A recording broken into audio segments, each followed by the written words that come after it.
Refresh. Spam refresh, guys. Yo, yo, yo. Refresh. Refresh. Spam refresh in chat.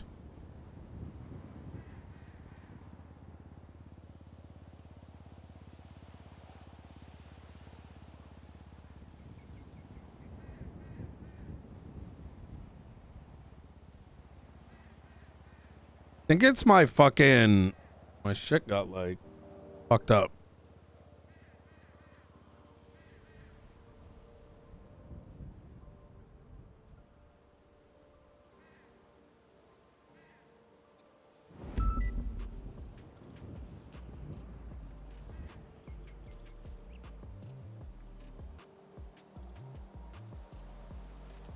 Taking cotton in the ears, like to a whole new level.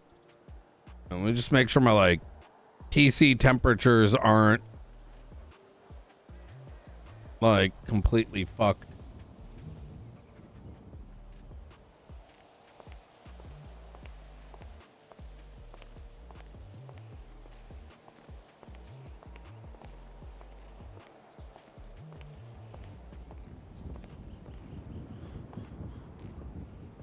Okay. Sorry about that. I had really bad headache. No worries. So, we started searching for him. He went north, is what Aaron had stated, and we ended up finding the matching Greenwood outside of a property that belongs to Rue Minimi.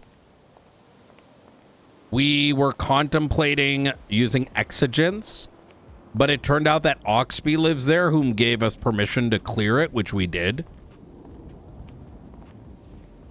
And then we wrote a warrant for Barrick Johnson, giving his ties only to clear because it was across the street. We couldn't find anything. So either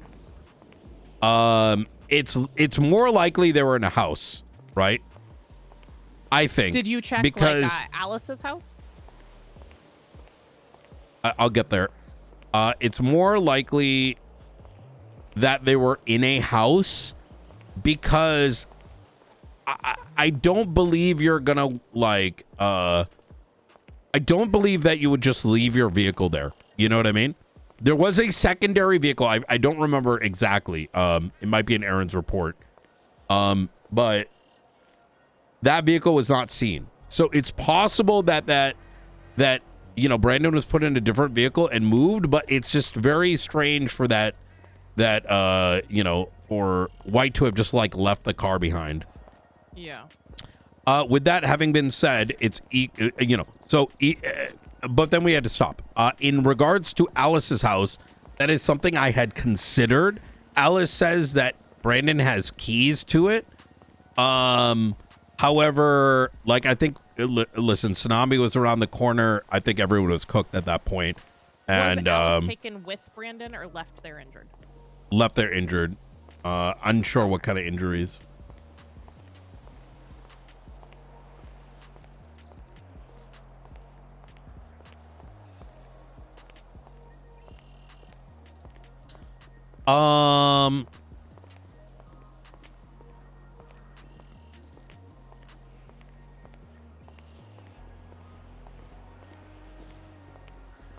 What else? What else? What else?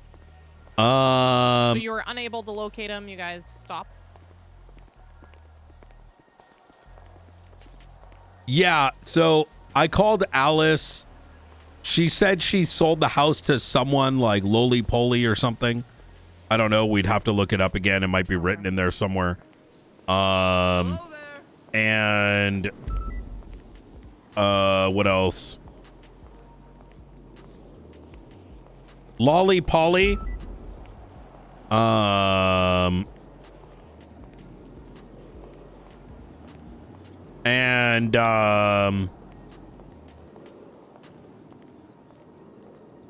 yeah, we didn't write a warrant for it. So And then that ended the day. Oh yeah, fucking faceless flyover. Okay. Do you want to ride and talk? We've been standing around for a minute. All right. So you'll be able to take that off because I got your full statement on that report I can put in, and then that also did the holes in my timeline that I needed filled. Easy. I think the Brandon kidnapping should be its own thing. Which, like the second kidnapping? Yeah, Aaron wrote a second report on it. All right. Good.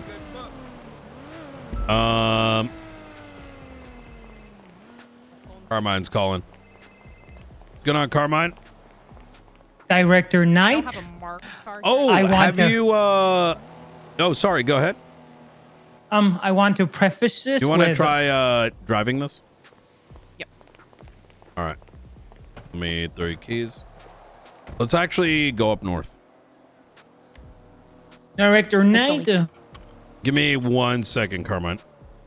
There you go. Careful. Yeah, let's start heading up there. Oh, you didn't get him? Nope. There you There go. Are you calling to thank us about the Lang apprehension yesterday? Congratulations. Ruth played a fucking massive. She played a massive role. She stood there and he walked into her hands. Huge achievement. I'm happy that Ruth is happy. That I'm happy for her. Good for her that he walked into her arms. He must have been really heavy. I heard Lang Boot is like 300 pounds of fat, Babylonian fat. Mm-hmm. And she had to cradle all that fat, all that Lang Booty gut. Yeah. Good for her. I'm going to ensure that, everyone involved in that whole thing is paid out. Specifically, the people working the prison break. So it's going to be chopped up. We at the marshal's office don't really believe that, victories are made alone, right? Just like, the court case and, the marshals coming in, putting it into a box, tying a bow, and sharing with the rest. We're going to be doing the same with the proceeds. So, you are, Director, you're a philanthropist. You're a good man. Aaron, and I know why. I know why you took the role. You took the job because you didn't do it because you wanted it. You did it because it's what the city needed. Yep. I mean, God knows that I've been doing this kind of shit for way too long. I wish I had a shred of the selflessness you have. I'll admit it. I mean, I'm a power-hungry ghoul. I'm your opposite. No, you're not. Yes, I am. No, you're not. Yes, I am. I want power for the sake of power. You want everyone to think that, but you're a lot more like me than you are anyone else. You are not selfish. You have rarely been selfish, and that's the reason why people like to pick on you. Nobody picks on me anymore, Brian. I am the captain. Nobody picks. I am the captain, Brian. Nobody picks on me.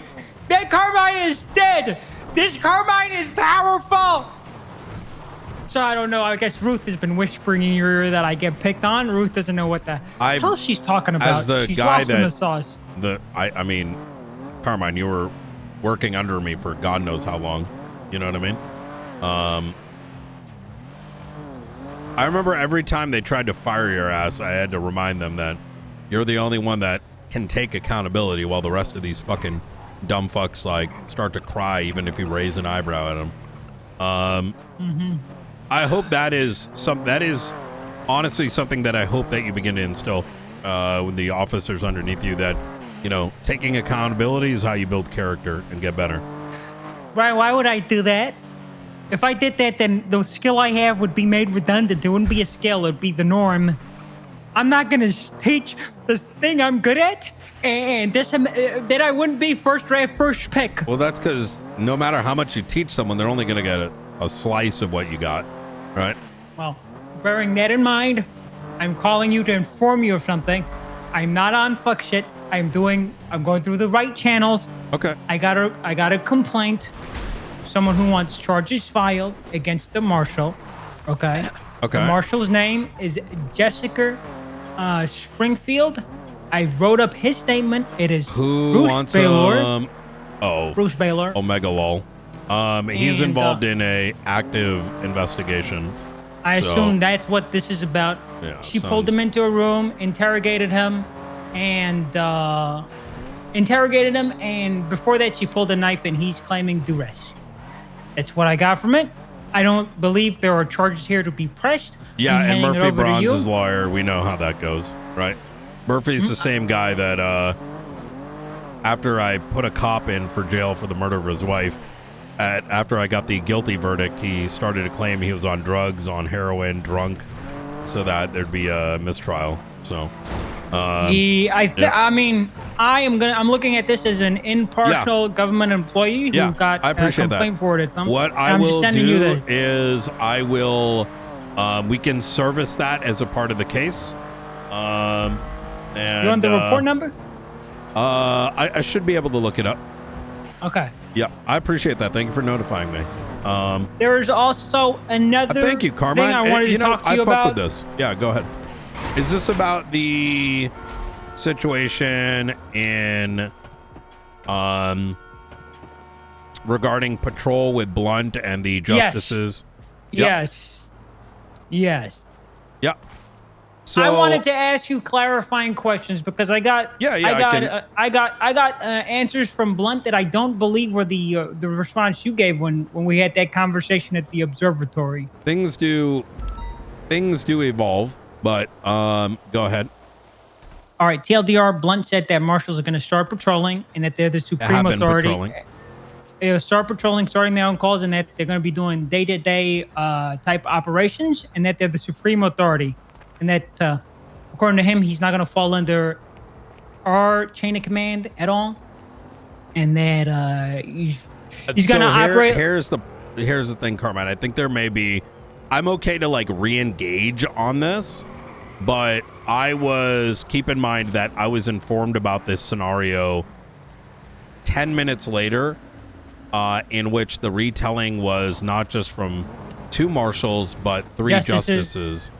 Yeah. So I'll tell you how it is, right? Rather than, he said, she said, right? Because I get it. Heat of the moment, right? We remember the worst of what we feel was said. Both sides do. So I'll just give you kind of the facts, right? It is inherently true that we are a state agency. And that is fundamentally why things like what Gregory Johnson did, or with the detainment of Ruth, whether the I don't know, those sort of things are actually a big deal, and can get you fucked, and that's not really what I'm in this for, right? There's a lot we can do. However, that doesn't mean that's what I want them to do.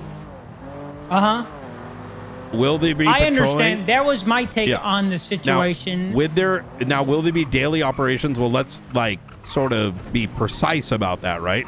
Obviously, there'll be daily operations that every cop is doing daily operations. Are they going to be doing patrol? Marshals should not be attending the typical local PD calls, cash exchange, Maze Bank, regular traffic stops in the city. Our traffic stops should primarily be on the highways, right? You see a speeder on the highway, where that ends up is reasonable, right? I take the highways as our, I don't want to say that's across jurisdiction. jurisdictional lines. I understand. Yeah, It's it makes exactly. Now that doesn't mean we can't do a traffic stop in the city, but that's not what I want them to be doing. Does that make sense? And it's important to know that that is what I want, but that and that's what they will be doing, right? Following my orders. However, it's important to know that if, let's say, you're attaching to a marshal call, like let's say someone's traffic stopped in front of CMC, that there shouldn't be a belief that, oh, that traffic stop, why are they doing it in front of CMC? We may know something that you don't, and we need your assistance on it, right? For all you know, it's a damn faceless asset, right? Someone that's attaching. So it's important that we don't get into those, things on the field. But what did you my understanding is that this situation stemmed from a fact where there was some call that I typically don't want marshals on. I think it was like a cash exchange. Is that accurate? Yes, it wasn't. It was a mundane day to day, not like nothing that would fall under the marshal's direct purview, even though they are the supreme authority, Yeah, but nothing agreed. that falls under So- the direct thing that they're like hired to work on. So the mandate that I've told them is that you guys get priority, you and BCSO. They should not be taking that. Now, I will say that, and this is something that I need to speak to them on, is if one of y'all want to attach on the call, we should be making space for y'all. So if, let's say, a 6th unit or a 5th unit needs to attach, that we just bow out, right? Yes, that was the premise. That is basically what happened. However, this goes back to my traffic stop thing, right? There might be that is a courtesy that is taking place. I am telling them to give that courtesy. That should not be something that y'all are demanding. Now, here's the reason. The reason why Blunt was on that call is he's training a cadet, effectively. And there are certain things that they must learn. And so to have those sort of debates actively on the radio is fundamentally wrong and unacceptable, right? I get that. So I get that. I do think that there was 2 wrongs here. Number one, just as I don't think that there should be a debate over a live situation on radio, right? Like, and that goes for both sides. I don't want my marshals arguing. We were over units at that point, unfortunately, and someone had to break off, and I saw that there was a marshal on the call as well. Yeah, but at the same time, I don't think that like my marshal should be having an open debate like that in front of justices either, right? There needs to be some level of decorum. So, I will say this: the conversation I had with him, I put this more on the justices than I do him. It came off very disingenuous. They kept harping on the fact, the whole supreme authority thing, when they knew what I was getting at was, yes, you can, but necessarily should you take over scenes, force yourself in scenes, partake overwhelmingly in day-to-day policing activities, that kind of stuff. Things that you didn't take the oath for.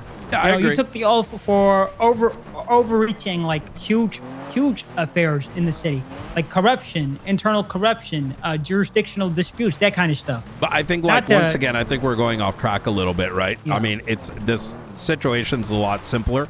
I'm sure both of you two were heated, right? Because he had a reason. You understood a reason.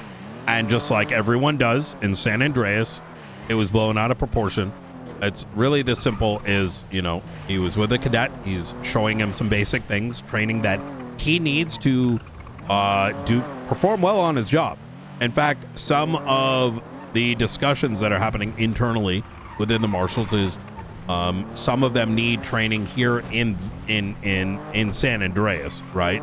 Because some of their training from, you know, Boston and New York may not be fully compatible. And the only way that they're going to get that is from absorbing enough of certain scenarios, right? I get that. You have some of the training has to be out on the field. I have a question. He told me there were SOPs. Here's what I would say, and this is how I would handle it. If you see patterned behavior, right? Pattern, not a one-off. You should assume someone's not doing some like when it comes to, like, you know, why are they on this call? The presumption is, okay, maybe there's a reason for it, right? Maybe they got a cadet, right? But if there is a pattern for it, that's when you should have a chat with me, right? Flores had a pattern. He's spoken to. He has since corrected it. I think that's the better approach to take than individual incidents where there might be more context, right? I have a clarifying question. My understanding of the marshal rank, like the full marshal title, not the probationary title, is that they come in as members of, like, command, like sergeants, right? They're like LTs, LTs. Which is why some of them are going to be moved around. Is that the only rank that there exists currently? Or, like, all the full marshals, just that one rank? Our ranks are You're asking in terms of like patrol ranking. Yes. I think is your say question. I say a captain in the LSP. Do they fall under our ranking structures? That's How a do they conversation. operate around there? That's a conversation I've already had with Pred on the matter. I don't know if this is something that's been communicated out. And what was I could talk to him, but he just it went should to be sleep. scene lead. Yeah. Scene lead. Yeah, But it's just like there are anything certain else. situations. There are certain situations where high command may feel the need to step in. The only or command time may still. they should not be stepping in on it. If it's a regular call, they should not be stepping in. If a call is initiated by like the marshals or it's a state level thing. So like, for example, yesterday were you here for yesterday's entire fiasco? No.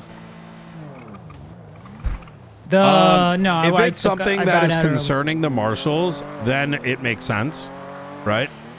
But if it's a regular call, they should be conceding to whatever, local PD's, command is interceding on.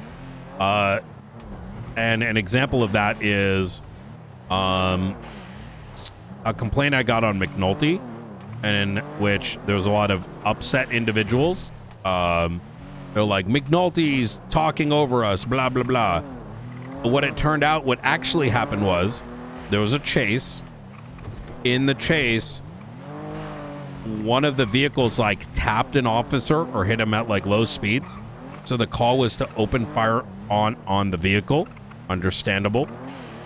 The individual's vehicle got disabled and they started running, and PD continued to open fire, which McNulty exclaimed, "The vehicle's out, stop shooting him," right?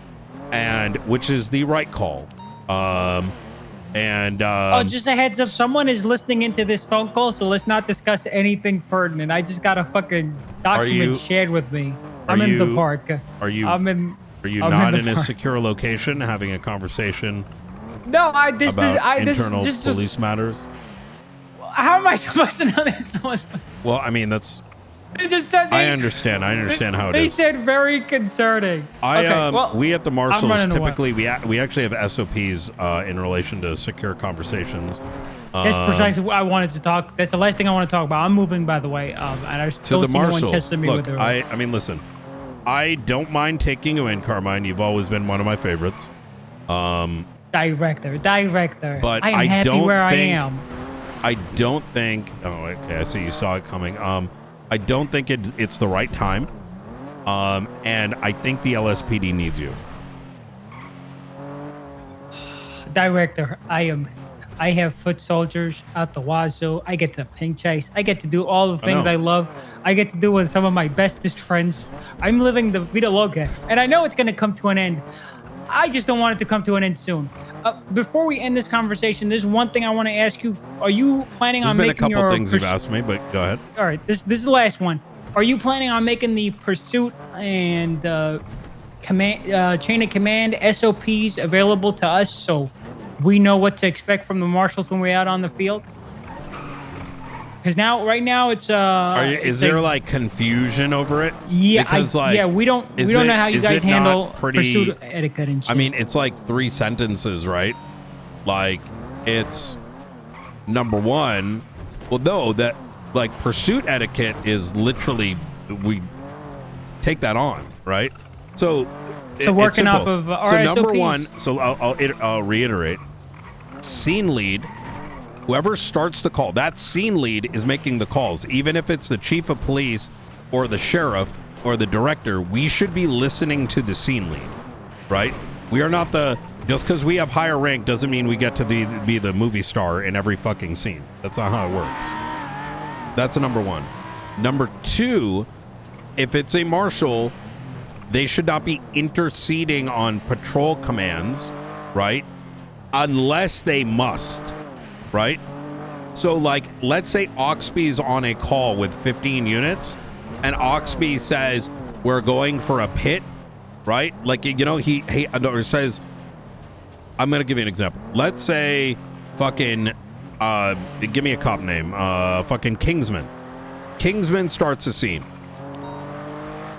He's writing the that scene down. lead. Oxby and Kingsman, potential marshal poaches.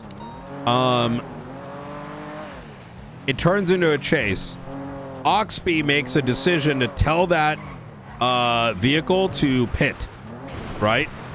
A marshal should not be superseding that at all. The only time it is, and the only time they should, is if they have a valid reason, right? And that valid reason is like they've got information that is, you know, like for example, the McNulty situation. Stop shooting the vehicles out, right? Or it is, you know, turns into a state level affair, right? My concern with that is there are certain situations that are like fall into the realm of, you know, violating rights and all of that stuff. And sometimes high command needs to chime in and say, no, don't do this or don't do that, or SOPs are being violated.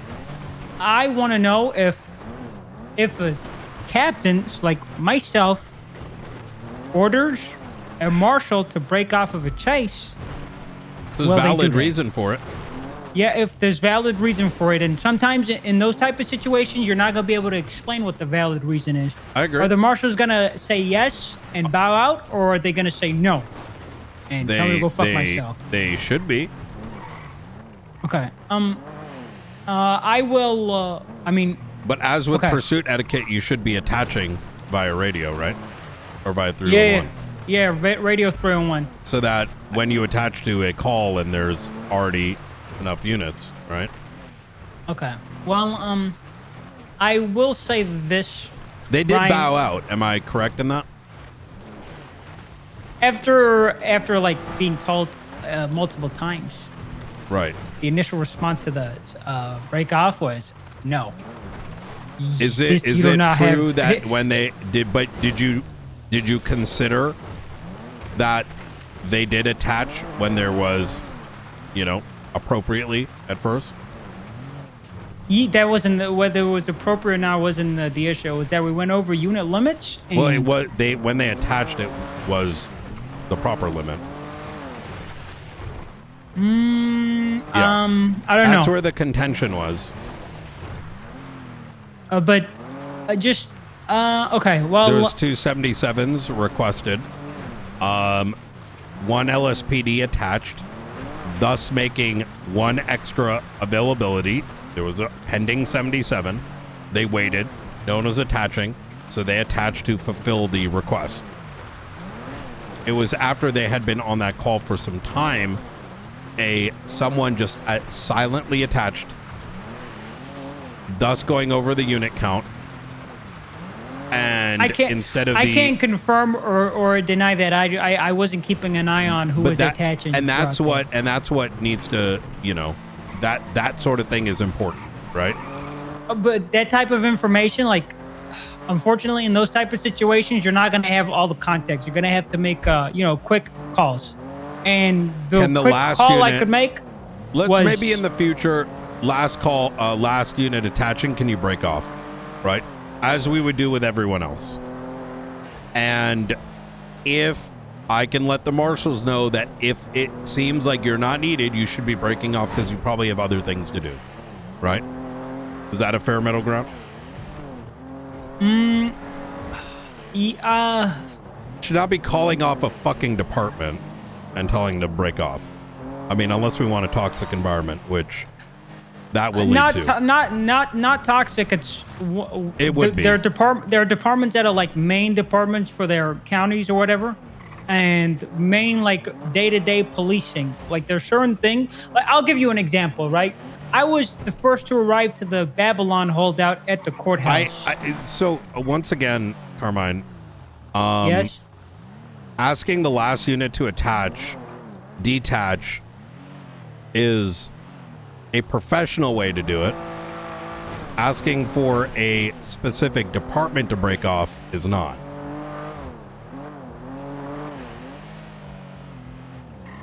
My understanding is that the marshals are in a unique position where in day-to-day pursuits, if someone should break off when we go over units, are we sufficient? That's an opinion.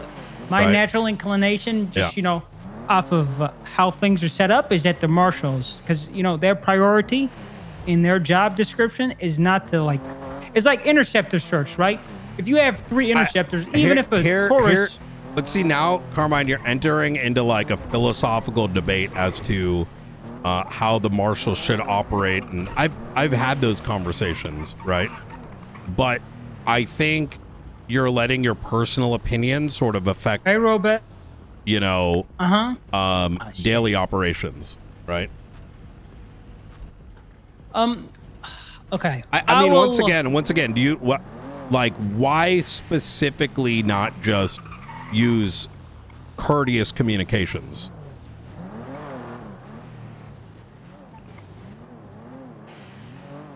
Then it circles back to, are the marshals now a patrolling agency like the rest of the county law enforcement? I think if you were following the conversation, you should know that's not what was said here, okay. Right? Okay. Maybe I'm lost. I will think it over. They should not be patrolling, right? However, and they may have a reason to attach to a call. It is their internal SOPs to do as such. So. Okay. All right. I'm lost. I'm lost, director. I'm lost. I'll think it over, and I would like to have a look at, or at least make available to our command structure the marshals pursuit guidelines, if they have any. And if they follow our pursuit guidelines, patrol guidelines, that kind of stuff. So we don't have important calls and then we're like having jurisdictional arguments over the radio. Thank you. I appreciate it. What I can do is, Ruby is on duty. I'll have a chat with her, and I will ensure that, if there's any questions, she should be able to help explain. So. Careful. All right. Okay. Understood. Thank you. All right. You take care. Take care, director. Bye. I don't. Conversation. He wanted the answer. He wanted an answer. I gave him one, but wasn't what the answer I think it broke his logic because he couldn't understand that, hey, maybe you shouldn't just be calling out, hey, marshals, get off, because it's toxic. And the moment you start doing that, you're going to expect clapback. Yeah, it's also like blunt training somebody. You want marshals trained in PD, but then you never want them to attach to anything PD. Yeah, it's I think the thing is, I think he wants to be able to say some things, and like he wants to be able to, like, marshals, get off the call. But that's not how it works. And if you bring that energy, you're going to get the energy back. And why are you surprised, right? Yeah. Carmine had. We should talk. Patrol.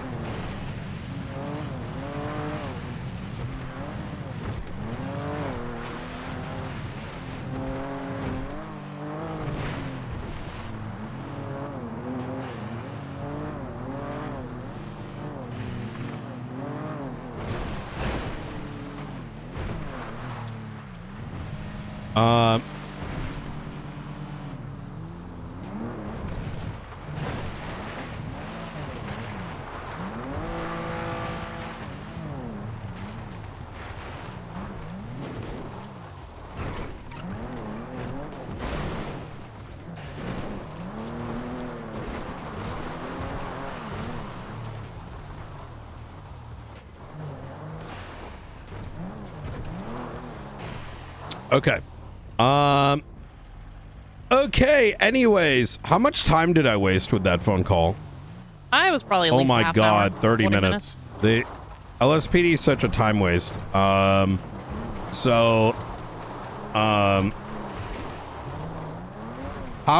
difficult, like, is this a hard concept? Primary has at the end of it, he was like, I'm confused, director. I'm like, primary is the scene lead is the primary. They make the calls. So, local the thing PD is, should be making those decisions. Anytime a marshal over supersede, like. So I think what they don't get is they want to be able to have the big dick. They want, that's know, right. It's literally. That's where. What is it? Sorry. It's what is it called? Cognitive dissonance is taking place. Yeah. That's what that's called. They genuinely just want to be able to say, I have more authority than you in this scenario. That's all it is. Yeah, but they don't know what the scenario is. Like, the moment I'm like, if, you know, you shouldn't be calling out the marshals to break off. And that's when he, like, broke. Because yeah. I mean, it's the same thing. Like, I had called it out on some scenes before where Pred tries to take over, and I was like, we're going to listen to the scene lead. Just because you are the chief doesn't mean you should just, like, disrupt the scene. Let the scene lead do the thing.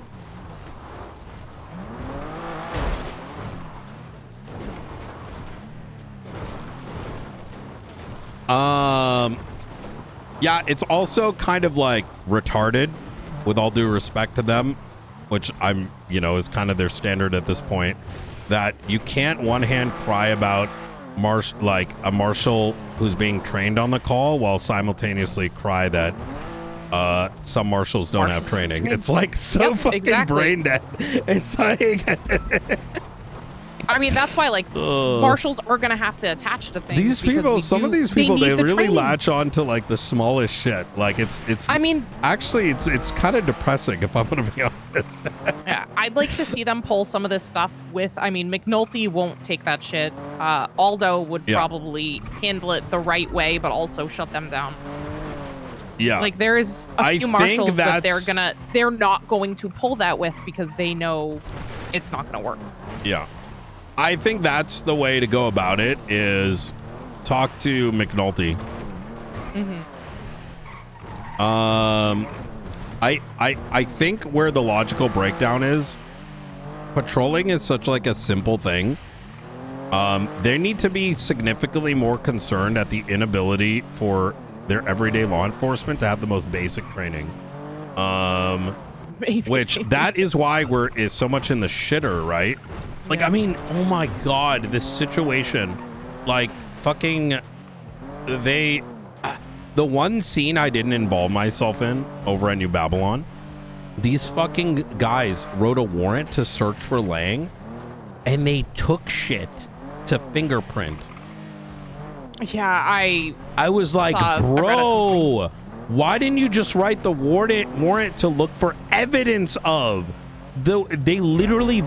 And I'm like, the only reason, and I brought this up with, you know, Ventura and the sheriff and Jenna. I'm like, listen, she's gonna be fine because there's, like, you know, we can find a way around it, but we shouldn't be playing in those gray areas. It's undefined, right? Yeah. And we are cops. We're not supposed to, like I don't know how to say this, like we shouldn't be skirting shit, you know what I mean?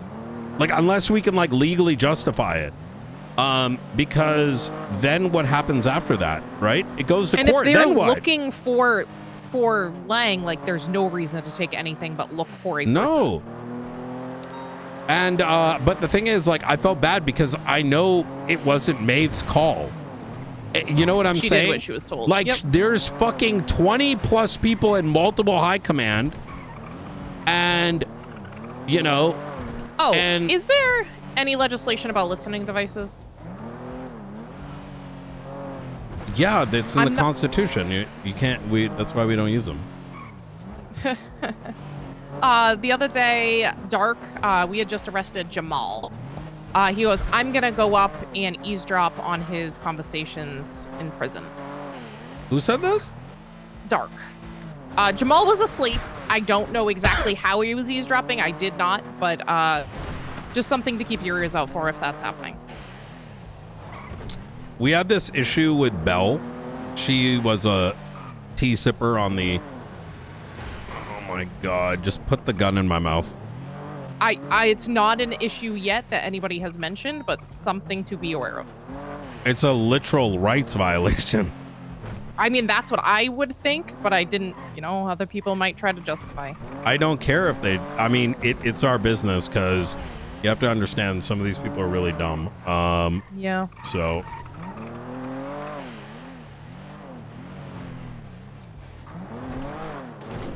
There ain't no way. Like I said, I don't know. He just said he was going to Bolingbrook to eavesdrop on his conversation. So, and in my mind, Bolingbrook- that is how you eavesdrop. So I believe, so if you're They in don't have rights prison, inside. Yeah. Like rights. yeah, inside. but I don't know if that extends to local law enforcement.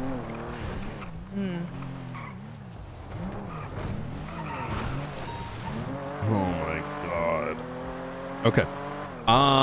Maybe we let's make a marshal report on it just to see, have someone look in to see if like PD's using listening devices. Okay. I can do that.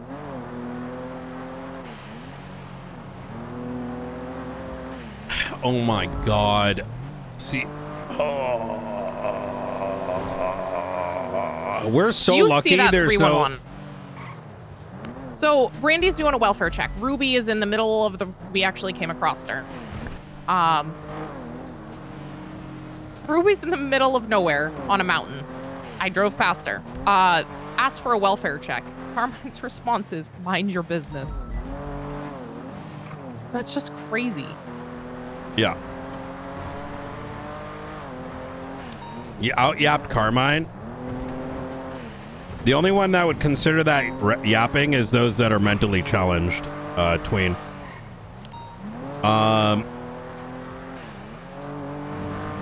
Anytime someone needs to be yapped at, according to like retard logic, is like when someone doesn't understand something in 3 sentences. So you have to explain it because they're they don't get it. Yeah. Yapping is a thing that retards say when they disagree and they can't comprehend something. Like, for example, telling a child that they have to wipe their ass, and instead of just saying understanding wipe your ass, I mentioned you it now to have to Falconer. explain why it's bad because they're too dumb to understand. Yeah. How do we want to have the justices handle that? / how are they going to? Because whoever looks at something like that is going to need to have access to pretty much all I the need data. to hold on. Sorry, I'm sorry to interrupt you there, but I realize that we're getting distracted. I'm getting distracted away from a ton of shit that we need to catch up on. So Yes. I think before we approach anything new, which there will be new, we need to backfill anything that has not yet been done, right? So first line of action, let me just double check. These are the things that have happened that we need to service today. How much time do you have today? I'm not sure. Oh fuck. But paperwork wise, anything, I should be able to, if I have to take off, I should be able to do that stuff. Can you double check to make sure justices do not have access to any of our reports? Yes. The only one that will have access is Falconer. Okay. I will give you the short of it. Anyone can be corrupt. I don't want to create a toxic environment between the marshals and the justices over the belief that there could be leaks via those entities. Unless there is some sort of higher entity, state authorized, no corruption, sort of otherwise God will smite you thing. I don't want it. It's already getting bad. I don't want to operate in that environment, right? It's not good for them. It's not good for us. I have to be daddy and say no. Oh, you might need to hop out, by the way. You're scuffed. Ooh, I'm scuffed.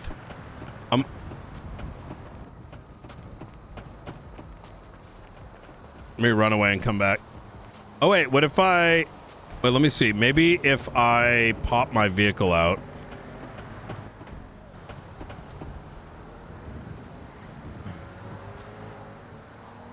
Ruth?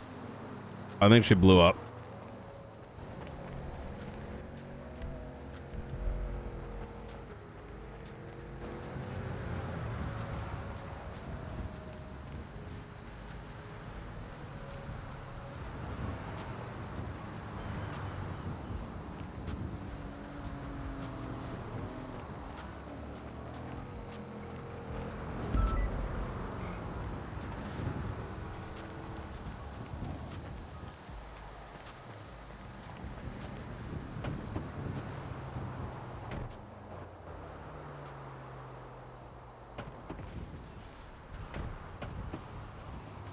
There you go. I didn't hear a word. Okay.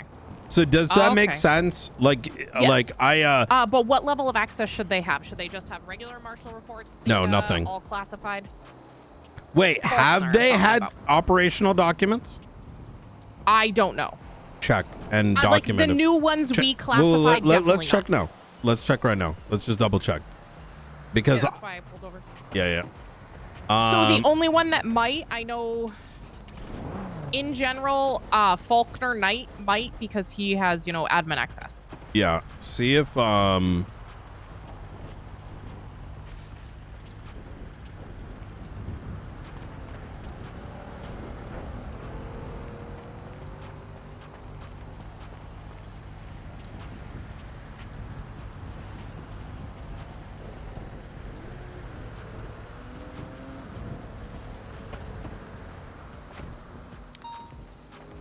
You good?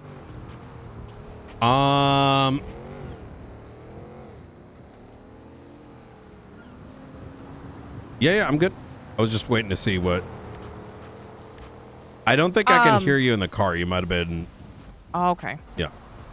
So,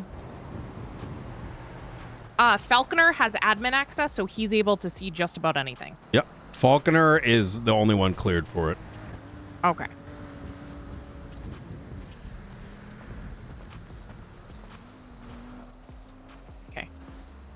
In general, I don't know. I assume admin access has everything, including new reports created, but I'm not sure. So he might not have access to our higher clearance level stuff, but he does have access to our basic. Ignore Faulkner for now, because he can figure that out for himself if he needs to.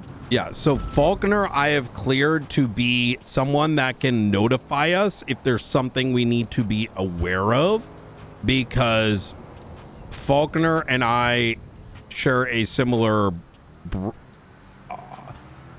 belief system on corruption. Okay. Now, this is not to attribute any particular opinions on the rest, but I don't think we need more than one person. He's already been actively letting us know if there's like some shit we need to know, because listen, MDT does not have the permissions needed to do what the justices need in order to inform us of things. And because of those limitations is the only reason they need to see shit. But we need to remove, there should only be one point of contact, which is Faulkner, and we already have an agreement. And yeah, so I'm looking through the justice. It looks like their access has been removed. Okay, and that's for everything? Yeah, for anything state marshal except for subpoenas and search warrants. So here's the other thing, and I'm glad it happened, because now I need McAllister to make and I this is so shit. I'm gonna be honest with you.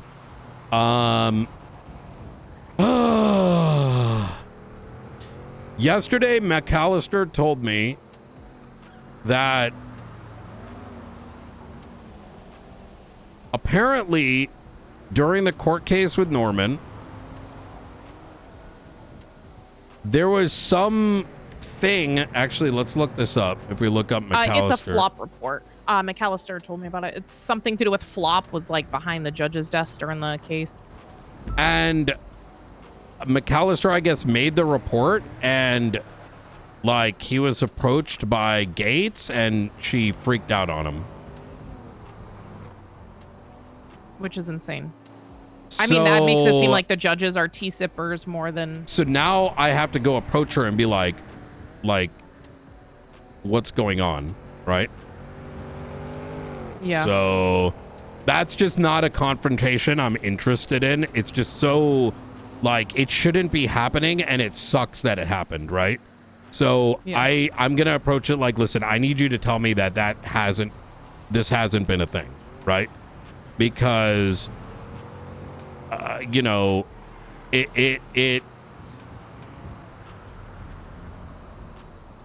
our people have put in way too much work in the last 5 weeks, that the last thing they should want is people thinking they are in the wrong, because that is an indication that there is, like, that is literally a justice going to a marshal that is supposed to make sure that they are like in line.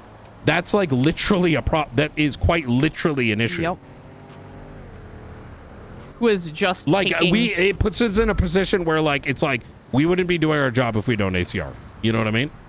And that's not with the amount of other dog shit that is taking place in the city, right? Around these things, like you know, like do we really want to open that door, right? The answer is no. It's not good for them, it's not good for us. We have bigger challenges. So anyways, I've got to approach that because I also recognize, and this is the balancing factor, is that we do some of the old marshals do sort of jump to conclusions a little bit, which is I do it too sometimes. So I need to play a balanced role here, looking into that matter, right? If this happened, we need to be careful in the future. But yeah. Anyways, I just checked on. The only one that does have access would be Falconer, because he has admin access. Okay. Okay, next. What else to tackle? I need to talk to Falconer as to how we deal with the change in like where we document Lang's stuff getting sent out, right? Like where is this documented? Because obviously we can't disclose on the fucking docket. Like I don't know. We gotta wrap that bit up. You know, the documenting him getting sent to jail and the 7-year parole, because that needs to be documented out. Oh, I put the report up with the book he gave me. I looked at it. Yep. So, I mean, ties into the 10 steps ahead on that tracker. I'm going to tell you this.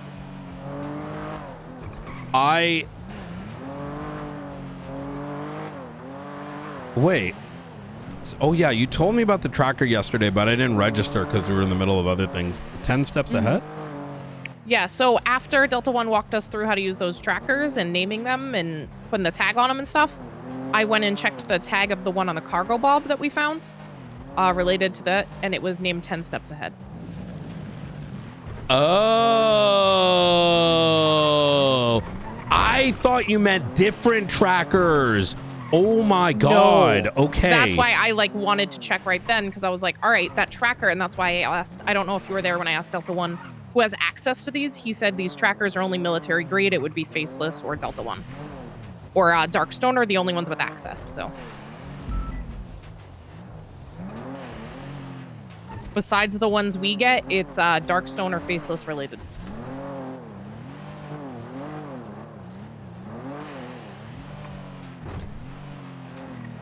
Okay.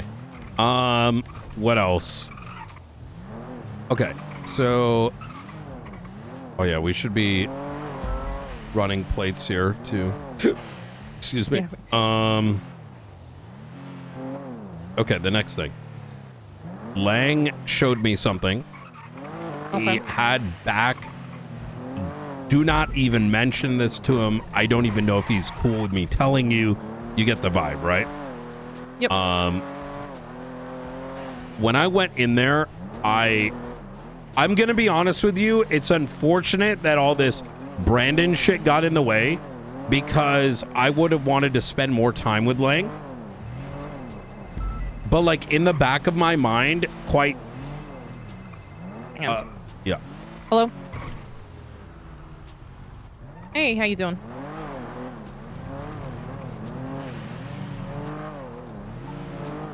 Yeah.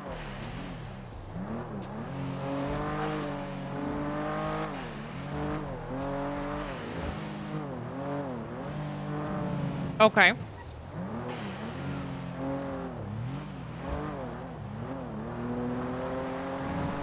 Yep. Oh. Is Sean Duncan still around that area? Oh, he might have gone a con. He went off duty. We can link up and kind of get it. I'm trying to think of a safe way.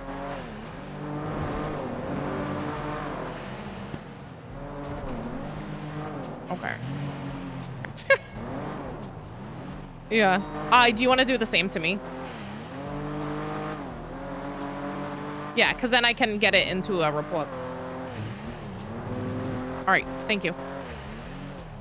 Bye.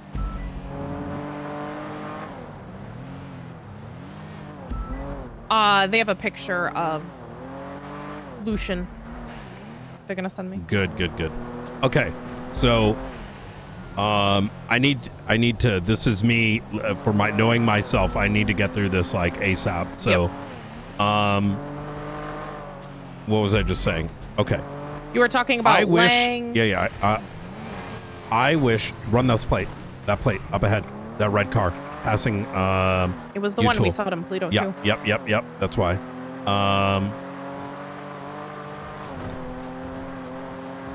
Thing is fucking fast.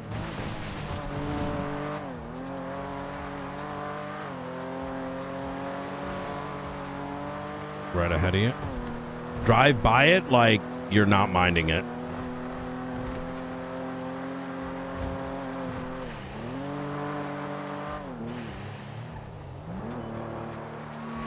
Boston Robinson is nothing. Okay. So, I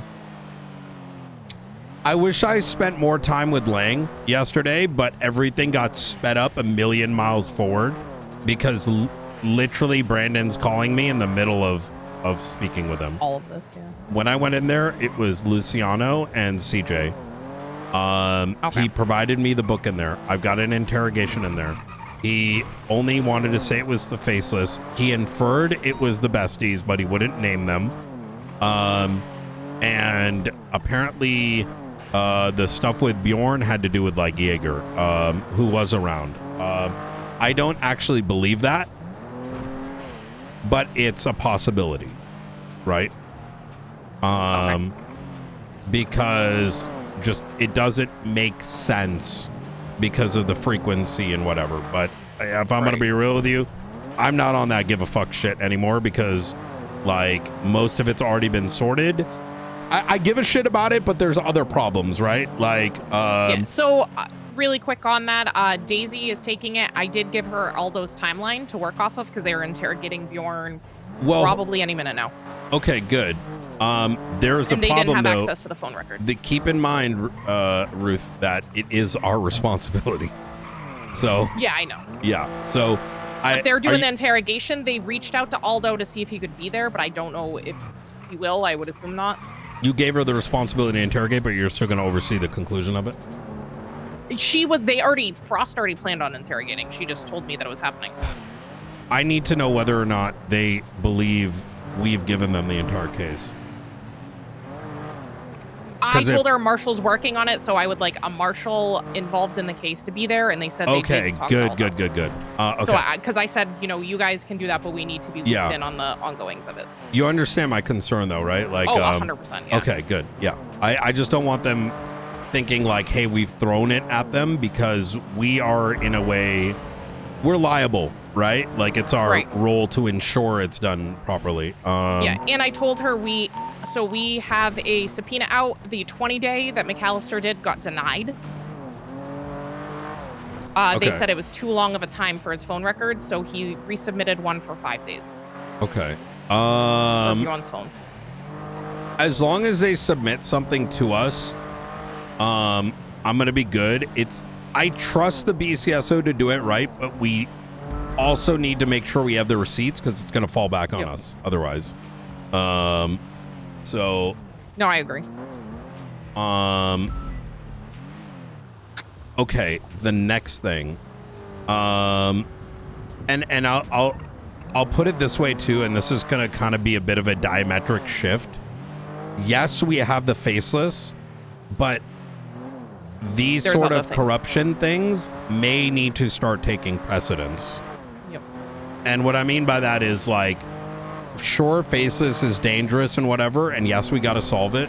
But if it's a IAA matter that is going to, or corruption, government corruption issue, we need to start making that a priority over, actually, you know what? To-do list. We need to, in our SOPs, define out a priority list for everyone. Okay. And government corruption is going to now be the highest priority. So that's how it was that we took out, was that government corruption supersedes everything else. Yep. Well, we have to go back to it. We've learned our lesson, you know. I was wrong. I didn't know it was this shit. Listen, you know, that's what I tried to avoid in the beginning, and government corruption beat me out of position. Yeah. The corruption's been rampant. Actually, it should be immediate state threats, immediate straight threats, and then immediate government corruption. And then, you know what I mean? Like, we can really, like, you know, distill it down, right? So there's no confusion. So, like, for example, Carmine going and kicking someone and not giving him a ticket is, like, not, you know, like, that ain't taking over everything else. Assisting in a prison break. Yeah, exactly. Because fundamentally, we should actually, you know what we should do? We should. Hey, how you doing, Hassan? Good. Have you been listening? I'm gonna have to call you back in the middle of something. Okay, you have ETA? Nope. No ETA. Should I take a nap? I think I'm just gonna take a nap. Yeah, take a nap and call me later this evening. Okay, sound good. Sound good. All right. Yalla, bye. All right. Hey, is your cousin waking up?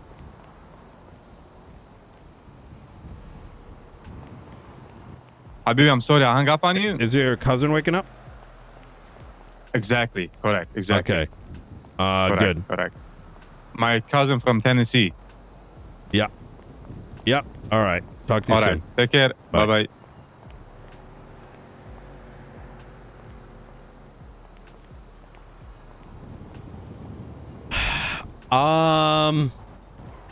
So, man, I've got so much. I went to bed at like late last night. You had a late one. Yeah.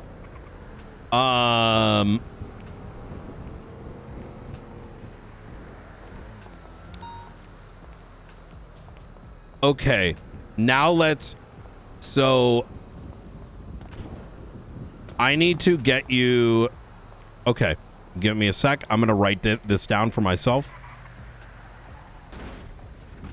There it is.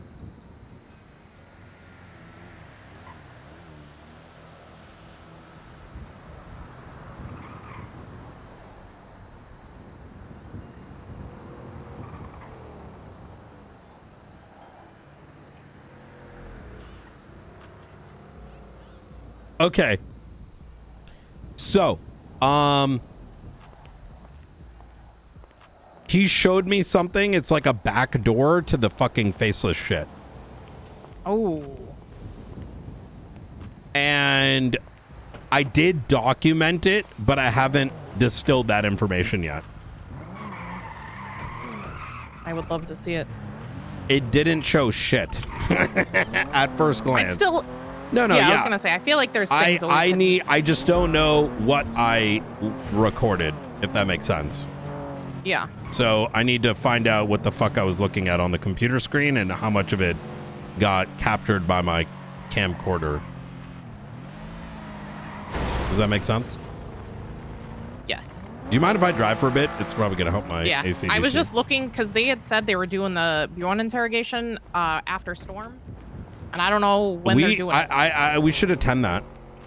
This Yeah, guy might that's be what I a was trying faceless to. asset. Can you call and ask? Yeah, I had texted Daisy. She's still on duty.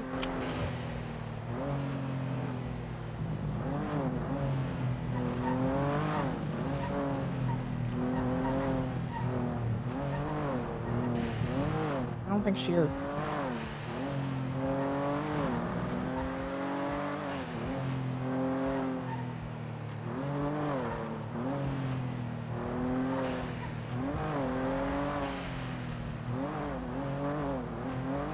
Yeah, but Bjorn's not even on duty. Oh yeah, he is. He is. He's at BCSO. That's why I'm wondering if it's there. Nobody's answering.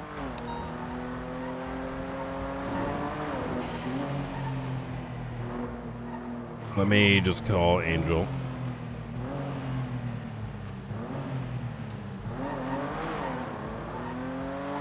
Hey, Ryan. How you doing, Angel? My mind's getting blown right now. Yeah, I assume you've heard. No, I've heard nothing, but I've been dealing with a lot Oh. of stuff with PD bot today. And man, we're getting into a lot of crazy stuff, Brian. I'll tell you what, man. I am cooked over the last couple days. I did want to let you know that the reason I got on Channel 4, mind you, and I was glad you were on that station, is what I was originally texted was PD bot is meeting with the archivist, and I thought he went rogue. No. So No, I got on no, radio he and I didn't. heard you. I'm like, oh, okay, thank God. No, he wanted to meet the archivist, and I was like, I would love to do this because I want to see what information we can glean from it. Yeah. And so basically, he met up with them, and we did a supervised meeting, and we got a picture. I'll explain it all to you Okay. in person. I'd rather do it in person. Hell I yeah. think. So we can go over that later. I wanted to call in regards to the Bjorn stuff. So I spoke to Frost yesterday, and I wanted to listen in on it. Well, we're about to do it, so you should hurry up here. Okay. I think. I'll be on my way. Cool. I'll see you soon. I think I was waiting for Daisy. So. Easy. See you in a bit then. All right. See you soon, Brian. They're about to do it. I think it's worth us listening in so we have our own sense of things. I will say I'm sort of 50-50. It's extremely sus.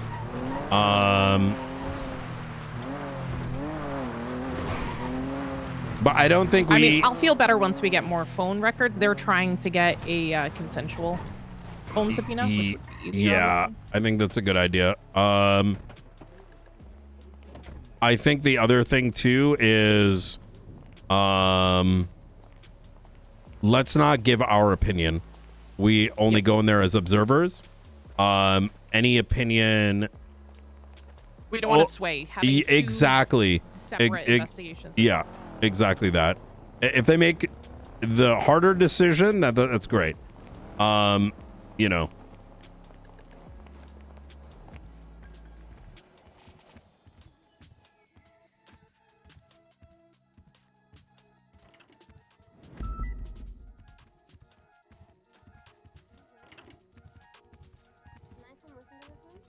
Absolutely, you can. Yeah.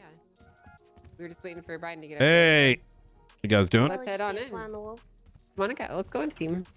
How's it going? How you doing, Jenna? All right. All right. Okay. So, Daisy, I'll let you take point on this one. Okay. All right.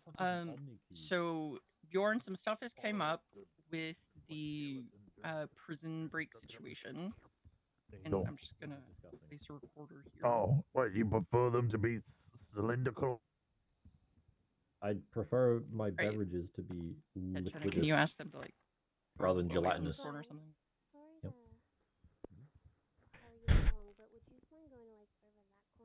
Yeah, I'm leaving All right. now. So today is November 15th at 1:50 p.m. EST. Bjorn, I will advise you of your rights at this time. You do have the right to remain. No, you're not under arrest. You know, it's just cover basis and everything. So you do have the right to remain silent. Anything you say or do can be used against you in the court of law. You have the right to an attorney. If you cannot afford one will be appointed to you by the state if available. Like I said, you are not under arrest, but do you understand those rights? Yeah. So when Lang was broken out, records were found on his phone. And we just have some questions about the multiple times that you were in contact with Lang Buddha. Which day was that? Like There Wednesday were or Thursday? the 11th and the 12th. Let me see what day of the week those were.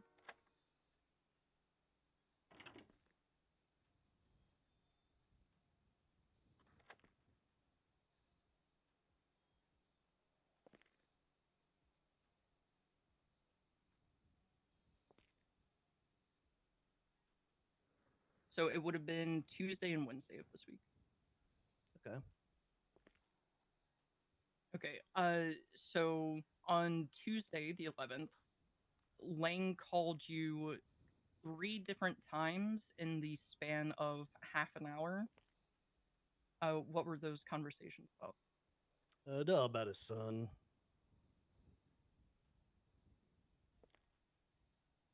It was just about his son. Yeah, they've had big beef for a It was just while. about his They son. basically need a mediator to be able to talk to each other. Okay, who is his son? Jaeger. Jaeger. Okay. So what kind of stuff did you guys talk about with Jaeger or about Jaeger in those phone calls? They've like not really gotten along, so I try to play mediator and convince them they both love each other and they should talk more. Okay. Is are our phone calls that only range from 57 seconds to a minute and 17 seconds enough to gauge whether or not somebody can get along with their son? Well, I mean, those guys need like hours to work out their shit. So what did you tell him in the 3-minute long conversations? Well, the issue usually once we like, I try to like reason with them and tell them like they love each other and stuff. The one of them will get mad and end the conversation. Okay. So did you talk to Jaeger at all on Tuesday or Wednesday? Yeah. How long did you talk to Jaeger? I mean, I talked to him a bunch. I can't remember exactly how long. Okay. I was with him in person some too.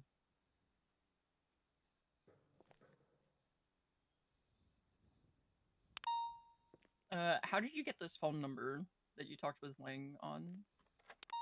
He called me from that number. Okay. Did he say anything special or meaningful right off the bat whenever he called you from that number? He's just like really upset because he seemed like he really missed Jaeger, but he like will never admit it. He like asking about Jaeger, but then he acts like he doesn't care.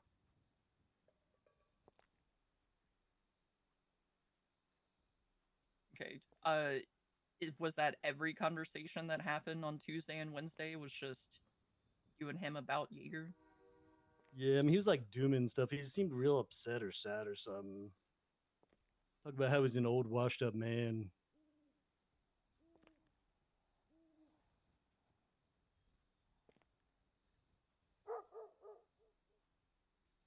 All right. Now, because of the severity of Lang being broken out of prison at this time, would you consent to voluntary phone subpoenas at the time that you were speaking to him? Yeah. Yeah. Okay, so that would consist of the 11th, the 12th, and I believe Frost wanted the 13th. If you're fine with that. Okay. Okay. So I will write up something really quick and just have you sign it so the DOJ knows that it's real and true. Angel, did you have any other questions for him while I'm writing all that on? No, I don't. Brian, Ruth, you guys got any questions? Yeah, I wanted to just so how you doing, Bjorn? Hey, I got questions too. Whenever you guys are done. Yeah, absolutely. So you had mentioned the conversations were regarding Jaeger Demon Blood. Is that accurate? Yeah. All right. Who initiated the first line of communication between you two? Between Lang and I. Pretty sure he called me. I got you. And how did that? What was the context of that first call? I mean, he just kind of brought up Jaeger, but he wouldn't really like say he missed him. He like brought him up. He asked how he was doing.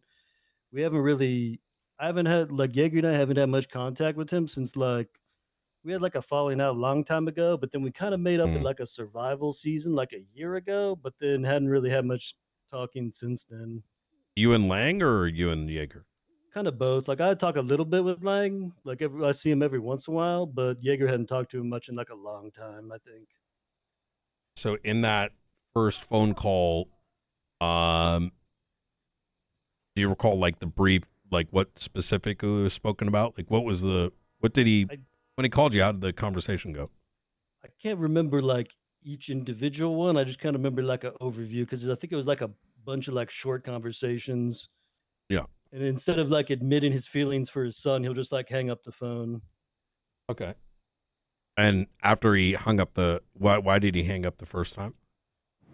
I can't remember exactly. I think I got him in a corner where he was like basically almost admitted he cared for his son, but wouldn't like fully admit it. So I think he got mad and hung up. So when he first called you, what was the first thing he said? I can't remember exactly, but it was something about Jaeger. He doesn't really care about what's going on in my life. So when he first called you, was he asking about Jaeger? Did he mention Jaeger was back? Like, what was? So he said, like, I'm pretty sure the first thing was like, "How is my son?" Okay. Do you know how he got your phone number? I keep on the limit list, so probably there. I got you. And so he called you and he asked how his son was, and then what agitated? It sounded like he got agitated at the end of that first call. Is that accurate? Yeah, I'm pretty sure in that one I like basically cornered him, like, "Why are you asking about your son if you don't care about him?" And he got frustrated to like. I It's see. basically clear that he still cares about Jaeger, even though they got a falling out. I got you. And it was, and then when he called again, how did that go? Pretty sure, like, well, I can't remember which call, but one of them usually, like, whenever I answer the phone, he'll insult me or something, or say something mean towards me, and then ask about Jaeger. Okay.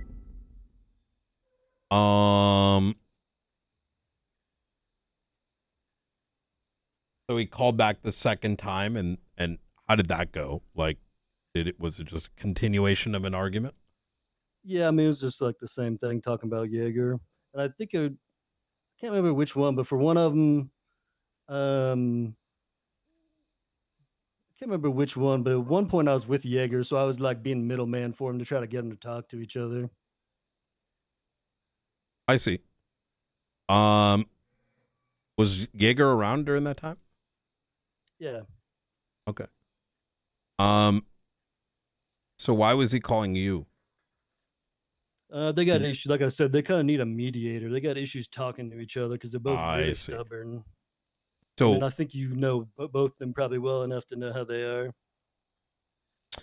yeah, no, I do. There was I mean, sanguine happened because of a father and son dispute. Um would that be accurate? I mean, I don't. I mean, it wouldn't be inaccurate. Probably, yeah, that probably didn't help. Yeah. You know, it was like Elon Musk has got it. Actually, I'm not going to compare him to Elon. But you know, super rich guy, spoiled son, has the most expensive everything, $5 million super bike. So he gets his own island, daddy issues, this, that, and the third. I imagine this was a way for you to try to bridge them back together. Is that accurate? Yeah, I mean, we've been trying to get them to be back together, like decent with each other for a long time. I don't know what caused Lang to suddenly reach out this time because I've talked to him before and he hasn't asked about Jaeger much, but he seemed pretty down and sad. So I think he was probably like just missing him. How do you suppose Lang learned about Jaeger being back? I don't know. It didn't really come up. I mean, Right. Jaeger's like around every once in a while, like not all the time, but When did you first hear of Jaeger's return? I mean, I see him like once every week or so, but usually not that often or not for very long. So you I think saw, he called me at some point that day. I got you. So of the day of these phone calls, Jaeger had reached out to you first? Either that or maybe I saw him at the Cauldron. I can't remember. I see. And a week prior to that, you had seen him as well? I see him at the Cauldron every once in a while. Yeah.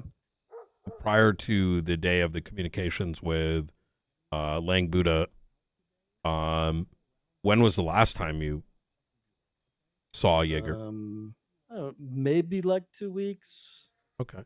Like can't remember exactly. Maybe like 10 to 14 days or something like a while back. Okay. but like really just briefly. And then prior to that, how long do you think the duration was? Probably like another week or two, just briefly again. Oh, so you're saying Jaeger's been around, just I mean, just like I'll just see him briefly, but like not really a lot. He's not really like around much. what would you say compelled Lang to call about Jaeger if he's been around? That I don't know. Okay. So, okay. He didn't indicate any of that in the conversations. No. But did something happen with Jaeger? Well, I believe, if I'm not mistaken, you said that the call when Lang called you in prison, that he was asking about Jaeger, right? Yeah. I mean, that's his dad, so. Well,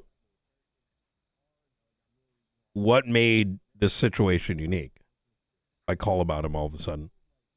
Oh, that I don't know. Like I said, Lang usually doesn't seem like very down on his luck, though. Usually pretty like, pretty angry all the time. Pretty old and like pretty angry old man all the time. But this time he was like pretty sad. Would you say that Lang calling you about Jaeger was out of the ordinary? Yeah, probably. Did he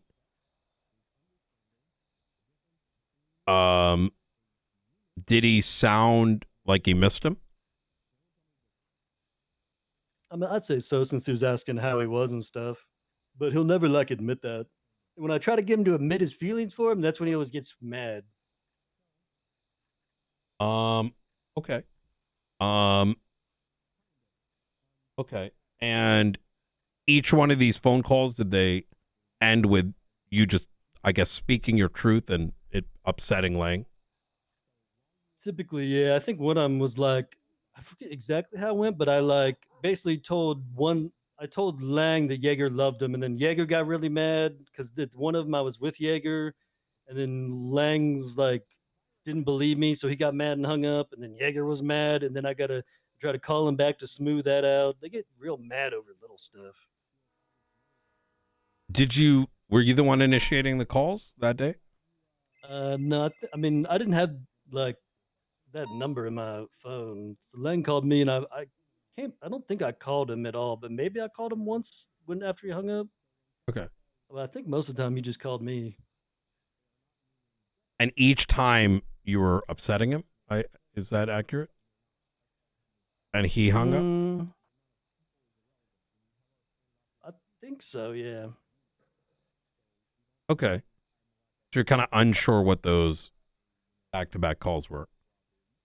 I mean, there's hard to know exactly what he was feeling, but yeah, I mean, it's like usually him just getting like upset about me trying to make him speak his feelings, and he like avoids it by just hanging up. When did you realize that this was not Lang's phone number? I mean, I had like Lang's old phone number in my phone, like saved, so like it showed up as like just a number, so I didn't know like what number it was. Understood.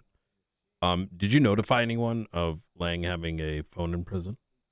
No, I was on duty at this time, so like I didn't know he was even in prison at first.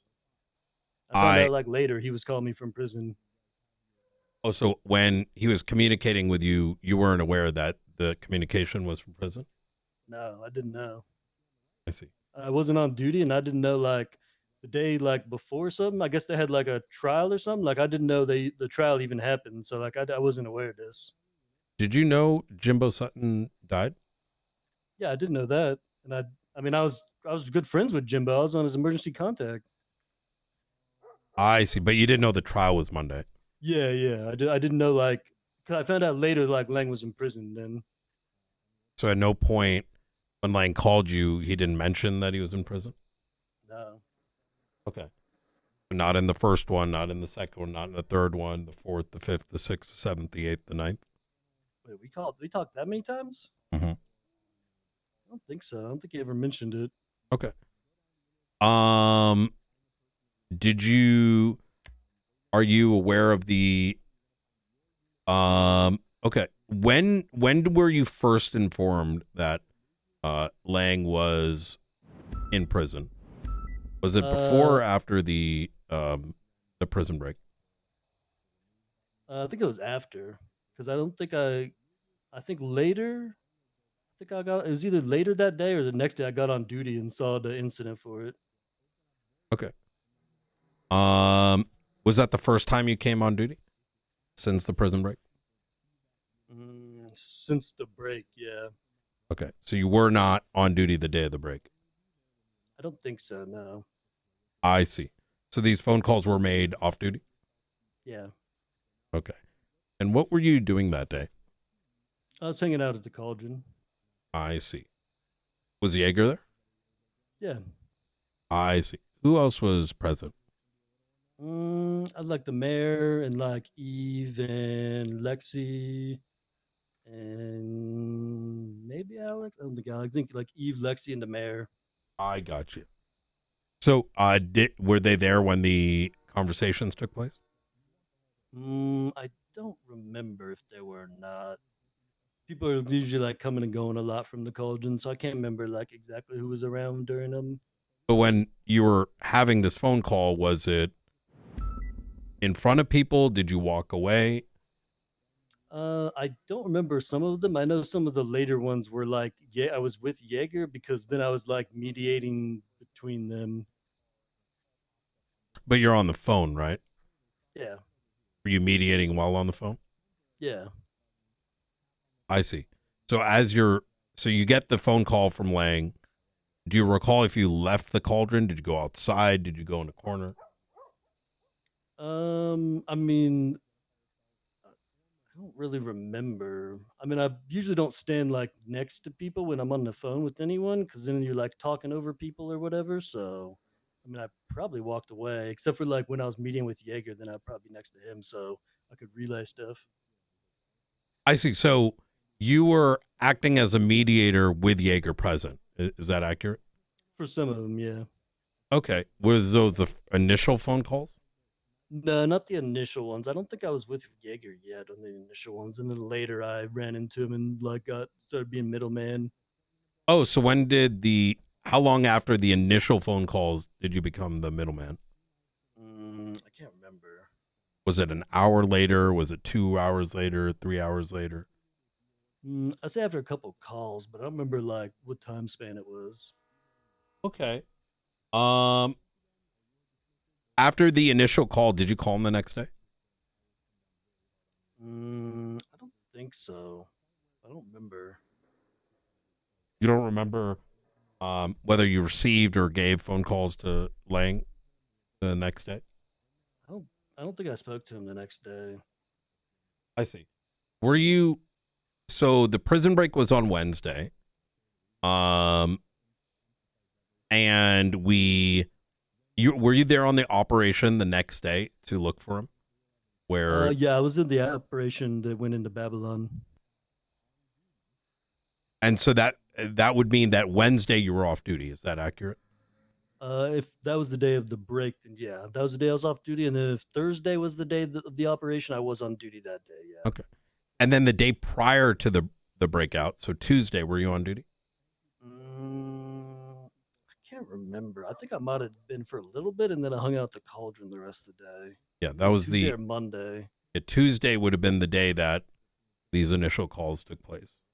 This is the day after the imprisonment. I was probably, I can't remember if I was on duty for those ones or not, though. Okay. So Lang and Babylonians were imprisoned on Monday after the end of the trial. And then Tuesday, it sounds like, and tell me if this is accurate, you were on duty a little bit and then you went to the Cauldron, right? I think I must have not been on duty that day. Otherwise, I probably would have known Lang was in prison and I would have realized he was calling me from prison, probably. I see.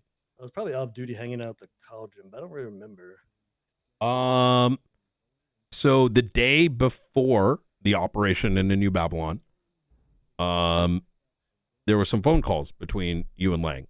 So there was Tuesday, you had the phone calls. And then the next day you had some more phone calls. Do you remember the distinction in conversation between the 2 days? What do you mean? So the first day he called, my understanding is that you were at the Cauldron and Jaeger was present and you were middlemaning between Lang and Jaeger, right? Was I following correctly? I don't think that was Tuesday. I think most of that was Wednesday. I think Tuesday. Oh, Wednesday was the Jaeger- middlemaning. Yeah, I don't think Jaeger. I don't remember if I saw Jaeger on Tuesday. So just to make sure I've got this right, Tuesday, when you initially got the calls, that was Lang asking about Jaeger. Yeah. And the next day is when you were middlemaning. I mean, he called to get like those conversations started with him asking about Jaeger, but at the start of those, I wasn't with Jaeger, but then like later in the day, I was with him, and that's when like I middleman some of them. Okay. Okay. So later in the day, how did you middleman? Did you use your phone? Yeah. Okay. How did you middleman over a 1-minute phone call? I mean, it's kind of how most of the calls went. Is like I tell Lang that Jaeger misses him. Jaeger screams he didn't say that. Okay. Lang says he doesn't believe me. I tell Jaeger. Lang says he misses him. Lang says I didn't say that. Jaeger doesn't believe me. They both truly miss each other. We're Jaeger already, doesn't believe me. even with this retelling, we're already over the allocated time on this, on these records. Yeah, Lang wouldn't listen to that much talking. He would have hung up by then. So you stated that initially you got these phone calls. Jaeger wasn't present and he was asking about them.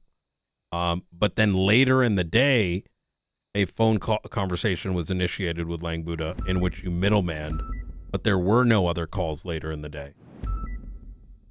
Which day? Wednesday? Tuesday. Well, no, yeah, I wasn't with Jaeger on Tuesday. Oh, Those were Wednesday just- was it? Okay. Yeah, Wednesday is when I was with Jaeger. I don't think I saw Jaeger on Tuesday. So that Wednesday middlemaning, how many phone calls was the middlemaning? I mean, most of them. I think the first couple would have been just me before I was with Jaeger, and then most of the ones after that were just middlemaning them. Okay. Could you describe how the Wednesday, because initially, and this is just for my own clarity, you stated that you didn't remember how many days you were getting the back and forth calls, but it sounds like now we've established you had the initial set of calls on Tuesday and then more conversations on Wednesday. What was it that kind of jogged your memory about the conversations spanning 2 days? I mean, they kind of just all blur together because it's just the two of them screaming at me. Okay. For all the middlemaning, but I mean, I don't really know. Like it just kind of. I feel like I kind of already explained that. Okay. So on Wednesday, you had so Wednesday when you middleman, the first call, Jaeger wasn't there. Is that accurate? Yeah, and I think maybe the second one he wasn't either, but I can't remember for sure. But I know the first one he wasn't, but then at some point for later ones. The first he one was on around. Wednesday? Yeah. Okay. How long after did Jaeger arrive and you start middlemaning after the first call? That I cannot recall. Okay. Was it more than 30 minutes? I can't More really than an say. hour, 2 hours? I can't really say. I don't remember. Okay. Because these calls are within a 20-minute time span. Yeah, I can't really remember like that when he showed up. Okay. So you wouldn't be able to recall if you had a phone call and very shortly after Jaeger arrived? I mean, I know that happened. I just can't remember like the time like frame when it happened. Okay. Are you aware of? Were you in communication with Arush Patel Santana at all on Wednesday? I don't think so. I don't think I've talked to him in a long time. I see. I got you. Did Lang mention anything about what was happening to him at the time of this conversation between you, him, and Jaeger? No. Okay. He didn't mention anything about receiving a gun at that time from Speedy? No. Okay. Did he didn't say anything about breaking out? Well, no, because I mean, I didn't know he was in. No, I know you. I understand that you didn't know, but did he didn't mention any of the fact that he was in prison, that he had just received a gun during the phone call? No. Was there anything that might have indicated that he was being a little sussy? I mean, the whole thing was kind of sussy just because it's not like him to act like that, to like call me and like ask about Jaeger, because it was clear he missed him, and he's usually not really like a feelings person. And also, like I was saying, seemed like pretty like sad or mopey, which is unlike him. And he'd kind of go from like sad and mopey to like acting like he was missing his son to like getting angry that he's like almost admitting that he cares about him. I mean, the angry stuff's pretty typical, but like sad and mopey's not. Okay. I see. So would it be strange for Lang to be receiving a weapon while having a mopey conversation with, because he's got text messages here with individuals that attempted his first prison break, and he doesn't sound mopey. These text messages seem rather focused. So of that day could you describe the mopiness? He seemed like he was just like dooming or spiraling a little bit. Sometimes he gets real paranoid. I got like, and it's kind of like, how do I describe it? I mean, he wasn't really being paranoid, but sometimes he gets in like weird states. He wasn't being paranoid, but he was definitely being like, when he was asking like, how is my son? He like wasn't like enthusiastic. He seemed kind of like sitting mopey about it. Okay. Has he communicated with you at all since he got out? No. I see. Have you reached out to him? No. Okay. Are you aware where he is right now? He got arrested, didn't he? Yes, he was apprehended yesterday. Now,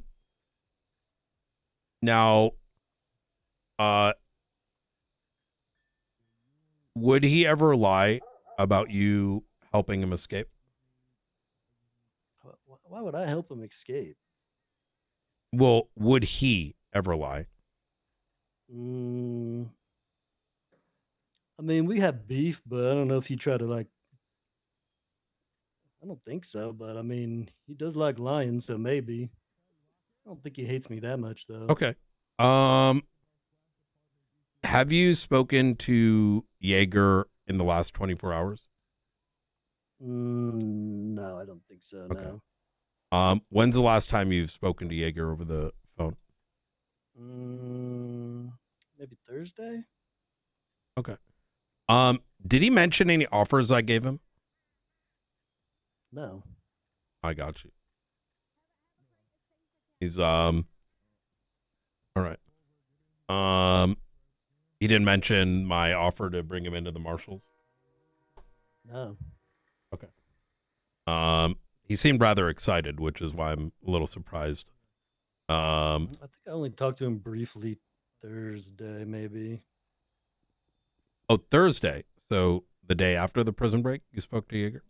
Yeah, I think so. I don't think I saw him yesterday. I think Thursday I saw him for just a little bit.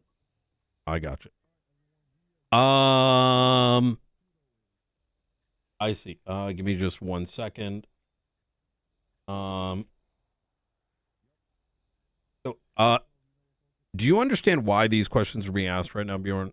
What is your? I kind of do, but I guess I'm Yeah. kind of wondering, like, what do you think I did? Like, am I being accused of something? Because, like, I understand, like, since he called me, like, and then this happened, like, you know, it seems like normal you would ask about it, but Yeah. like, is there like something you guys think I did? Like, I'm a little Well, confused. I think if I think the important thing here is, and I think this is why it's in this setting, is a officer that's off duty that is in communication with a inmate shortly after they break out of prison, is something that we have a duty to Before they broke out, not after. right before they broke out. Yep. Yeah. Is something that we need to ask serious questions about. And while I know I can understand these being very tough questions, but we need to do our due diligence because we cannot, in good faith, move forward with the investigations that spawn from it, right? How did they break out, et cetera, because they're going to go to trial, right? And if we don't have the truth, then we'd be hiding that evidence in court, right? We'd effectively be committing a Rhodes violation. Does that make sense? Yeah, I mean, I understand you got to like investigate it, and so you know, Right. and I'm not like, yeah, I'm quiet. I So, got nothing to hide. So, yeah. I mean, I think most people like, especially Unite, know like I got history with Lang and stuff, and so, but obviously I wasn't aware this was going to be happening, so it just kind of Mhm. like little blindsided, I guess. Yeah. Well, it's is there? I am kind of curious. Like, did you not think it was pertinent to let others know, especially all the ones investigating? Like you were participated in the raiding of New Babylon. To mention that you were having these conversations. I mean, if there That was, did like- kind of take us back a little bit. I'm going to be honest. Like, I mean, I guess if there was like something I thought that would be relevant, I would have. But if all we're talking about is just like his son and Jaeger, and it's just like, it's kind of the running theme when it like, that's pretty much what's always talked about between like us and like they've done this for like years. This like on and off where they like won't admit they care about each other. I mean, like if I had known he was calling me from prison or like knew anything about like you said something about Speedy, like any of this stuff, then I would have like informed people. But to me, it's kind of like just another conversation where Lang and Jaeger are just beefing with each other, and it doesn't really feel like it like adds to the investigation, I guess. but it does if you know that he called you from a prison phone. Yeah, but I didn't know that till after. The day that we raided New Babylon, you would have known it, right? Yeah, but then you guys already had the phone. Yeah. Oh, you were made aware of that. I saw there was a subpoena, but I didn't realize that was the number he called me from until this happened. So like, I saw like the day after, like when we were raiding Babylon, like he had gotten arrested and stuff, but I didn't realize that was the same phone he called me from. When did you first realize there was a phone subpoena? I think it would have been it would have been when we were doing the New Babylon raid. I was looking through the stuff. Yeah. And so you saw that and you're like, oh, I guess I don't need to tell anyone.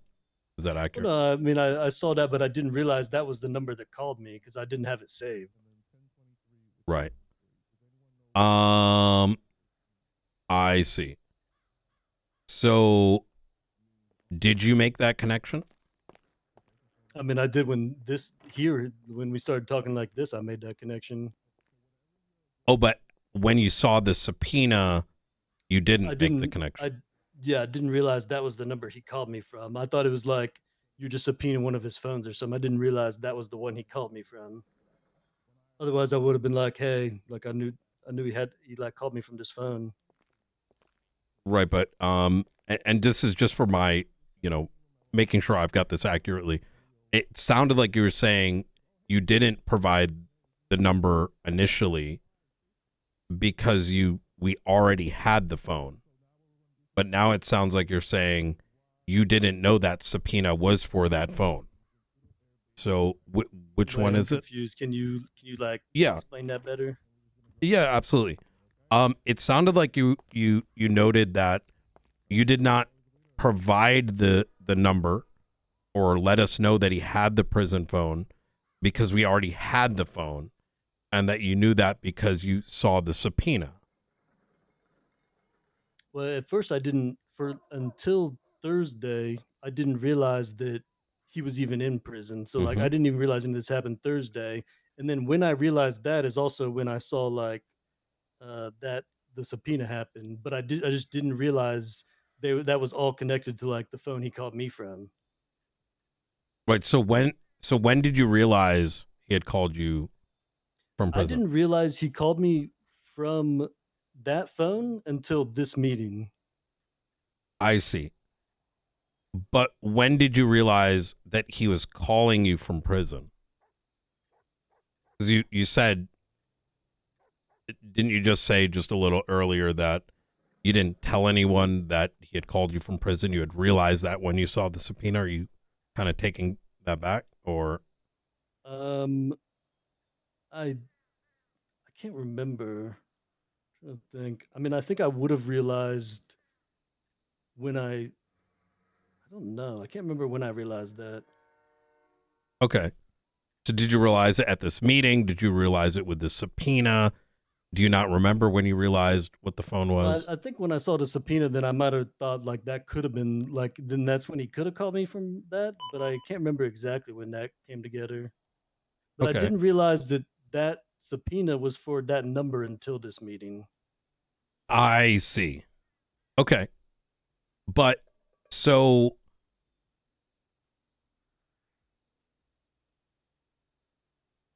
I guess that still begs the question, up until this meeting, why didn't you tell anyone that Lang called you from prison? Because if what you're saying is accurate, right? The latest thing that you've told us, you would have known that, hey, we're raiding New Babylon. Oh, he broke out. This isn't Lang's number. He was making those calls in prison, right? Why didn't you inform, your superiors about that? It could have been critical information, right? Yeah, I mean, I guess so. I guess like just not thinking about the information that we talked about, like just being about Jaeger didn't really seem like it was really relevant to anything. Well, you don't think that that phone number that you had and that would have been investigatively important to those looking into the prison break? Prison break, which stems from the murder of a deputy, or sorry, a law enforcement officer. Yeah, you're right. It could be, or could have been. Okay. Um. Okay. Do you, if, and this is a hypothetical, if you got a phone call from someone that you knew worked for the Faceless, let's say, right, and he called you, actually, let's even be more generic. Is there, let's say you received a phone call from the archivist. Are you familiar with him? I mean, I know that name, but I don't like. Okay. I've never got a caller, so like, I don't know what they sound like or anything. Are I'm you, just,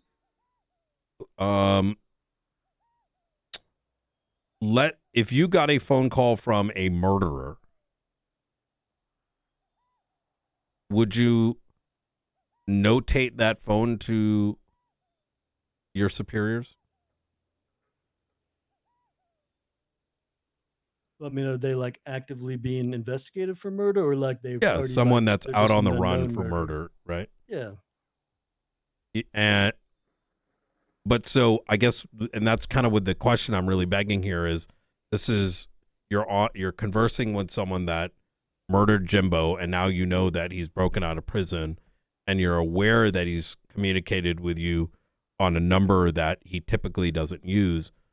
Why wasn't in that case that information given to your peers?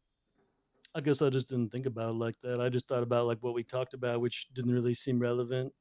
Okay.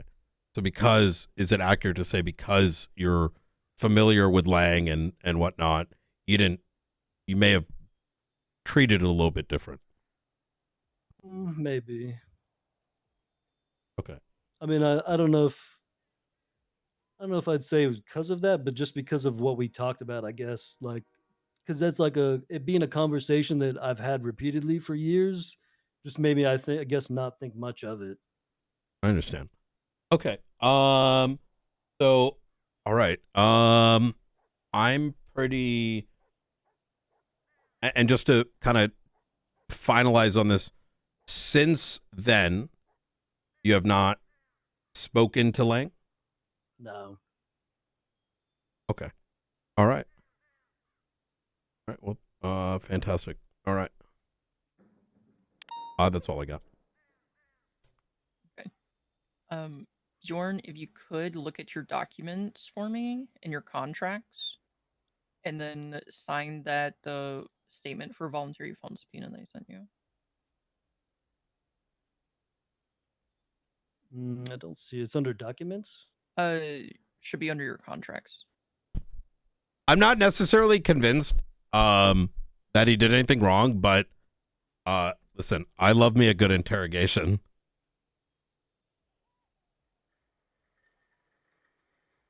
Okay, son.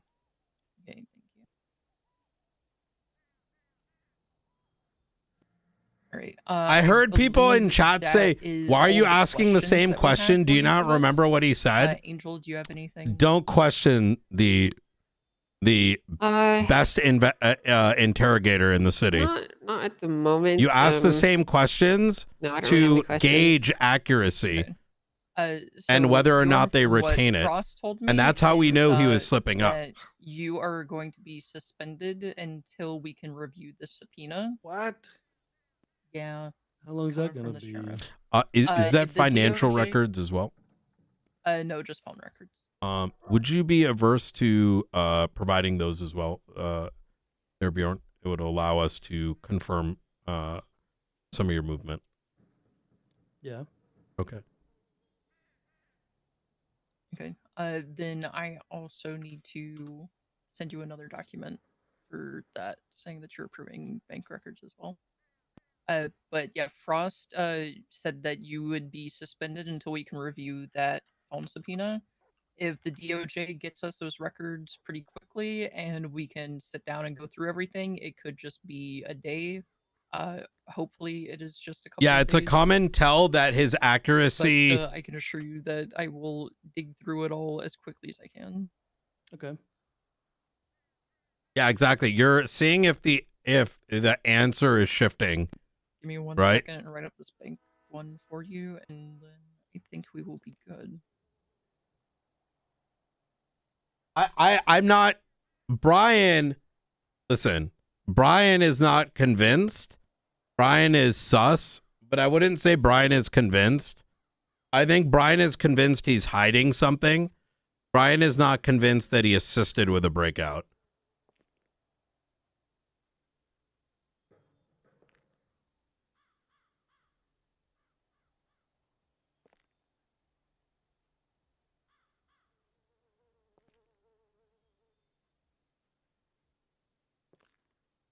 Bjorn, what's your state ID again? 1054.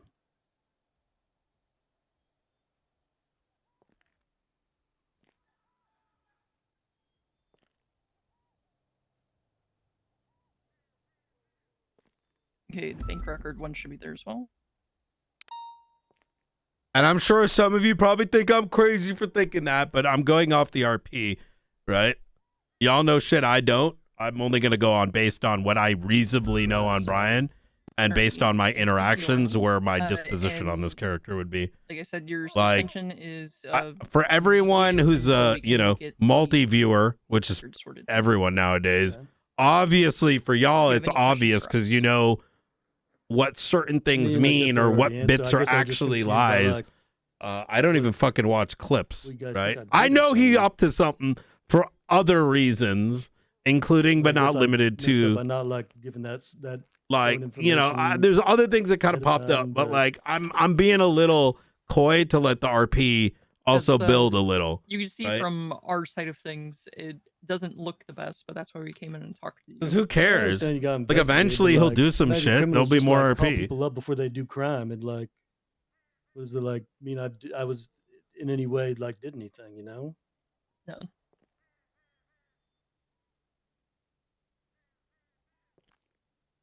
be honest, if we won this, it's like, yeah, I'm doing it. Or I'm like, no, you're fired. You're fucking liar. Ventura, you got anything? We're going to lose out on way more RP, to be honest. Thursday? Oh, Yeah, hey, Ventura Victor. came in a while back. Bjorn, Yeah. would you swear on your favorite meal that you're telling the truth? I would swear on the Milky Mountain. Would you swear on the Stormlord that you told the truth today? I would swear on the Stormlord. Okay. Who is the Stormlord?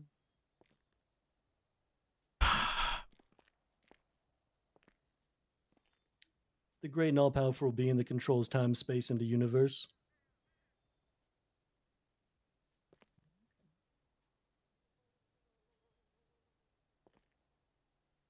All right. Jenna, you got anything? Not at the minute. Okay, I believe him. I believe him. Bjorn, while you're suspended, I believe him. Yeah. leave all your gear in your locker. Okay. And you can leave your key at the front desk, and we'll give it back to you when it's time. Okay. All right. Thank you very much for coming in, Bjorn. Thanks, Thank you, Bjorn.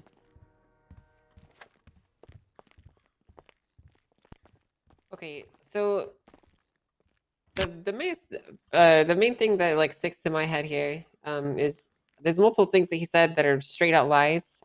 That are I'm just very moving because concerning. my head's super close to the Oh, you're wall. fine. You're fine. Some of the things that he said are just straight up lies, which are very concerning to me to hear. I don't remember who was it.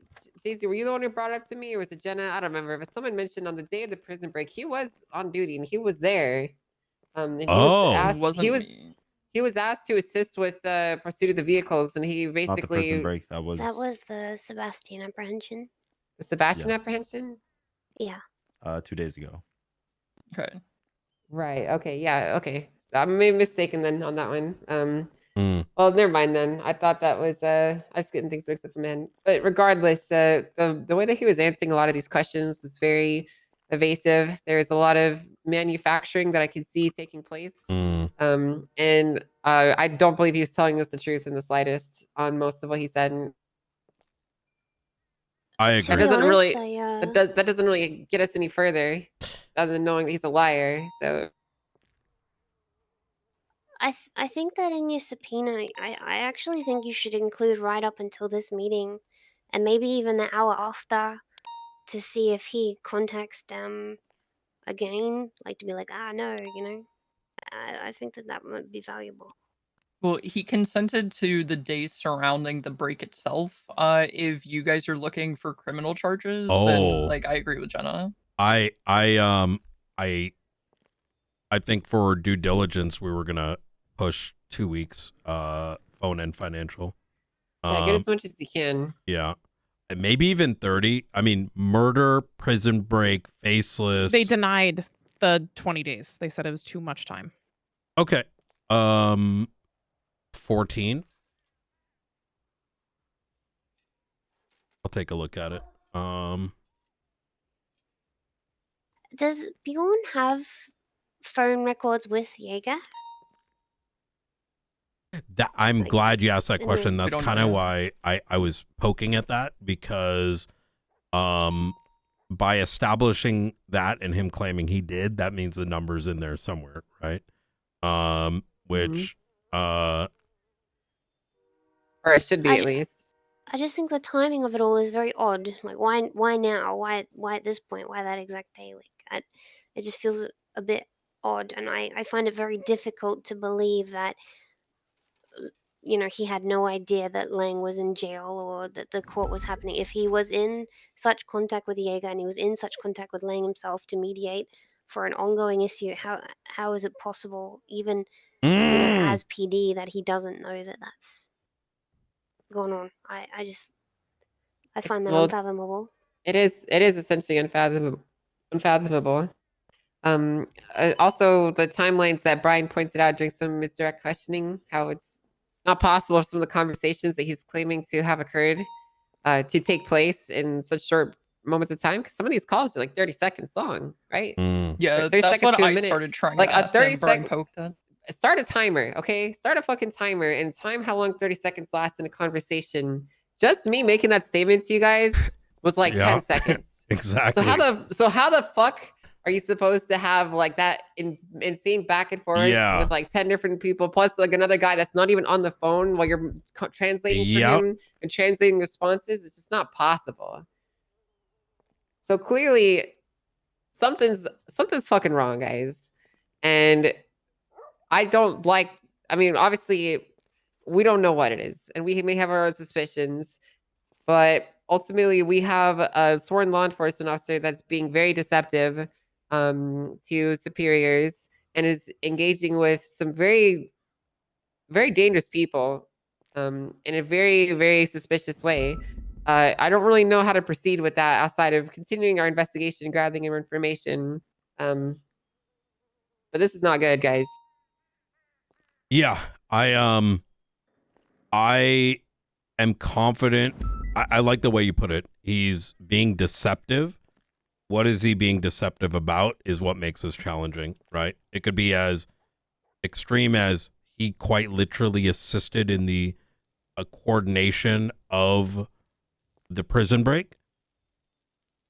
As an example, in fact, those phone records are going to be interesting if he had any conversations with Forehead or was in that vicinity, because if you notice that before the prison break, there's comms with Forehead. Where did that come from all of a sudden?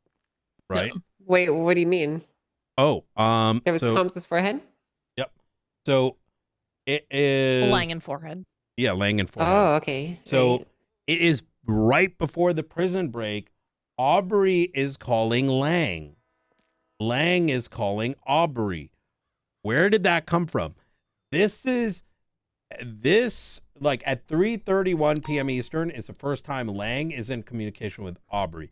So now, based on the rest of these text messages, it could have been Speedy that coordinated it, but it doesn't take, who's also in comms, it doesn't take away from the fact that it could have been Bjorn, right? Like it doesn't make sense that in the midst of, like, Lang is talking to Speedy. Yo, dog, give me a gun. I bet I'm going to need this for a prison break that's coming, right?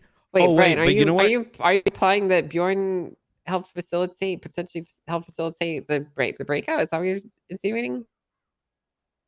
I think, yeah, absolutely. Well, I think as an extreme, yeah. Oh, okay. It's like an extreme possibility. I see it. Yeah, it's the time. Give me a sec. It is actually, let me pull up the report. I think I had McAllister do a timeline.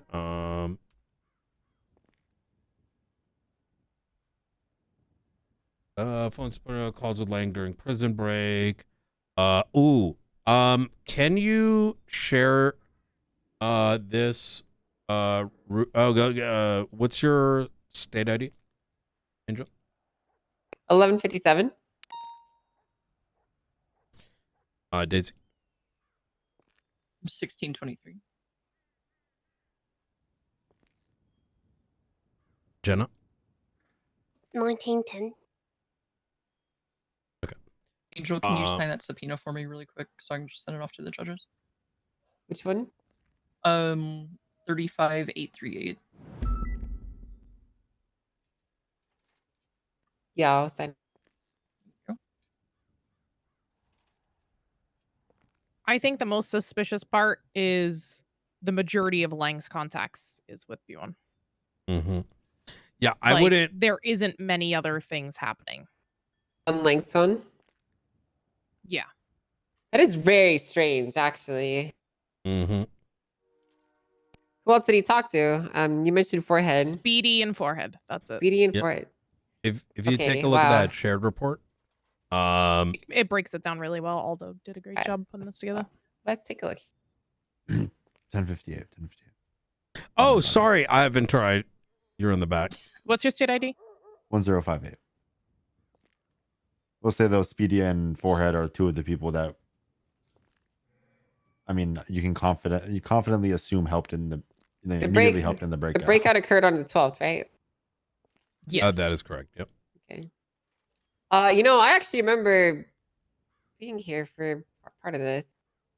Yes, this was Remember when Ross and I were kind of fucking around at the prison? Not like fucking around, but we were like responding to like some Lang having a weapon and fucking gunning somebody down. An hour before.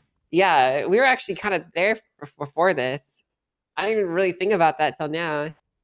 Yeah, so he was actually on the phone when we were there. What? Well, yeah, I saw Lang on the phone walking. Oh, away from Lang us. was okay. I was like, oh. yeah.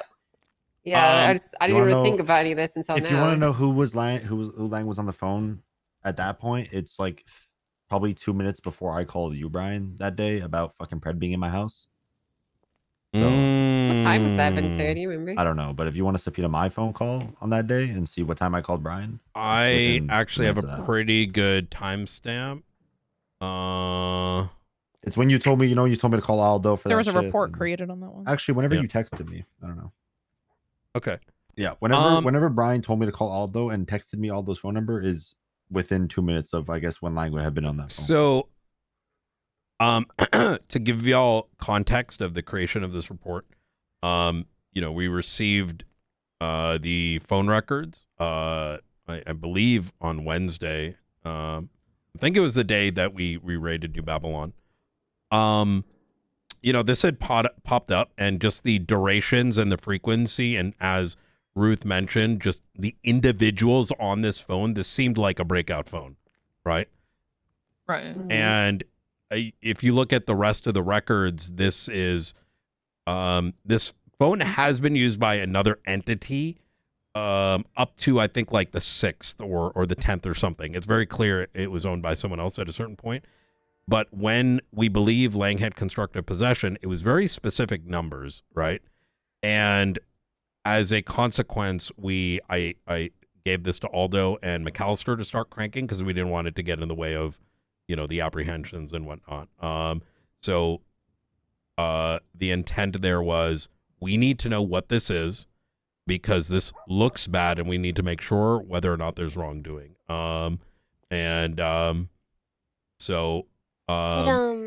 Did you guys pick up that Bjorn said that he had seen Lang's subpoena? Yeah. Yeah. That why is a deputy that never does police work and never does paperwork looking at subpoenas? Yeah. I thought that was very interesting. It's a very random, I think, for someone to go out of their way to look at, like, for a subpoena or at a subpoena. When, I just think that was very odd. Did you For notice? the last month and a half, he's been part of 19 incidents and hasn't written a statement for 16 of those 19. So it's very out of the ordinary that he would be looking through a bunch of police work. Yeah. Did you notice, and this is why I intentionally asked the same question in different ways, is that he started with, well, I didn't give the number, and correct me if I misunderstood this, I didn't give the number because you guys already had it. How did he? Yeah. And then he says, I knew this because I saw the subpoena. And then when I started focusing on that, all of a sudden, I didn't know it was his phone. And then his entire narrative changed again. Yeah, I heard that as well. Yeah. You're correct on that one. It's like he would find a hole in his story and then try to bandage it, but then all of a sudden he created another hole. So it just, I mean, that's kind of how most of his interrogation went, really. Yeah, I mean, the fact he said he saw the subpoena, this was on the 13th, but he said he wasn't on duty. police cat. Yeah. Why is everyone police catting so hard this morning? Because it was the Alfonso You don't police thing, cat hard enough, right? Where he pussies. said that you asked him to come with a Cara and he didn't release. Look at all these non-subs. Guys, you guys have a cat too. Yeah, I just we don't had know what it's called requested anymore. A few times. I think Ventura even said. Are we in Bjorn sub mode? Do we specifically not to have bring subs Kaka. anymore? Type 1 in and chat he if was you don't have a just- sub. I don't know. He was just not responding. I did find it weird that on that day when we pulled up to the gate, the New Babylonians Someone were gift like, these ones a sub. They did not seem surprised that we were there. Like they all immediately walked to the front and they were all just, "Hey guys," and I found that odd. They Case seemed of ready farming, for case us, of farming doesn't work that way. I wish it did. You know what doesn't work though? Gifted subs. And that sub button. Guys, streamer gets the full amount. Oh my god. Well,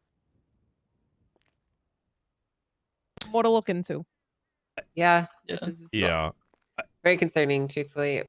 I believe genuinely, I think he's hiding something. I'm not necessarily convinced that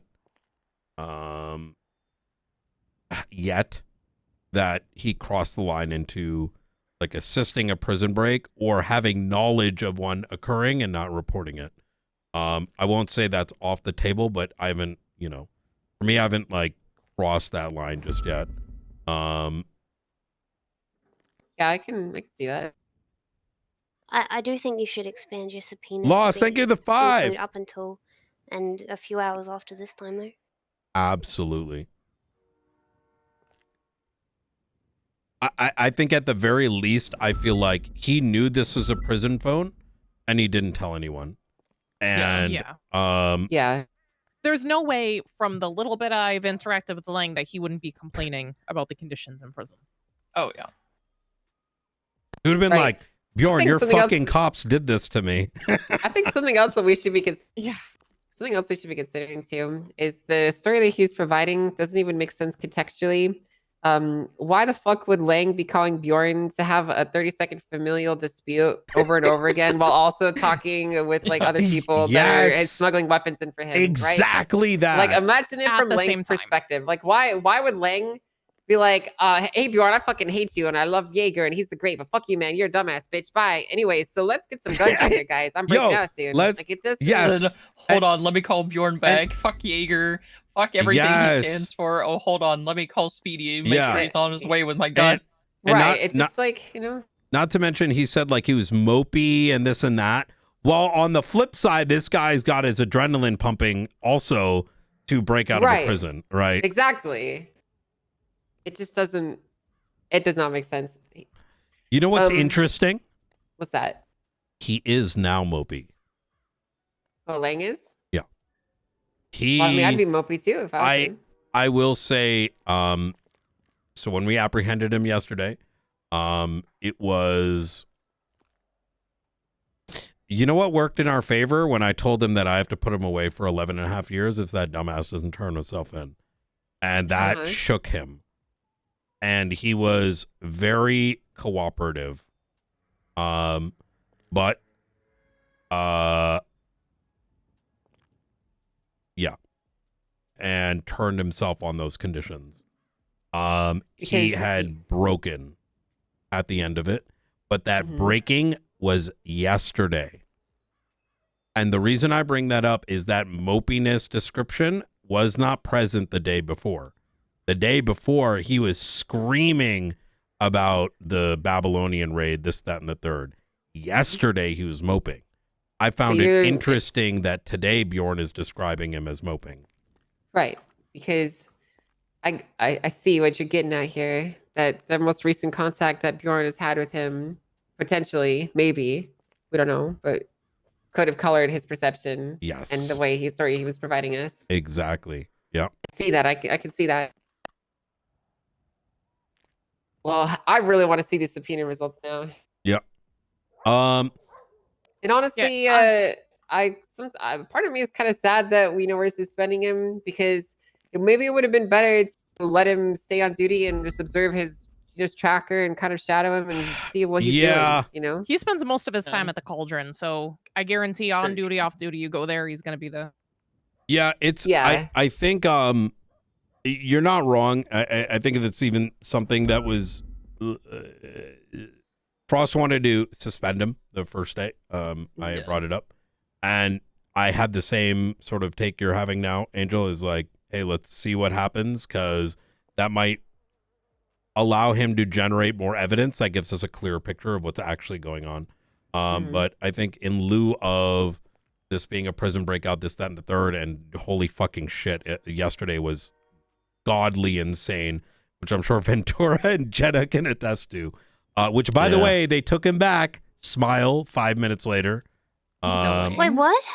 Yeah, I still have so much paperwork to do. Long I had story to go short, to my anniversary after the grenade.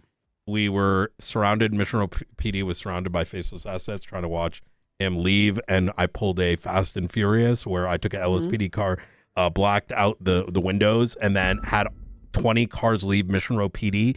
And as soon as they hit Legion, so it looked like one convoy, but then when they went to Legion Square, every car was directed to go all across the island, so they had no fucking idea. And then we silently dropped them off at a house that only I knew. And then literally 20 minutes later, this fucking dumb fuck Brandon fucking Princess Peach Valentino literally is kidnapped again. How the fuck does he manage that? Because he's such a dumb fuck. He's, in fact, if you reference the Impossible latest, to keep alive. yeah, the last 30 days have been miserable handling Mr. Smith, aka Brandon Valentino, who has done us very good, including the capture of Silas Moreno. But he quite literally wanted us protecting him while he's snitching on himself to everybody, and putting himself in danger. The newspaper, y'all should take a look at it, issue number 16, in which he does an article, and at the end of it, he says something about memories only live through death or something. So I actually think he wants to die a martyr. So I think after we did everything yesterday, and it was incredible, he put himself in a position to get grabbed again, and now he's somewhere that we're unaware of. So really quick in regards to all of that, Brian, 2 of the people you have on 24-hour hold called me. They want to know what they need to do. Okay. What happens from here. We'll have a chat with them right afterwards, I think. Okay, that's what I told him. We'd probably be in contact in 15 or 20 to give him instructions. Okay. Yeah, the judge, I believe, is trying to sort out these phone records. So once he sends them over, then I will let you guys know. Yeah, will you send them to us as well, because our subpoena hasn't been signed? One thing that is in regards to the Lang comment that I made, I want to make this very clear. He did not provide any information on the suspects inside.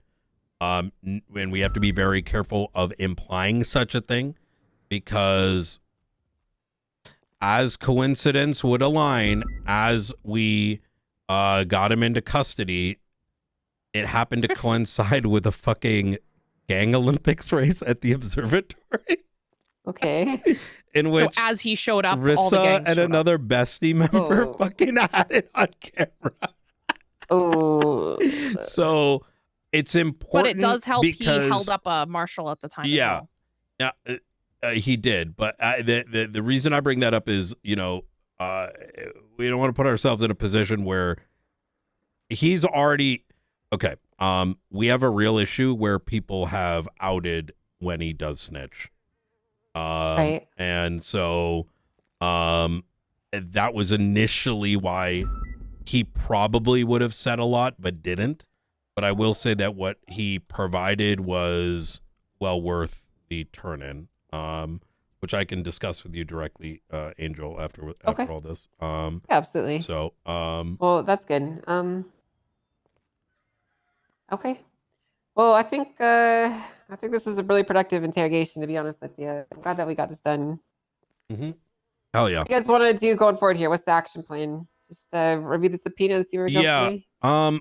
Y'all do as you see fit. I would say, like, we trust you with your judgment. For sake of ensuring we're doing our due diligence, we may crank a little on the outside, right? But anything that we learn, we will keep you informed.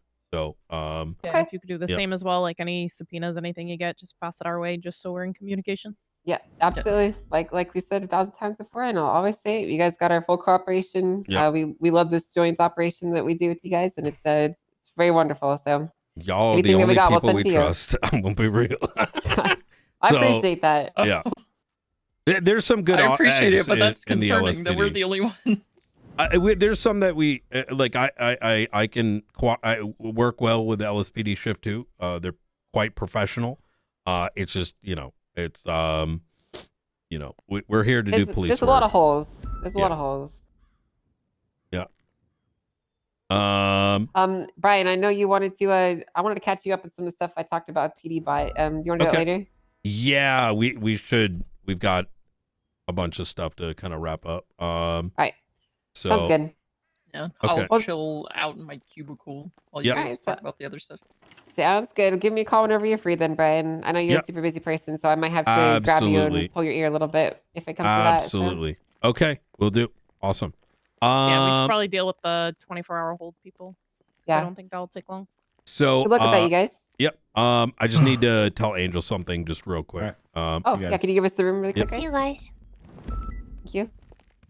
I wanted to kind of keep it simple because I don't want to endanger Lang with this specific. Sure. This is a classified report. Only myself and Ruth can see this.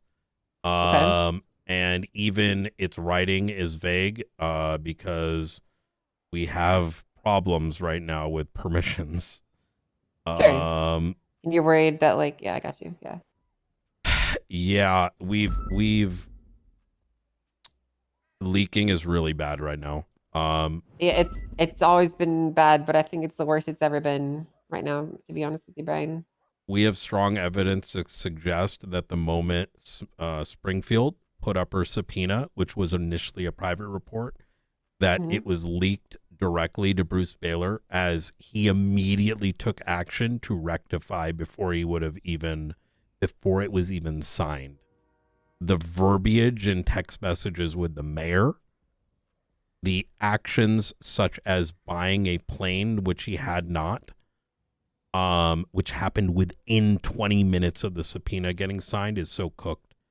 I had to take the tags away from the justices because I don't want to create an environment where they're allowed to be corrupt, but where it can get toxic, where we're like, did they do it? Did they not do it? And they say they don't do it. And, when it could be someone else, it's created a very, Springfield is devastated, and understandably. I mean, I'm going to be blunt with you, Brian. I don't really trust a lot of the people in the Department of Justice. A lot of them, even that are holding justice positions, were previous criminals. And I'm at a position now where I don't actually believe that anything you send to them is safe.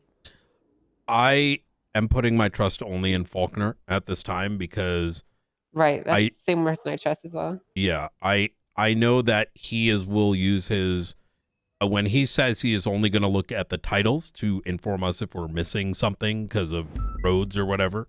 I trust him with that. But even on the brink of us having a discussion about tags, I had McAllister had to write a report on a justice or something, a complaint, and he was immediately confronted by that party, and I was just like, bruh. Yeah, bruh. The unfortunate reality is that they still have you taken away their access that you should. You're no longer beholden to the justices, so I don't really think they should. I did yesterday after a very closed meeting with Faulkner. But the day before they were talking about giving it back because they needed it to inform us, and I gave it in a show of cooperation. But after what I heard about McAllister and also with these leaks, I had to remove it. So I think that's the most appropriate course of action there.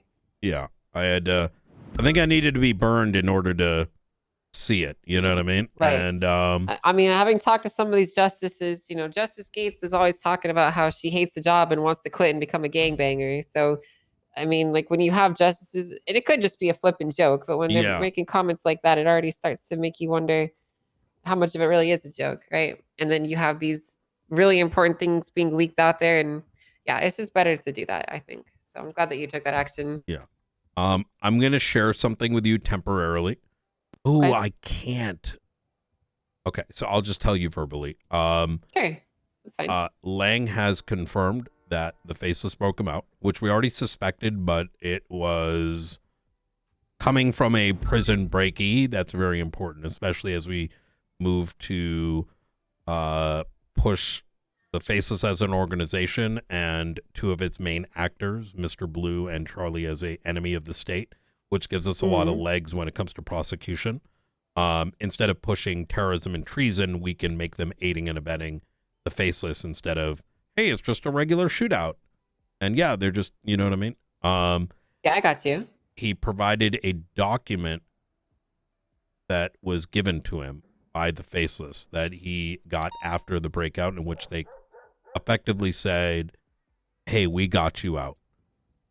What the intention is unclear, as Lang fundamentally hates them. And that was something we were trying to figure out. Why would Lang allow the Faceless to break him out? We still don't have that answer, which is what makes this Bjorn thing even more sus. Right.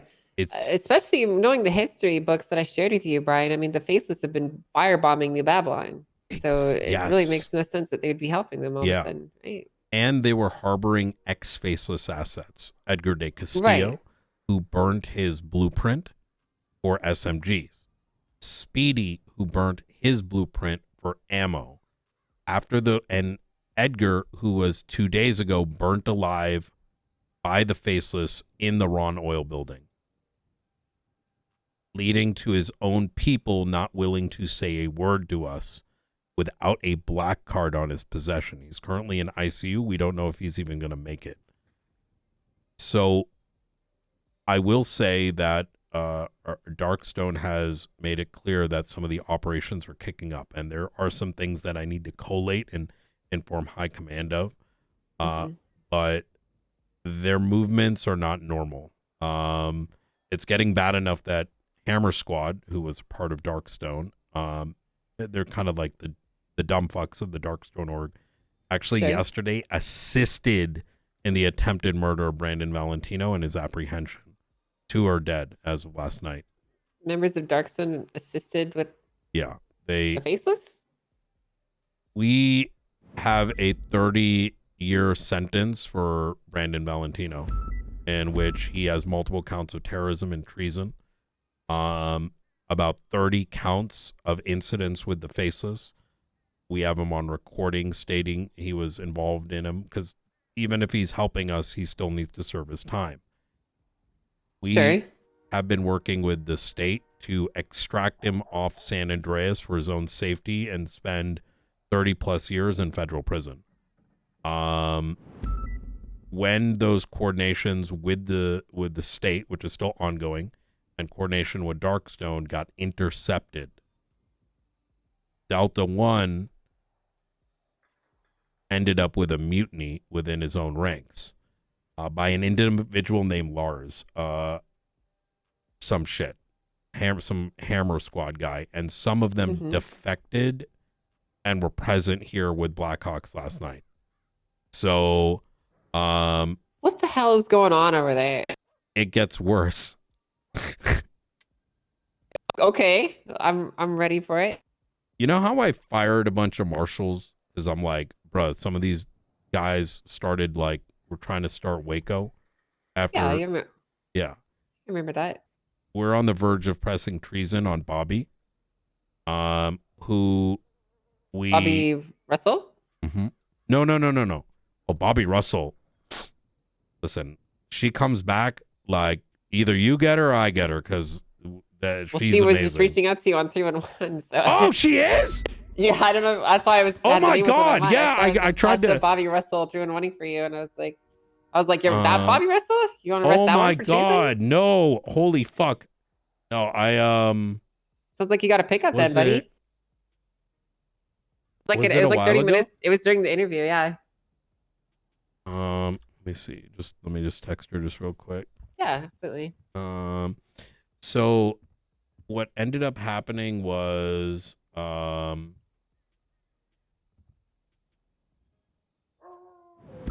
wait, let me ask Ruth to get in contact with Bobby.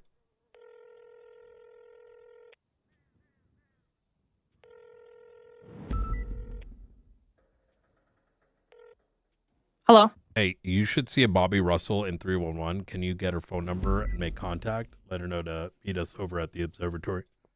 Okay. Do you want to do that before the people on 24-hour hold? Because I think they might be going to bed soon. Yeah, they can.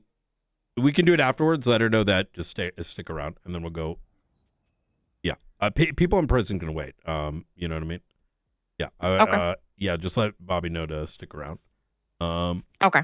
Yep. Poof. Okay. So, Bobby ex Marshall was working with Gunner, starting this like Waco group. Pretty much like swearing an oath against the government, effectively. McAllister, I fired him. What the fuck? Which part? They're swearing an oath against the government. Oh yeah, it was crazy. It started with. But they won't take their oaths for the government, but they'll make oaths against it. Yeah, they were while in the Marshals, they were leaking shit. And Jesus fucking Christ. like whether it was to like actual leaks, not like the pretend ones, like full on documents, sensitive information that would be needed to prosecute, oaths that went against the state under the claims that the faceless are infecting the state, which I do believe, but you know, that's why you charge them, not fucking start a militia. Yeah, are they fucking stupid or something? So the whole point of the marshals is to protect the state. Yeah, exactly.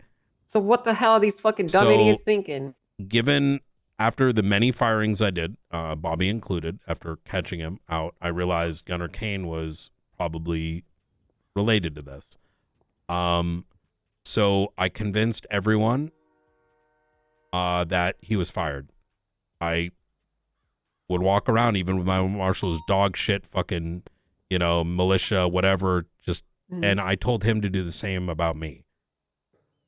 And for 3 weeks, while fired, he was actually operating as a marshal undercover, only known to a singular justice and Ruth, who was his handler. Oh shit! And who is this again? McAllister. McAllister? Yeah. Damn. Okay. And so he That's fucking devious. infiltrated that group, went to their meetings, became their number 2. Oh my god. Okay. And is now was brought pulled out and brought Bobby into interrogation, and he didn't believe it. That is actually insane. Yeah. What the fuck, Brian? So some of That's the some deep state CIA shit right there. Yeah. So in fact, 2 of the marshals that eventually are going to be quote unquote hired are currently doing the same. I see. Okay. Yeah. So but the reason I bring that up is we have reason to believe that this Hammer Squad may be trying to make contact with the Scuff Militia. So we might be dealing with hostiles in the future. Oh my god. Yeah. Rogue marshals linking up with rogue Darkstone assets. Yeah. What the hell is to do what exactly? To take down the faceless? To take down the state with the faceless's help? Like, what the hell are these guys even thinking? What's their fucking objective here? I presume it's going to be going after entities they deem as faceless assets. Like for example, let's say they think Danger is a asset. Instead of investigating and prosecuting, they may black bag him, right? Right. Okay. Yeah. So yeah. Well, this is all pretty insane information they've given me, Brian. Yeah. Anyways. Whoa. Okay. What are you Well, looking at? just walking ADHD. I was up till 4 a.m. last night. Oh, I couldn't hear a word you were saying. I'm sorry. Oh, no, you're good. I was just stretching my legs. All right. Okay, Well, I got you. I'm going to go deal with these people in prison and Yeah, best of luck, okay? Yep, absolutely. Thanks again for filling me in. Yep. Take care. You too. Take care, Ruth. The marshal suits you, by the You way. too. You're doing really good work. Yeah, thank you. What's going on, Daisy? Okay, so 24-hour people, let's have a chat about that. I say we charge them for what it is, even though it could be more with conspiracy. What are your thoughts? No, I think that's fair. Then they get something on the record that we can use later. Yeah, I think until yeah, let's do that. And then were you able to chat with Bobby? Just let her know to stick around. Yes. Okay. She is one of my best detectives back in the day. I love Bobby. She's also Okay. shift 2 to 3. She is so good. I trust her with my life. And I want her so desperately here because she knows she's great. Now I know Yeah, I don't know how much unfortunately time. don't know any of these people. Yeah. Huge asset to everybody if we get her.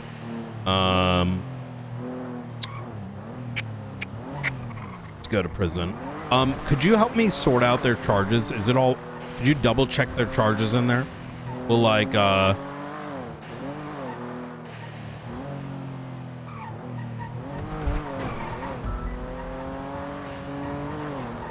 and I think we can interrogate them out afterwards, right? Nothing stops that. Yeah, it doesn't need to. Yeah. I think they may have tried to kill him, but you know, do you know if the guns were run? I know their charges are all in there. My MDT is just not working at the moment. Okay. I'm just concerned their guns might be hot. That's the only thing we got to double check.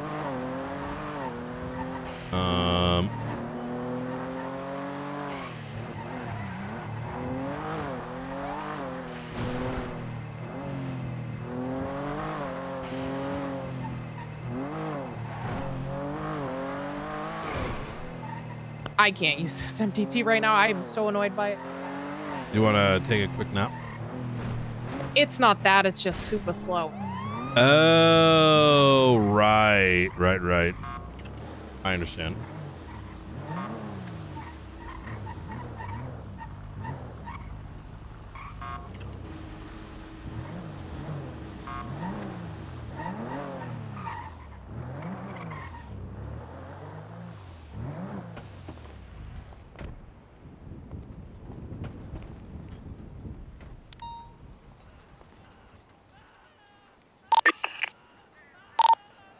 DOC? Send it. Hey, we have 2 individuals on 24-hour holds that we want to have a chat with. We could probably do so in the, like, you know, the cages between the motorcade. Hey, firm. Do you have eyes on them already, or you want me to go get them? Yeah, if you don't mind getting him, I'm going to stay. Me and Ruth are going to stay behind the fencing. Hey, firm. Do you have names for the individuals, just so I can double check? I believe Andre Tyson and Mr. Hunter. Hey, firm. Let me find the individuals, and I'll get them up there for you. Awesome. Their weapons were ran. They were, and did they come back clean or hot? Yes, clean. Okay. Or at least Hunter and Cooper's are. Like Tyson, I forgot about. Oh, and DJ Cooper. Hey, firm. In regards to Bjorn, I definitely think we need more than the day of. And I think that's pretty. Oh, they got 11 to 13. I mean, that's good, to be honest. Yeah, it might be all we get because they denied the first one McAllister did, said it was too much. So we went for 5 days. Okay. And I think it should have went down to 7. I think they told him 5. I'm gonna actually, on our list of things, I would argue that we should, if you are, that should be a part of your employment. I'm gonna keep it real. Let me tell you, I tried to have that in SOD in the beginning, and it was a battle. Oh my God! What?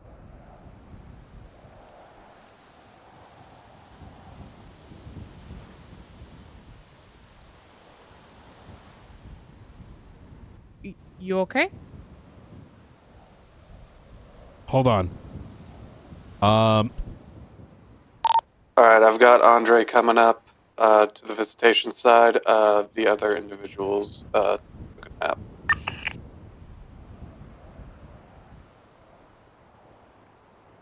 Night.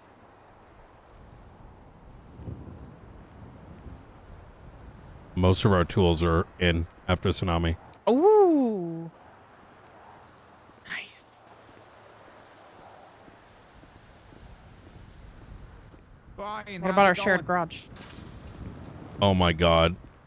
How you doing, Mr. Tyson? Chilling like a Hold villain. How on. we doing? I love you, but I got a really good news, and I'm sorry. I got to tell Ruth before I lose my mind. Can I hear it? No, I can't, unfortunately. Come on. No, I can't. Come on. I also asked for a shared garage at the observatory and a couple secret ones for UC cars. Oh my god. Yes. Are they there? They're real? Which one? Any of them? Is it actually happened or happening? No, it did already. No, I Already? just asked for the other one. Yeah. So, Can we yeah. ask for evidence at a observatory? I don't know if that's too much. Yeah, no, I'll ask. That's probably easy. Evidence and armory? Yeah. I don't want to look a gift horse in the mouth, you know what I mean? Yeah. Take what you can get. Yeah. William was around, but he's not right now. I hear he went to bed. Okay. We'll we just needed to kind of like figure out just so you're aware, like we were up super late. We're not trying to keep you here longer than you need to. Yeah. So here's I'm gonna put it like this, right? I know you work for the Faceless. I'm not gonna get into the philosophy of why or whatnot. I'd love to have a conversation with you at some point once, you know, we're both free, Right. if you're down, right? And 'cause I always like to, my interest in doing law enforcement, Andre, is not just throwing people behind bars and giving them the most amount of charges. I'm genuinely interested in chatting, right? And Okay. and I mean, that's way more interesting to me than these other motherfuckers I be dealing with most of the time. Yep. So hopefully at some point, you know, we'll have that conversation. Not today, unfortunately, but we thought about how to go about this given what happened yesterday, and I won't go into the specifics, right? Like, but we believe a lot more happened than what we're charging you with. But I don't want to hold you here, and I want to give you what I think is reasonable. The charges are blip blip blip. Hold on. Incident report. You want me to read? The incident is 20642. 20642. What I will say is that when working with the Faceless, especially with the extent at which you do, can lead to heavy fines. You're open to the possibilities of terrorism and treason. I would very much recommend reading those charges whenever you have a chance over at the courthouse. I do not believe we have enough today to do so, because that would take an exorbitant amount of time to go through all your stuff, this, that, and the third. And there are other more significant matters we have to approach. And as such, we're going to leave it at the following. 2 times criminal possession of a firearm class 2. The next is going to be possession of explosives. The next is felony obstruction of justice. The next is 2 times kidnapping. The next is conspiracy. Wait, 2 times? Kidnapping? Yeah. Yes, for Brandon and Alice. Who the fuck is Alice? Alice was the individual all blacked out with the helmet, whom was being threatened. Her life was threatened if Brandon did not give himself up. Why? Okay. Yep. Were you not aware of Alice? You want me to be real with you? Mm-hmm. I spent a lot of time on a jet ski. Yeah. Okay. I'm not sure what the fuck was going on. Understandable. And then is going to be one-time conspiracy, one-time second-degree possession of pharmaceutical drug without authorization. I hate how long that is. Oxy. Let's just say one-time second-degree oxy. That's easier. Yeah, that's yeah. TLDR. And then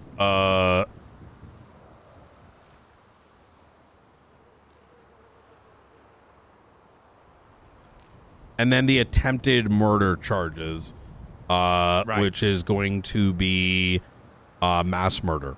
Give me a second. Shit. Attempted mass murder of a government employee. All right. Give me a second. Okay. That total is going to put you at 611 months. Wait. Is that right? Oh yeah, you had a bunch of shit. Yeah. I had a bunch of shit. Yeah. That, what's his name? Riker? He was like, you motherfuckers is better funded than me. And I'm sat here like, yeah. $147,140 dollar fine. You're not going to spend any more time in prison. You've been in here long enough. But the fine, you know, we are going to charge you with. Yeah. How do you plead to these charges? Guilty as a motherfucker. I did that shit. All right. Easy. When you see the others around or whatever, if they contact you, there is your bill. And you can jail him. Oh, we already have hold. Oh, we do? Yeah. Hell yes. Oh my god, all this shit. Oh my, y'all are fucked. You better run from the faceless, brother. What the fuck you mean, man? Marshals are in town. A whole new. Well, I know that when fucking Brian got fucking elected, I'm like, oh fuck, there's actually marshals now. Yeah. There's They're like 3 times I've talked to Brian. This motherfucker's been like, I don't care about weed. I only care about big shit. Now he's the fucking marshals director. You don't think I know I'm fucked? You know, at least you're coming to terms with it. Maybe no, I'm change smart what enough you're to know doing that before shit, it you gets feel too me? dark. No, I mean, come on. Go back to the weed. Just keep that in mind. Well, I mean, I might. That could be fun. I'm you still don't give a fuck about weed? Some of us might. Yeah. So, I mean, as director, like a big part of like I have to be hands-on the big shit, but you know, our department's growing, and you know, we're looking for things. We're not interested in the pings. We're interested in building up. All right, bet. Yep. Say that, man, motherfucker. Understand that, you know, as I did on the phone, I wanted you to hear that. I hope you understand that as marshals, it's important for us to let Danger know that you have now kind of become a bigger liability as a result of your affiliation with the Faceless, right? Yeah, I mean, So, listen, like the dude, let me be straightforward with you. There was times where they were like, we could hire you, you know, get you keys so you can see the MDT and shit and like business grants and stuff. And I'm like, I don't want that. I'm just there to be in the meetings and make sure that them motherfuckers ain't doing something actually stupid, because you can see that I actually do care about business. I'm sure you saw in the paper, I got a little double-page spread about my KTBC shit. Ooh, you know, I want to go enter one of those fights at some point. Once, you know, 100% sure that'd be fun. Hell yeah. Hello. Yeah. All right. I had, I'm trying to get Pred to fight Chatterbox. 137. That would be funny. Ooh. Honestly, I think that'd be really good. I think a lot. Thing is, I don't know if they see each other very often. Yeah, Chatty said that he's down for it. Okay. So I just told Chatty to get Pred on board. You feel me? Makes sense. All right. Well, Andre, I am going to get you sent up for a month, and you are going to be free to go afterwards. And like I said, you know, we'll have a chat once you're out and about. All right, babe. All right. Any questions before I release you? Not at all. I'm good. Easy. All right. There we go. Already in jail. Good, good. That's nice. Okay. Well, I've only got 311 months left. I could serve that. I don't know what the fuck you're supposed to do. Maybe jail alter? Yeah, maybe you can lower my time. I know the DLC can lower it by like 30 months at a time. Oh, you're being held? Okay. And then maybe... Do I re-hold him for... I think you jail him. I if you, like, tried jail and him you for- can't. Already in jail. Let me see. Let me go back to the incident. What is your state ID? 155. Wait, what if I hold alter state ID minus 999? Yeah.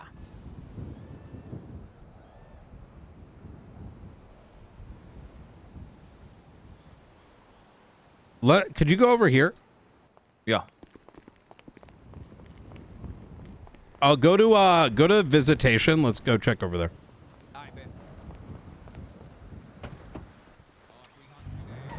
Oh, NNS chat. Show this man some fucking love, bro. NNS. You might have to hold alter. What you by, did is like the best fucking it says bro. 310, so like 3. Bro. I do 305 to play it safe. Absolute fucking You have to do minus legend. 305. Sorry, 1 second. I'm just you are a absolute fucking godsend. Absolute fucking godsend. Chad, this man has saved us so much headache for coming through and sorting our tools out. Long overdue. Hey, man. Listen, all I'm saying is if you want to join the marshals as an IT guy or whatever, you let me know. You'll get insta-hired. You know, if you want to RP any of it. Yo, Ramsey, thank you for dropping that gifted sub, man. I appreciate you. 309 left right now. Oh.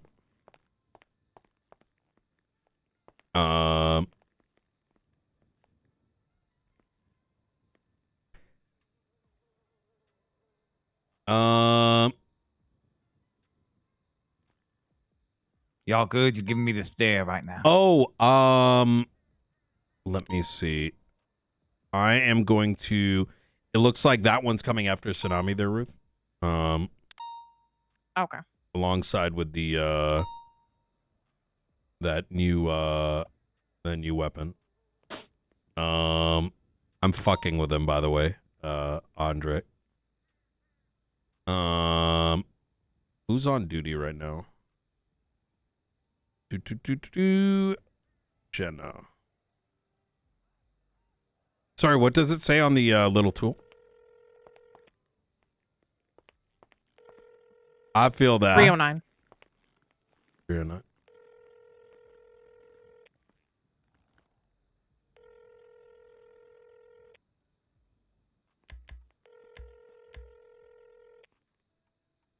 Hello, Brian. Hey, Jenna. Could you do a jail alter for me? Oh, yeah. I don't know how to do that, but I can figure it out. If you could stay on the line, it's going to be /jail alter and then state ID 11155 and then minus negative 900. 305. Oh, 305. Wait, why 305? That's how much time. If you do go over, it messes it up sometimes. I'm on 308 right now. Oh, we're altering. It's a hold alter. So I don't know if you have to hold alter, not jail alter.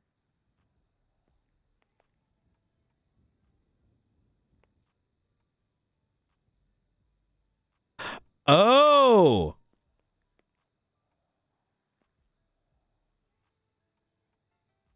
Oh, I got it. Okay, I made it work. You do hold on. Okay, I got it, Jenna. Thank you. Oh, you're all good now? Oh, yep. Looks like it's working. right. Brian, actually, yeah, I'll ask you yeah, later. I'm Never good. mind. I'll ask you later. Okay, easy. Goodbye. Good All job. right, take care. Bye. Yeah, you do negative. Yeah, that works. All right. All right, Andre.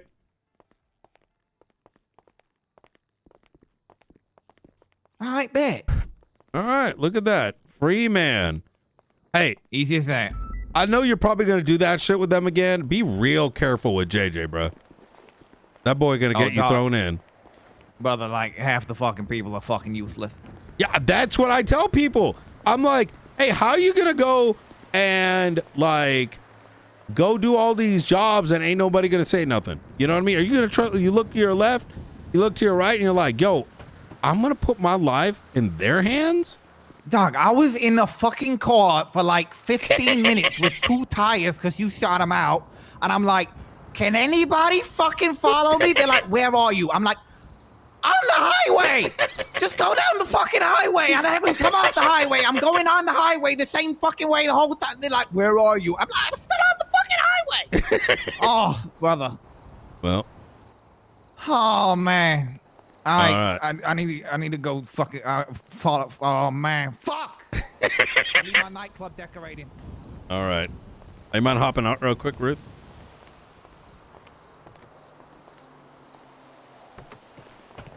Okay. Just so homie, you know, it looks like a lot of our, you know, tools are in. Some, not all of them, right? But most of them. I asked for shared garage over at the observatory and 2 that are tucked. I want to, while we have a chance, go and maybe, you know what? We'll by tonight, we should go and find some good locations. I just uploaded Bjorn's consensual phone speeder. Okay, before we dive that, because I think that's important, and trust me, I want to look at it. Can we update the title of that report we just did? And make it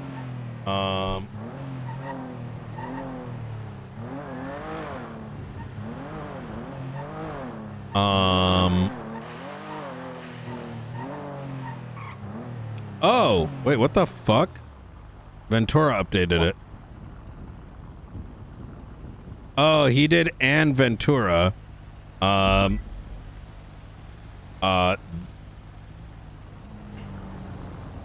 Wait, where did Ventura have anything to do with the apprehension? Lang, no. Okay, we can't play games with that. Yo, listen. I changed it back. I am going to pay out everyone involved from the very first attempts. But I want to be sure no one makes it really serious since it involved. Okay, whatever. Oh yeah, wait. Oh wait. Yeah, I know. Okay.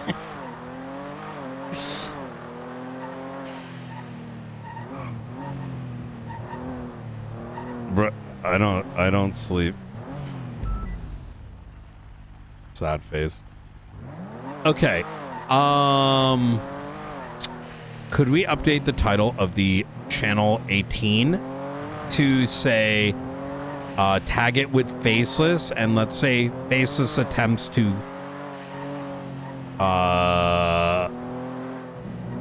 Faceless kidnaps Faceless kidnaps attempts to kidnap civilians or something. What do you think would be a good title?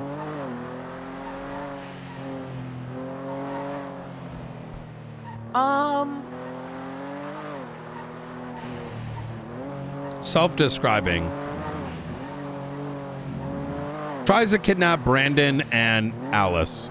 You know what? Let's just call it out. I mean, it's not like it's a secret anymore. It's not like it's not in the report, right? Or do we want to name them just straight up?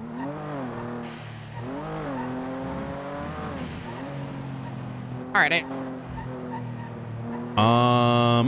Okay. Is there anything else that's like hyper pressing that like if we don't work on it today, there'll be an issue? I don't think so.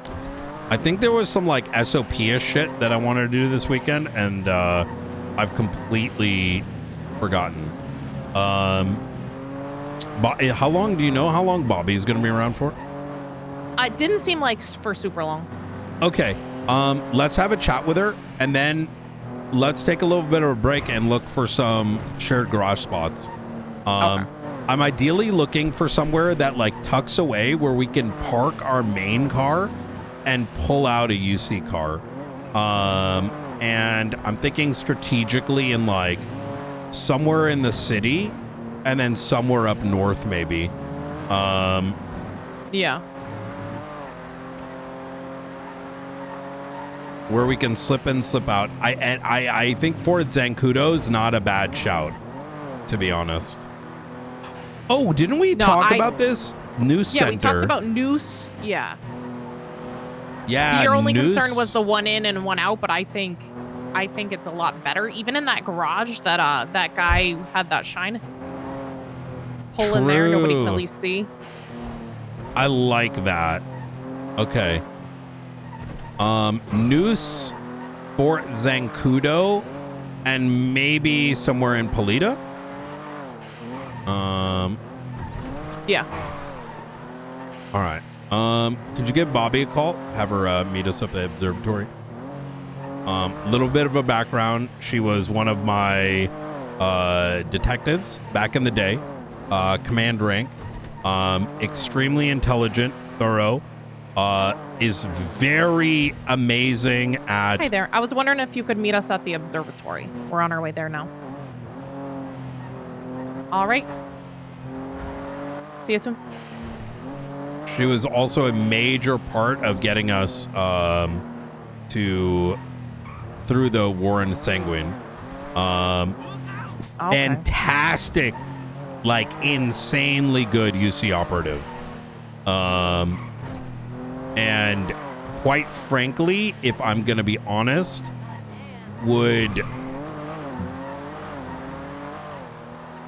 she can bring the help that I need if I'm gonna be straight with you. Oh, good. So I mean, that's what we need. Yeah, it's like the hard part right now about trying to bring on new marshals without experience is the fact like we can't even keep up with getting the ones that are marshals prior to you taking over fully trained up and ready, let alone like newbies. Exactly that. Like exactly that. That's why that coyote guy, from what I heard from Aldo thought he had a good investigative mind, but he's also very, very green. Oh, Cole fell asleep and didn't seem to like fully understand, how to PD type stuff. Yeah, so I'm not sure what to do with Coyote because what he wants to do is perfect for the marshals. However, I'm afraid that he's gonna want to do things that are impossible, and unless he has the guidance to show him how to get to where he needs to be, he may burn out if he doesn't have us to help him along the way, right? Yeah. And I think he's intelligent enough to do it. He seems very self-motivated, but he's gonna need, whether he realizes it or not, someone to have his back when push comes to shove. So,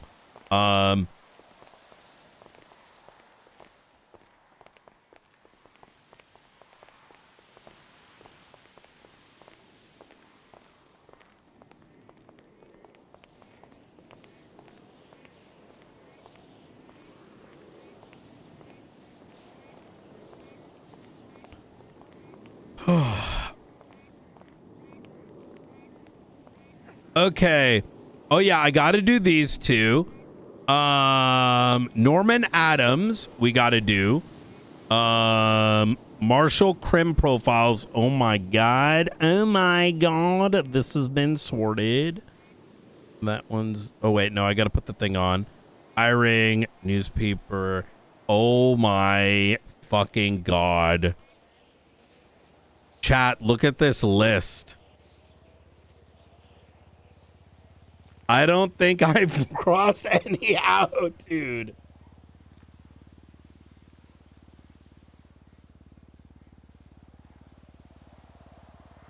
Oh no. Oh man.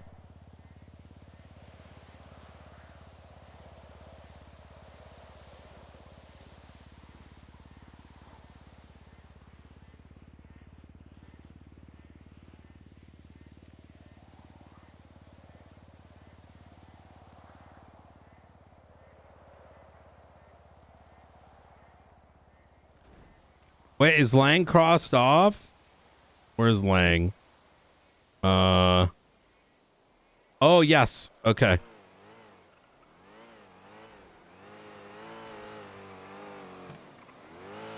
This is currently getting cooked.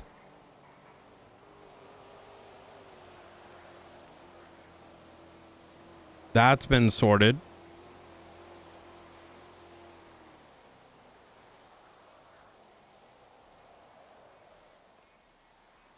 PMC legislation.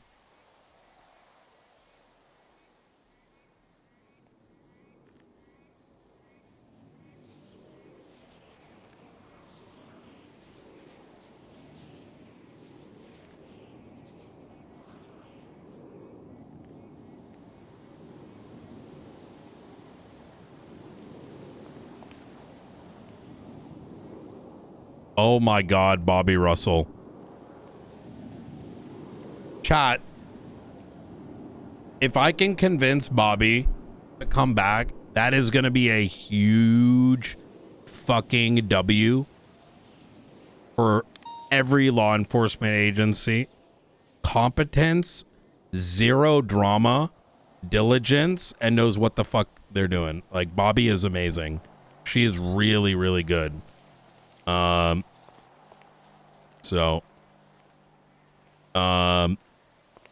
There's very few people that I would go up for bat for. She is definitely one of them.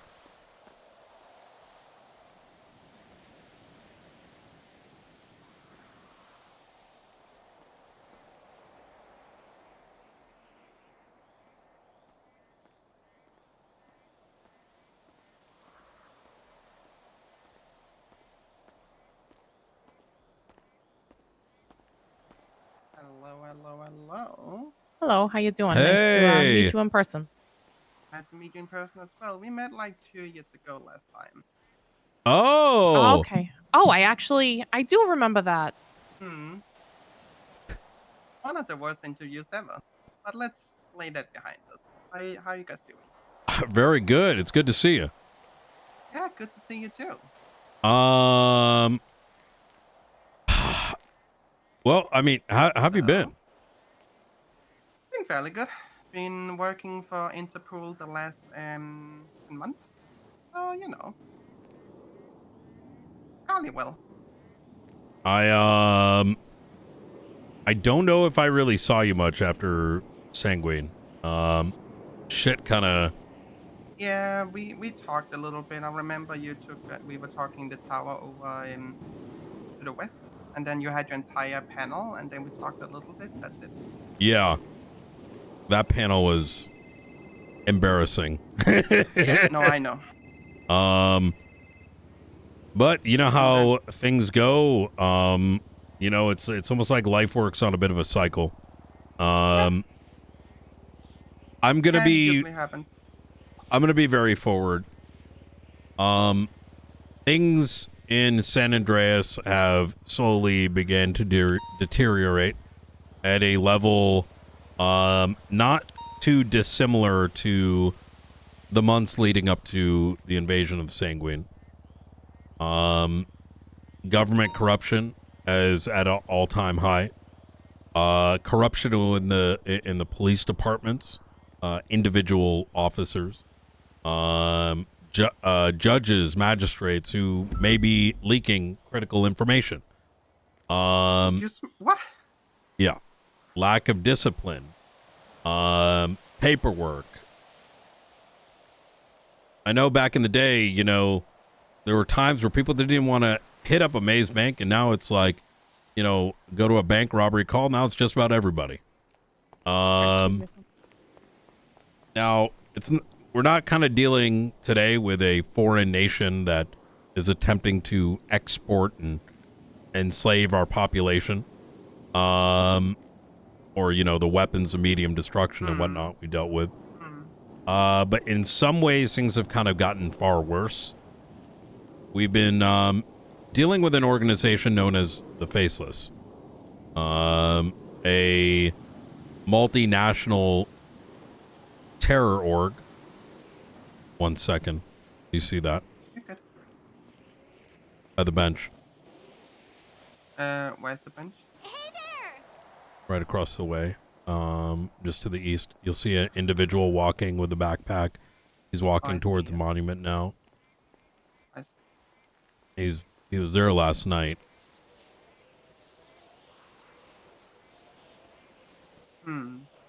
He might be working for them. These individuals, the Faceless, have effectively enslaved through... they've effectively been leaning on the guise of providing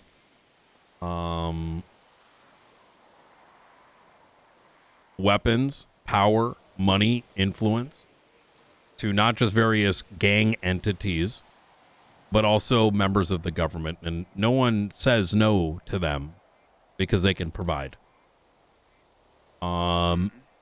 We've been dealing with a entity known as the Archivist, who is able to break into government systems, even pull police records at a whim. We've been dealing with a newly established civilization known as New Babylon over in Sandy Shores. At the cusp of this pool of corruption, deceit, terrorism, treason, etc., and just ineptitude, the San Andreas State Marshals, whom I've taken charge of about 5-6 weeks ago now, has been solely amassing the people needed to hopefully bring some balance back to the state. And I'm going to be just quite forward there, Bobby. When I was sitting back and asking myself, who is it that I need?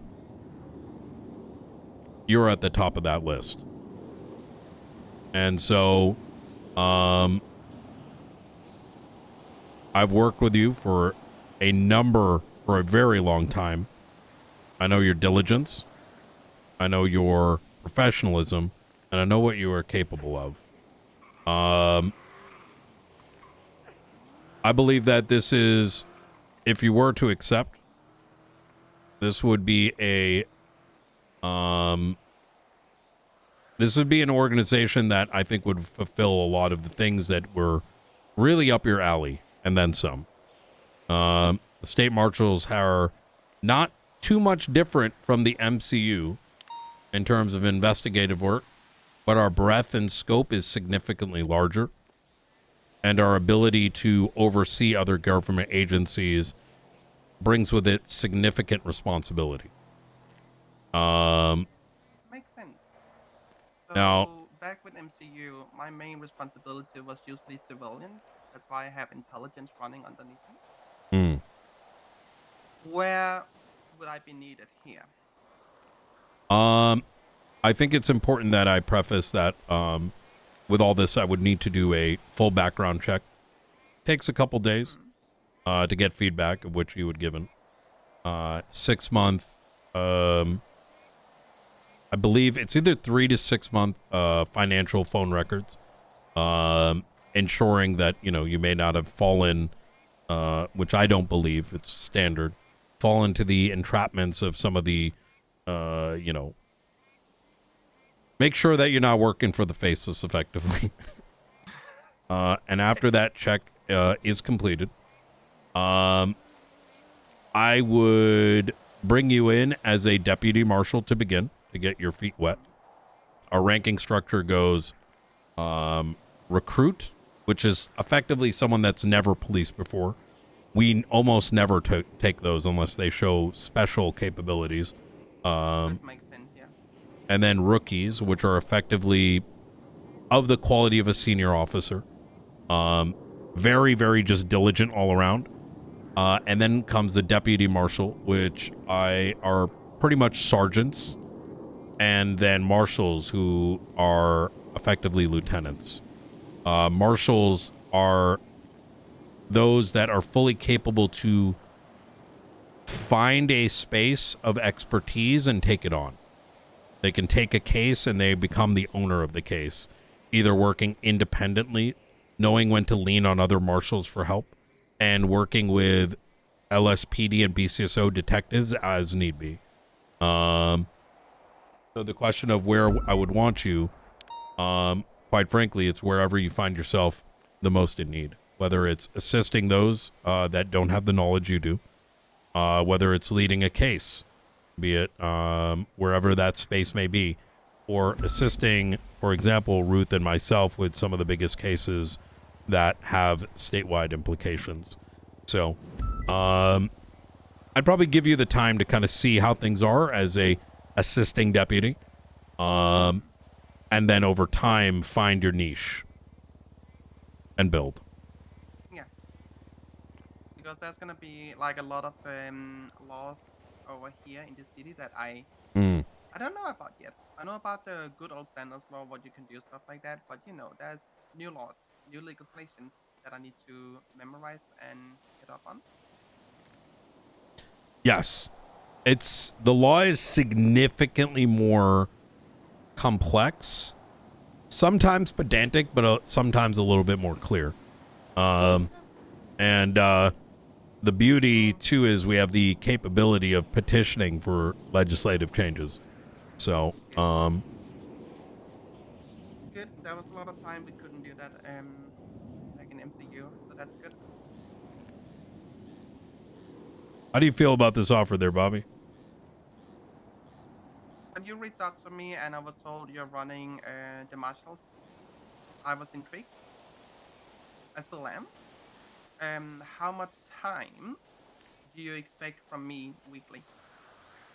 Whatever you can give. But I warn you that it's going to be less how much time I want, because if you're anything like anyone else, Ruth, for example, was able to dedicate very few hours, and now she never sleeps. I know that feeling way too well. But you Yeah. know me, sometimes you hit a point where you have nothing to investigate and it's kind of dead, and then all of a sudden you hit like a wormhole filled up with things and you're not sleeping for days. Yeah. The thing about the marshals right now is there is too much to investigate. I have to hang up the phone on terrorists occasionally. Huh. Like last night, we were dealing with a state situation with Blackhawks attacking us, with agents attempting to kidnap one of our assets. And in the midst of all this, I was getting called by a hacker organization and I had to hang up on them. So we're not short of investigations, that's for sure. Well, that's honestly good. Do we have a functional DA to help us with cases? Do you remember Norman Adams? I do, yeah. He's going to be a marshal this weekend. We also have Blunt, who has significant legal experience. I know Blunt, yeah. Oh, you do? Oh, I've heard him before, yeah. The name rings a bell. I believe he used to be a judge. I'm uncertain on what his background is. That might be accurate. So we don't. I will say that I don't have any intention for a DA, primarily because that's tended to go south very quickly. It's a shit show. Yeah. It's such a shit show, but you know. But instead, very similar to like Norman Adams and Blunt, we've been aiming to get marshals that, if they have been amazing prosecutors, to get them to become really good cops too. So that they are fully integrated, as opposed to we do the fun stuff and we just throw the files your way. You know what I mean?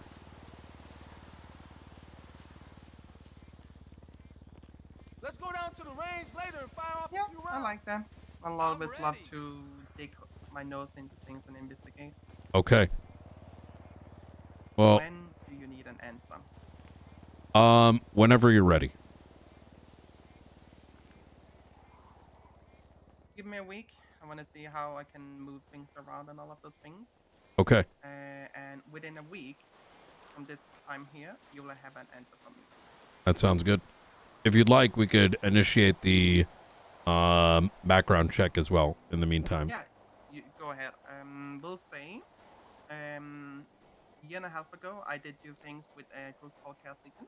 I'm not part of those anymore. I am expunged. I have no connection to them anymore. But you're good to do a background check, phone check, everything you need. Okay. Perfect. All right. Well, If I need to, I can text you permission, so it's easier to get it done. yes, I can send you an email with a document later today. And If you also want to share your number, so I can add you. oh, yes. There you go. I'm just going to take this real quick. Hey, Daisy. Hey, Brian. Are you available for a talk really quick or no? Yes, I need about 5 minutes. Okay. I'm outside the observatory if you just want to unlock the door and leave me in a corner until you're done. Oh, okay. I'm just getting done, actually. Okay. Okay. I will see I'll just you chill in just a outside sec. then. All right. Okay, bye. In a bit. Bye.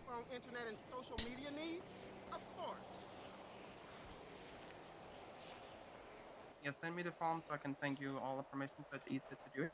Ooh. You have my full permission to do so. Okay, fantastic. I think I may have what I'm gonna could you send me a text? Yep, about to do it. I do go by legal name Natasha Russell at the moment. Oh. Yeah, I tried to change it like after Sun Queen everything happened. I wanted to change it to Natasha. But you can call me Bobby. All people, all friends can call me Bobby. I'm fine with it. Okay.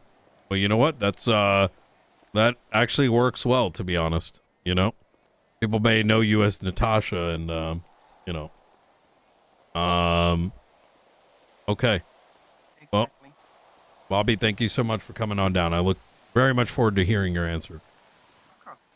And we'll have an answer within a week. Okay, sounds good. Might even be in a few hours. Yeah. If you need All right. anything else from me, do let me know. Will do. Good to see you. Good to see you too. Oh my God! Yes. Chat, give me a 1 if you remember Bobby. Give me a 2 if you don't. Bobby was like such a cornerstone of such a cornerstone. Oh, I think Ruth had to. Oh, Ruth is right over here.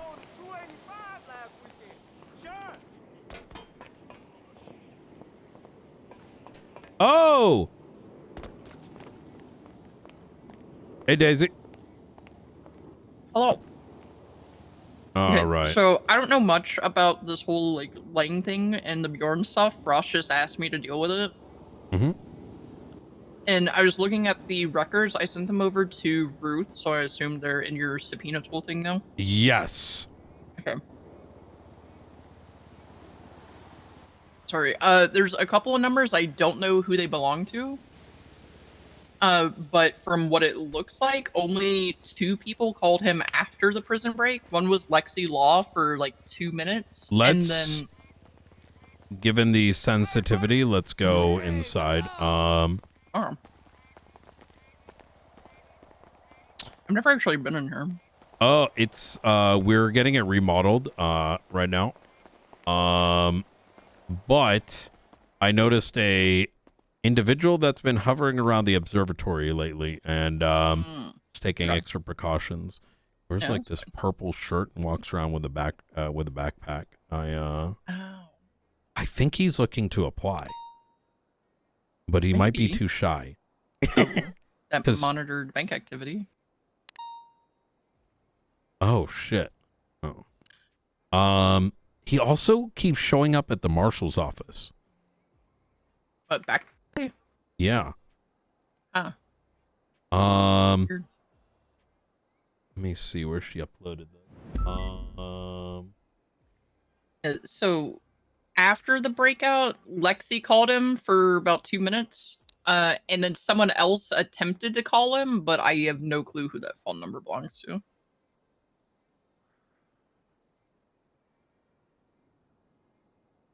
No one's called out that they're going there, but somebody needs to. Oh, I think Ruth went off duty. Could you send me another copy of it? I'm not sure. Yeah, I'll send where it all to you. she put it. Lang subpoena.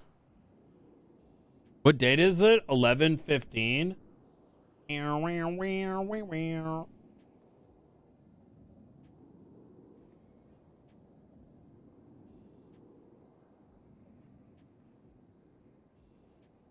There you go. I sent it all to you.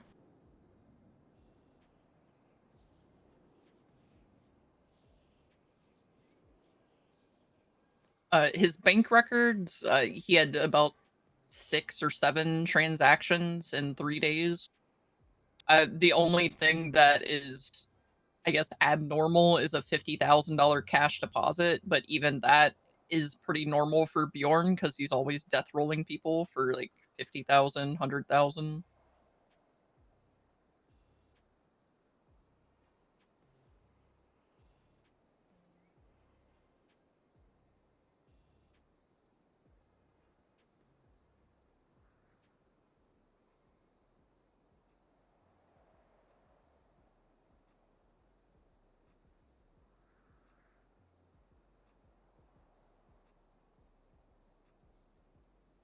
Okay. And then this one.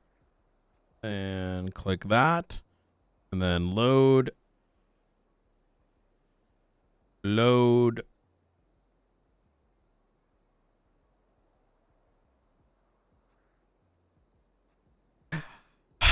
I feel like we need more on the 10th and the 9th.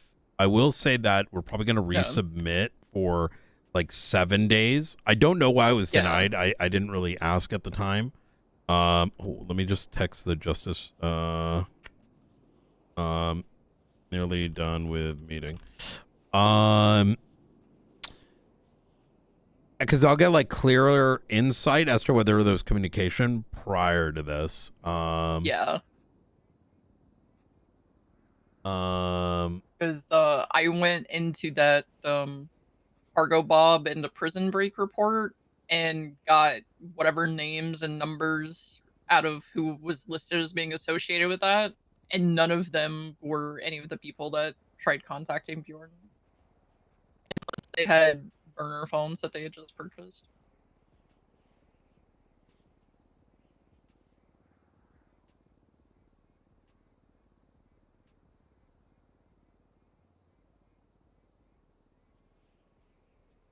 You know, as I'm looking at this, hold on. Gonna make it a little bit easier to talk while I'm looking at this. As I'm looking at this, his story doesn't make any sense. I didn't realize it till just now.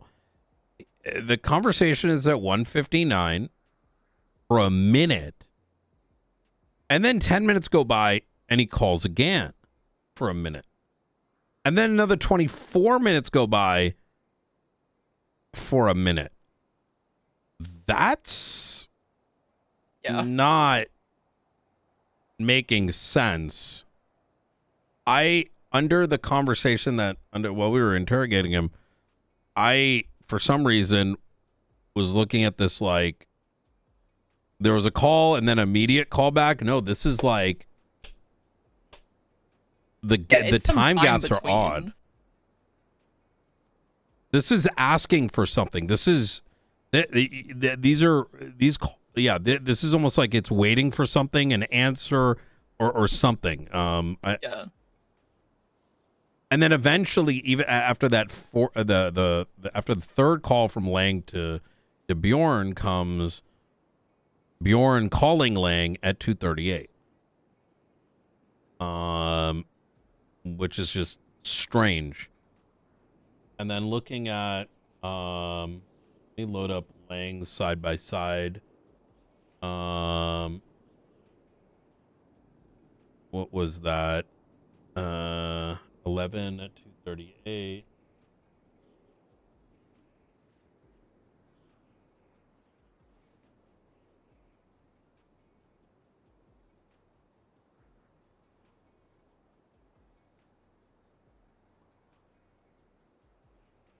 Um.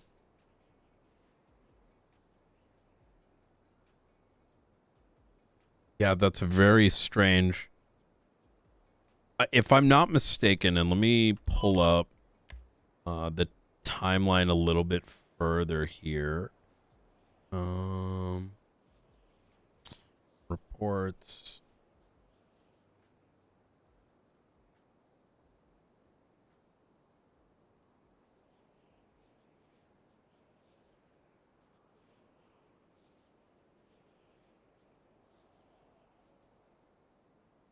Yeah, so he volunteered his records for the for the 11th through the 13th, but I don't see anything even on here from the 13th, unless it's something where I need to ask the DOJ to like give an additional day and then disregard anything that was on the 14th to be able to see what was on the 13th. Yeah, I don't disagree with that.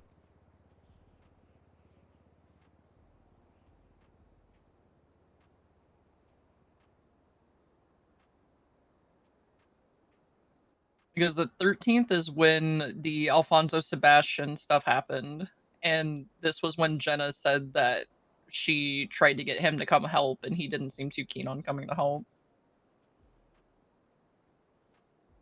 I don't see any numbers in here either, implying that he was been on the phone with Jaeger. I mean, there is this like unknown number, but it's no answer. Yeah.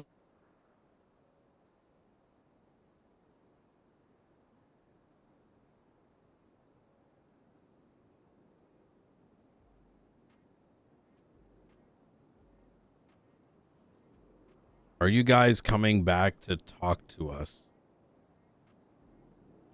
Yeah, that is from Eve. Hmm.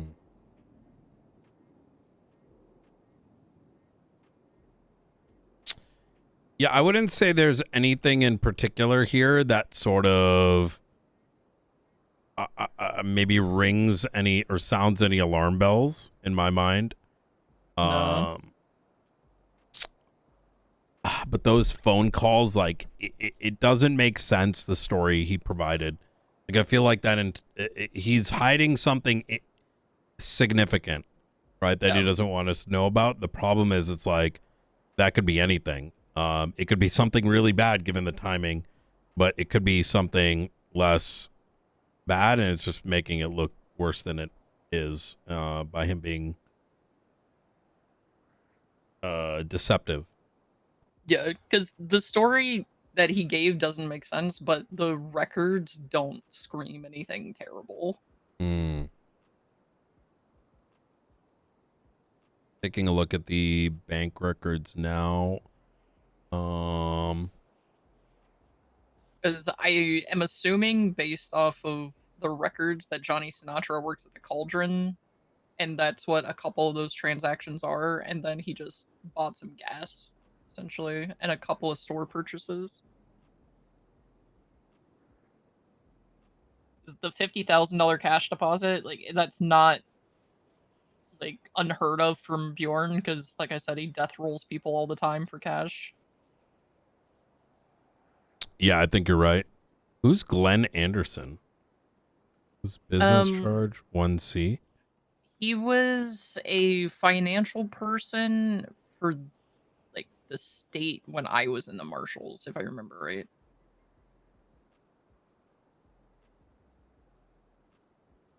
Actually, no, that was Glenn Frugal. I don't know who Glenn Anderson is.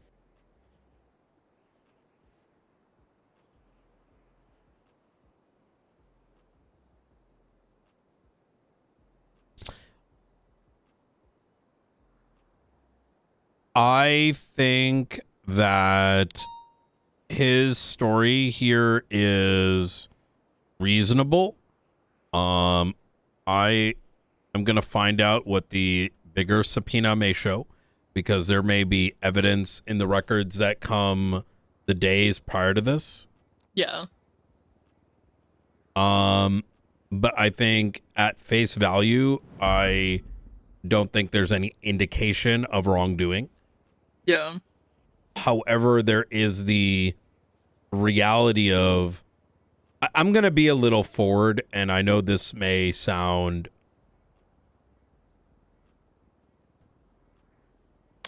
a bit harsh. Yeah. He seemingly is a little too close to elements that are a counter to law enforcement. I look at Belle, for example. She doesn't know how to split the difference. She doesn't. I mean, look, I'll just say it. She's done some wild shit with the clowns that no one questioned. And I mean, most recently was willing to wire money to a terrorist, aka God, what the hell was his name? Silas Moreno.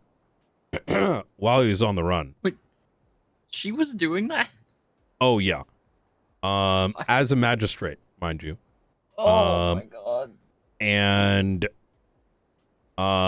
so what I'm saying is like these kind of things are just cooked, right? Yeah. And so there is some concern for me there, but it's, you know, he's got to be careful. You know what I mean? Yeah. I would say I'm gonna try to get a update from the bigger subpoena that might give us what we need, and I can share that with you guys.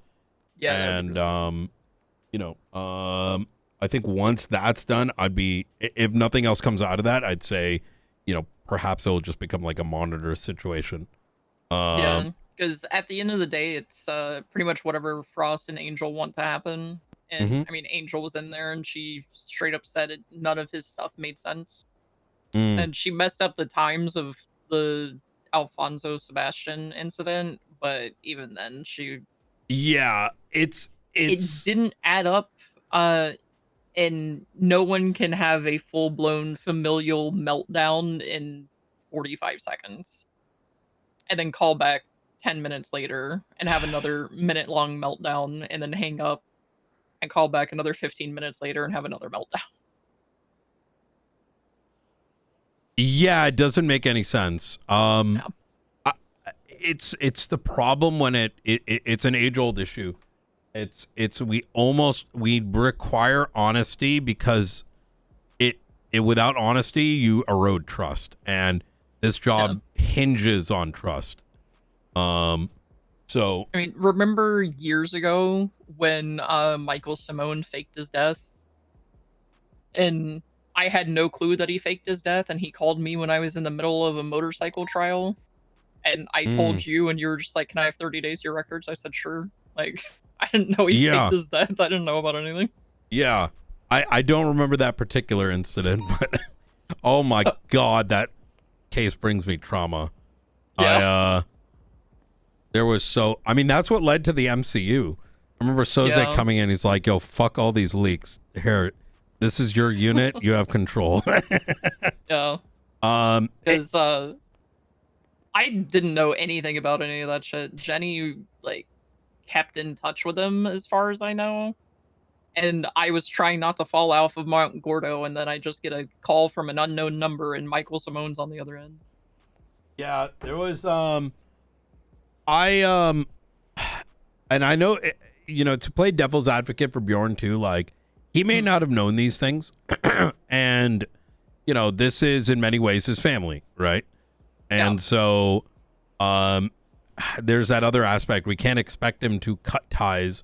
Actually, I'm going to give you a related example. I had to have a very serious conversation with Chris Peters, as his family is like Dax Marshall, right? Okay. He's a serial killer. Love that. Yeah, and I'm like, man, that's like a. So I made him investigate his own family member. Yeah. Okay. I mean, I this is gonna sound fucked, right? But this is my opinion. I don't want to like imprint this on you. I think that the state of things is significantly worse than I've ever seen it. And I think it's mostly a consequence of just things are hyper loose when it comes to saying things or alerting folks or this, that, and the third, that I need the marshals to at least be resilient to it, because if that it's like the last line of defense in my eyes, like if that makes sense. And that includes as a resource to the PDs, right? Where we want to be a resource where if there is a feeling of we don't want to have the hard talk with our officers and look into it so we can be the bad guys, I want to be able to provide that and know it's done in a way where we're not starting with they did something wrong or looking the other way, right? So it's all understandable. Yeah, so that's kind of why I had to put Chris through that ringer, because, you know, they At least the bright side now is not everyone hates the marshals. well, some do, but they're cops. Some definitely do. LSPD shift one, but I think that's more of a like they want to have a fight with us, but like, you know, we got shit to do. Yeah. Because I mean, when I was in the marshals, we would be minding our own business, and they would just be like, "Yeah, fuck you guys, we hate you." I'm like, okay. You haven't talked with any of us, but sure. Yeah. All right. What can you do? Yep. You see Bobby walking up? See? Oh. Do you see Bobby walking up? You remember Bobby, right? Which Bobby? Bobby Russell.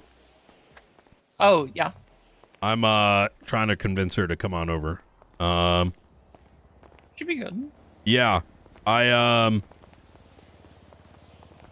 We don't have enough shift one marshals, so everything kind of falls on my lap like early morning. Yeah. There's some, just not like every day, right? And Shift 1 was surprisingly hard to get marshals for. yeah, I don't it was know easier why. for me to get Shift 3 somehow than it was for me to get Really? Shift 1. Yeah. Oh shit. Well, who knows? Street racers. All right. Well, Daisy, if there's anything you need, please don't hesitate. And like I Yeah, said, we'll keep you guys informed. So Yeah, let me know whenever you get the bigger one. easy. We'll do. Have a good day, Brian. Take care.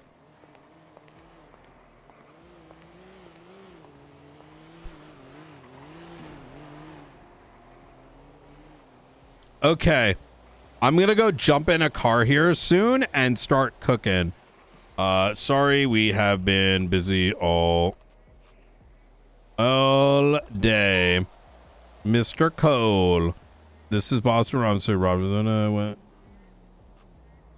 Yep. As soon as he's ready, we can.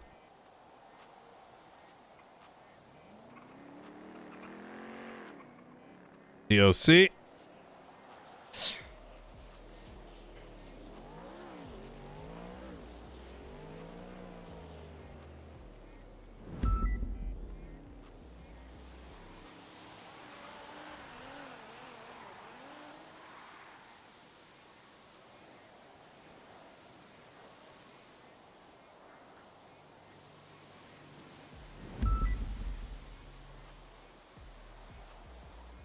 Oh, yeah.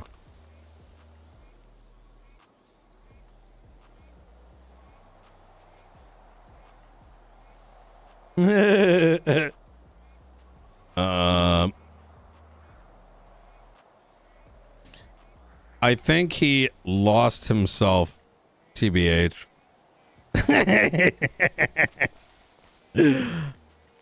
Oh, yeah. Is she around? Hold on. I need to confront Jessica on that. Oh, she is. Okay, here we go.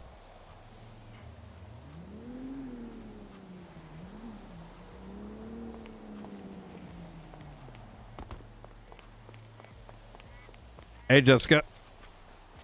Hi.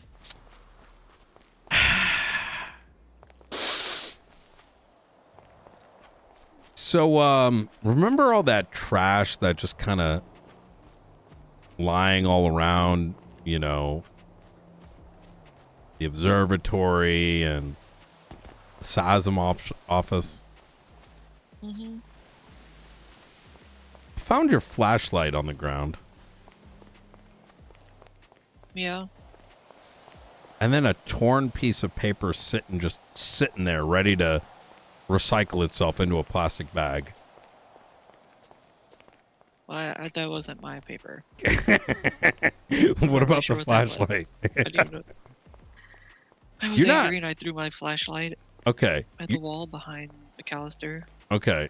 You're not like making trash only to bring it up to me, are you? No. McAllister was sitting right there. I was very upset when I found out about Brandon. Do you have any idea who is this trash person? Because like, I don't know who the fuck just throws shit on the ground. It's doing my head in. I'm gonna be real. Okay, so you seen like the massive pile of trash that's been around the observatory, and we had in the that front. big- what was it? In the front. So And that's me. just I the other- move or them to just the front. yesterday. Yeah. No.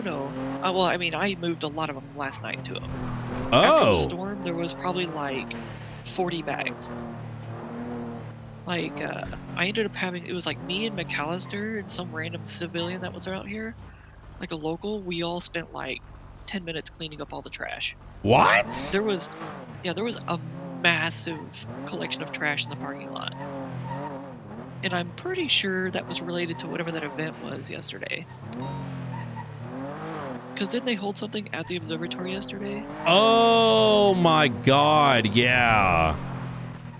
I have a sneaking suspicion that some of these bags might be related to evidence.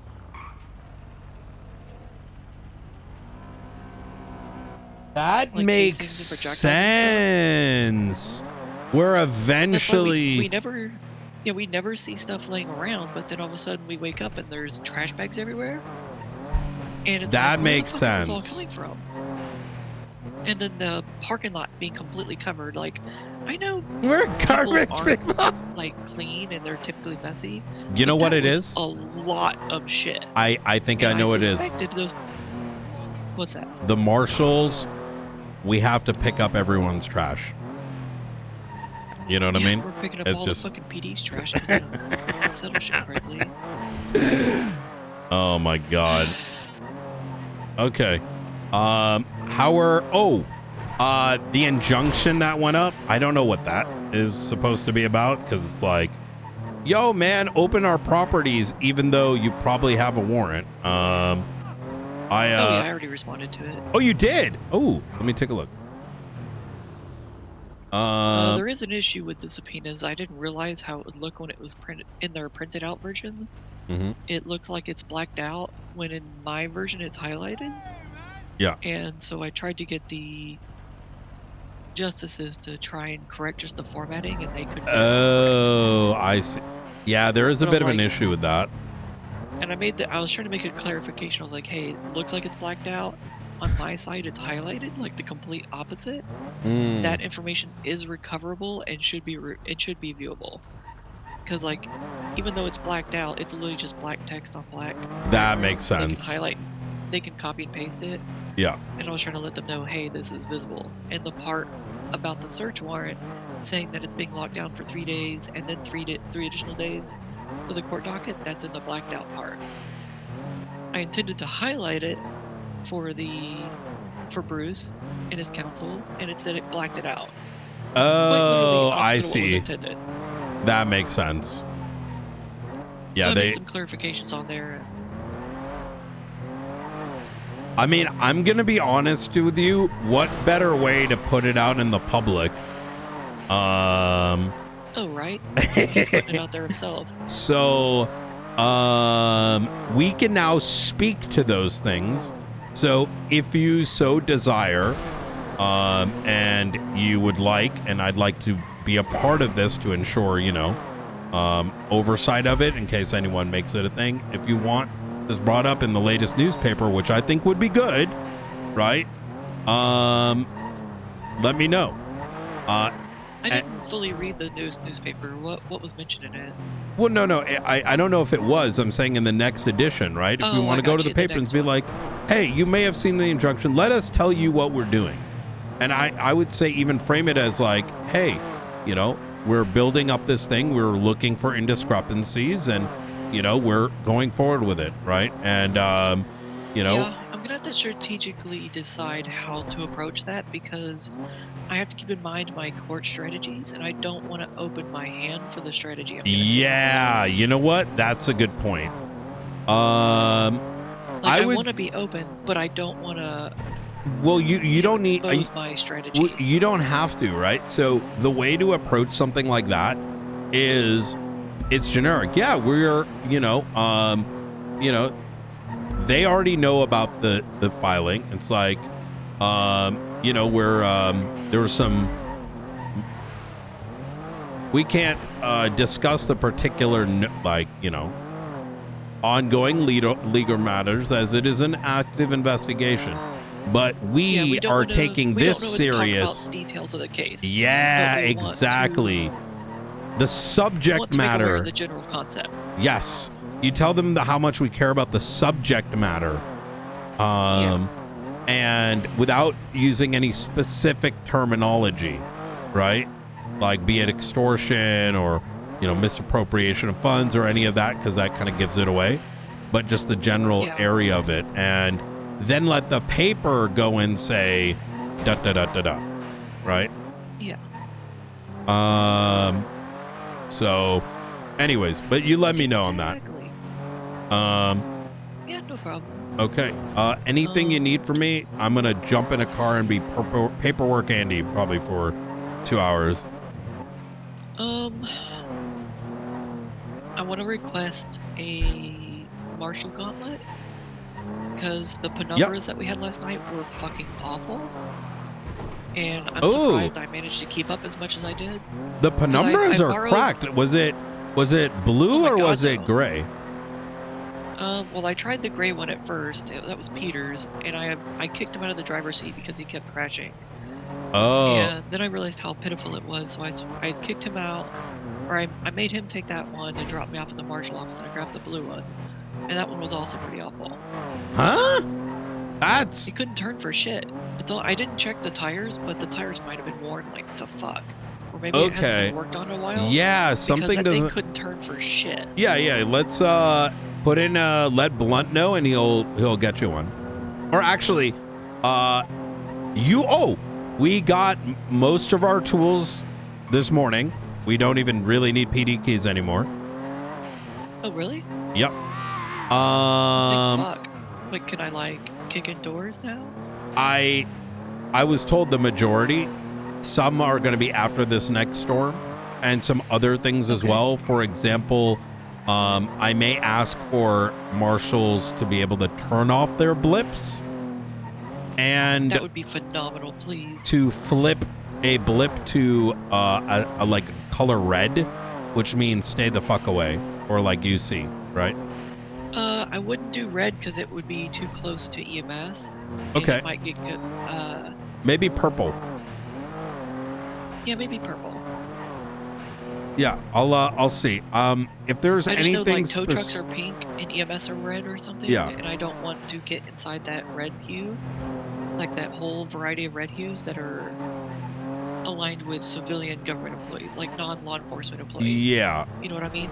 I want to limit it to anything that is on the simple side of things, knowing that, you know, I don't want to look a gift horse in the mouth, but I know now that we've been operating for just a bit over a month, there's probably some little things that we could use to improve our work. Yeah. You know, if anything like that comes up, let me know. Yeah, I'll let you know of any little quality of life things that should be, you know, obviously I analyze these options as like what the difficulty it's going to be for IT to reconfigure our dispatch or something with. Obviously, if it seems like it's going to be way too difficult or like outside of a scope of exactly that. Yeah. Okay. Oh yeah. Well, Jessica, let me know if you need anything. I'm Gonna get right to work. All right. All right, I'll probably hit you up for another subpoena shortly. I Okay. am doing it under the new one. Easy. All right. I'll chat with you soon. All right, thank you. Take care. Bye. Let me call Faulkner.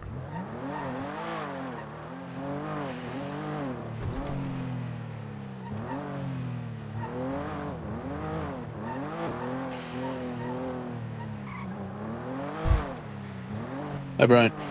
How you doing? Sorry about that. It's been a busy day, and I got significantly more to write up. But Yeah, I imagine so. Is this subpoena for Bjorn still on the table since there was a voluntary one, or? yeah, so the voluntary one was done by BCSO for internally. The one that we have submitted, from my understanding, is for our, because he was willing to give a little, and separately we're looking at it too for our own like due diligence. Okay. All right. Yeah. So. Okay, I'll take a look at it. I believe the original request was like 20 days, and then it was rejected for length. I'm gonna make sure, because I haven't looked at it with my own eyes. I just know of its existence. That I'm assuming they didn't assert why 20. Yeah, that's correct. Yeah, and so I will let them know that that's important. Anything that's like more than a little bit of anything, or night searches or whatever it is, just explain the why.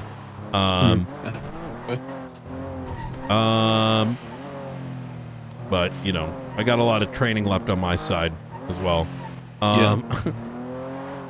The Lang Buddha stuff. So yes, I was thinking on this. So much happened yesterday that my brain is still catching up on what the fuck happened. But as I sort of thought about it, I was like, okay, well, where do we document this? Does it need to be documented? I don't know what the legal lines are for that, right? So, we're communing as time effectively. Are you? So let me ask the question this way: are you empowered to make that decision?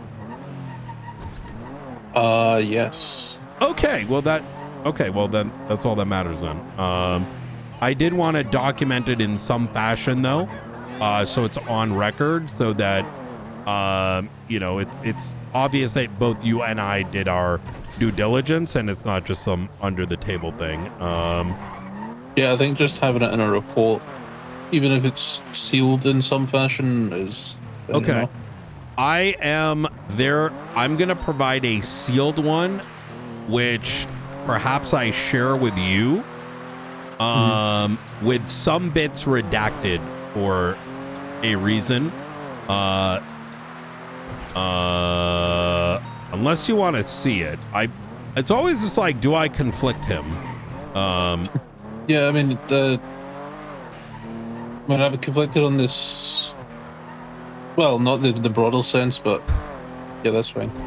Okay, easy. And then if it's not detailed enough or whatever, let me know. I just want to, like I said, make sure I'm giving enough, and if I need to give more, I have no problem with that. Yeah, okay. The next thing, and I need your advice. Okay. We should probably talk in person. All right. I'll call you in like 2 minutes and I'll let you know. Okay. Easy. See you in a bit. Bye.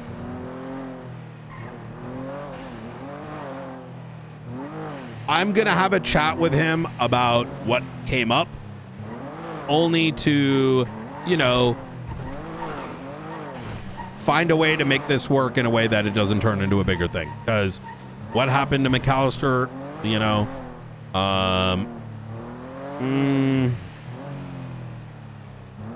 I want to find a reasonable middle ground, because this isn't I want to find a way to to put out this little fire so it doesn't turn into a full one.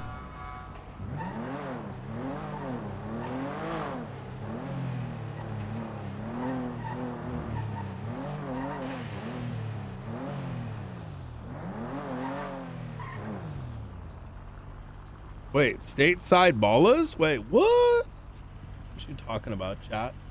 Oh yeah, we're gonna do Tarkov today. We're gonna do it in the evening. No wonder.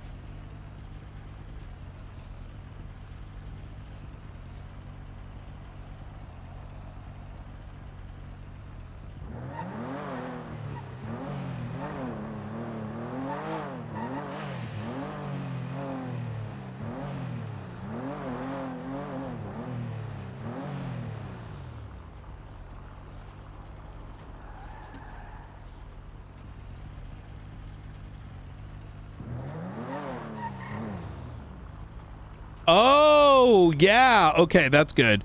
I am glad it's terrible getting into the game, because if it's terrible getting into the game, then that means that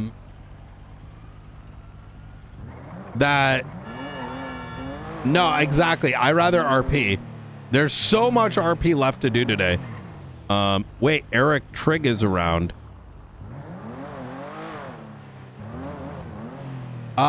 Because the servers are down, I'm not feeling any FOMO. So is that sound dumb, chat? Does that sound dumb? Am I that sir? I'm glad servers are down, so I don't feel FOMO.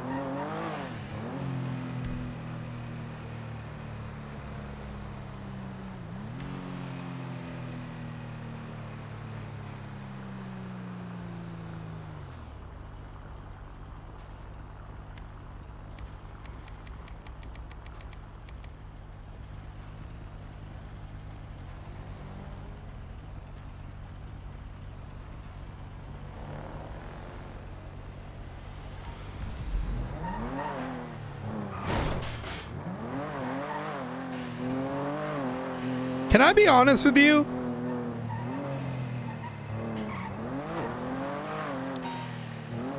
All right. Come to the old courthouse. Easy. On Castle. Will do. I just need to check up on one of my marshals real quick. All right. Easy. All right. I will be there in about 5 minutes. All right. See you. Take care. I need to find out like what Hobbler does, which maybe I should just ask him, but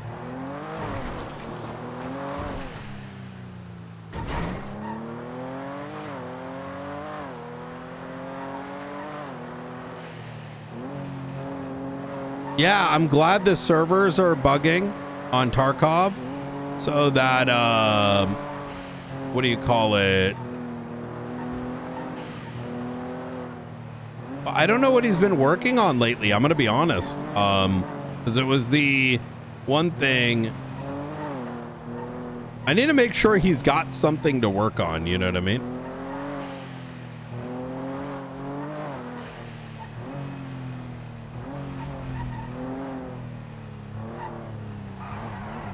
How you doing, Hobbler?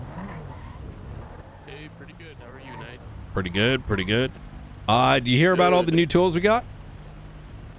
No, I don't believe so.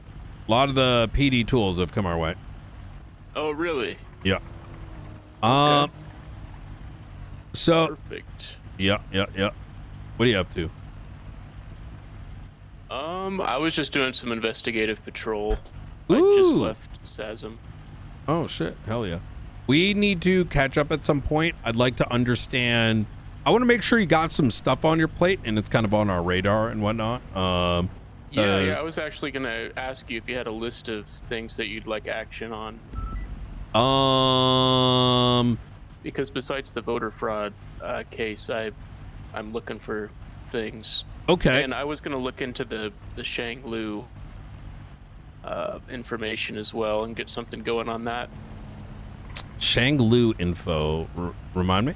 Yeah, having to do with the archivists. That's something you should speak with the leads on first, instead of diving on that, since that's a pretty broad topic. So tackling something like that without all the context might lead to failure. You know what I mean? Sure. Or like misstep. However, give me a sec. Let me take a look.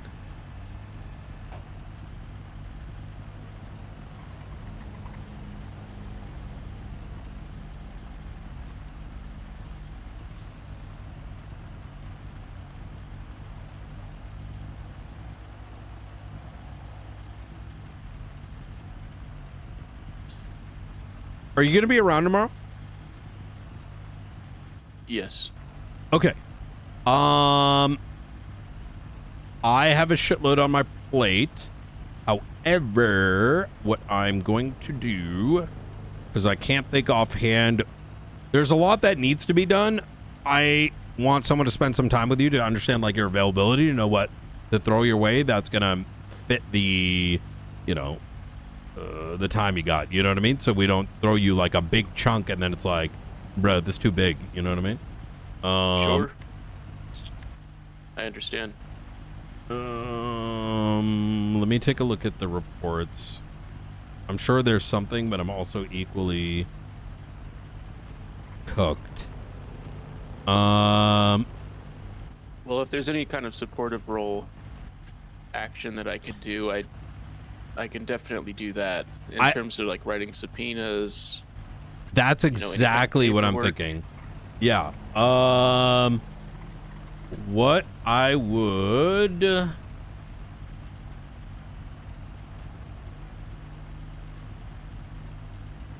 bum bum bum bum bum bum bum.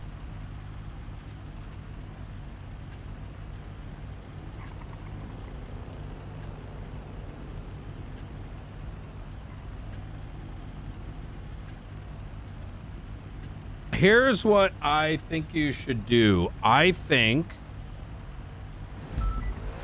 I would get familiar with what has been coming through report-wise, and then give me till tomorrow to get something slotted by then. Oh! All right. Oh!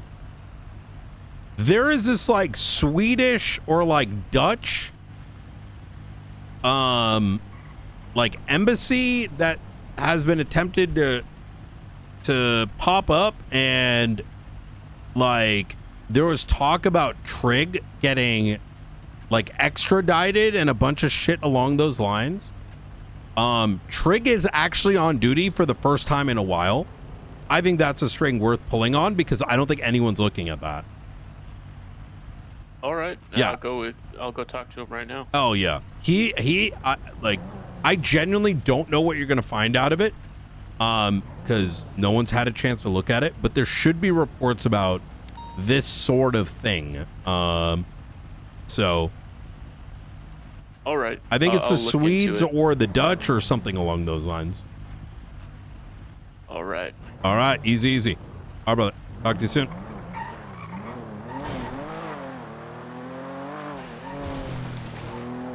Oh, Kian is onboarded.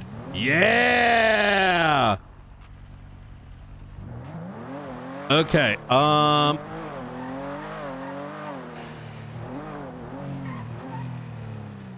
While we're up here,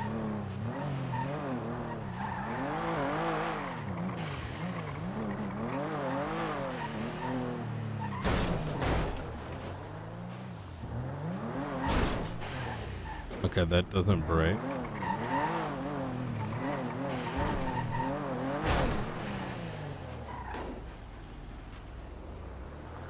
Okay, so if we had a shared garage here, we'd be popping out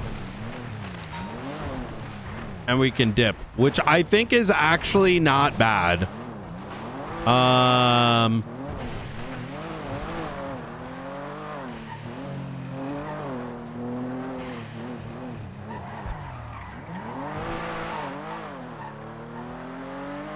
Oh, you think he...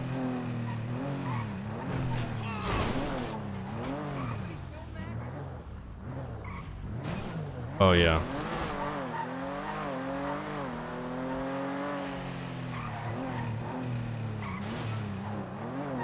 I think it should be here.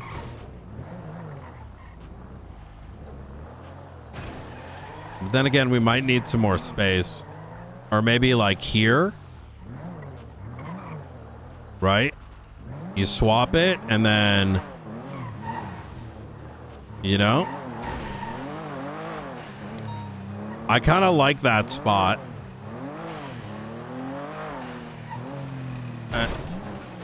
Okay. Bro, I'm like literally hitting everything. Some of these swing, some of them rotate. And then you can go out this way and boom. Or you go out through that other section and you get right onto Palomino.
How you doing? Hey, Knight, I heard you from DOC Guard that you had some questions about what to do if you guys catch the lifers. Did you guys get that sorted? I think we are looking for a report which might exist already now. Yeah, that report does exist. I was told you were also asking questions like if you catch them, what to do with them or something like that. I was, but I think someone provided it. I'd have to look. Okay. So I don't know. I just wanted to follow up. Yeah. Do you think you could look through the DOC reports and see if one does exist? And we do have a report. Not on duty right now. However, I can text you the report number. Yes. There is a report for that already, though, in DOC. Oh, that is perfect. Okay. I can get that to you probably later today. Beautiful. Yeah, I think the concern was if there's no DOC around, and we need to put them in. What do we do? What offhand? What is it like? Is it difficult? To put him back in the prison? Mm-hmm. Or no. So if there's no DOC on duty, you cuff him. Of course, bring him back to the prison. Inside. Of course, unlock the gates to the visitation where you guys were talking near the airlock, that individual earlier, and you can uncuff them there. DOC, when we're on duty again, we will handle it. As for letting us know, I mean, just shoot how do someone they? from How do they get like what if they jump the fence? Do you have to? Like, are they at risk of jumping the fence until you guys come on duty? No. Once they're brought back into the prison, a local DOC should handle the rest. If that makes sense. So, does local DOCs like biometric chip like alert and they just snatch them back into some, chains without? Yeah. Once they are captured and brought back, yes, they should be. Local DOC should re-register them into the system Without having to jail, without having to use a hold? Yes, correct. Oh. Are we absolutely certain of that? What the fuck? So, yes, it's hard to explain, but the best way to explain it is local DOC will handle that aspect of it once they are officially caught. Okay, perfect. And then, of course, just either make I think there's like a shared report that was made. I think I saw on the MDT that you guys can make a report for that, or I'll just shoot me a text message. I'm around every day at some point, and I'll put a report up about it. Awesome. Sounds good to me. All right. Thank you so much, Michael. Take care. Appreciate you. Bye. What the fuck? Okay. Hello.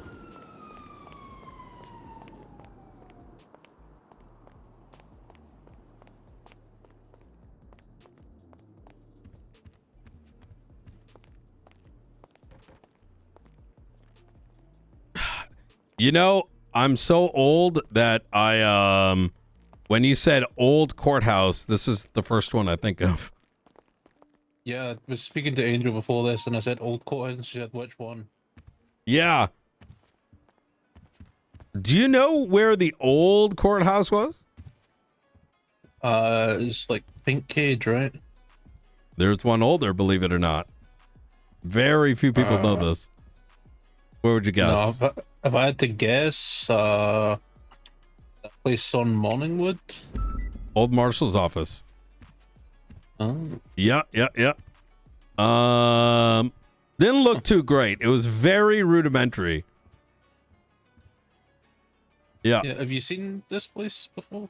Like the inside? Yes. I feel like I've I've been in a place that resembled something very much like this. Yeah, those metal detectors weren't there yesterday. Oh. So maybe there's something going. I think Cells down here. Well, is this state property? Not on the Constitution map, no, but I'm sure. Well, looks like we're gonna have to do a constitutional. This looks. This is sick. Oh my God! People bringing people down on holds. Like, wait, can the transport can bring the people down this way? That was something that used to happen. Was so good part of the old courthouse, which was this courthouse. Well, kind of. The interior is very different back in the day. It looks like this has been remodeled. Oh, jury of 5. Okay. Yeah, and there's a judge room and a jury room. Someone brought up something yesterday that actually is very interesting concept. Nothing stops y'all from introducing a jury system if you wanted to on certain trials. Yeah, I've had like concepts before of how to make it work. I feel like in an ideal world, it would need to be a highly selective process. Yes, that is part of the concept I had. But even on like, I for lack of a better word, for some of the more like SBS cases, or whatever. Yeah, those are probably the best trial like runs to do it with. Or like maybe I'm just spitballing here for conversation, if both sides were down with a jury, right?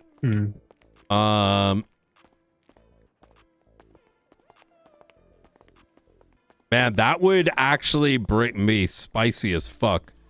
But it would need to be a way where, like, I don't know. It's a cool idea.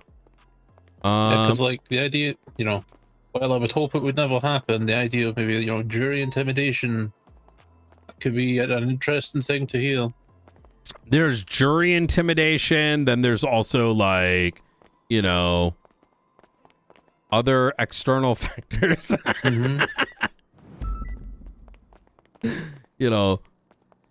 Bleichel Blight comes in and just happens to always side with me, right?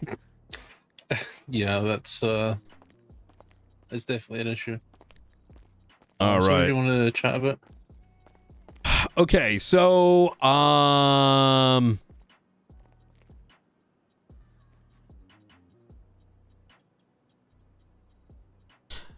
hypothetically, let's say there was a concern with a member of the judiciary. In your opinion, what would be the most professional way to bring it up to the individual, or would it be brought up to the entirety of the judiciary and talk it out? And this is effectively in absence of,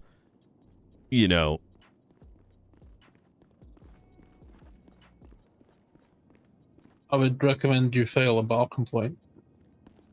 You think so? Yeah, because that way it's in writing, it's documented. Only the justice can see the bar complaints.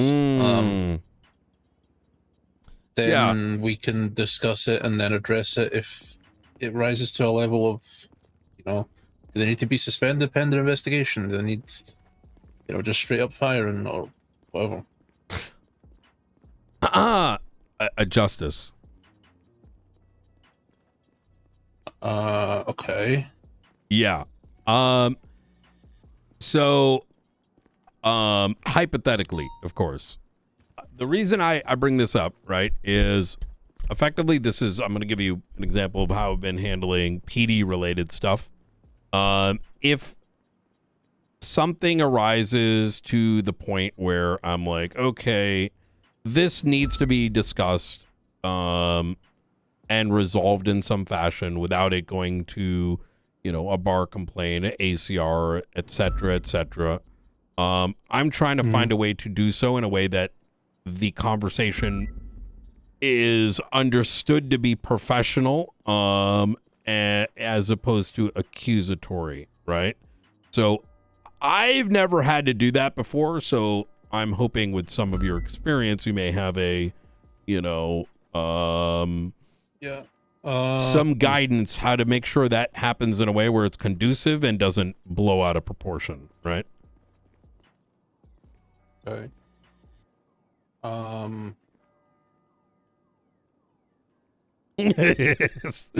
guess the first step would just to be ask them to chat. I mean, is it a hypothetical or is it actually something? So this is where that conundrum comes, because I also don't want to conflict you necessarily, right? I mean, an impeachment, if it went to that level, would go above us, right? Let's have a chat outside. This place is sussing me out. I don't think it's like soundproofed. Or it might be, but all the Hobbler, by the way, is the Swedish government came in?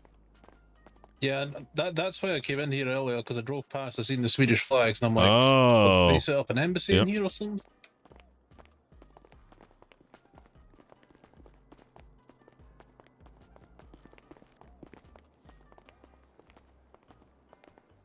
Hey there. How you doing, Hobbler? Yeah. I know there's I'm aware that there's been conversations here by them. Hello?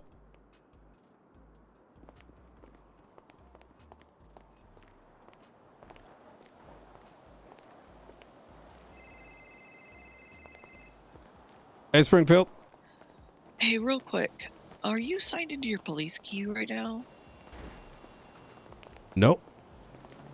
Because your rank right now in dispatch is showing as captain, and it's not even an option for marshals.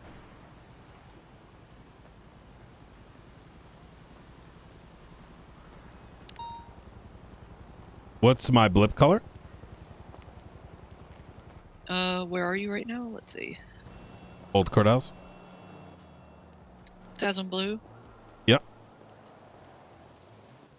Weird. Is that like a new rank added to dispatch or something? Or I'd say let's wait to see what probably happens after Tsunami. Oh, right. There was some adjustments. And Yeah, stuff. it might be like where would you normally put that? I don't even so remember. it's I always get on the confused with. Yep. On the dispatch tab, on the right side, you've got the bottom one is officers. Yeah, You and scroll then to what? the very, very bottom, and there's a little white price tag next to your name. Scroll down, click that, and then scroll rank. down again. No, I and there's some saved it. drop-downs. Now it says Marshall. Yeah, now it says Marshall. I just saw Okay. it because it said captain, so I'm wondering if the IT guys are just copying over what's from the police access logs and just copying it over, and it copied over your old police key. Oh, maybe. Yeah, after I got the key, maybe it did something like that. Yeah.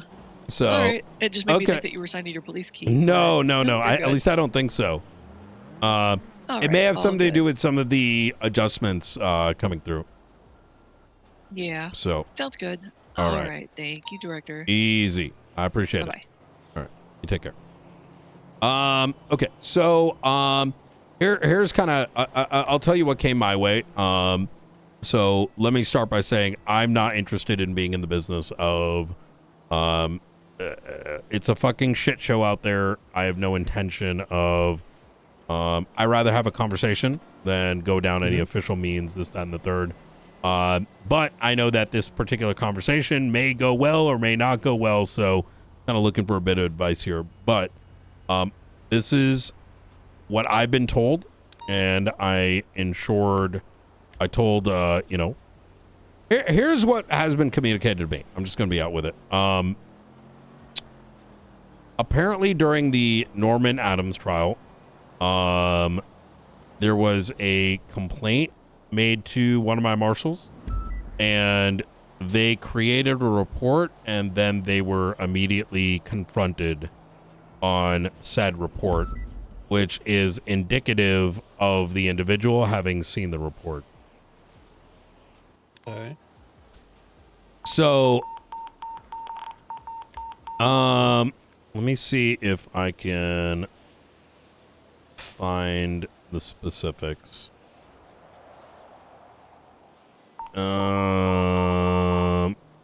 Let me see.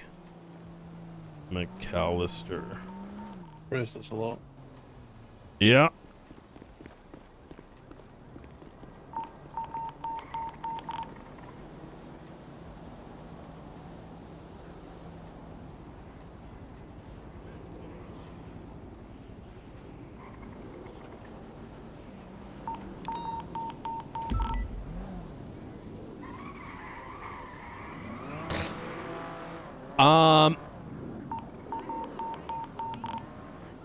Jesus. All right, let's turn that off. There we go. I don't want to go into the details of this because I need to get what I was told by one of my marshals is he's suggesting that a justice in the midst of him writing a report approached him about the report itself based on the title. I don't know if this is true. But in a negatory, inflammatory manner, right? Like, why are you writing this report? I would recommend you speak to either Liz or Sean about it. Okay. Who it was? I know they were the two other justices at the case, so. Okay. How? It wasn't me. Well, that's kind of why I'm chatting with you. How, Faulkner, you know the other justices better than I do. Yeah. I don't want to. I want to somehow handle this in a way that it doesn't blow out of proportion. You know. Yeah, I think the best way to do that would be just to speak to them. Okay. Because I don't want to speak on their behalf. Yeah. And say the wrong thing. I'm with you. Not true. Yes. Do you think it should be done in a way where, two marshals and both of them, should there be a witness that's a justice, right? Effectively work out a understanding, right, of the situation? Yeah, I mean, obviously it's ultimately up to what they're comfortable with, but I'm sure you've seen these kind of things play out more than I have. So, yeah. Like what I said, Mhm. Given that it's either Liz or Sean, they are well and happy to have an adult professional conversation about it. Okay. Okay. All right. Well, easy enough. You don't think that's not to say that Grayson wouldn't, just that Grayson wasn't awake. So no, it couldn't have been him. Okay. All right. Well, okay. Easy enough. So you don't think that we, need a third party, that they can bring in for themselves, or, I don't want them to make it come across like we are, coming at them, right? This is already. Yeah, I mean, I would leave the option open to them if they want it, but if they're fine with not having it, then that's their choice, you know? They're more than aware of how to handle situations like this. They're not, okay. You know, it's not a cadet in the PD, they're justice. Yeah. All right. Okay. Well, shit. All right. Easy enough. All right. Well, all right. Easy. Well, I appreciate it, Faulkner. That was a lot easier than I thought it'd be. So, all right. To contact Trek about this. I think Hobbler's gonna have a chat with him. Apparently, he's been missing in Sweden for the past month. So, isn't that just called visiting home? No, I think he was kidnapped, extradited by force. Didn't know we had extradition. Is that? Well, that's just kidnapping. Yeah, Okay. yeah. All right. You take care. You did. I'm being very sensitive on this because obviously there's going to be some feel like, here's the thing. I don't think this is end of the world type shit. It's like something small, to be honest, but it's something that we need to have an understanding of. Wait, what the fuck?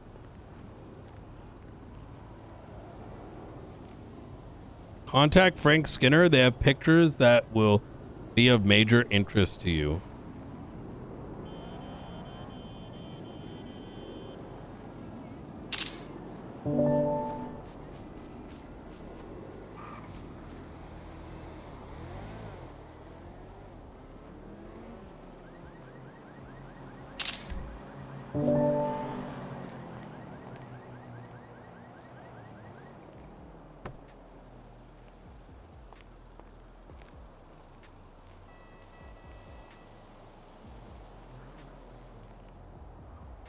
Go. Hello. Why are you guys saying hello like that?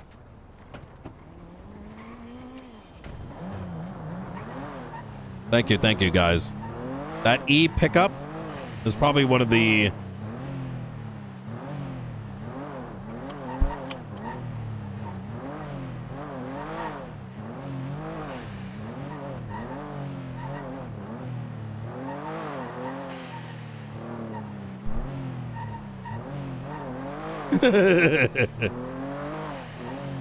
This is why he's got a card. Oh my god. Yeah, someone clipped me doing a /E pickup and someone's like, yeah.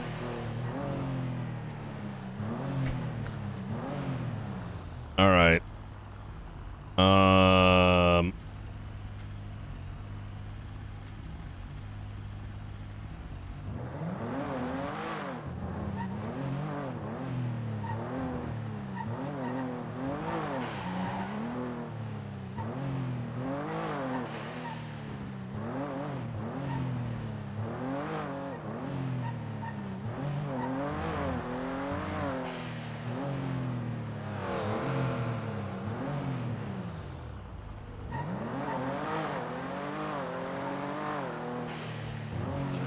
Oh, she might this is be. Ruby. How you doing, Ruby? I am good. 78's cleanup.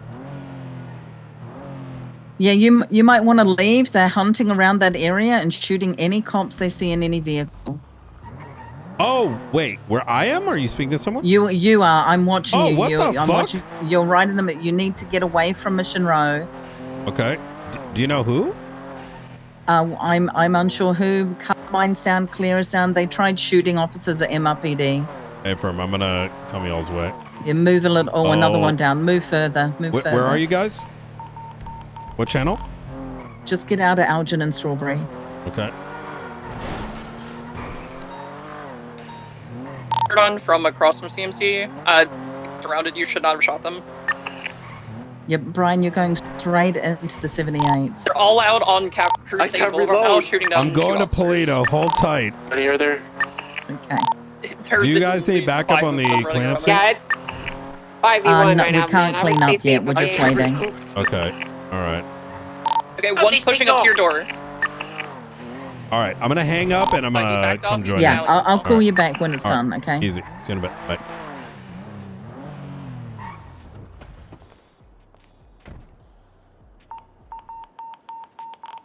That's an issue. They're back to fixing the armored car just outside the emergency lane. Oh, it's armored car. We don't really have anyone left, do we? You got Uh, 201 and Bob. Yeah. I've reloaded. They're trying to shoot at everyone now. What class? What? Wait, it's class 2s. Is it? It's class 1. There is a student with the class 1, DC. Okay. Pretty sure somebody said class 2 earlier, but I believe you.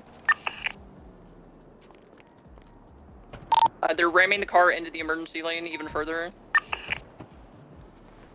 For VCB in the emergency lane itself. I have paperwork to do, chat. I should run. Listen, look, local PD, I'm gonna let you clean that. There's an individual to the left of that building that you ran into when you the stairs. There's still 2 right at the intersection of Innocence and Crusade. Armored car is still in the emergency lane. Wait, that's state. The triage is the lower motor pool of Mission Row. You want me to start getting bodies? Start grabbing people. We're gonna fuck the armored car. Guys, there's like 3 worth left. Let's start extracting and keep people safe. Copy. One of them is still right next to Jenna. I don't think they're gonna leave her. Alright, Simpai. We're the officers that are running around underneath Olympic. Me and Bob.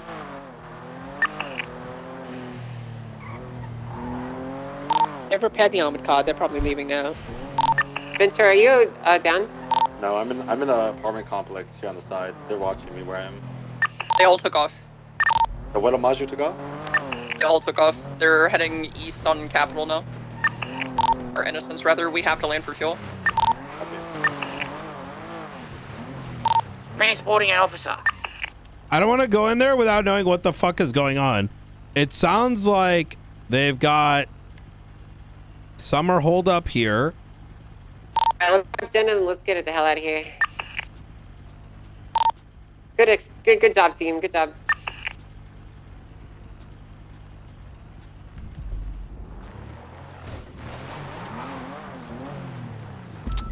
Okay.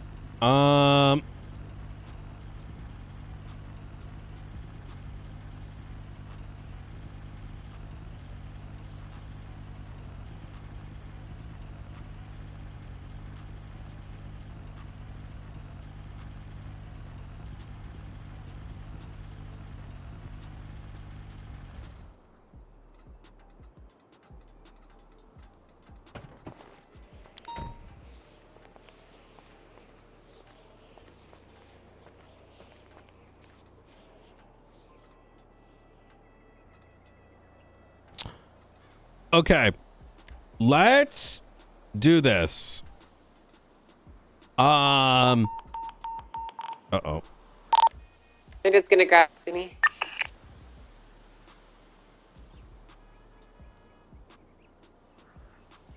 She just needs a pickup. She needs a pickup.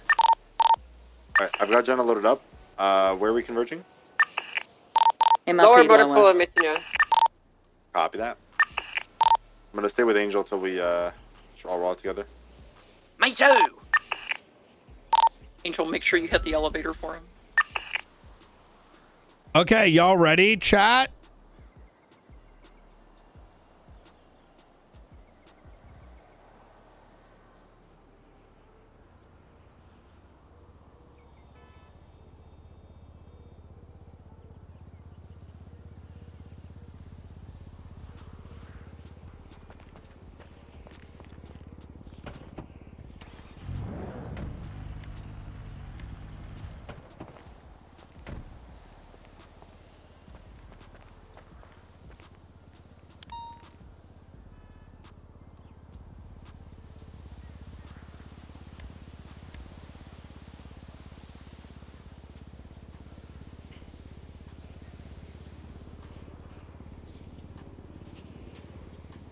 I should talk to Frank, no?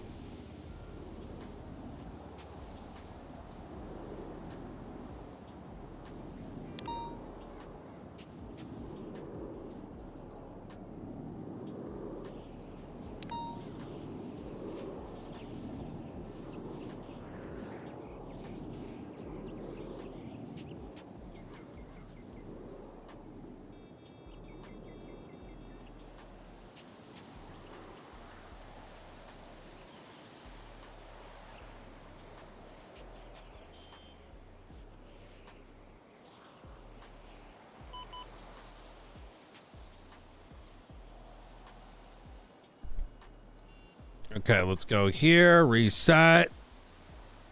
Brian Fix. Oh my God. 76 CMC with 3 down officers.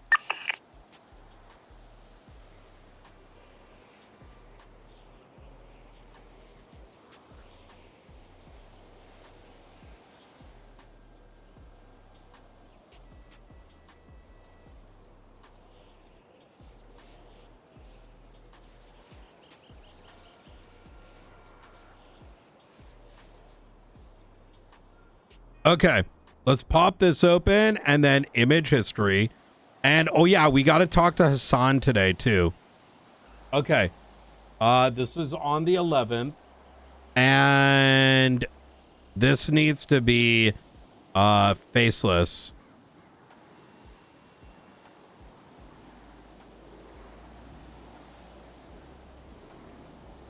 Okay.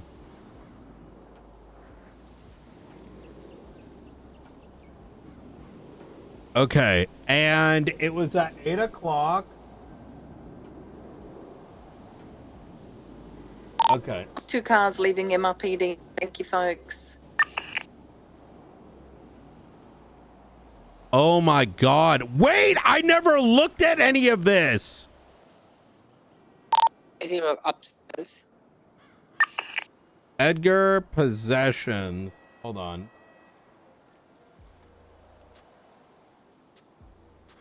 Oh my God.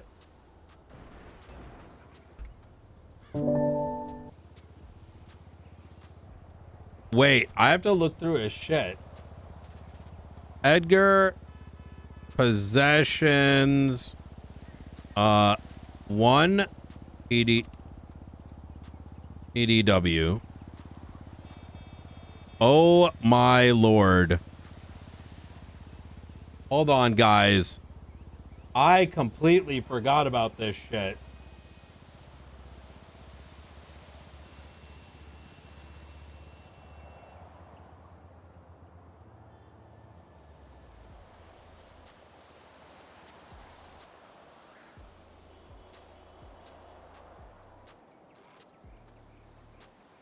Stolen ID. Rick Hollow. Who the fuck is Rick Hollow?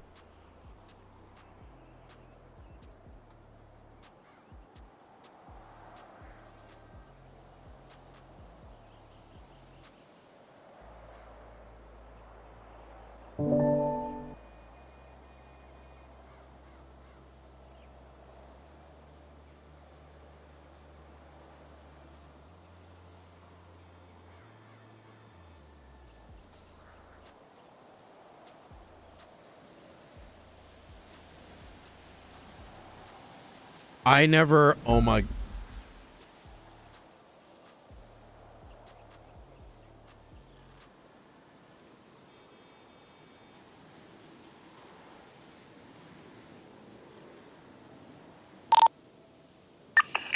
I'm gonna collect evidence from the area where the guy that I absolutely lit the fuck up, where I shot him. 10-4, good idea. Surely there's evidence, because I shot that guy a lot.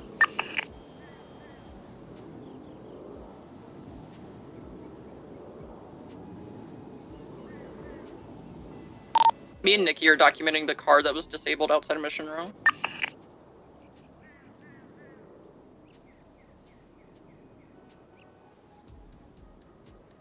This is the Edgar fire.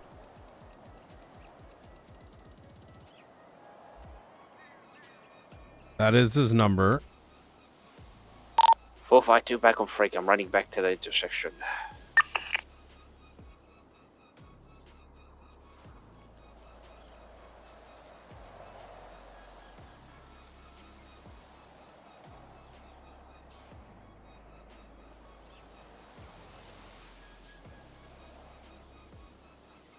Knight responded to a call pertaining to a massive fire that had erupted at... Oh, I put these things in the wrong spot. God damn it.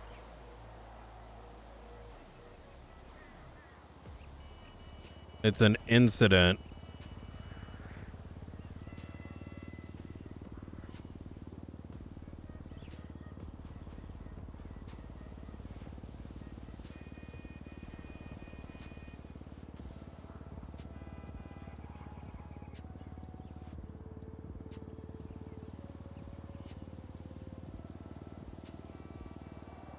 I don't remember. Did I split the scenes? I did. I did split the scenes, right? Ruby, we collected what was just around that car. Do you mind getting where you and Carmine were shot at Mission Row? Yeah, I'll get where I was shot, and we can see where Carmine and Claire were shot. We'll get that as well. I did. Okay. Copy, thank you.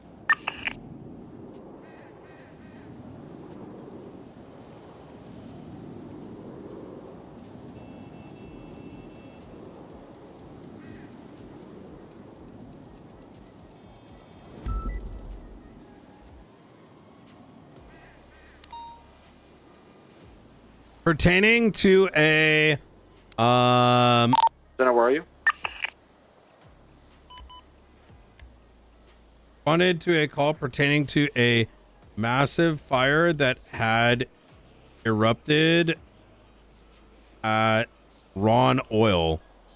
Upon arriving, the entire building on the building with the big entire management building was inflamed.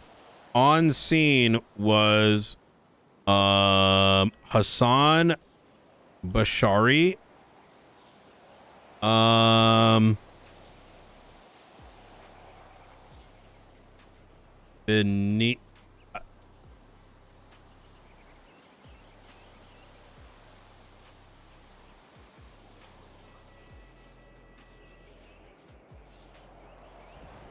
Benicio Delgado.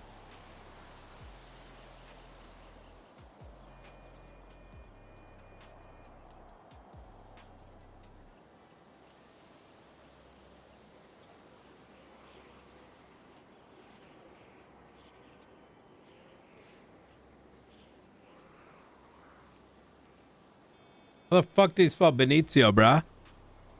Benicio Delgado.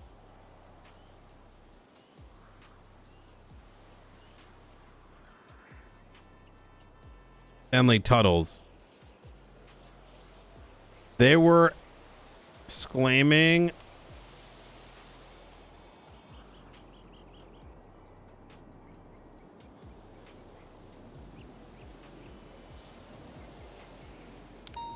we need to save him. Knight instructed they be detained and identified as they were inherently suspects having been on scene. However, said individuals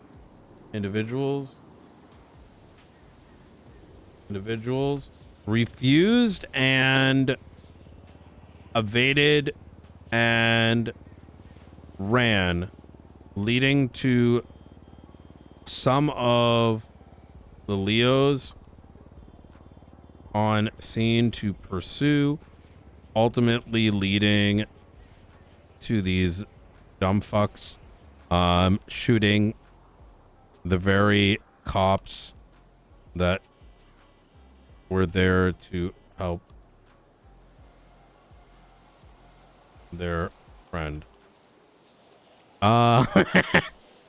Okay, and then Knight, Ruby, and Jenna stayed on scene.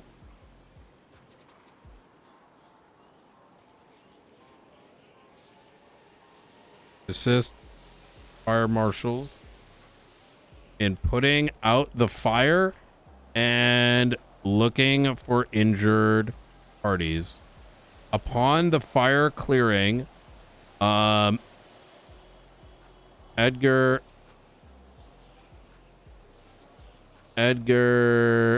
de Castillo was found in the center of an open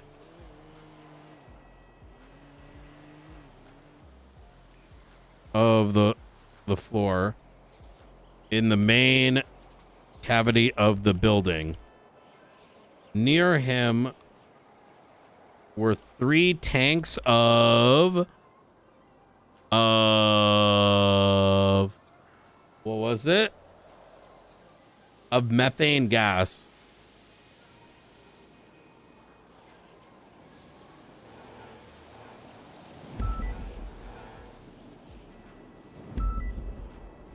Alongside a pile of money cases that would have up to an estimated $3.5 million sitting in them. He was covered in burns, likely caused by an intentional lighting of the methane gas.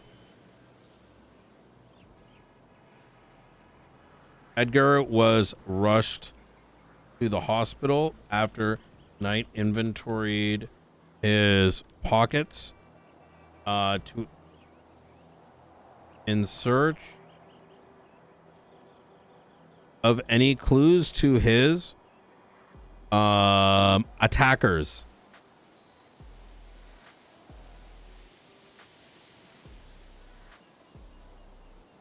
Okay.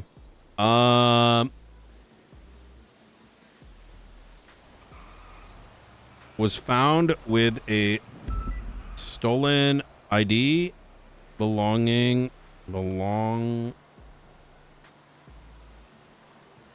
to Rico Hollow and what marshals know as the Hollow coin.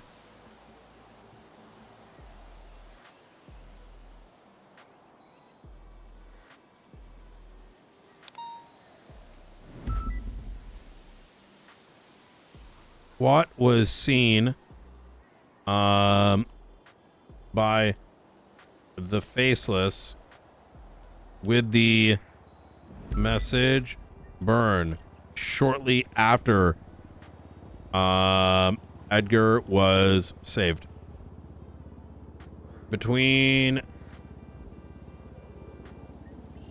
There was no sign of a black card.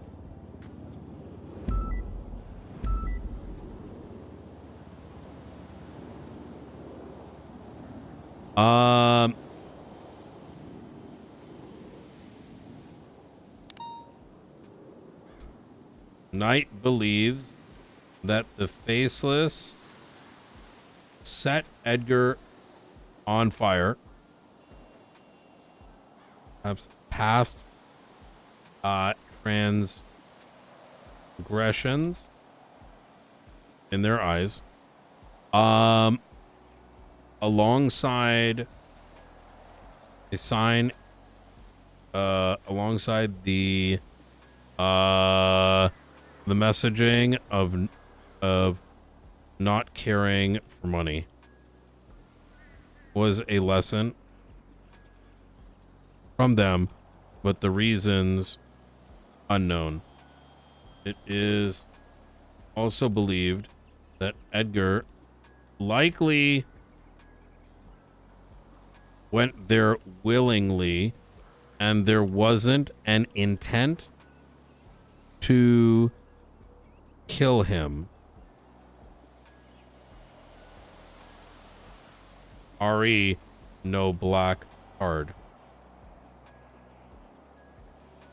Knight was stayed at the ICU to ensure Edgar's safety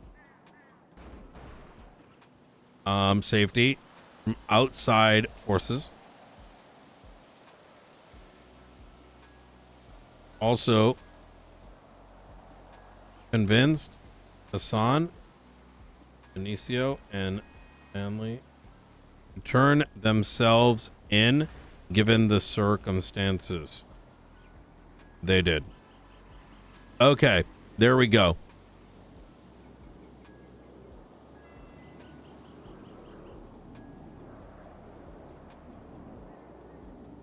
And that gun is clean.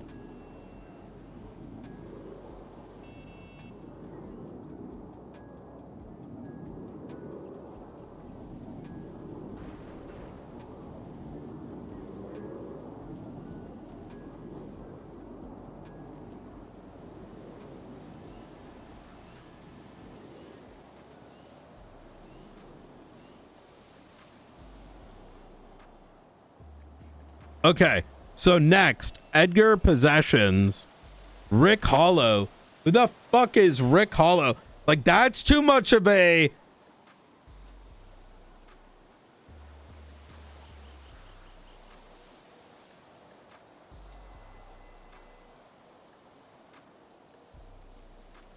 This is a man.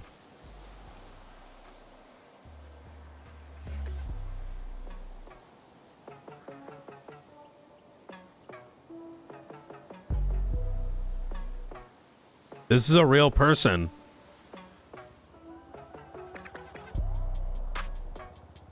What the fuck?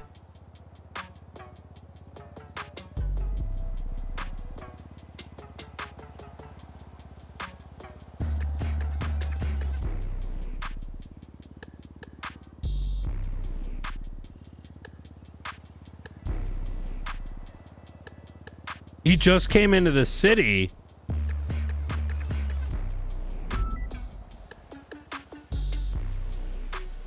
Hollow coin. Rick Hollow just came into the city.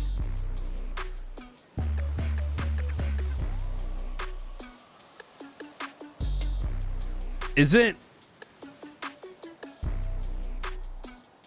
like, I don't know. Is that too much of a fucking coincidence?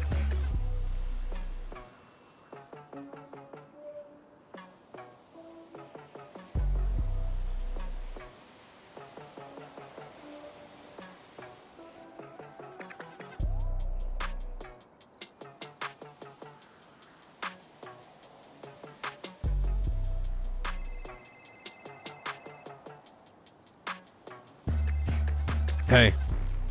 Hey, just to really brief you, we got involved in the latest OIS, just in a supporting end of situation manner. Good shit. Because they started attacking Mission. That is exactly what I was going to head on over, and then I realized everyone was dead, so. Yeah, I got to Mission Row. I was trying to secure the officers that were down at Mission Row, but also my priority was to make sure that the people that were inside Mission Row, just clocking in, didn't just wander out and get shot. You did exactly as we should. Yep. Yeah, and then I helped them collect evidence afterwards. Hell yeah. That's honestly the best way to make folks happy over there. You know what I mean? Yeah. The right folks. Simple All right. role. Good shit. All right. I just want to make sure you're aware of what happened. Thank you, sir. Yep. Anytime. Talk to you soon. All right, bye-bye.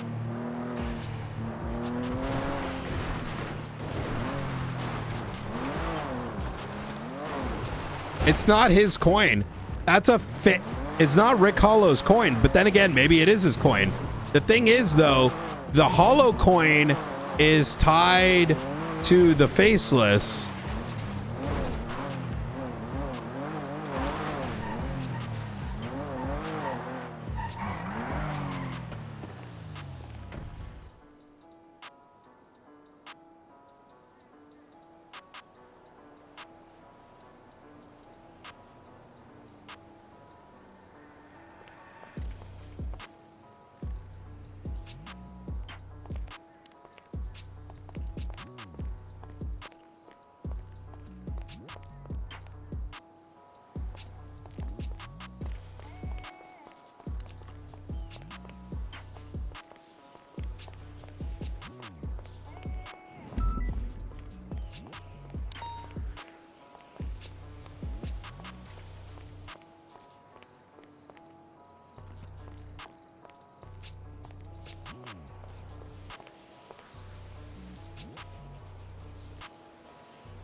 Discord.gg/dasMEHDI if you want to chat meta.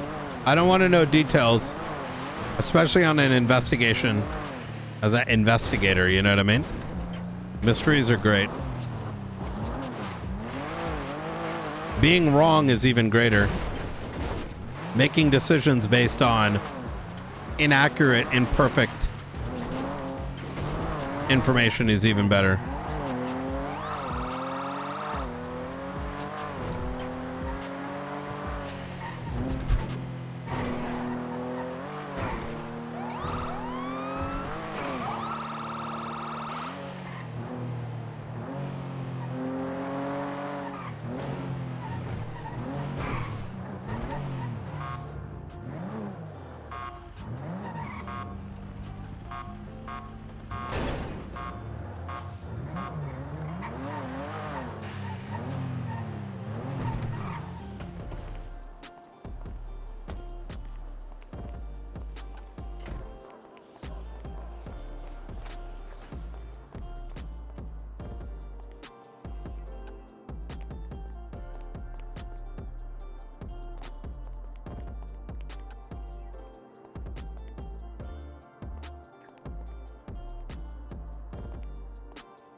Chad, did you know pneumatic?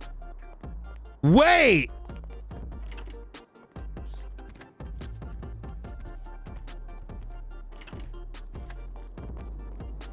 I told you we have our tools now, right? Our PD tools.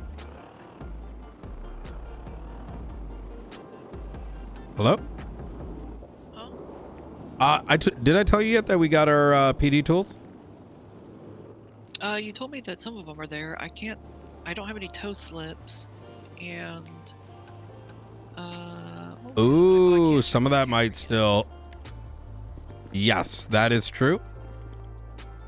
Let me try one more thing.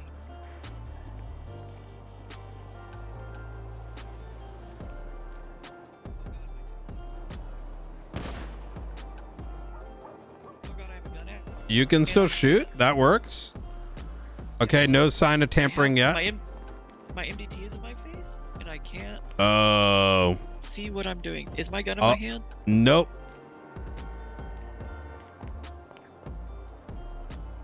Okay, that was actually. Oh, after a tsunami. That's what it was. But I just came. I was going to go check something in evidence, and I just realized we can process people here now. Hey, there you go. Hey, yes. Because I kind of threw mine in anchor last time. A what? Do you have a flashlight on you? Yeah, it's in the evidence trash. Yep. No, do you have yours? Oh. Can you just flick it real quick? Yep. I got you. Hey, we can clear it. Oh! All right. That was the point of me trying to discharge a gun, but then my MDT got Sure it was, Jessica. Sure it was. You know? I wasn't trying to murder you.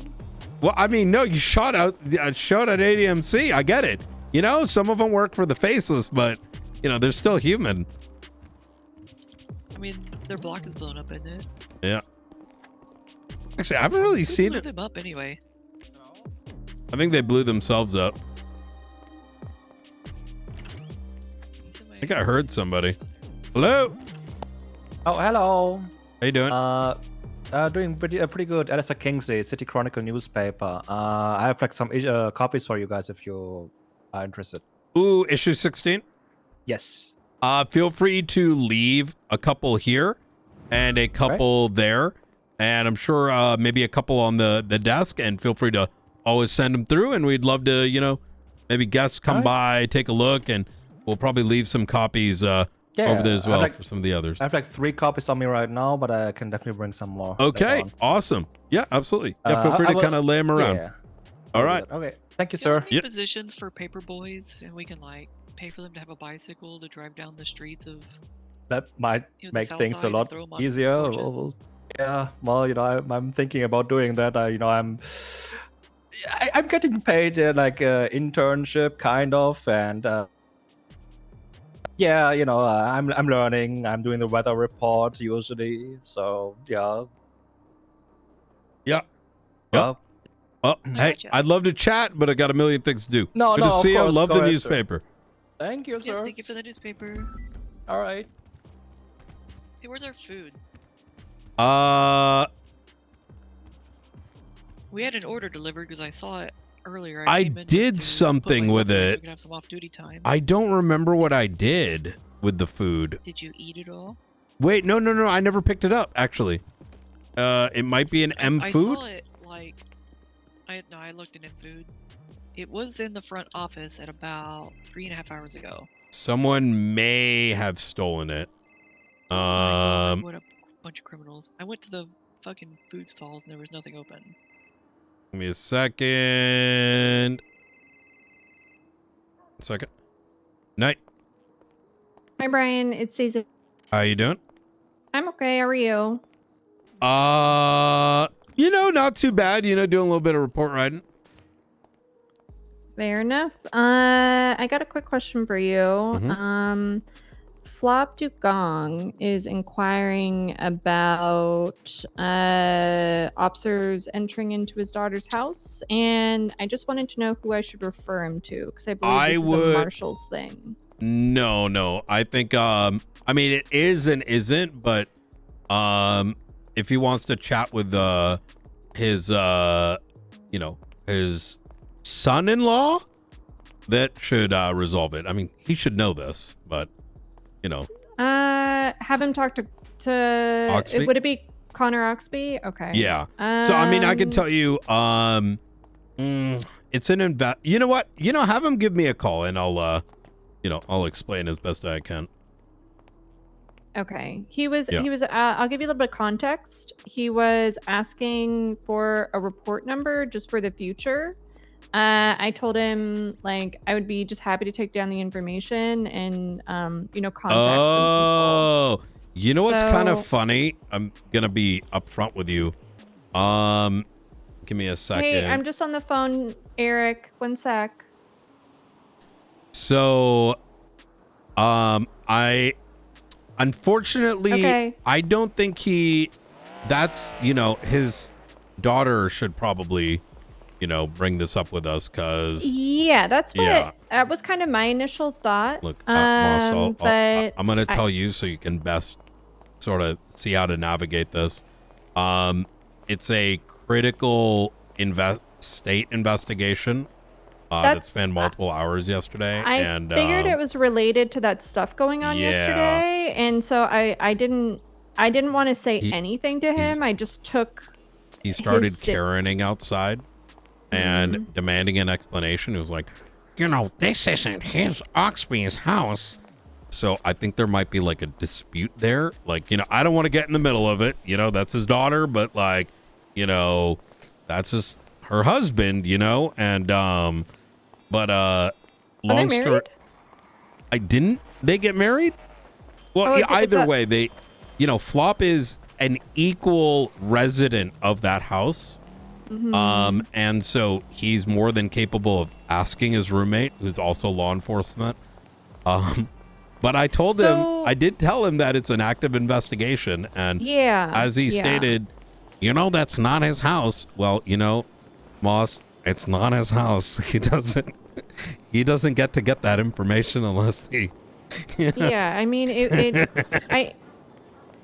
I more or less entertained his inquiry because I didn't Yeah. want to just flat out be like, it should No. be your daughter inquiring, not you. But Yeah. what I can do. Oh, God damn it. is- God fucking damn it. What? What? Someone knew that I gotta go. If I see Oxby, Yep. I'll ask Oxby to give Flop a call. How's Yeah, that that's sound? probably the best way to do it because Oxby probably knows how to handle it best. And I will say that Flop had an yeah. Let's do that. Or direct him and at then, me. Yeah. And then if it, we'll start with Oxby. If that doesn't work, I'll God. direct him to you. Beautiful. Yes, that Okay, works. Thank you, Yep. Brian. Anytime. All right. Take care. Okay, bye-bye.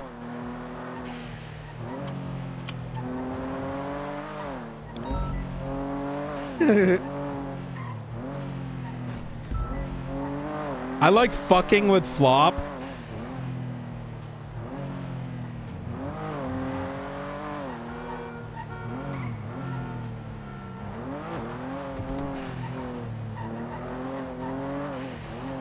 Radio check. 10-2.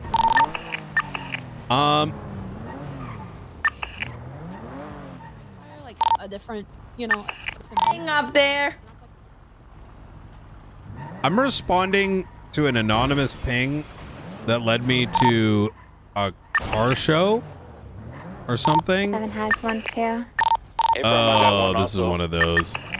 Disregard. Transitioning back, channel 18. It's Mace Bank. It's just like they're just playing a prank on everyone. Do you know what this is? Situation is on the docket. Sorry, what? Do you know what this is?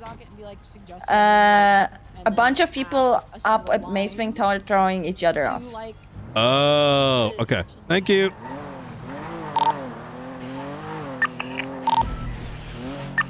All right. I just got clarity. Apparently,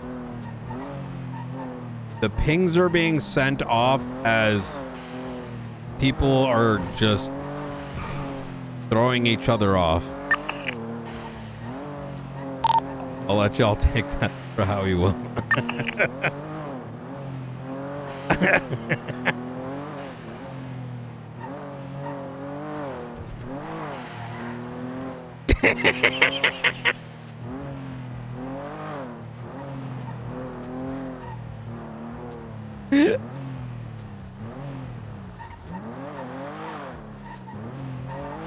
Oh my god, I went to go look for the hollow coin and I got distracted.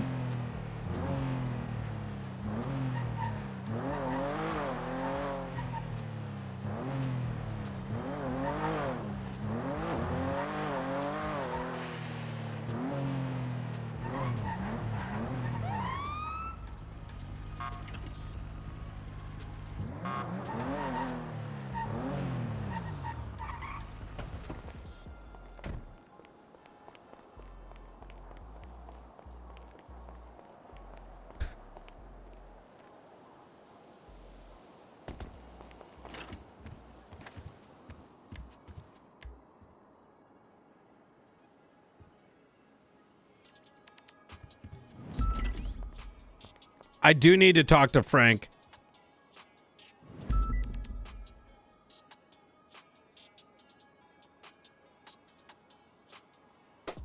Come on.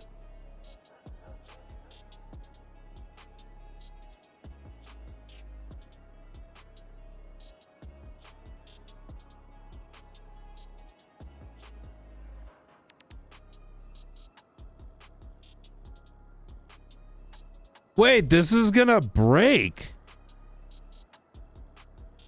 You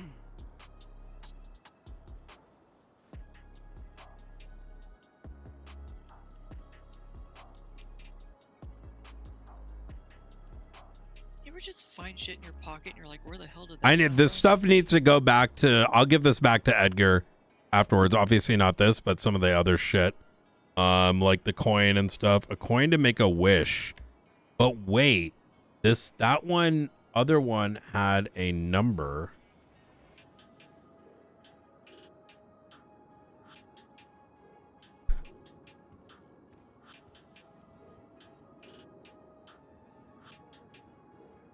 This one is different.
Okay, but what happened here? I feel like, you know what I think this is? I think someone died.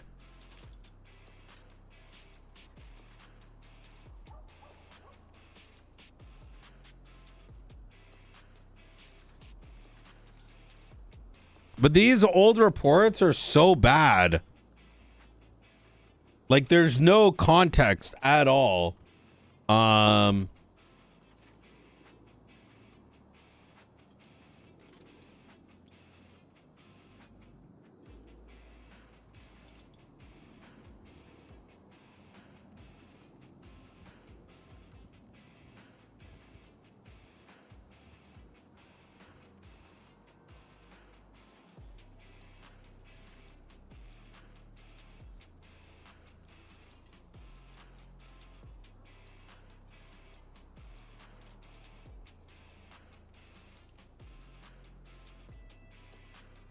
414.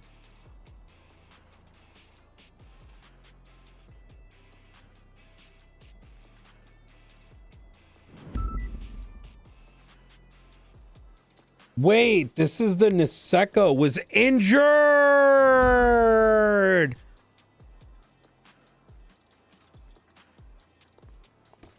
Oh my God.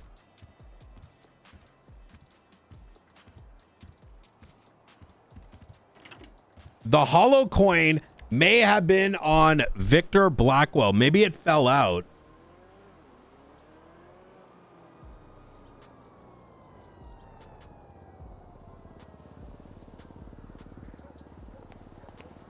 Because Victor Blackwell was an asset.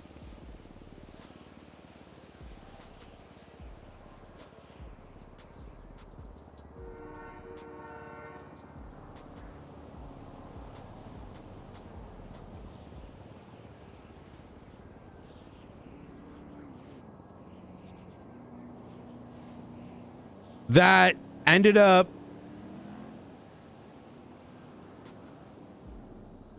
he was the financier and he snitched, I think. No, Blackwell, it couldn't have been. Wait, then why did Blackwell, he had a coin?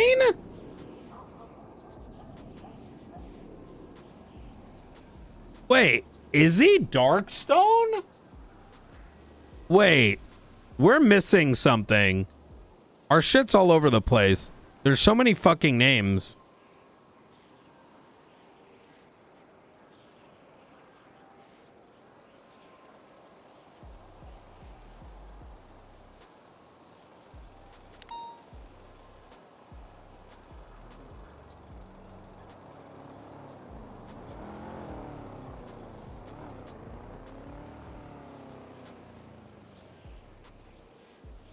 He died.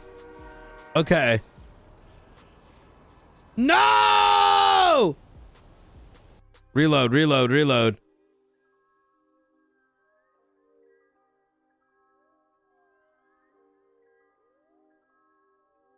Oh, the MDT ripped. That's why I did that.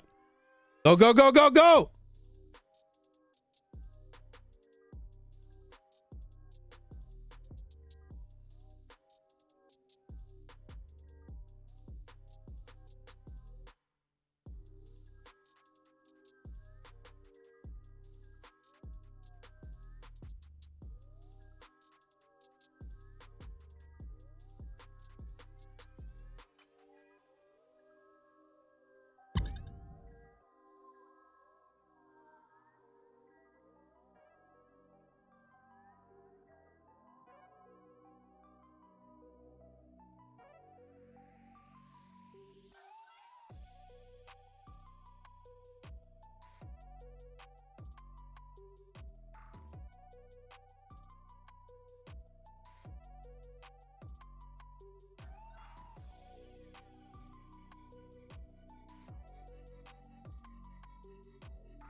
Do do do do do.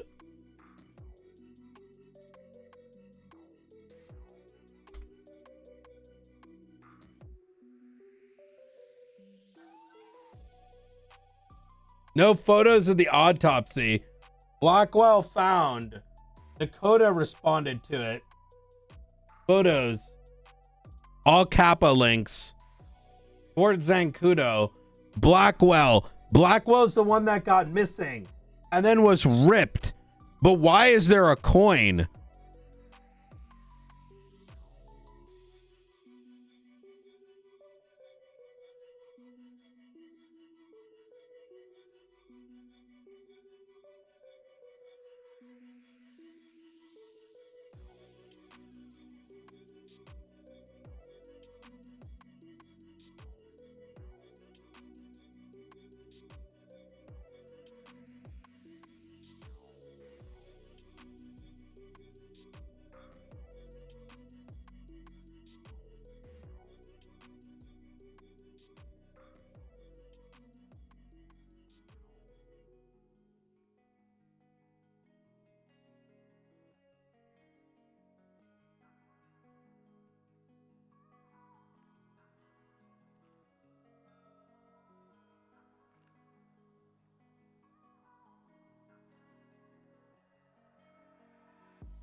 Up!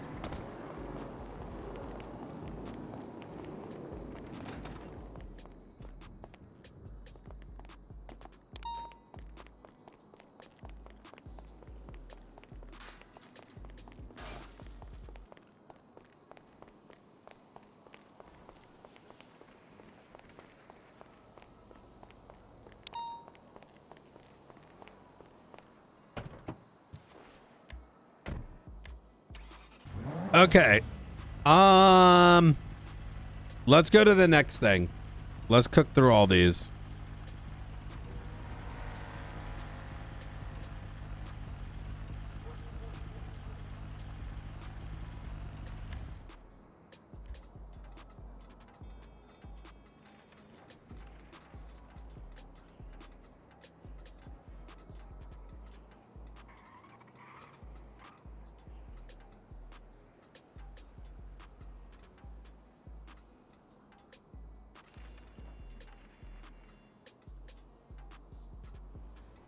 Langbudo was apprehended by state marshals.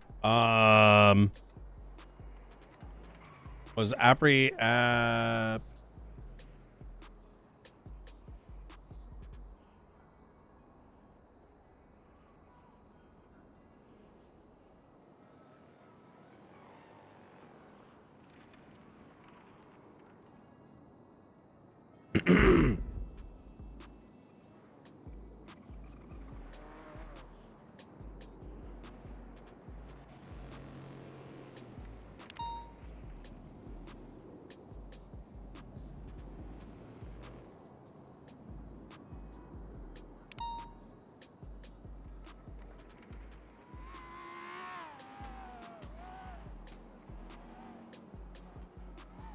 do more later on that one.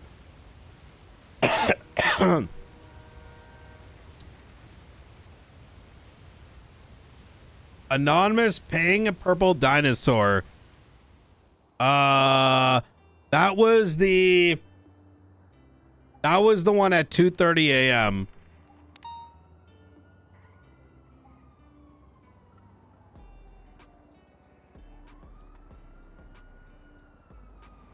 That was the Fallout. Fallout 4. Wait.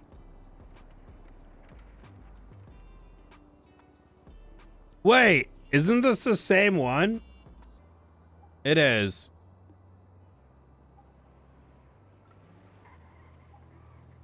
Okay.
Night. It's Ruby. Not sure how busy you are. Did you want to catch up about something? You want to meet up at the Ronald field? Oh, great. I love it there. It's nice and Yeah. toasty. Yep, ain't wrong. Well, there might not be any fuel left, so. Okay. All right. I'll see you there. See you in a bit.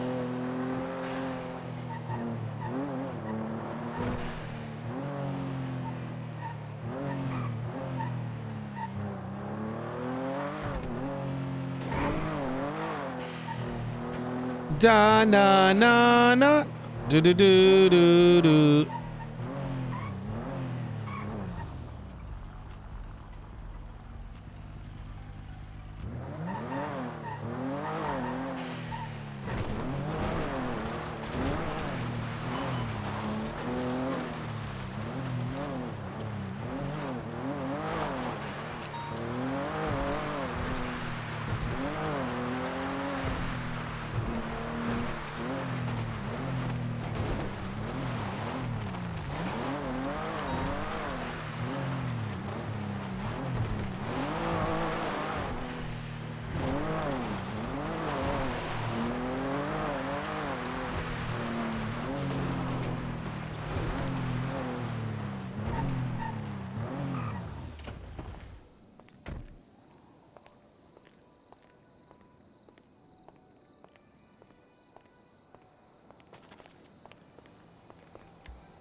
Is it gonna look so sus?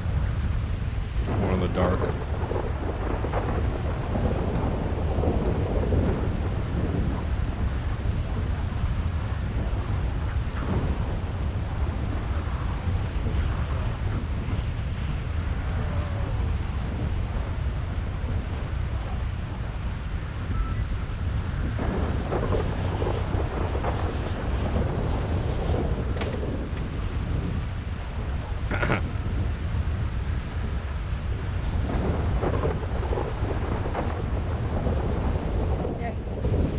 Great weather. Yeah.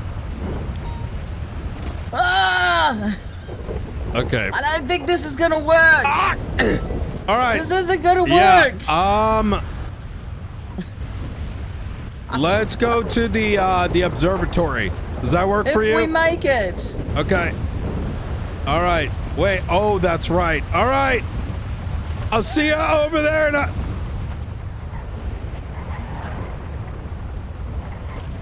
Is there anywhere closer? Oh my god! Oh my god! All right. I'll see you up there. Okay.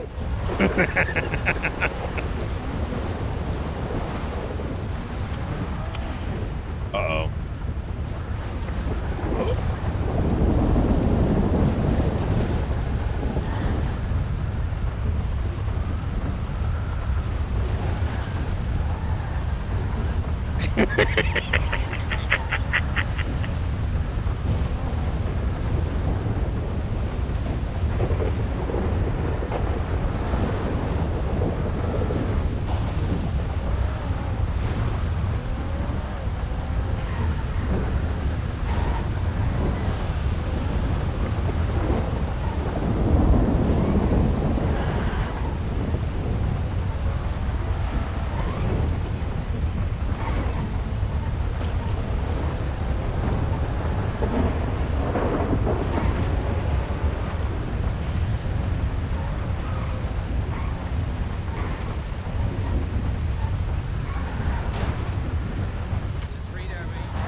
Okay, we're alive.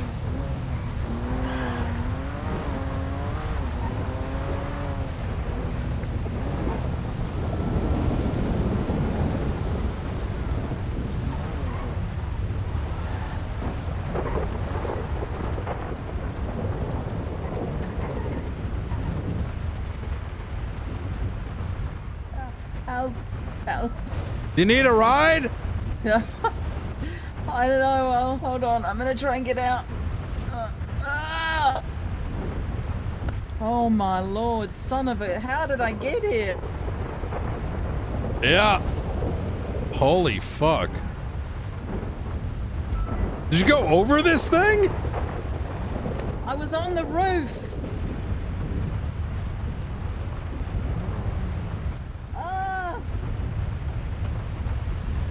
There you go. I was on the roof.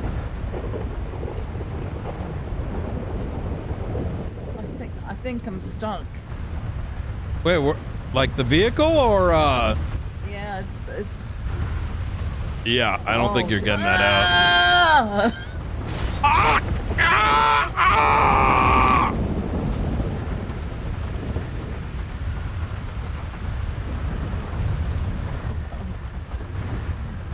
You You know- okay? Yeah. I'll just lock it. Yeah. Any minute now. Okay. I locked it. All right. I don't think I've seen a storm like this in weeks. Me too. I don't even know. I ended up on the roof and it was crazy. Jesus. Yeah, I nearly got full scent, but luckily I hit a like a skyscraper, so I didn't get too far. Oh, wonderful. Yeah.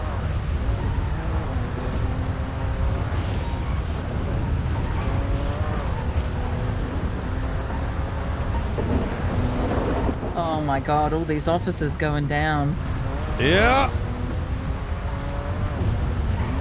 Is there an active right now? Oh yeah. I think it's a bank.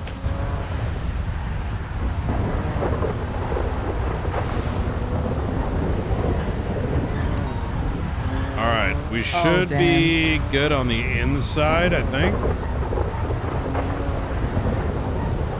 Jenna down, Quangle down. Oh my goodness.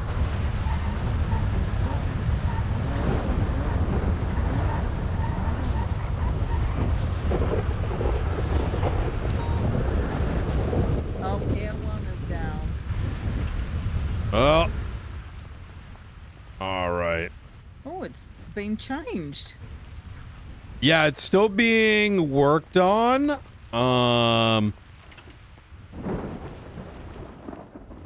Actually, don't know what the progress is just yet. Oh. Ooh, okay. Okay. I remember there was this small room that did nothing. Yeah, that's why I wasn't a big fan. I think this is like the, you know, where all the weapons can be, little lockers and whatnot. Oh, yeah, good idea. Good idea. And then I think this is gonna end up being a viewing room. This probably needs to be made a bit bigger. Oh, yep. Good idea. Oh, so you can see through. Yep, good. Yeah. Oh, actually, one of the best parts is IT and you know, or you Marshall we hired onto the team. He got us a bunch of PD tools this morning. And then a couple more coming in next storm. Okay. So that'll be helpful. yes, that means 2 more cells plus. Ooh, first time I've seen this. With the amenities. Yeah. Well, that actually works. Okay, all right. Very nice. Yeah.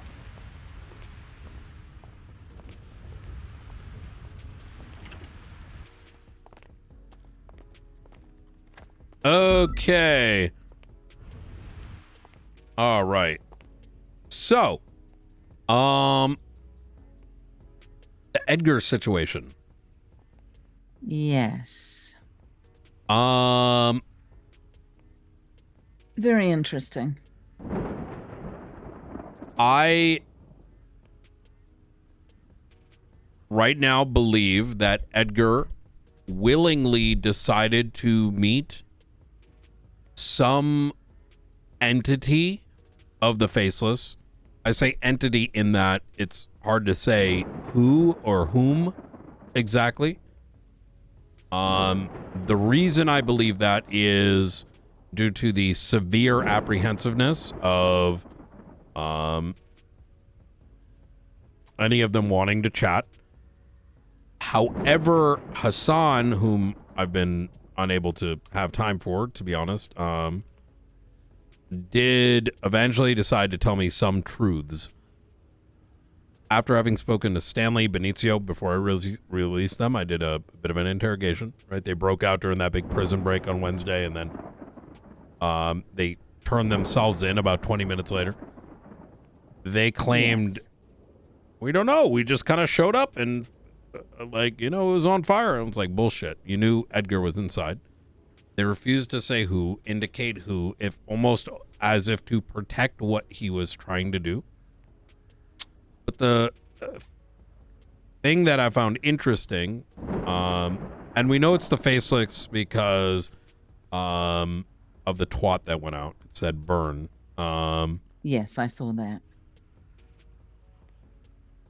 And with the $3.5 million, with it being very, I don't want to say like meticulously done. This was pre-planned, but he didn't have a black card on him, which indicates to me that it wasn't this wasn't intended to be a death. Rather, I believe it to be a punishment. If they wanted to kill him, would have been a black card. Why did they burn him alongside money? I think that it was to teach him a lesson that the money that he brought in from the SMG sales that he used to do, none of the money was relevant to them, but rather the loyalty, right? Or the oath or whatever their initial dealings pertain to. What is curious is that he had an object on him. It's referred to as the hollow coin. It's something that has previously been found on a victim of the Faceless. But interestingly enough, someone that also, I believe, and I have to check the notes here because I think they're actually off, a murder that took place back in April in which that individual also worked for the Faceless but then was killed by them. You have a name? Victor Blackwell. Oh, no. Blackwell or Blackwood? Blackwell. Yeah. Okay. Blackwood, these Faceless people, they have all very similar names. Yeah. That's interesting because after speaking to Sebas and Hassan, just casually, which I feel I have a little bit of a gift of just having a chat with people casually, and they say things they just shouldn't. And just through previous chats that I've had with Edgar, I believe that Edgar joined New Babylon to distance himself from his involvement with the Faceless. How well that went, I am unsure. And I felt the same at Ron Oil after looking at everything on the ground, thinking about the situation, and the fact that if they wanted to, they could have ended his life. We know that. I believe that they, if it truly is them, and I believe it is, that this was their way of saying there is no leaving, but we can do what we want with you. I agree. I have a slightly different take. I think that coin is a choice. Just as what I am now suspecting was a choice that Victor Blackwell may have needed to make a long time back. And I say that in that, a coin is 1 or 0, heads or tails. And with the symbolism of the cards that they use, like every time there's an if you're a target of the Faceless, you're going to get a blue card. We're watching a red card. We're coming after you. A black card. We are going to take your life, or we have taken your life. So it makes me ask the question: what is the coin? To me, it's will you survive? That's on you. What is the red card? The red card means that they are going after you. I think I have one. Or the marshals do. So I told you probably about a week ago that I knew an individual who had some books. I'm assuming you guys have the same books. he let me, take a couple of pictures here and there. There were anagrams in the book, which we worked out who it was. There was a ripped corner of a red card. And really, if you read the books, you would have thought that that whatever this group is called, which of course we've mentioned before, is coming after the DOJ, right? And however, there was a little bit of a caveat in one book where it showed photos of New Babylon and a situation that happened in September with, I believe, a Blackstone agent.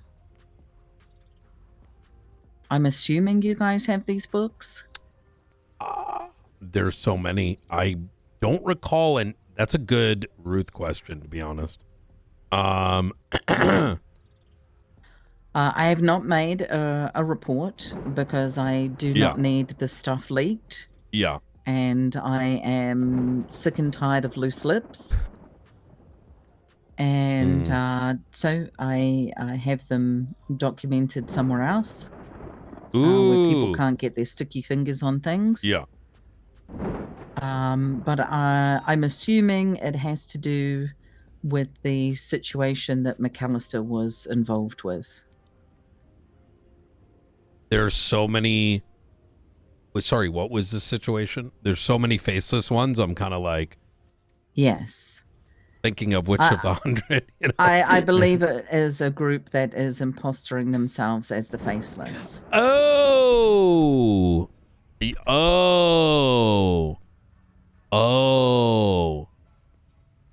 wait, what? Sorry, what did the book look like, and what was its contents?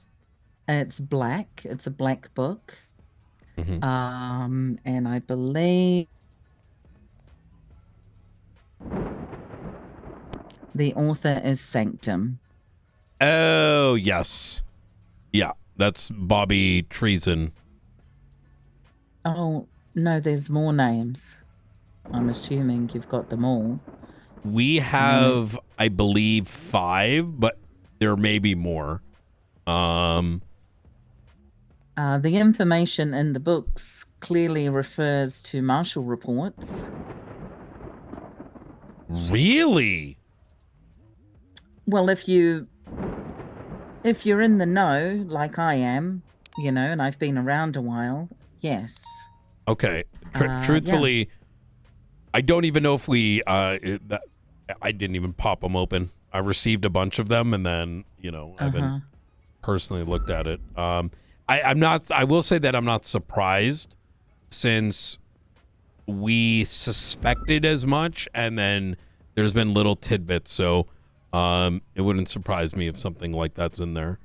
Well, they're sloppy. I will tell you that. These people are very sloppy, because I had an individual come to me and say, I was at the library, because people can, order a book to be printed, and then if they want to, they can put a book on the shelf, right?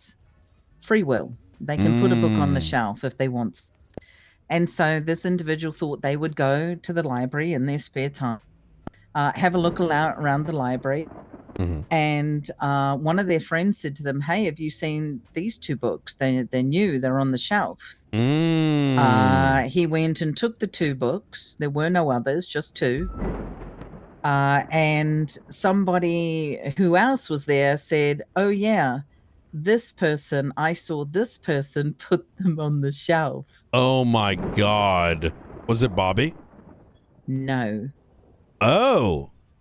And then inside the books is a name. And when you unscramble the name, it came back to the individual that, quote unquote, put the books on the shelf. And then when you look at the pictures in the second book of New Babylon, and it has a date at the top, the date that an individual arrived in San Andreas, it goes back to a marshal report by the same individual that, quote unquote, printed these books. So if there's somebody in your crew you want me to talk to and make sure they have all this info. I would say Ruth. And then in turn, possibly McAllister. Wait, who is it? Gunner. Oh my God. Yes, absolutely. It has to I be. don't think There's- we've only suspected Gunner. We caught Bobby. So when shit started getting hot, and I think Gunner freaked out and has now completely gone dark. Bobby's been caught red-handed. We've gotten that day with Edgar. We've got that one doctor suspended, Tinkleman. He's been intricately involved. Homie snitched hard.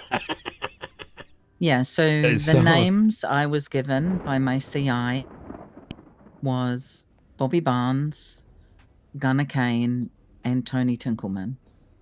Holy shit. Well, you ready for the scary thing? Let me just tell them hello, Crystal. You okay? Okay. Yeah.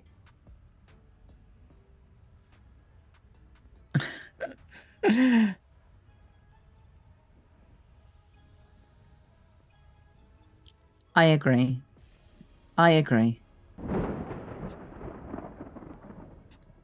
I'd like to, but I'm talking with Director Knight at the moment. I think you can do it. If you need help, get Key with you.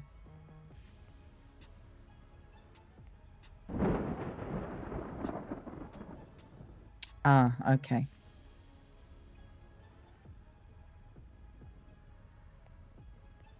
Okay. All right. Bye.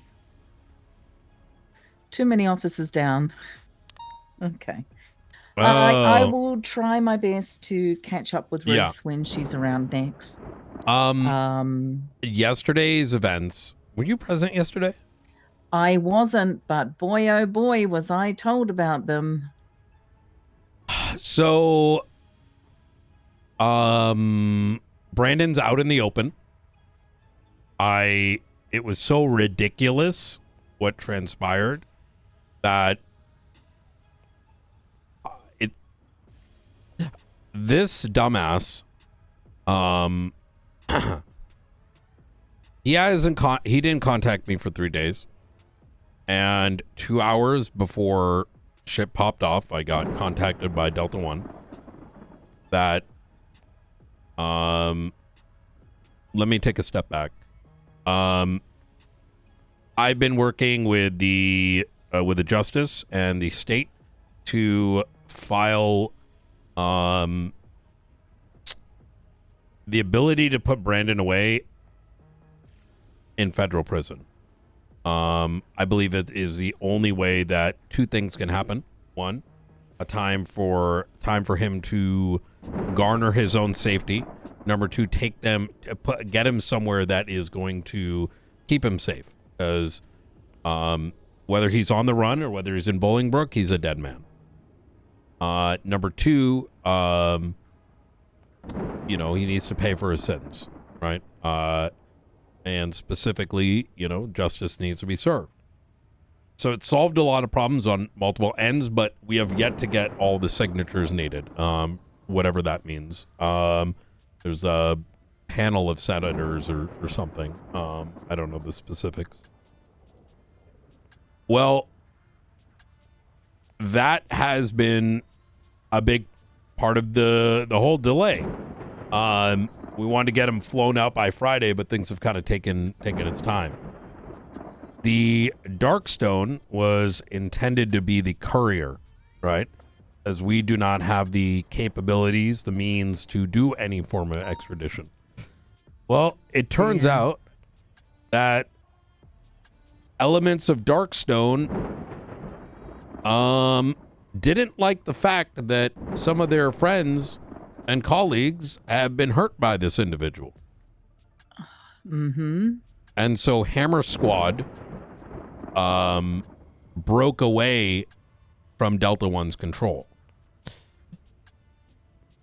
I learned that about 2 hours prior to this, while simultaneously, Smile,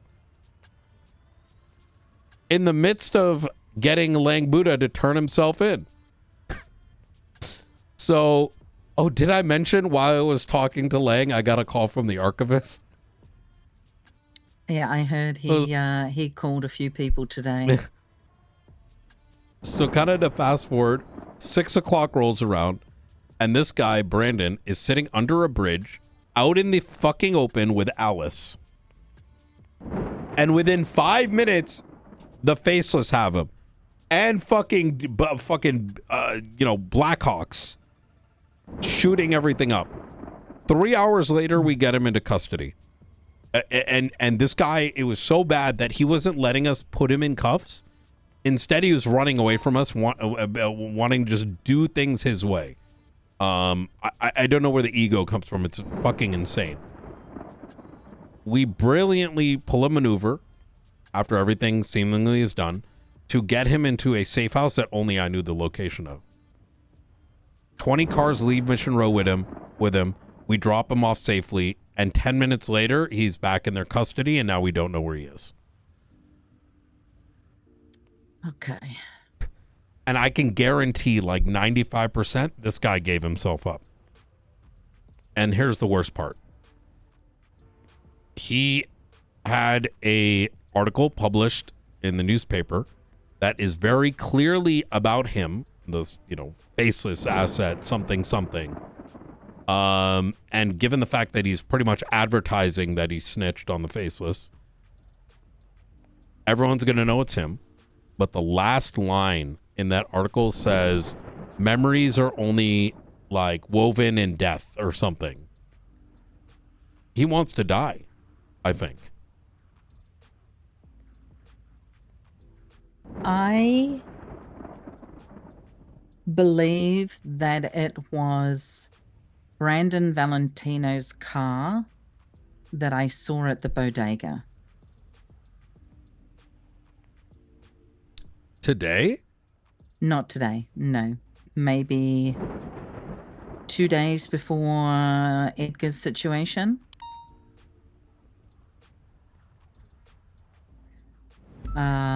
I could be wrong, but I believe that he may have had a conversation. Oh, I did. I should probably go. Do you want to drive up and we can... Yeah, I'll go with you. I'll reply to the 311. Okay, perfect. Yeah, I believe I saw him, not him, but I saw his vehicle at Edgar's. Oh, God.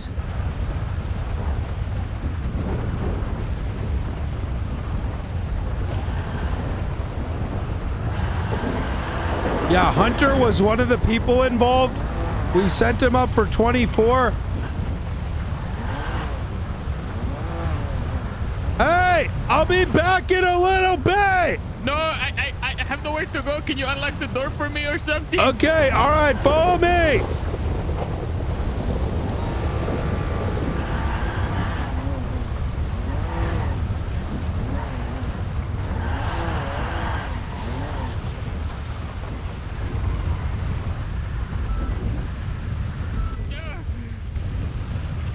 I'll be back in like 15. Okay.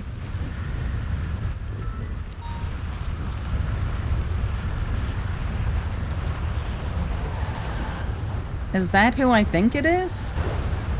Yeah, it's Coyote. Oh my goodness. He wants to do financial crime. He wants to do financial crime? Well, like investigations. Or investigate it. Yeah. Well, the way he speaks, he may end up doing one or the other by accident.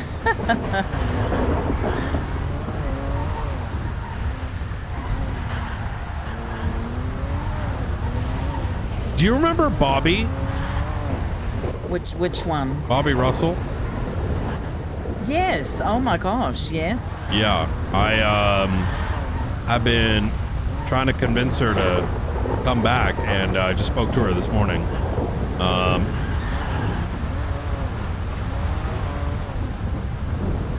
I would kill to see Bobby back. Hey, Jessica! Hello, you haven't been out there in the storm? Yep. Subpoena, you're the only one around. Otherwise, I would bother literally anybody else. Yeah, Subpoena's absolutely. up, I just texted you the report number. Okay. This is for, what's his face? Bingo. Bingo. All right. Easy, easy. Yep. All right. I We're will. expanding the scope of the subpoena all the way to October 1st because of his own stupidity. Okay. Sounds good to me. And it's phone and bank records at this time. Fantastic. It's a very, very large scope. It's more than 30 days. So I'm sure the judges are going to have curiosities, but he kind of laid the foundation on his own. It'll be kind of funny. I don't disagree, to be honest. Okay. All right. And the docket posting is good now? No reply?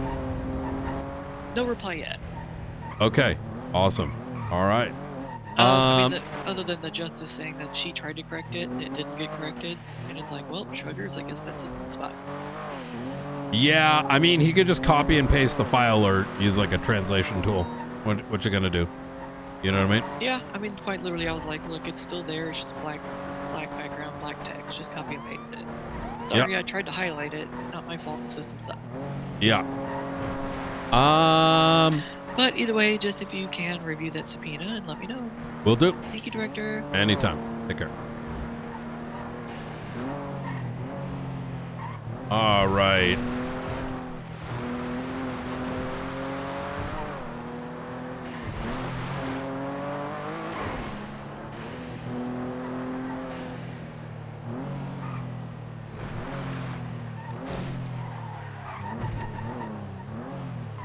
Oh, we can drive in.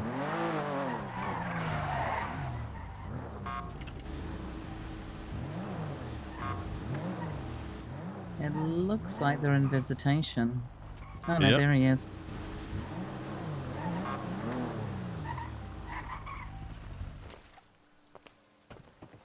How you doing, Mr. Hunter? Brian. Okay. I would love to do the spiel where I say stop working for the faceless, but Right. I think we've had a decent conversation about that already. Yeah.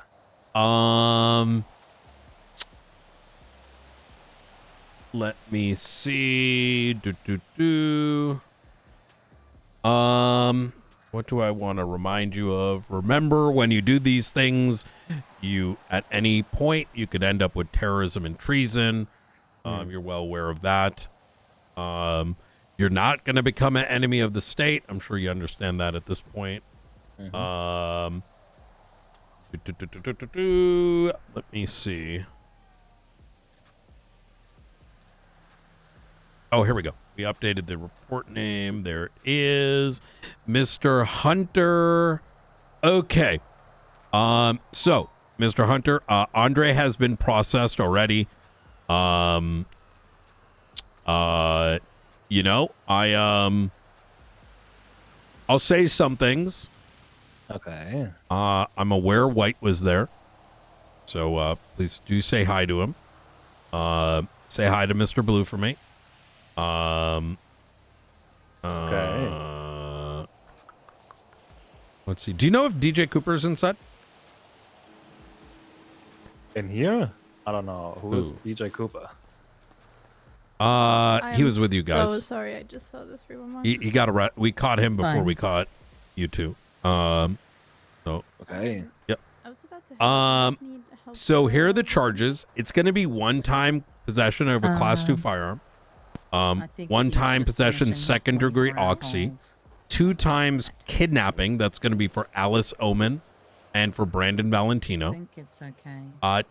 Thank 2 times conspiracy, Thank you. and 1 time guys. criminal use of explosives, 1 time felony obstruction of justice, 1 time resisting arrest, and 1 time attempted mass murder of a government employee, bringing you to a total of 573 months and a $107,570 fine.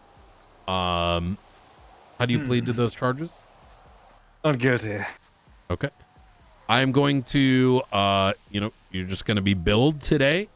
And then I'm going to release you. And go ahead and cut your fine right here. Boom, boom. There you go. And let's make our way over to the other side, and I'll get you released. All right.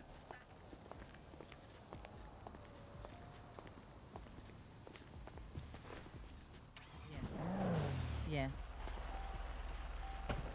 Yes. Yes. Yes.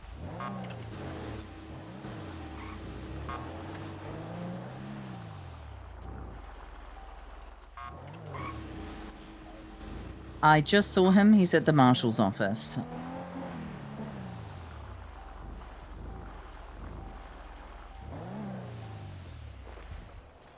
He said not guilty. Oh.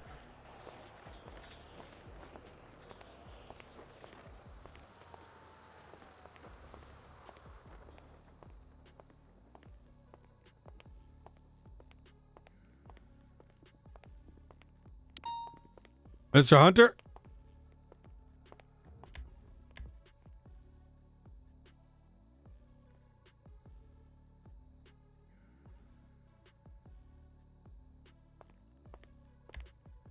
Oh, he's no statute now.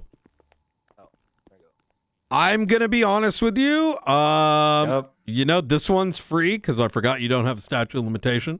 Congratulations. Great. All right. Yep. And, but let me go ahead and release you. And what about with this one is free? What exactly? I was gonna, nurse these charges going forward instead of just throwing you on hold. You know what I mean? Right. But I'll try to remind myself going forward. Oh, listen, yesterday was a fucking shit show. Holy fuck. How did you ever work with Brandon?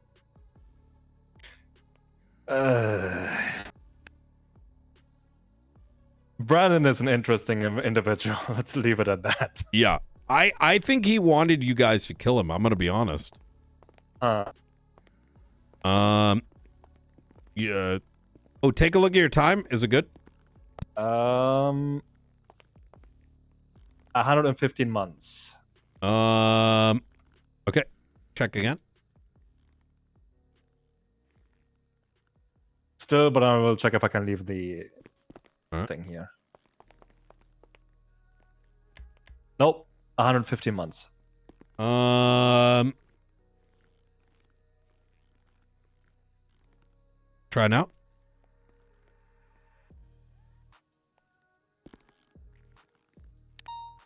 Nope. Still the same. What the fuck? You're 4269? 4269, yes.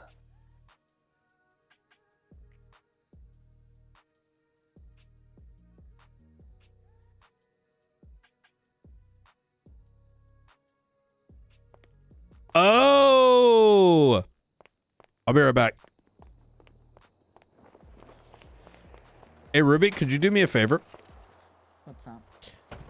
Could you do hold alter 4269 and then negative 9999? Yep, done. Awesome. You should be good. Oh no, that was Lang Buddha. No. I'm kidding. Yep, I'll be right back.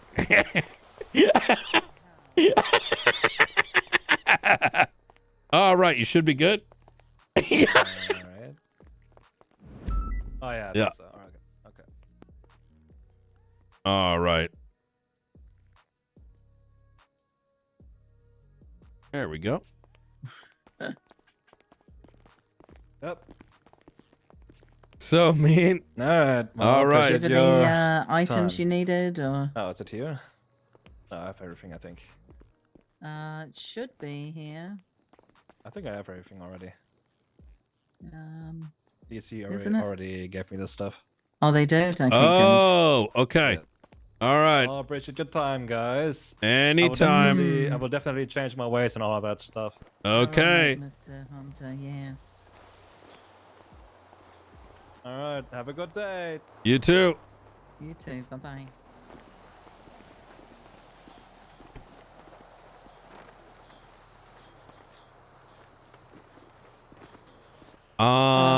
So where do you see Coyote in this?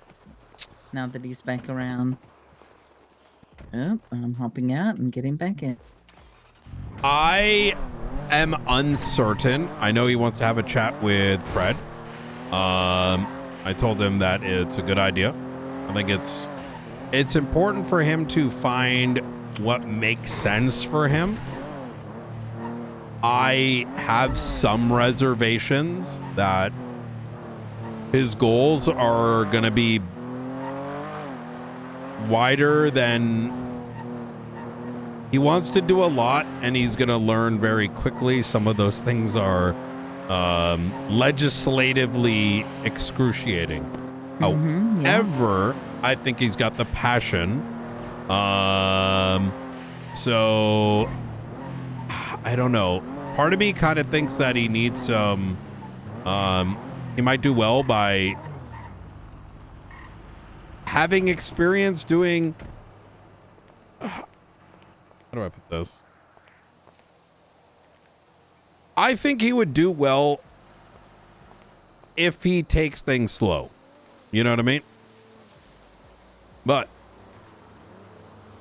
because I think he wants to do like really big like tax evasion cases and stuff. But the thing is, that's going to take some time, like getting the ball moving with like small cases and then slowly building them up. And then seeing sort of how it works in court. Because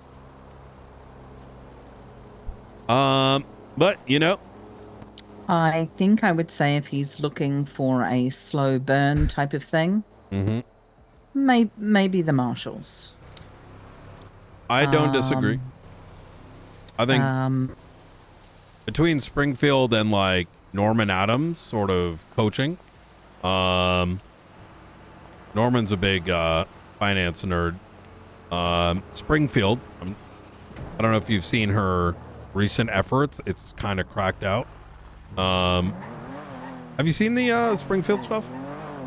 I know her. I've dealt, with her a little.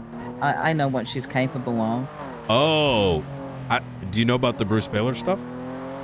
I do, because of the raid. Yes. Yeah, that I think there could be some value there. I mean, it's hard to say. I think he's ambitious, which is a good thing, but time will tell. I would definitely take him on just to see where he goes. But have you had experience with him on the field? Yes. Yeah. So I believe I even FTO'd him. He got as far as officer. However, at that time, under, I think it was Daisy Moss at the time, I felt that he didn't get the support that he needed, and he was left unattended to do things that maybe he shouldn't have. Yeah. And what happened is, when you're working your way through cadet and PPO phase, you really need to focus on that first. Agreed. But he was kind of given a little bit of free rein, or I can't remember. All I remember is he was given too much free rein, and he never concentrated on becoming an officer and learning the basics. And so when it came to the basics of policing, he just wasn't into it. It took a long time to learn. We sort of picked up on that yesterday. The application process that has been written up is very It's very technical, right? It's been over a year and a half, coming up almost 2 years that he was an officer. At Oh. least a year and a half. I would be very enjoyable person, personality wise. Yeah, I think I vaguely remember him. It sounds like he's got a good head on his shoulders. You know, I don't, you know, I'll put it this way. I would love to see him get a shot. And as to some of the challenges that might, you know, show itself, like, you know, I would take those challenges in a heartbeat as opposed to this corruption bullshit. You know what I mean? Like, that shit's boring now. Like, you know. My honest opinion Yeah. is that I believe he could do well in either place, whether it be LSPD or BCSO. And the reason why I'm saying that is if I remember the types of hours he can commit, he would at least be around within the LSPD under people that I can trust. So I think either avenue would be good for him. Yeah, I fully agree.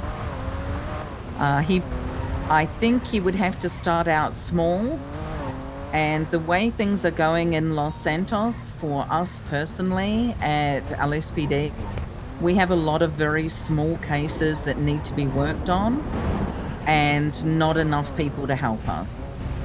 And then at a state level, I understand you have your own amounts of cases. Again, a little bit a longer burn. Yeah, that is very accurate. My shift 1 for me right now is the biggest help. It's again, I think it's just being connected to the right people. And there aren't a lot of people that are truly invested in that kind of thing at different times throughout the day. I agree. I think that's why, you know, I'm really hoping Bobby seemed excited, you know. She was a cornerstone of the MCU way back when. And there's a car stuck in the corner. Wonderful. Oh. All right, thank you, Brian. Yep, anytime. What? All right. All right, see you later. Stay safe. Okay.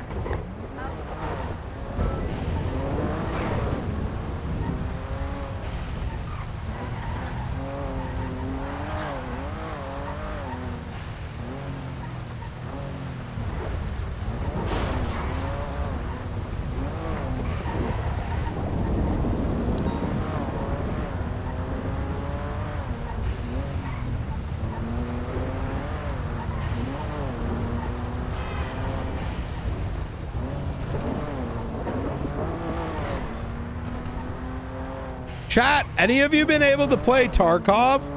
Like, can you even play that game right now?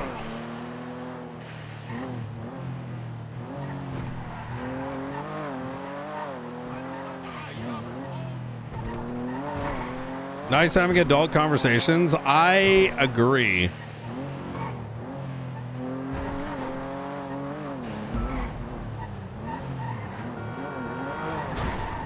Poor Coyote's probably dead up there.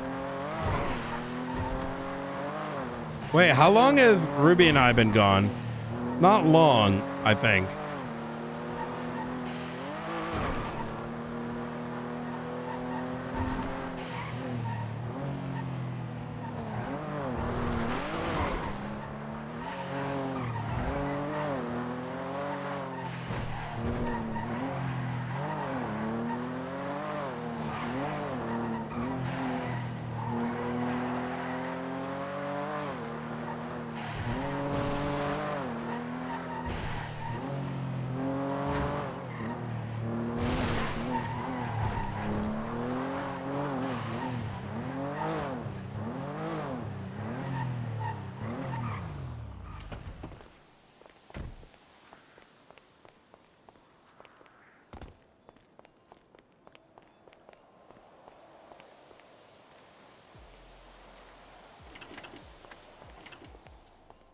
How you looking?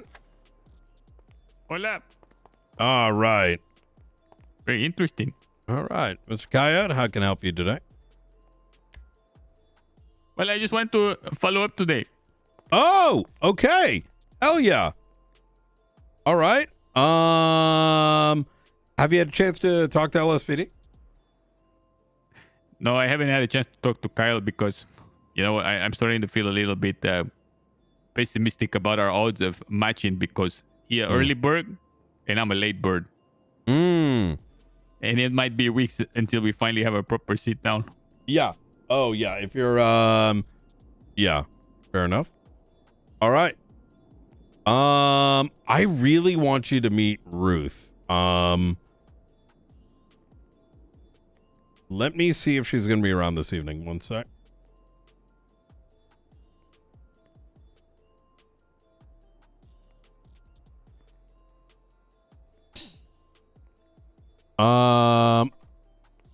Okay. All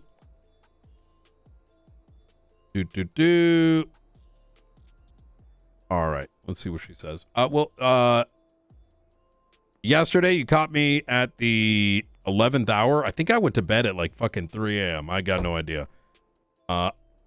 Where did you grow up? Like, where is your mind internal clock accustomed to? East Coast, West Coast, East Coast, Middle Coast. Oh, interesting. Okay. Yeah. So, yesterday was a very abnormally busy day. Well, most days are busy, but yesterday especially.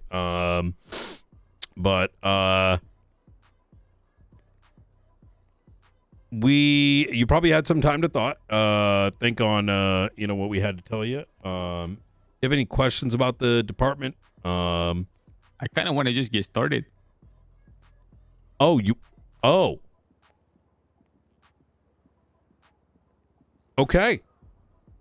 I don't know if I feel like I owe something to the LSPD just because I was at LSPD. I recall Kyle always being very supportive of me, even though we had a very brief passing of each other. Even back then, he was early, I was late. But he supported the work I did. And I never forgot that. And now he's the chief. And I believe that like it was owed to him. And I owed it to him in the LSPD to have at least one conversation with him to tell him my plans and see if there was a means that I would be able to do that through the LSPD. Yeah. But I'm trying to be realistic also about our hours of operation matching each other. Yeah. No, that makes sense. 1 second. Hey, Hassan. Habibi, I have to drop something off. I'll be ready in 5 minutes. In Let me 5 know. minutes? Let's make it Alright. 15. Take your time. I'm just wrapping up something. Okay. You have a location on mind? Or? Let's do top of the hour, 8 p.m. Okay. A location in mind or no? I mean, we're just gonna meet somewhere, right? It does have to be a secure location. Okay. It's okay with me. Habibi, okay. We'll meet top of the hour. All right. Easy. Talk to you in a 53 bit. minutes. Bye. Wait, no. This fucking guy. What the fuck is that? No, when I said top of the hour, did you say 3 minutes? 53 minutes. 53. Okay. That's right. Okay. I thought you said 3 minutes. All right. See you in a bit. No, 53. All right. Bye. All right. Ruth is coming through in a bit. And she's gonna have some questions for you. I have a lot of trust in her, and so I'd like to hear her thoughts, and then boom, we'll go from there. All right. Okay, I was thinking, I was doing a little bit of studying yesterday on, since last night and this morning. Okay. On fraud again. Because you brought up something very important. You mentioned that there is not necessarily in the San Andreas a means of taxation from which you could punish someone if they didn't pay taxes, which is kind of the thread that kind of goes towards proving income.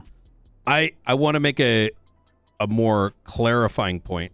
There is a means to do it, but there is no known formula, right? Or tried formula. I want to ask you something currently because for the government loans, government contracts, and government grants, is there an application process? And if so, Yes. Is that application visible to the public? Absolutely. In fact, and I don't want to. Springfield is working a case, and I don't want to, undo what she's actively, investigating by saying too much. But I will put it this way: she has shown that we can not only obtain every grant request, but she has taken one of the most significant grant requests, tied it to the spending of a particular individual. Actually, I'm going to show you something that is publicly available so I don't unintentionally, leak her shit. Can you pull up the government website?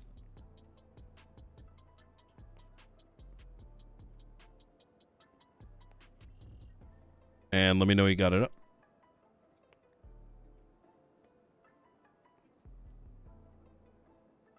This thing that you're about to see, this individual is such a dumb fuck. And can you hear me right now? Can you hear me? Yep, I can hear you. Okay. Go ahead. So this individual is such a dumb fuck. He made our. Where do I go? Go to the forum. He's actually helping us out quite. Is this okay if the voice is in my head? Yeah. See? Okay. Wait. Excuse me? Wait. Never mind. Yeah. Can I share this with the voices in my head? Yeah, sure. Okay. And I go to the open cases? Yes. Department of Justice, pending and open cases. That is correct. Okay. And so this is an injunction, which is kind of dumb, and I'm going to explain why. This particular individual in this filing is there. So Bruce Baylor's attorney is filing an injunction against the marshals. Effectively, this is his way of saying, hey, my client's properties are locked. Wah. Please unlock. But here's the thing. We have an active investigation. We have the right to keep it locked and seized. This individual's every single property, of which there are 9, every single account, which there is, I believe, 6, are currently in possession of the marshals. And he just made that public, including that first document. Go ahead and pull it up. The executed warrants and subpoenas? Yep. Open up the one that is 35282.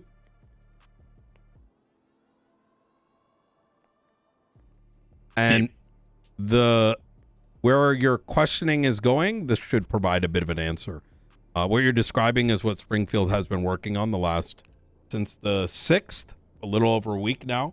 And this is some of her findings and sort of how it can be done. Now, this is the first of its kind. I don't think anyone has tried such a thing yet, but this will give me a bit of an idea. I'll give you some time to kind of look through it. Oh my goodness. Wait a minute. Get out of here. Oh my God. So they got grants for 15 million and then made a purchase for 16 million? Yeah. Now, oh my, hold on. This is so brilliantly outlined here. Okay. You gotta love the audacity, okay? Oh, yeah. Let's see. 20-day total. And Encino Road, is that not by the beach? Yep. I think there's a typo there. It should be Encino. In any case. For 16 after winning, announced that was being transferred to other rows.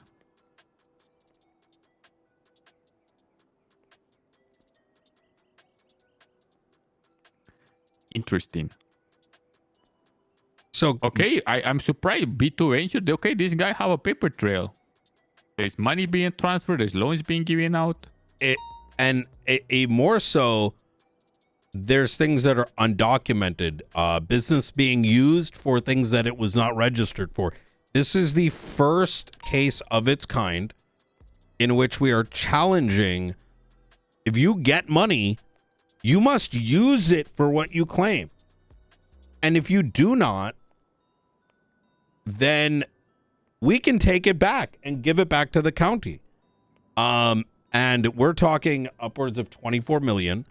Now, one thing I do preface this with, and I'm sure you're aware, obviously don't poke at this individual or his businesses, since, you know, it can... Of course, no, I would not. No, of course not. Of course not. I will say that you will find that this is only the...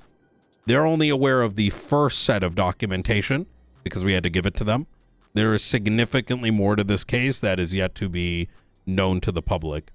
Now, what's beautiful about this, and you may appreciate it, is when you're working a case,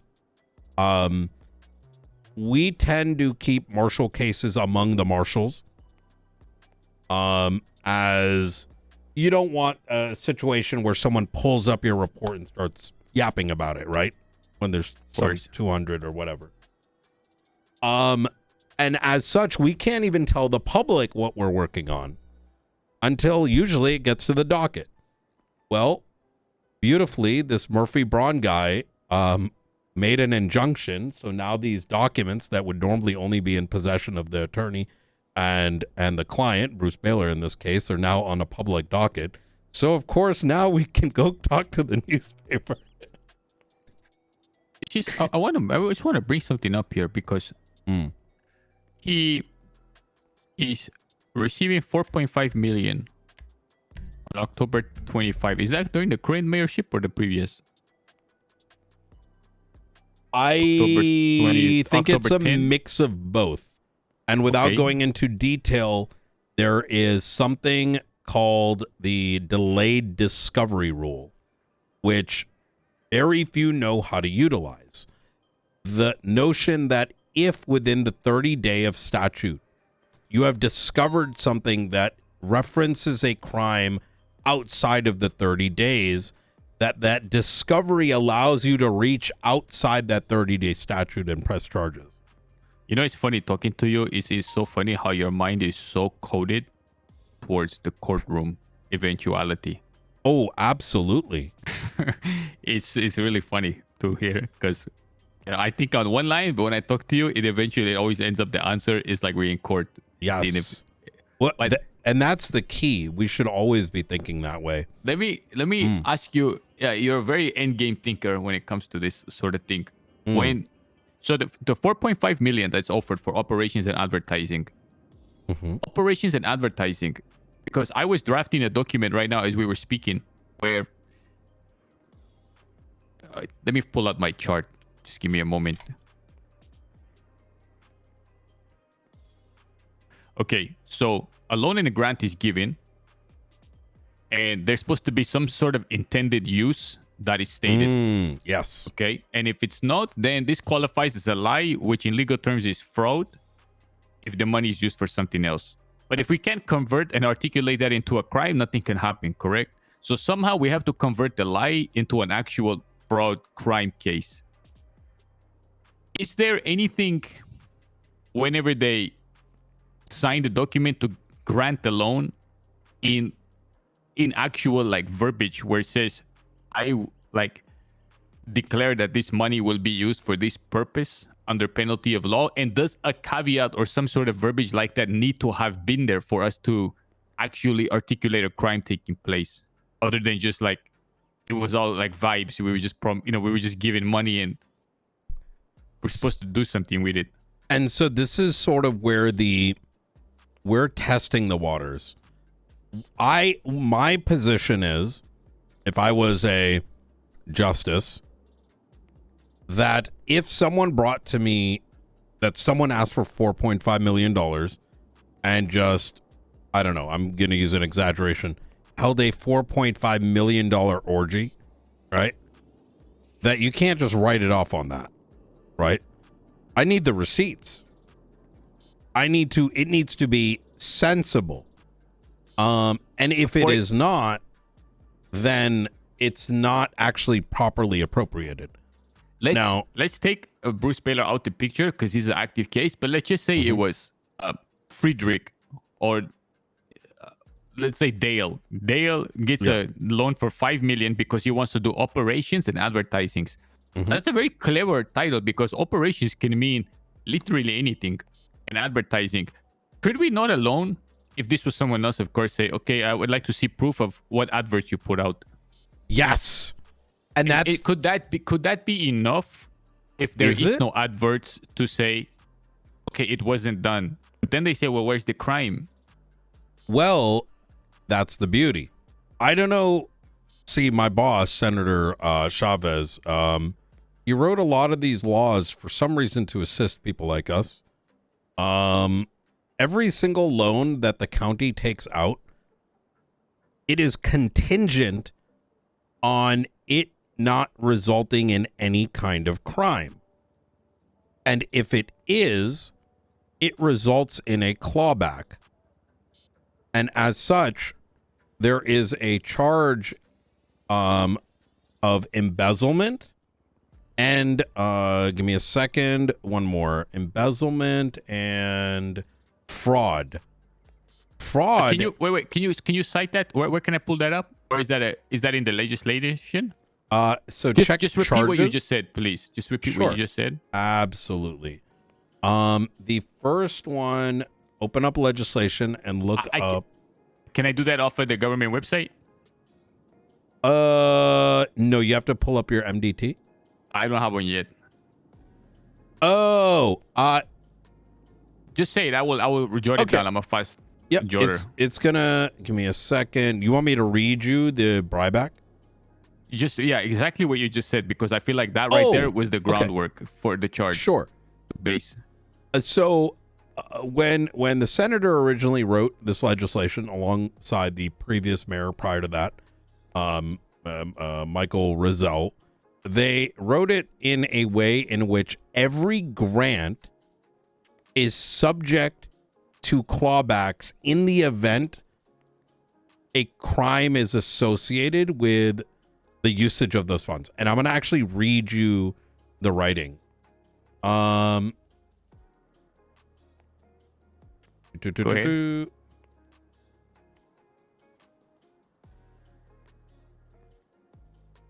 See, where was it? Business. What is a clawback? A clawback is like that you have to return the money. Oh so my God, that would be so sick if you give somebody a deadline to return everything. Oh, and once yeah. they've spent it. That right there is, if I was Scorsese, that's what I would go with. Yeah. It's like this. If I give you $10,000 and I say, go buy ice cream with this, and you go and use it to go buy, I don't know, a new car, I can come back and say, where's the ice cream? And if you didn't buy it, you don't have any proof of it, you have to give me the $10,000 back. So this clawback in the event that a crime is associated with the usage of the funds, that was already written into legislation?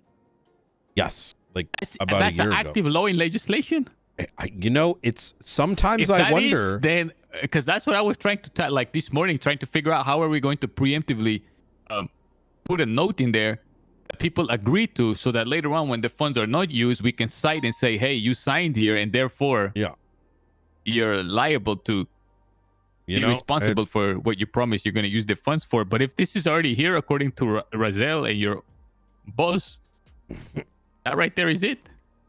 Yeah, the senator. See. Yeah, it's wait, Nino Chavez? He's a correct. senator? That your boss? Yeah, I think he's on both mayoral counties still. I don't really officially on the government database, he has the title puppet master. I remember him. Yeah. Yeah, for some reason this guy really fucked with cops. I don't know why nobody used all this stuff he wrote. It's actually, it's like this thing was sitting here for so long, and then, we blew the dust off of it and Springfield went ham.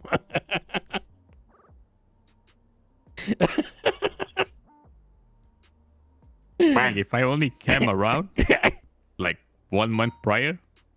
A 1 month prior to what? If I just had come 1 month prior, because when I was telling Ventura about this, he said, "Oh, there's actually someone working on a case right now." It kind of took the wind out of myself for half a second. On this stuff? On this financial No, idea that I don't had, take because the way. No. No, I know. Let- Now I'm Yeah. excited because this is fucking amazing. But There is so much in this space, Coyote. So much. She is tackling a singular individual and a singular set of businesses. There are many more.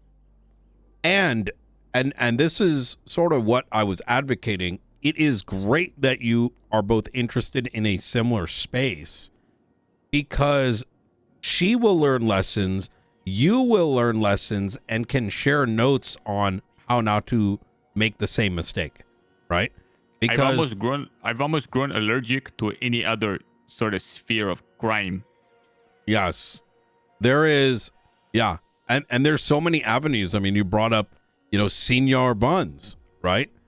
I think the financial direction is the means to crack open all of the problems. Many of them, to tackle it from a financial standpoint. I Fraudulent fully standpoint. agree. I'm trying to find where these clawbacks are, and This guy was very forward thinking that he put this in the event that the crime is associated with the usage of the funds. It's Clawback. insane. And you know what else is crazy? We're talking about taxes. This senator of ours, man, he in literally 6/19/2025. Wait, that's not right. Someone fucked up one of the dates. Apparently a year and a half ago, he passed taxes in the city. All licensed businesses pay a 10% tax on net income unless otherwise adjusted. Wait, say that again. All licenses businesses pay 10% or 5%? Yeah, it's actually insane. No. What did you say? 10% or 5%? 10%. All licensed businesses pay 10% of their total revenue? Yeah. It's almost like there was all this legislation there for law enforcement and marshals to utilize, but no one's tried to use it.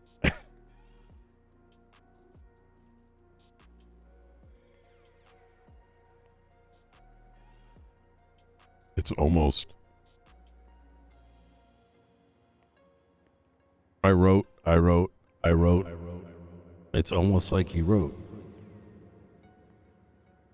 I like clawback a lot because someone having to return is so much better than just taking a fine and doing jail time. Yeah, and guess what happens when you can't, don't have the liquidity? Let me guess. You take if the it's not this, properties. I hope it should be. An equivalent value must be seized by the state. Yeah. You know what would be Article 1, amazing? Section E. If someone, according to the deadline, is unable, say your night not to give everything back, clawback, so the properties are seized and then things are auctioned off like storage wars. This is literally what's happening right now. Yeah. Now keep in mind. No, that's this is what she's working on, and I'm providing some guidance on is that is why we've seized it all. He cannot touch his business accounts. He cannot touch the items in his property, because after the case, if he owes more than he has liquidity in, we selling that shit off, bruh. I'm looking at the other ones now. B2 Ventures. Okay, I'm gonna go back to the first one, 282, and I'm thinking, okay, if I'm him and I'm his lawyer, what am I gonna argue? 4.5 million operations and advertising in the purchase of an aircraft. Operations and advertising. I feel like if you're a clever bastard, you can really stretch the means of what operations and advertising means. But there's but there's a lot of philosophical legal questions, right? Because let me put it this way. Is a grant for an airplane for the 100% payment of an airplane actually a grant?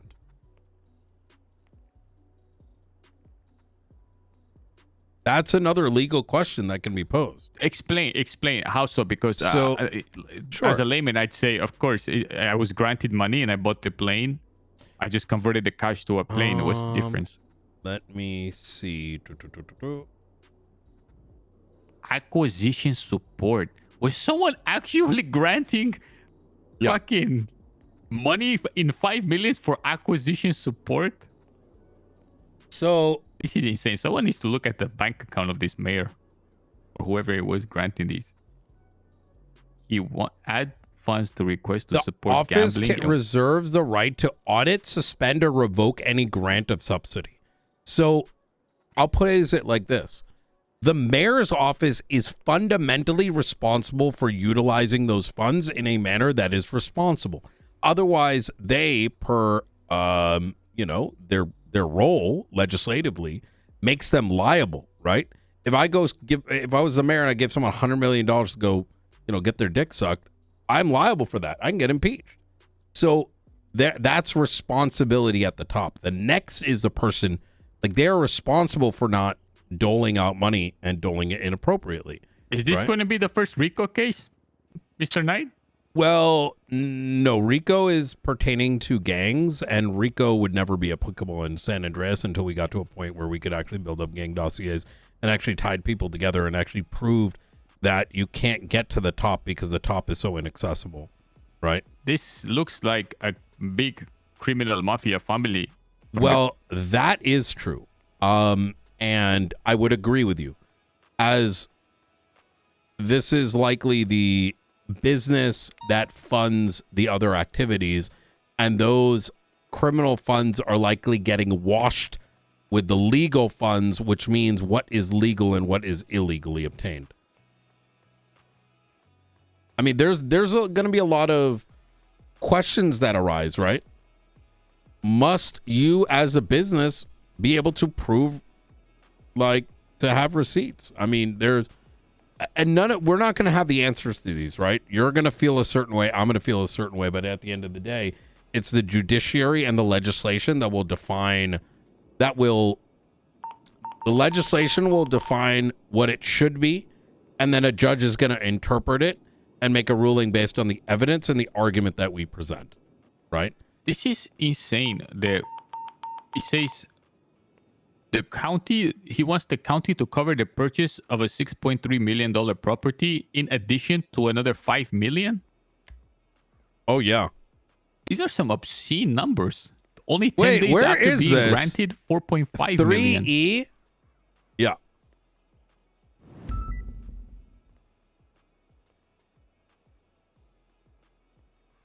Yeah, and Article 3 in the Bribes Act, Section E, approved businesses are subject to review. Misuse of funds results in repayment and potential legal actions. What was that? Article 3 of what? Article 3, Section E of the Bribes Act. Approved businesses are subject to review. Misuse of funds results in repayment and potential legal action.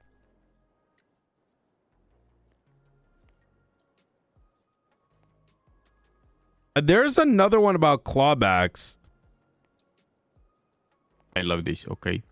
Do we ever award government contracts for things to be built and designed? Is that a thing that happens in San Andreas, or is it just grants so far? It's possible. Okay. Yeah, that's so I'm not, this is these are things that these are good Springfield questions, but there's probably things that are here that, none of us know of. As like I said, this is a very wide uncharted territory. This is crazy that in the space of 20 days, someone received 4.5, 5, 3.4, 2.5. This is an obscene amount of money. Yeah. Yeah.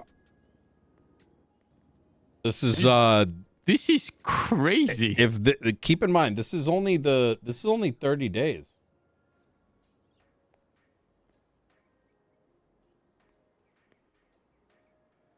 You know what I would like to do? I would like to, and I'm just so crazy. This is something I might actually just do, which is go over to the courthouse and list everyone by name, all property holders by name, starting from those who own the most properties at the top, and then work the way down. Because I'm sure at the top there's going to be people with a half a dozen up to a dozen properties. And I'm very curious to see if there is a correlation between these names, and I'm sure there's going to be names we never even heard of. I agree. They might be dead. I wonder what the correlation is between those names and the amount of grant money that they received.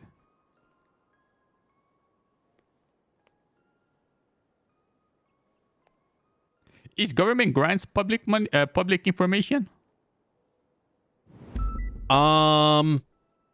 Wait, sorry. Say that again. I'm just looking at Ruth's. If I'm a citizen, would I be able to see who got, not even as a marshal, just a regular citizen, who was being awarded what grant? Yes. We have. Can I go do that? Can I go do that now? Do you mind? Yeah, absolutely. I don't know if they're just gonna give it to you. You may need to request it via FOIA. Yep. Oh, really? So yes. If I talk to a justice, I'm sure they could help me with that. Yeah, absolutely. Okay, I'd like to know. I'm gonna do that, and then I'm gonna look at property holders. I bet there's gonna be a correlation. Easy. All right. And hey, Coyote, I need to ask you a very direct question now, and I need your honesty. I very much like your enthusiasm. I think you're someone that is, as I understand it, I spoke to some folks. They have stated that you made your way to officer some time back. The application and even the conversation yesterday shows that you have a very strong understanding of the fundamentals of law enforcement, which is necessary, right? Eventually you have to detain someone. And the subpoena writing needs a strong understanding of probable cause. There are a lot of cultural expectations that will surround you. You're going to be taking people's money. They are going to hate you. But you know what that hate means? It means you're doing something right. My question is, when the pressure starts to build up, are you going to crack? I tell you this, when it comes to public pressure and the people that are being investigated, so to speak, I could endure all of it. What was really difficult for me in the past was my colleagues were out to get me. I had more respect from the people that I was going after relentlessly than my own colleagues. Okay. And I only found out after the fact how much they were against me. People like to, there is a disease where, when some people have like a void in their life, some people will fill it with new activities.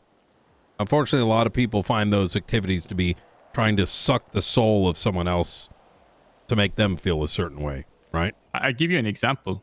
I have never shared this with anyone Friday night. I was involved in a certain case with some extremely notorious individuals. Mr. Tags was one. Cap Terranova was another.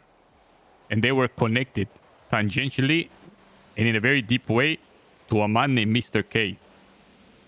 I was so deeply involved and had uncovered a depth of crime, and I was eventually kidnapped by said Mr. K and his entourage. Oh. He kidnapped me and Tilly. And they pressed me about what I was uncovering and asked if I was going to continue and stop. And I told them that I would. Nothing will ever make me stop. I have to do it because it's the right thing. And rather than kill me, he let me go. And a few weeks passed. He contacted me and explained to me that there was a level of fraud taking place in the government involving a certain Sihoban. Oh, and Siobhan Fitzpatrick. I think so. Them, and there was another witness that had come forward with some damning information, and they said that they respected so much my willingness and authenticity in my investigation that they would trust that I would do the right thing with it, even though I was after them. They dropped all this mountain of evidence on my lap, and that was instantly grabbed from me. And they said, "No, you can't be involved in this." The higher ups took it, and nothing ever came of it, and it went nowhere. It just died. Mm. And somehow I ended up like a pariah throughout that conversation and like throughout that whole ordeal. I never forget that. And there was like a similar pattern that kept occurring. It's like the people that I was going after had more respect for me than a lot of my colleagues. As long as I have the support of my partners, it's like I feel like we can endure anything. I agree.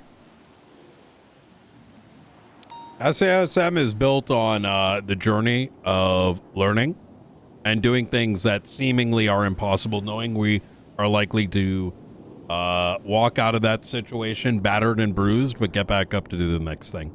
Learn from our mistakes. Learn how to do it better. And if that is something you're open to, I am going to assign a marshal to you. Your direct point of contact. That doesn't mean you wouldn't be able to contact me, but someone you can lean on if you need the assistance, if I'm not available, who can monitor your progress. I should know in the next hour or so. All right. But for now, go enjoy yourself over at the courthouse.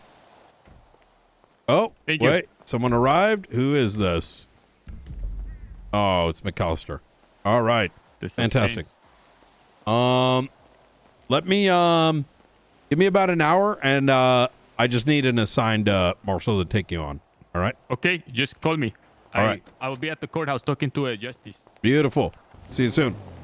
I think we take him on, chat. I think he's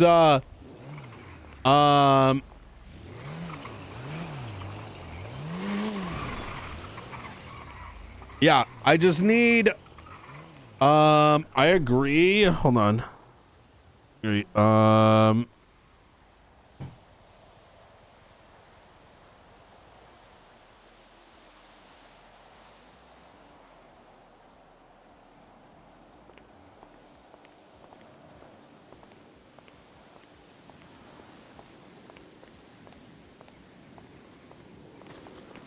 I need to make sure he can get the support by getting him an assigned.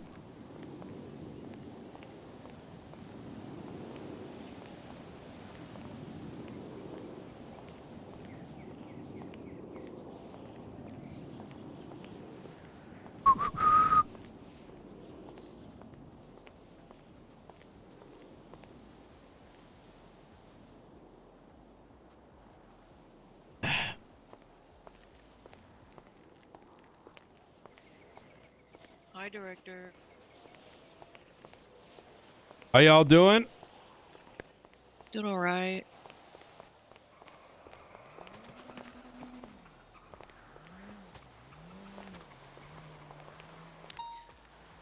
You ever deal with people when you're on like a public transit, like a bus, and you're in the standing zone because it's crowded, but then somebody on a phone walks in and stands right next to you while talking loudly on their phone, and you're just trying to enjoy a peaceful ride? Wait, can you hear everything from inside the building? No, she's referring to me. Oh, thank fucking God, because I was going to say our interrogation room's fucked then. No, just because he walked up here on the phone and just stood right next to me yapping. Oh. You see, I was going to say bye, and then she kept extending the phone call. And I was going to say hi to Springfield, but I couldn't.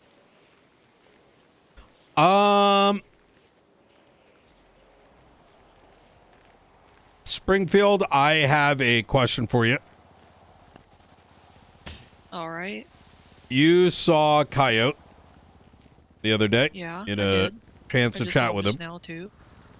I think we need to take him on. Give me 3 good reasons.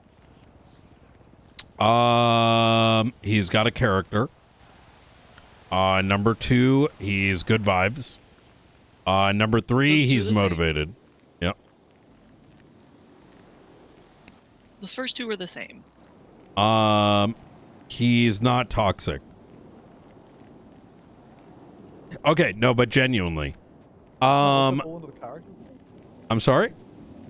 Does that also fall into the characters? No. Yeah, pretty sure, yeah. Yeah. At what tier? Oh, as a rookie. Yeah. However, I would want you to be his monitor. That's a horrible idea. And why is that? I'm a rookie, and I'm also primary shift 3, even though I've been degenning lately.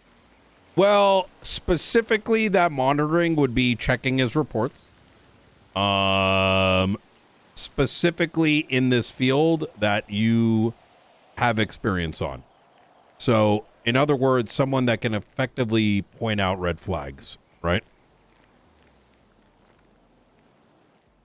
If I'm a director, Go ahead. I don't mind doing a little oversight. But if you're going to appoint a marshal as a point of contact to directly oversee, I highly recommend a full marshal. I can agree. assist that full marshal. Yes. I just don't want to be as a lateral title. Mm. I think it would instill a level of inferiority and could affect growth. Okay. Congratulations. You're now a deputy marshal. Well, I said a full marshal. So I can still help the full marshal. No, you just did this to yourself. Yeah. No, I did say I'll help whatever full marshal. You know, I'm gonna meet you. I'm gonna meet you halfway. Genuinely, Jessica, let's make this. Look, there's a lot of things that are moving around right now. It is very evident that not only are you confident in your yourself and your abilities, but you are able to function on with very little supervision, which is exactly what this department needs. Secondly, you have already put together a case that, regardless of the outcome, is challenging norms in the face of, well, all the fear that we're surrounded by. Now, I am not going to put this promotion on any sort of conditional aspect, right? The coyote thing is completely separate. I actually had a chat with Ruth about it, and she also felt very similar that you were somebody that could provide some very good insight for this individual. Now, I do not disagree with you that there should be a full marshal in this shift that should act as his, let's just say disciplinary overwatch, right? But I think there's sort of like two aspects to it, right? The first is in terms of the space he's in, you as someone that provides that oversight. But then we can get Luca to do his day-to-day. I think Luca's the teddy bear, but you're the one who's got to give him the cold hard truth when it's needed. Right? I am pretty forward and blunt. Yeah. And that's what he's going to need. You know what I mean? All right. I can definitely oversee his specific case files. Okay. As long as Luca or another full marshal is overseeing his career. Okay. All right. Who the fuck is that? Sean Clanson.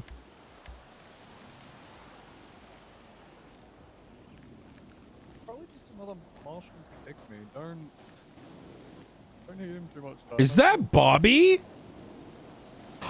Oh. Okay.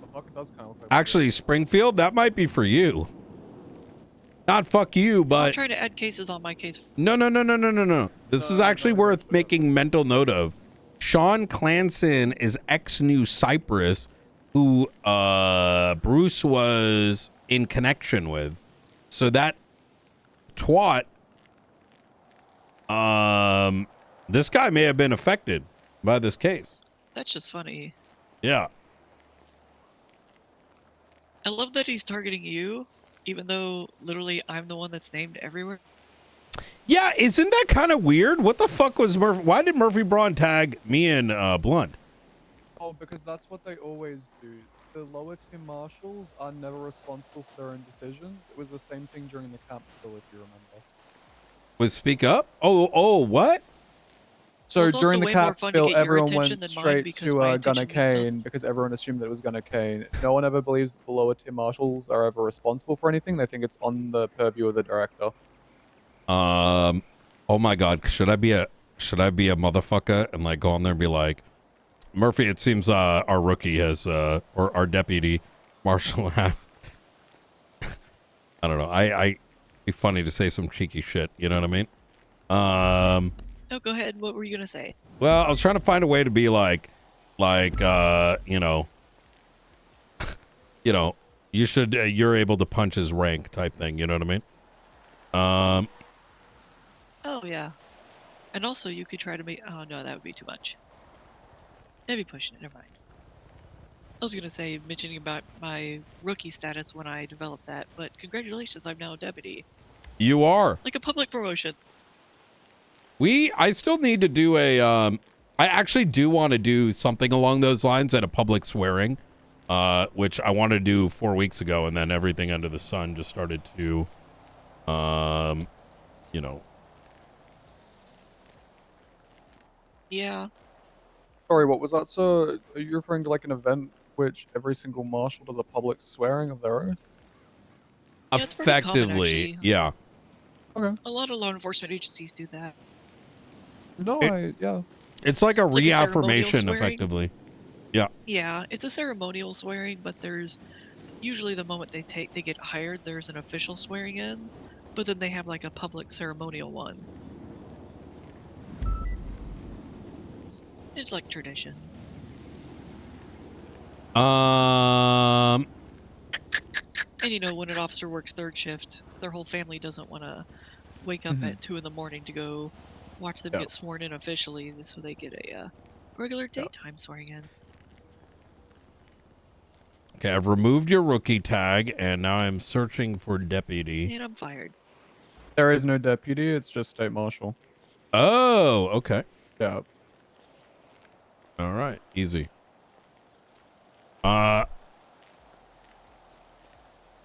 Does this mean there's more tea for me to sip? I don't think so. No. There is a slight differentiation in the commissions, but not a huge amount. In the what? We can configure more when it comes to being a state marshal. Like, we can configure more in the MDT. Oh, I ain't configuring shit. But, you know.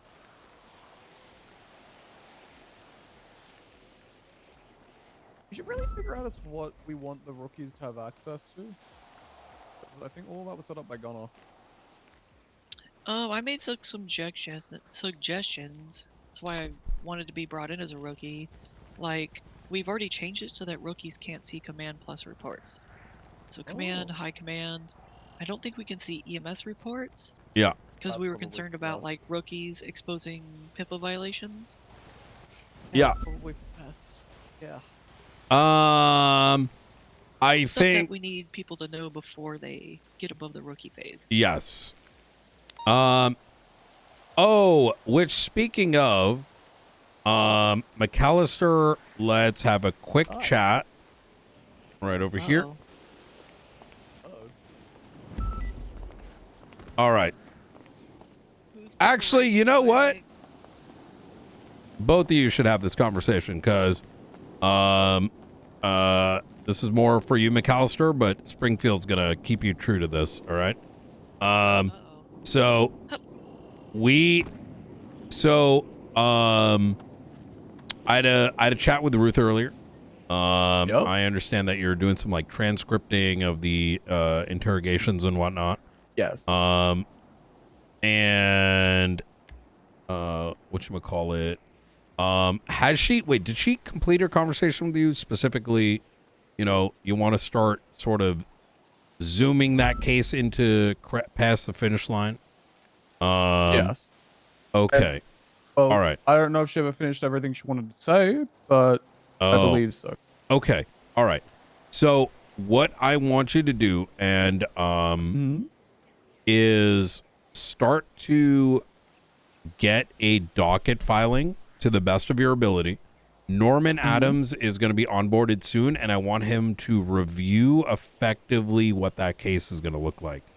Okay. So the fear that we got, and maybe it's an unnecessary fear, is that the longer we wait, we hit potential roadblocks with statute of limitations, but also we keep on digging, because I know you keep getting pulled into, you know, you're probably going to keep seeing Bobby get like, you know, do this thing or that thing, like, you know, the Fallout's out at Mission Road PD. Let's just take what we got and sort of cut the cord on whatever evidence we've got so far, right? I wholeheartedly agree. Okay. When it comes to last night, that was only done as a means of me identifying Grizzy Mathis, and was not used for any other means. I don't care about them doing odd Fallout stuff at MRPD. That's whatever. That's inconsequential. Oh Jesus. When it comes to that case itself, I was currently working on the transcripts so that I could provide them to whoever was going to take over the court case. That way they didn't have to sit through the 10 hours worth of interrogations just to get to the general point that they were looking for. Obviously that's not necessarily something I have to do, but it was also helping me out in understanding the case itself. Because obviously I wasn't here for any of these interrogations. I wasn't here for the Hopla one. I wasn't here for the 3 hours of Frank and Nora ones. I wasn't here for anything in relation to Helios. I wasn't, like, I didn't see any of that. Yeah, and it was actually helping me out as well in understanding the case. Beautiful, beautiful. Okay, that is perfect. Like I said, don't see this. The main concern we got, like, we don't. A big part of the fact that, like, Ruth, myself, you know, we're overseeing pretty much everyone's stuff right now. And given that you don't have direct oversight, it's important that, in that, like, there's not really a marshal around to double check your work, right? We want to be ensuring that you don't end up kicking yourself or, you know, stubbing your toe here, waiting too long, right? Because and I've frankly needed assistance. There's been too much of a caseload. Okay. What's on your plate at the moment? And I'm gonna help you prioritize and remove. Okay, so currently I have the active subpoena up for Bobby's notebooks, phones, bank records, etc. I'm gonna use that, track everything down, and do that as necessary. Furthermore, we still need to raid Bobby's apartment. Bobby's refused any sort of communications, hence why another reason that I went outside and looked at the Fallout people from yesterday, because I was very confused as to why he was probably around but not responding. I don't know if that was Bobby. I have no way of identifying him, but Fallout stuff is usually Bobby. Do you have a signed search warrant for Bobby's apartment? Yes. Have you communicated to him that he knows there is a signed search warrant and he needs to comply? Would you like me to quote the text? Well, no, I can. I'm just asking in general. There is a charge for that. Failure to obey a court order. So you can apprehend him and forcefully bring him there to follow the court order. A search warrant is a court order. And he's you're failing right. to abide by it, so you can apprehend him Miss for that. Springfield, I love working alongside you. That's fantastic. You're right. Has this been used in this fashion to your awareness there, Springfield? Not at all. Okay, let's be careful with that. I've threatened it once and I gained compliance immediately. I think let's do that instead of putting out the warrant. Even or the I don't mean like. yeah. Yeah, I didn't mean to like throw up a warrant. I was trying to articulate that he has probable cause to Yo, drunken apprehend him and nut basically force it upon him. It's a court order, so.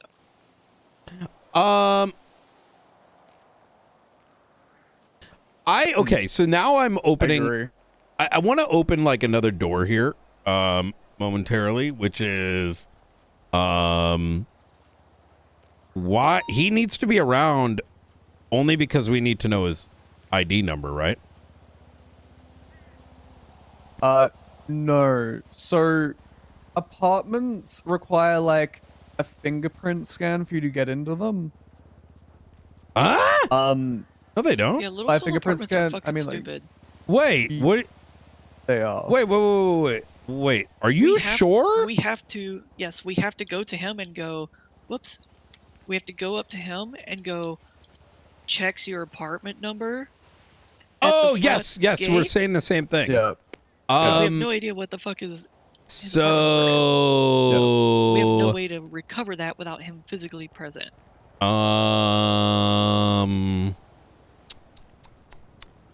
I don't think that's true. Well, how do I put this? Unless you're talking about. Listen, if he around, bruh, there should be a way to know what his shit is. You know, like you're not. You can know it through his phone, right? But, yeah. You know, the best way to get compliance there is to grab him and be like, bring him to the apartments and check his keys. The reason why I'm kind of like, send me an email. Let me check something for you. Because I have in previous gotten the number as someone was awake to kick the doors in, right? Without apprehension. Fantastic. Yeah. Because you get what I'm saying, right? Like, yeah, I get you what can you're get saying. to his apartment regardless of him being in your custody. And it's reasonable that someone that may think that they're getting treason is not going to just like put himself out there, but that shouldn't prevent you from discovering evidence either, right? So yeah, I agree. We also still have his personal locker down at the SASM offices to raid as well. Okay, easy. We are definitely going to have either him or a member of IT assist us. Like from the mechanic shop to pop open his. I have an idea. I have asked somebody from IT before if that's possible, and they said it's possible, but they just want to make sure. Yeah. You know, the way that it used to work back in the day is you could raid the exact apartment by looking up a number. And it's too bad we don't have that today, you know, where they move all these stuff in someone's apartment into a particular room. Right? So it looks exactly like it should be. Let me send me an email about this, and I wouldn't wait for the apartment and assume there's nothing in the apartment and build the case around that. Right? Yep. And then that's more or less what I'm doing. Beautiful. And that way I would await, say, you know, when it goes on the docket, we can say upon apprehension, we should be able to push a case where he's getting treason with the knowledge that when he is turned in, we will raid him and then just add to the docket. You know what I mean? Okay. So then I'll send him one final text right now saying, Mr. Barnes, I still need your presence in order to complete this raid. Please contact me as soon as possible. Yeah. Let me ask a question too. Is the apartment is locked though, right? Regardless. Locked down? I don't think so, because you have to wake up somewhere. Yeah. So from what I've heard. Okay, from what Blunt was saying. Yeah. Apartments are shit. Oh yeah, the apartment system has been pretty garbage for a long Yeah. time. So I tend to. I'm gonna keep it a buck. Whenever time I raid someone, it's their apartment.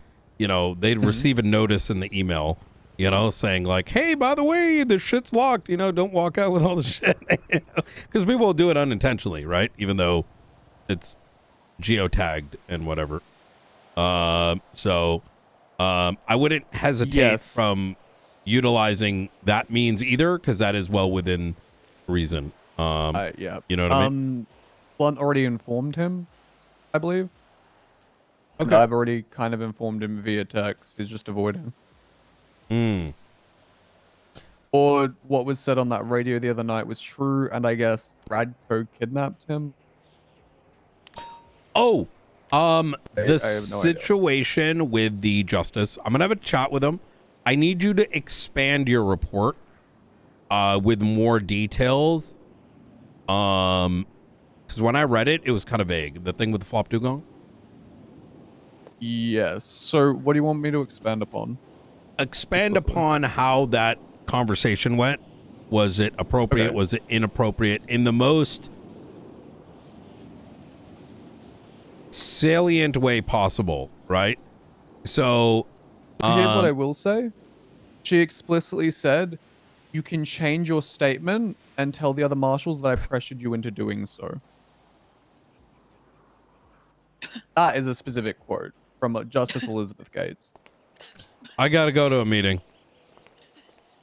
Bye, Director.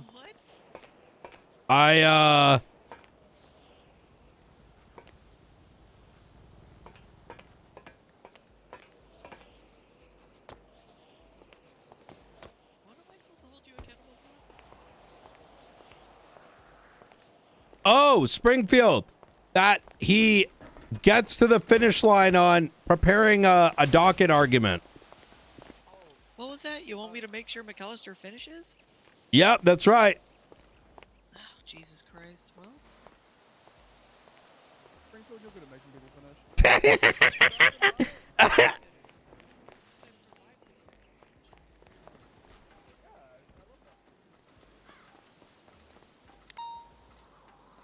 Real quick, sorry, sir. Yep. Did she talk to you about Ironside? I haven't spoken to her yet. Oh, Yeah, that's why I need your like full statement. That's why I want you to expand on it. If it needs to be broken into its own thing, please do that as well. No, I'll just keep it in that report. No, I was saying, did you talk to Ruth about Remy Ironside?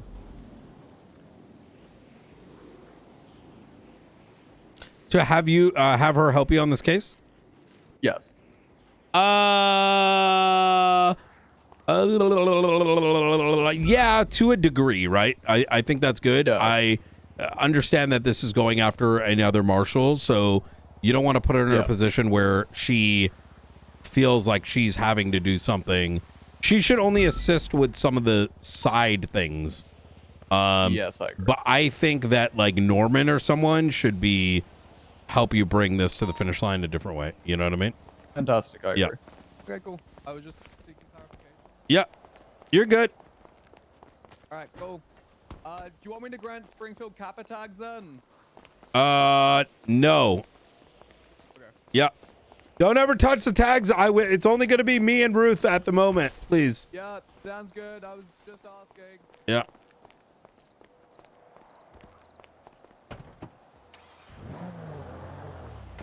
All right. Oh, Director. I sent Yeah. you suggestions. Where is it? Texted home. Thank you very much. Yep, I got you. Picture text. Oh, actually, could you throw them in a report and put Brian Fix on it? The Brian Fix tag? Sure.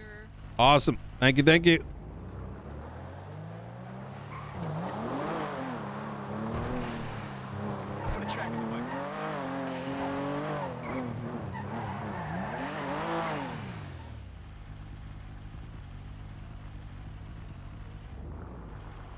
Wait, McAllister's right.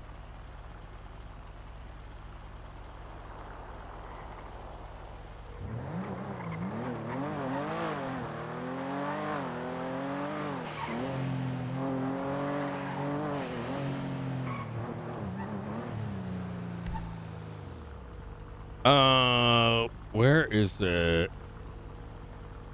All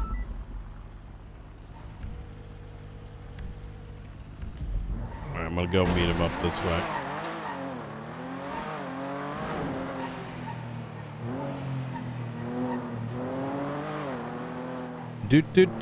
Yo, Brian fixed tag is easily the best. I don't remember what the Kappa tag is. I think he meant Omega, because that actually we should give her.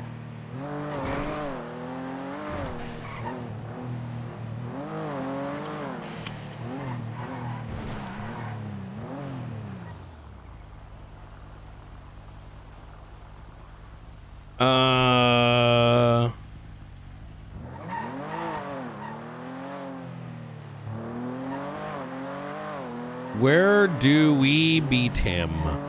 Where do we meet him? Oh, I had to hit up Luca. Where's Luca?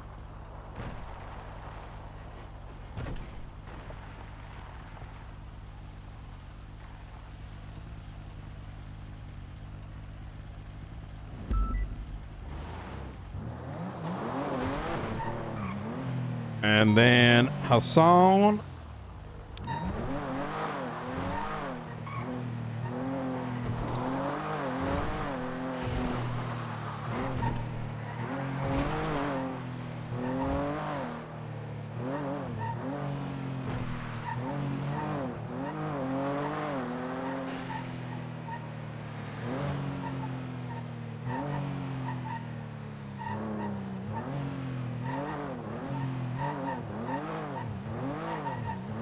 What is Assassin's Creed? Oh.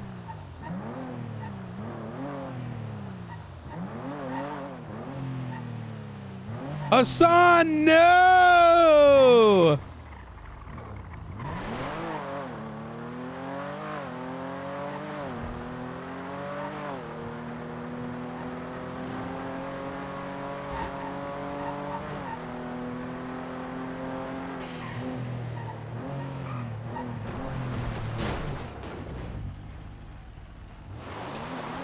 Oh, it's the Bobby case?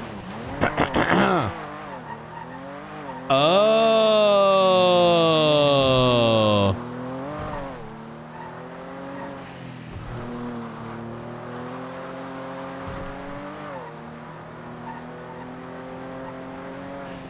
The hell is Hassan, man? Yo, I bet is this guy going? Hold on. Has Channel 1 got inactive?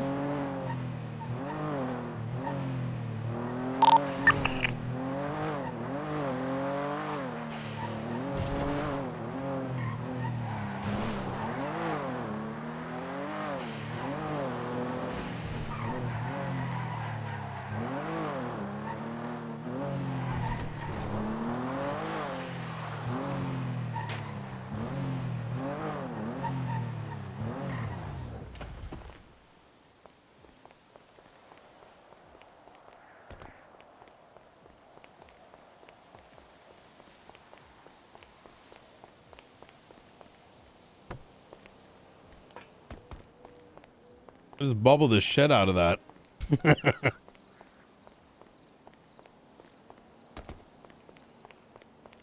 All right. Yes, you can give her the Kappa tags.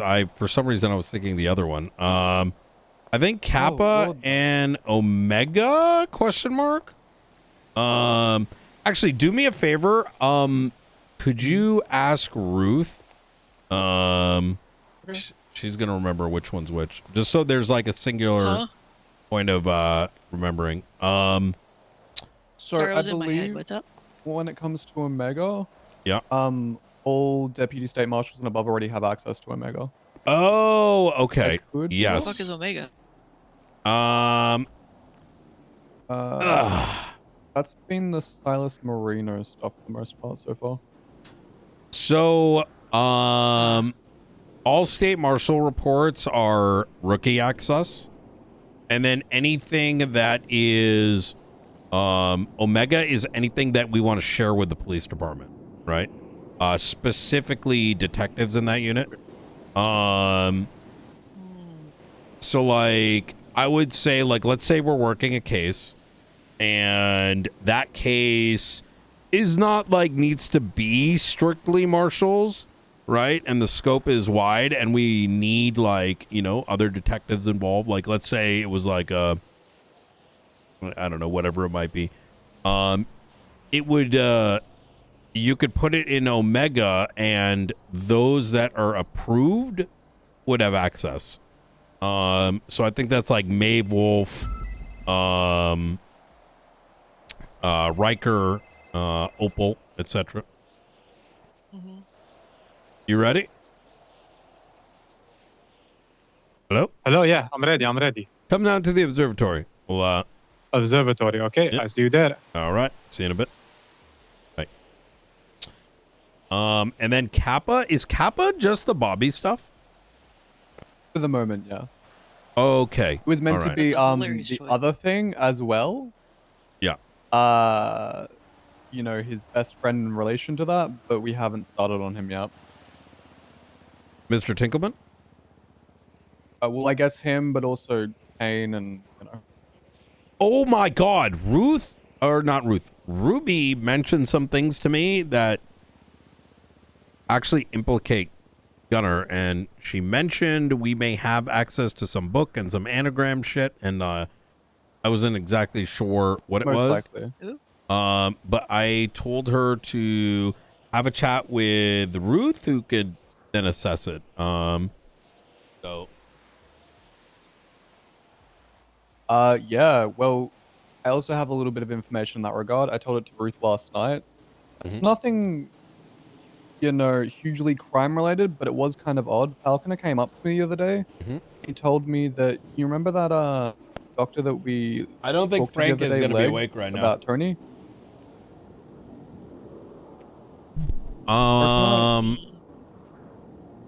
No. He was the male with the, like, side part. Anyways, apparently Gunner went up to him at Sandy Medical the other day, handed him a bunch of money and said, "Don't tell anyone I gave you this," and then walked off. To And who? Falconer witnessed the whole thing. Gunner did to one of the doctors. Obviously, it doesn't mean anything, but it was odd. I'll note one other thing is that tomorrow's do you remember yesterday Darkstone had I learned super late last night, this is on my list of like report writing, I've gotten through half, is Hammer Squad broke off from Delta from Darkstone and disobeyed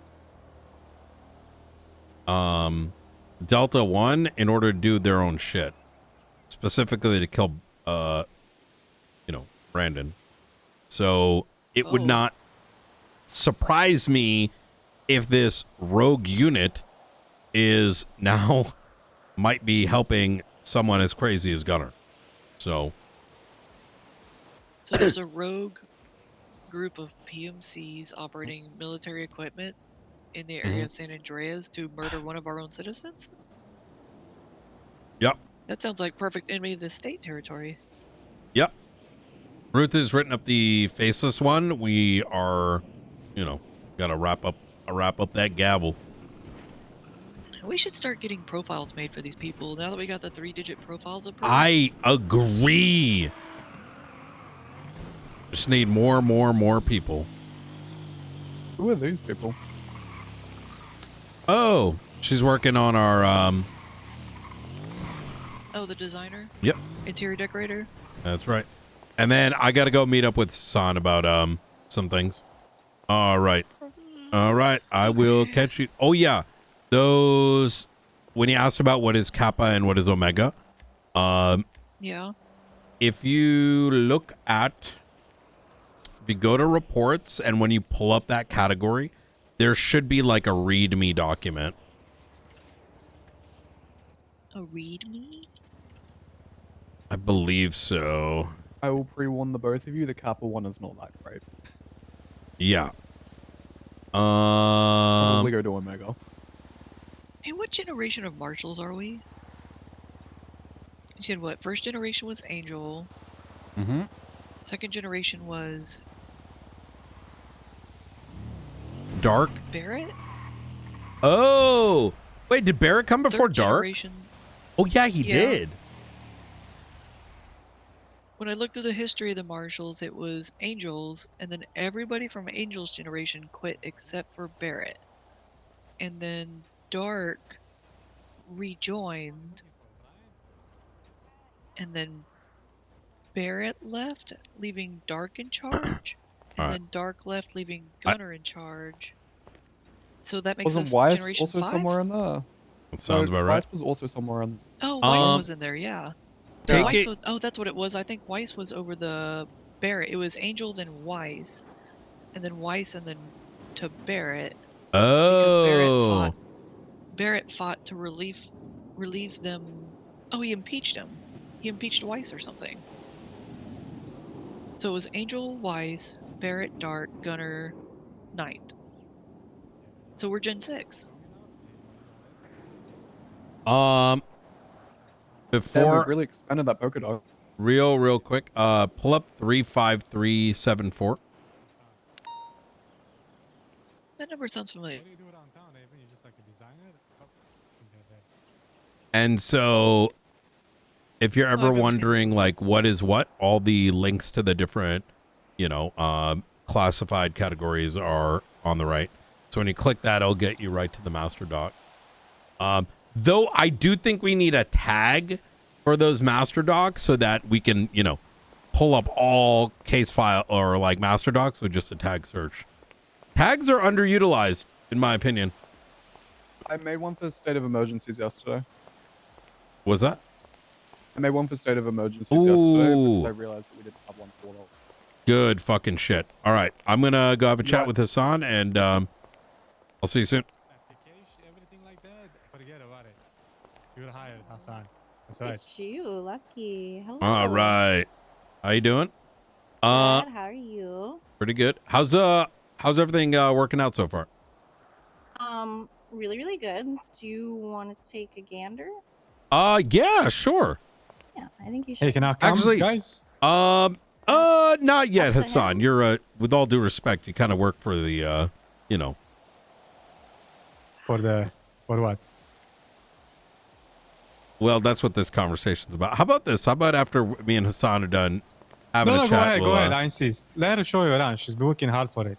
That's No, what she told me. no. Come on, we got to get going. I got something to do afterwards. Are you going to be around, Okay. Elena, for a little bit? Raven, and I will be around for a little bit, yes. Okay, perfect. All right, Hassan, let's get this out of the way. And I'm sure you'll have plenty of opportunity to see how it looks inside. All right. Job, right? Yeah. You're a real piece of shit, Brian. You know that? Am I? You called her Elena. She came Oh, in. so I'm sorry. What was your name again? You're like all types of. It's Raven. It's Just told you. Raven. Told you 3 Raven. times, Habibi. I thought you said Raven after I said Alana, and then I thought I heard Alana again. I don't know why. Ay. Yeah. It's okay. And- my name's Danielle Lemonless. Just call me when you're all wrapped up, okay? Okay, sounds good. Thank you so much. You're welcome.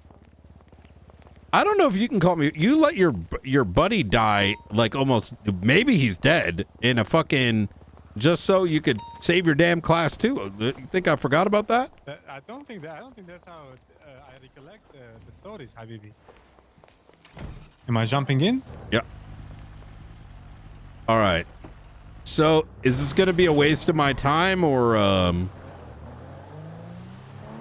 Well, I hope it's not a waste of my time or your time. Well, I saved you from going to jail, so All right, let's see. Let's go have a drive right down this way.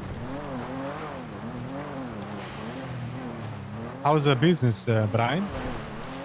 Mr. Nike?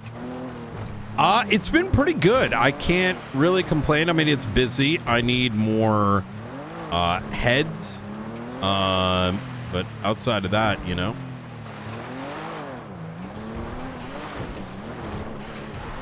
All right. Well, you gotta remind me of what exactly you're looking for.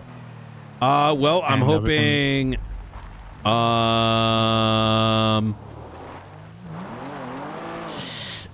let's do this. In fact, I don't even think we need a recording. Okay.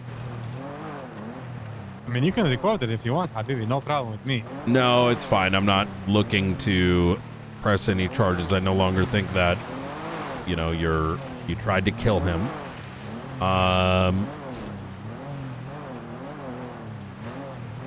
Hassan,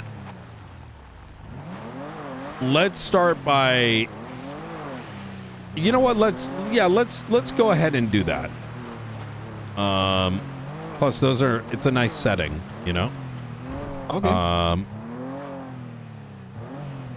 Oh, did Raven go already? She said her number is in Lemon List when you call her. It is.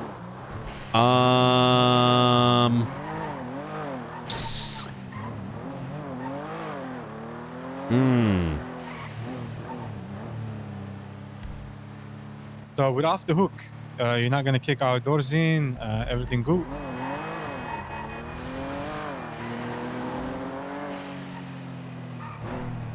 It kind of depends where this goes. I'm kind of contemplating right now a little bit. I'm a little surprised. I thought there was more benches in this area that I was going to utilize. Ooh, I think it's over here. I think a nice little bench talk would be good. It would really add to the situation, you know. Yeah, there it is. I was trying to remind myself where this thing was. I love the fire tower. Yep. There we go.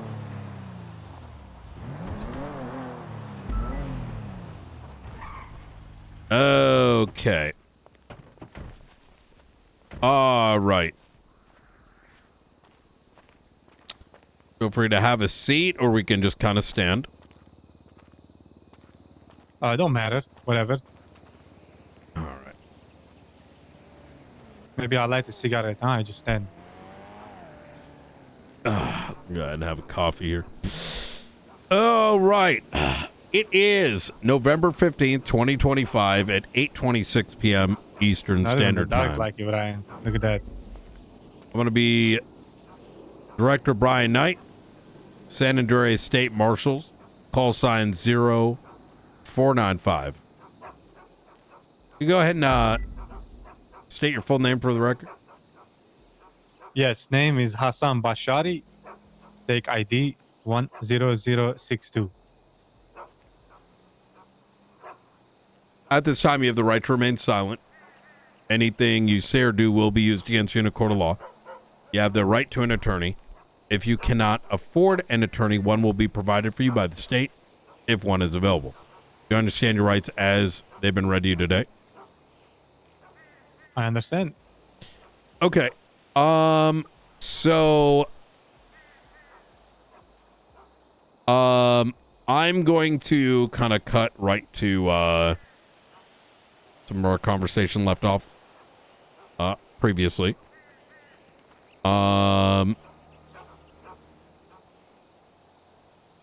Who hurt Edgar?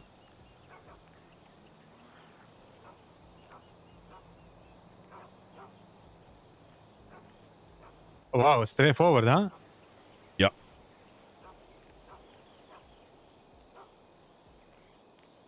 Who do you think hurt Edgar? Do you think it was me or Benny or Stankley?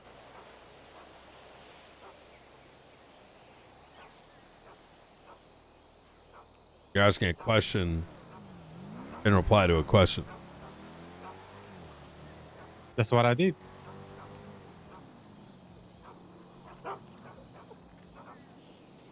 Did you know he was going inside that building?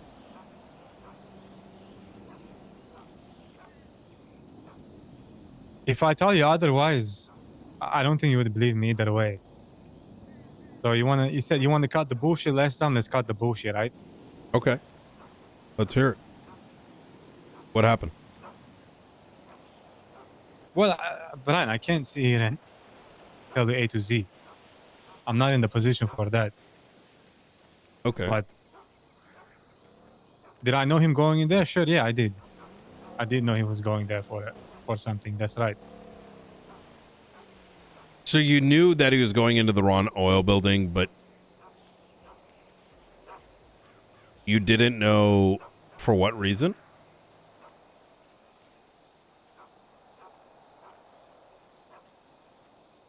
Is that what you said? That's right. I didn't know the details of it, no.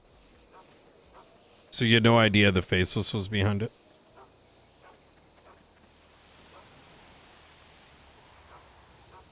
See, Brian, here's the thing, is like, you're smart, you know, you're a smart guy. And the information you're looking for is right there in front of you.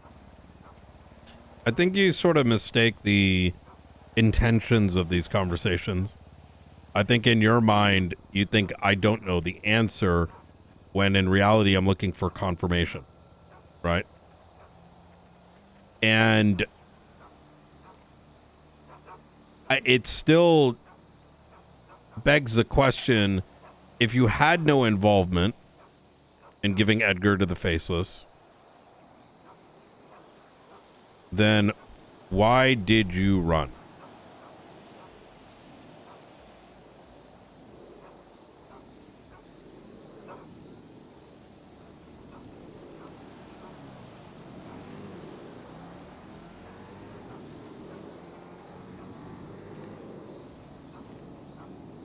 Huh.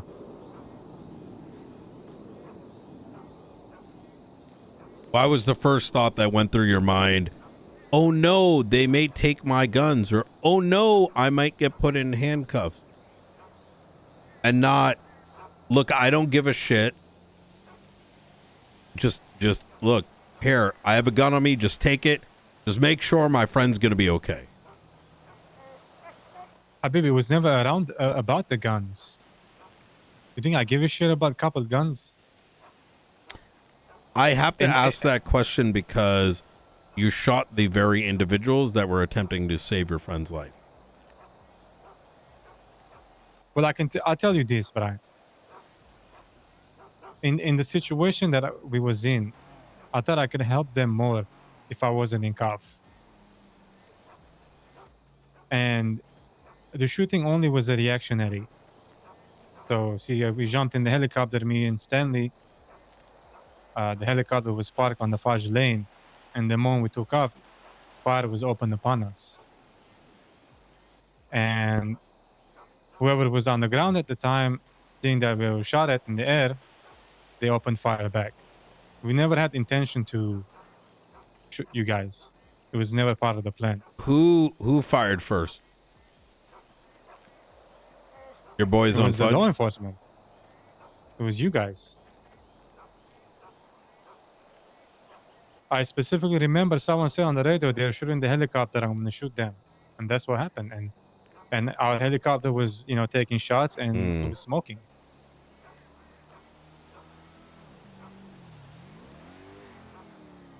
Why did you let him go in there?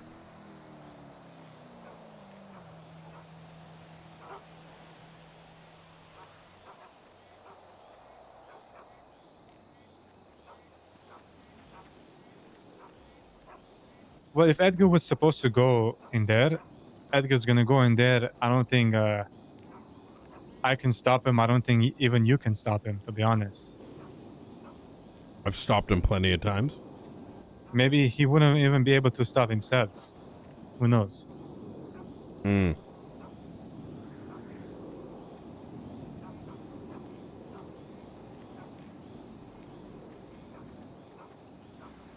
Do you think he knew what he was walking into?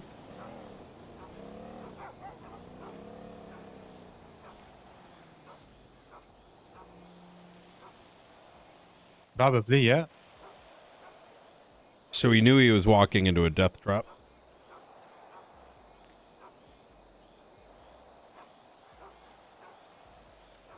If I would guess, probably, yeah. Do you have any idea why?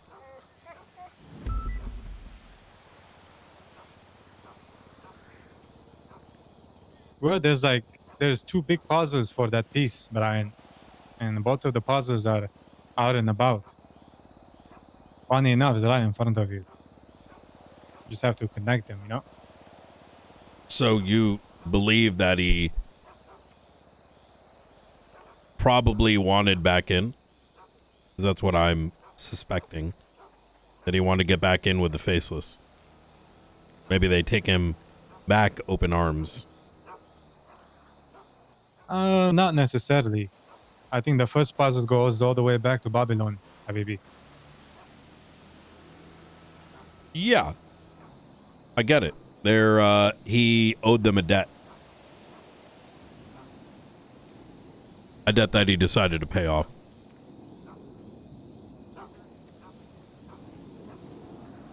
But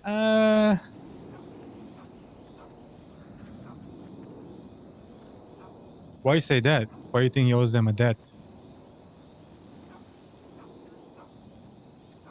well, I mean, that's what it appears to me. I believe he walked in there thinking that he could get back in, and then maybe the Faceless, Mr. Blue, maybe Charlie would offer him an opportunity.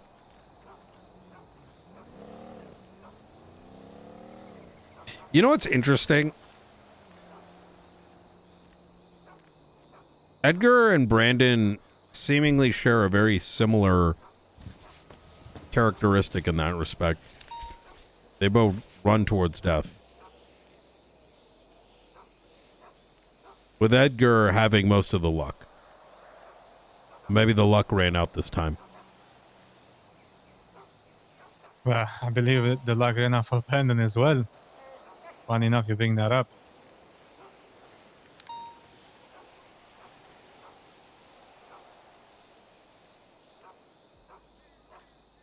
You know, Brian, there's individuals or groups of people in this city that can put a label on you.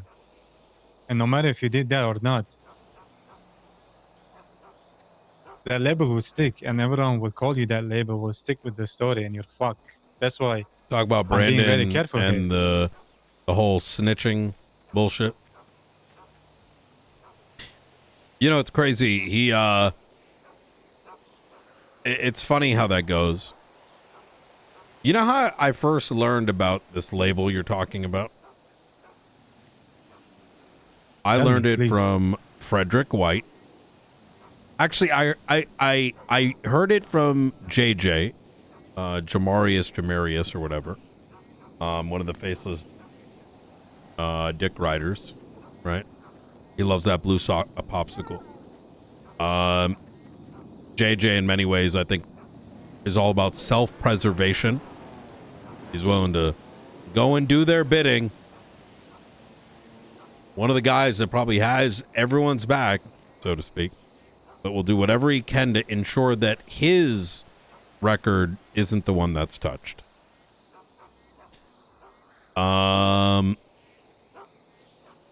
It's funny, he was the first one that sort of alluded to the fact that something was wrong with Brandon. Hunter, at least, you know, he didn't play those games. He never really said much. I did actually warn him.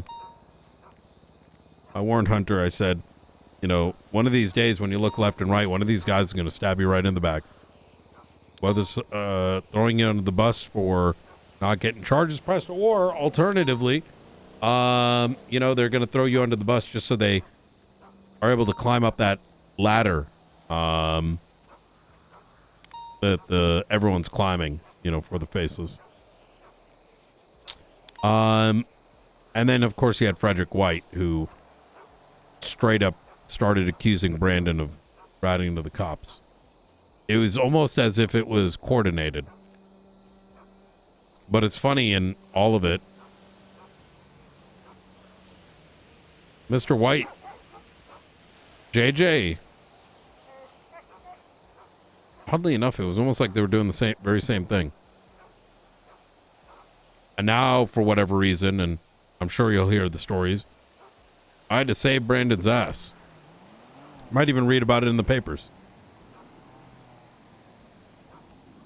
Because when the faceless want you out, they want you out. And I think that's exactly what they tried to do to Edgar the other day.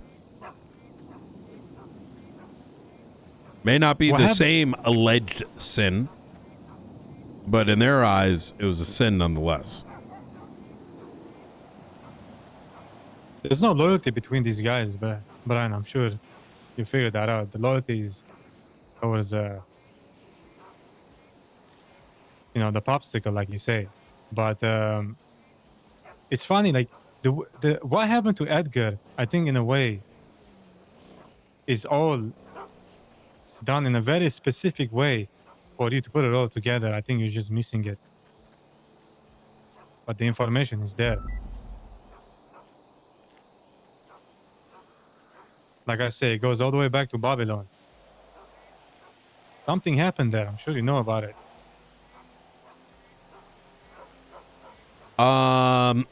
I don't kiss and tell, and if I knew something, you would not be the one that relayed it, and I would not. If there's something to connect, chances are I already have. I'm pretty sure you've told me yourself, Brian. Something about a blueprint.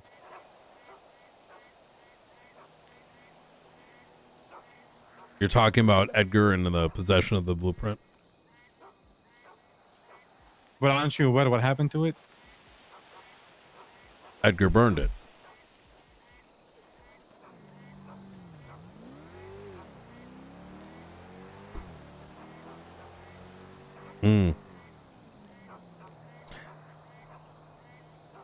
It's very much what I was thinking there, Hassan, but the reason I asked this question is not because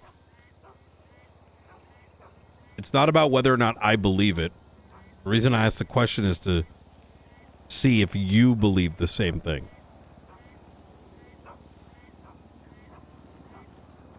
Listen, it's never about the money or that with the organization. I'm sure you know that. Even anything that was done after the fact on the social media is all, it's all public. It's there, They do it and they tell you they did it. And this isn't information I'm telling you secretly. This is all out there. Like I say, it's all there to show off.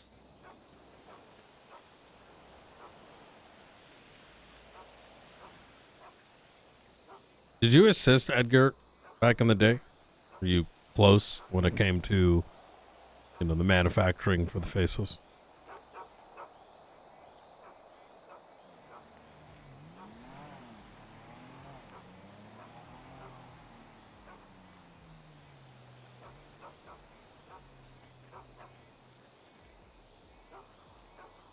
I mean, you've seen the flight plans, Habibi.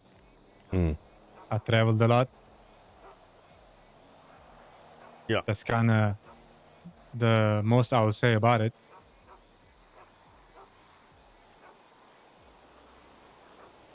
Did you know who he was going to meet inside the Ron Oil building?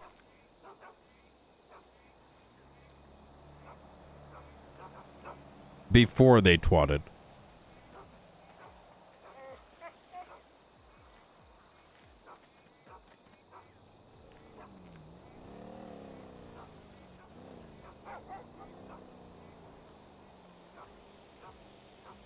They didn't even ask me that question, Brian. I did, but I didn't really get much of a answer. I would rather not answer that. Well.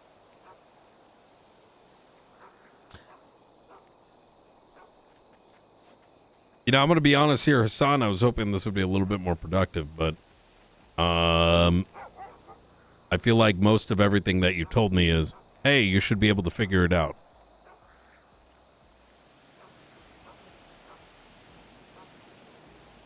I feel like there's a lot more you want to say. And when I got off the phone with you that other night, I remember your quote was, listen, you want to keep it real, cut the bullshit, let's have a talk. But if I'm going to be honest here, Hassan, I've mostly been hearing a whole lot of bullshit. A lot of inferences, right? Are you afraid that I'm going to use this recording to press charges on you for knowing some of these things, or are you afraid of them? What are you afraid of, is what I'm asking.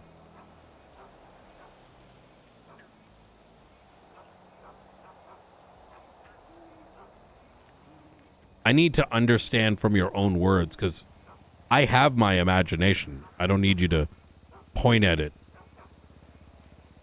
In fact, chances are I have significantly more information than you do. The difference is I'm somebody that can actually make a difference.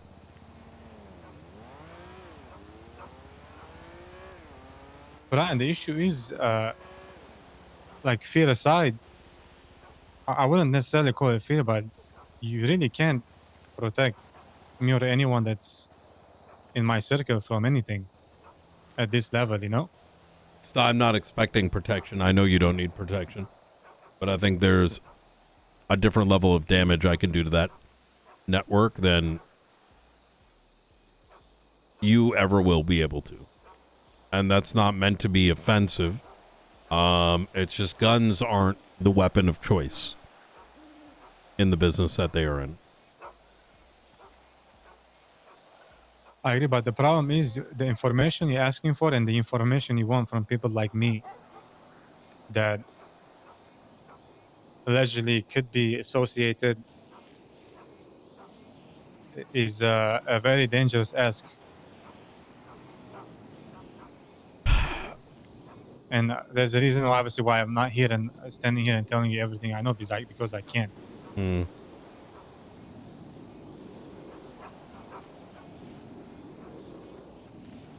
And like I said earlier, it's just all it takes is one person to put a label, or true or not, you know, it doesn't matter. Now let's turn off this recording. Calling you.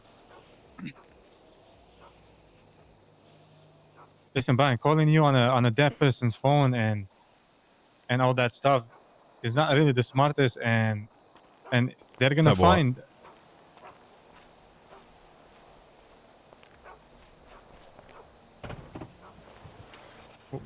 Where are we going?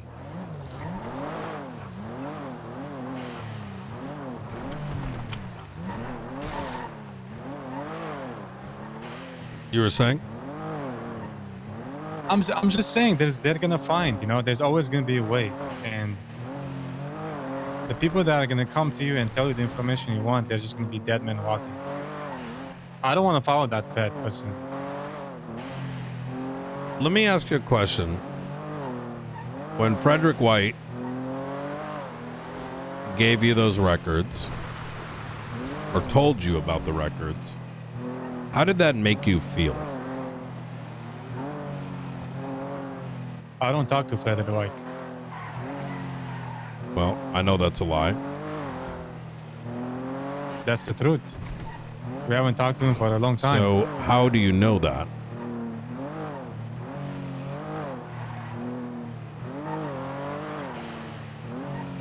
You know that because he got it from the archivist, which means he gave it to you, which means you decided to grab the thigh of that Mr. Blue.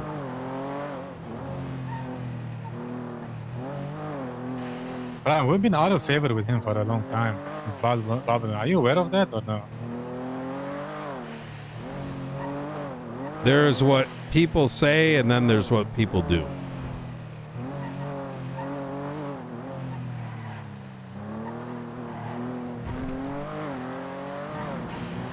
I want you to consider the following. This label that you're so worried about is actually tied to your ego. It's the mentality of a gangbanger. And I'm going to be honest, when I look at you and the rest of 3POS or whatever you call yourself nowadays, I don't really categorize you as a gang. You don't move like they typically do. You actually have some demeanor to yourself.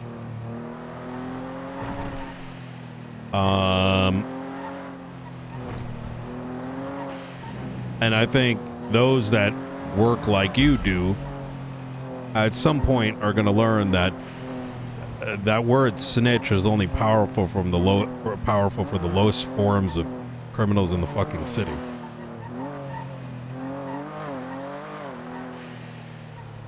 Oh no, don't want to be called a snitch, even though this group fucking burnt my entire life down. Took our leader and fucking burnt his ass up while we had to watch.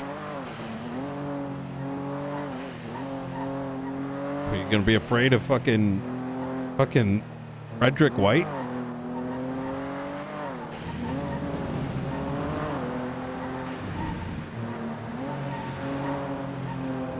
Have you questioned why that information even came your way? Because that's the very information that was attempted to be utilized to draw a connection to try to kill him. And you might be wondering, why am I saying this to you? Because Brandon right now is trying to get himself killed. And unfortunately, I, knowing that information from my sources, have to protect him.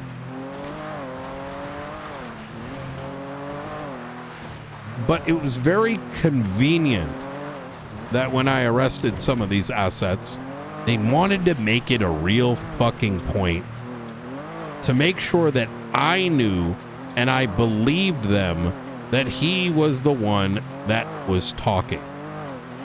And so I find it very curious that first JJ and then Hunter and then White, despite none of that topic coming up, continued to point at Brandon.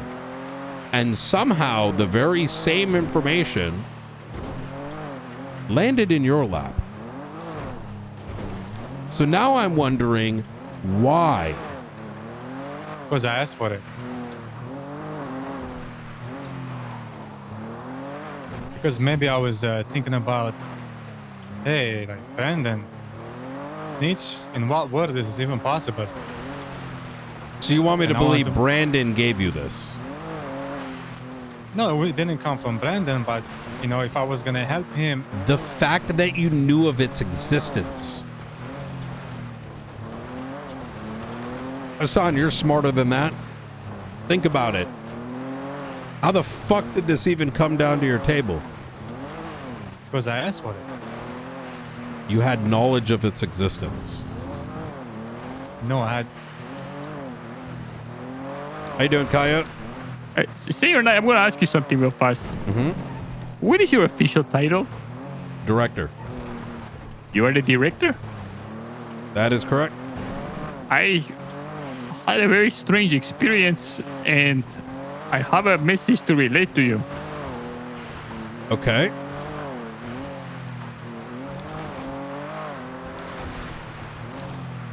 Are you ready? Okay, I'm listening. Okay. Bjorn exited at 1:34 p.m. Bjorn entered at 1:37 p.m. and Whipster exited at 1:43.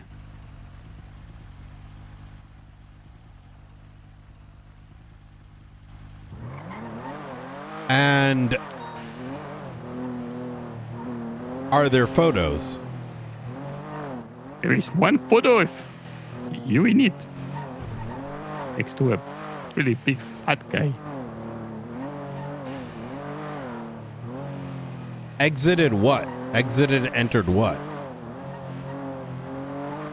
Don't know. There is a prescript to what I told you. Okay, I'm listening. This time-sensitive task was initially given to Frank Skinner, and they failed. You are very much in contact with the director, which I assume is you. Yeah. And have been chosen to relay this message. Bjorn exited 134. Bjorn entered 137. Webster exited 143. The photograph is you inside, I believe, the BCSO office. There is blinds. Next to you, there is a guy. Let me pull up the photo one sec. Hold on.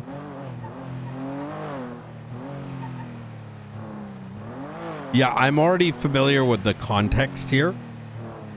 And I'm just uncertain who gave this. This is...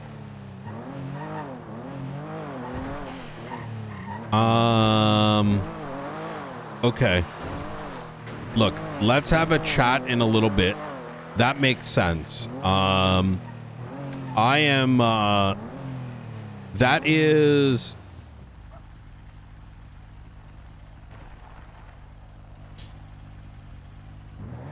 Okay, here's what I'm gonna do. Those bonuses are probably just not calculated properly. So,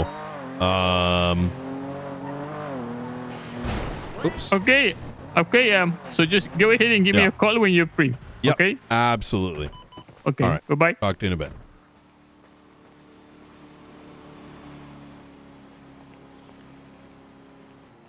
Sorry about that.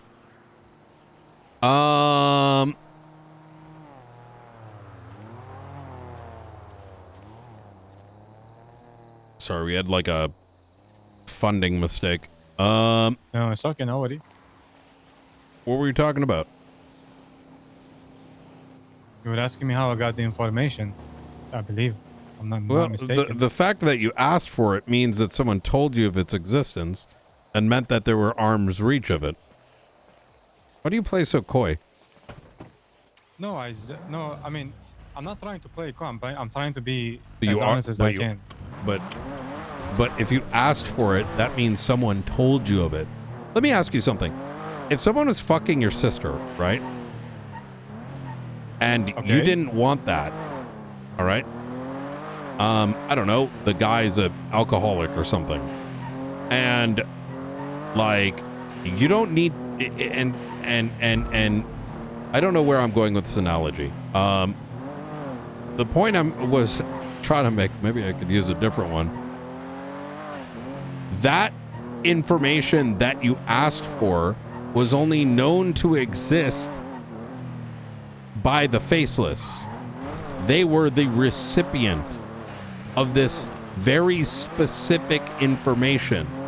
So if someone told you, Hassan, that, hey, I have this exists, did you know about it?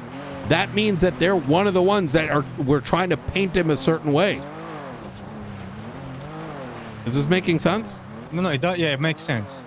Ultimately, the information that I got maybe came from the persons you mentioned directly, right? But when I found out the information, I didn't want to just go off, oh yeah, sure, yeah, whatever you say, right? So I looked into it, and eventually I did get my hands on some information that was very similar to what you said.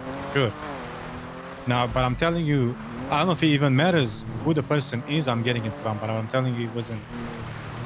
I'm not trying to protect anyone. It wasn't that. I don't care, you know? Yeah. I mean, you know, I guess, you know, what I'm hearing here is the Faceless's most powerful weapon is the, you know, the shallow egos of the generic gang member on the street. Hey, it works. It's working for them. So, well, I don't think you should subscribe to that because you're not very generic there, Hassan.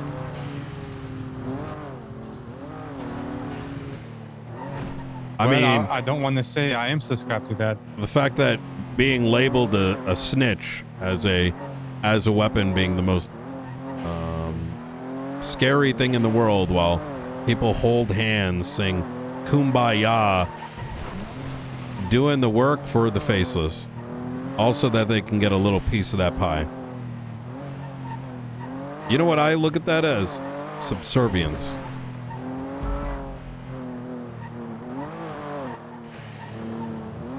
And what's wild about it is some of these guys, 2 hours later, their own crews are duking it out.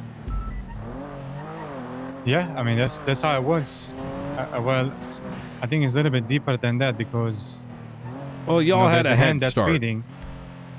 Y'all were, y'all actually meant something to them at one point, or at least that's what you thought until you were chewed up and spit out.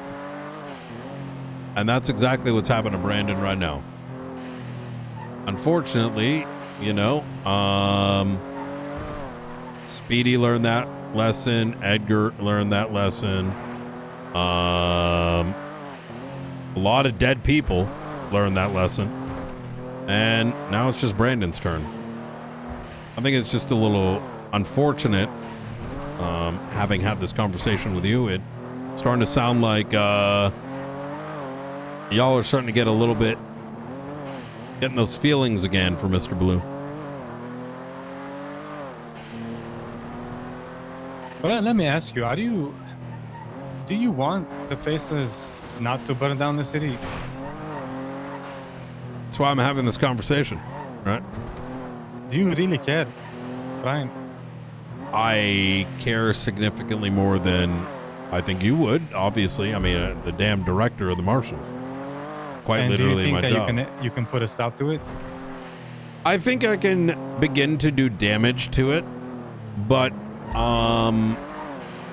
unfortunately, most 2-bit crooks are more interested in, you know, what they have to offer than considering their own well-being and their families. It's a very question I pose to each and every individual that does their bidding. What happens tomorrow when the person next to you decides to throw you under the bus in order to get a bigger slice? Well, I think those people don't really think that ahead, to be honest, and starting to figure that out. I think you're starting to see the cycle, you know, Brian. You might be right. But look, I'm going to leave you with this. The funny thing is, and you'll see once things are public, is that those closest to them are the ones that talk the most. So I'm just hoping to find out what the fuck it is, what the reason is that they're actually trying to kill Brandon.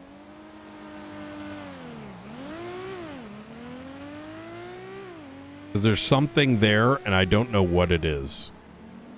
And I feel like that might be something that might crack this puzzle. So you don't think it's I think he knows something, or he has something that they're afraid, very afraid of.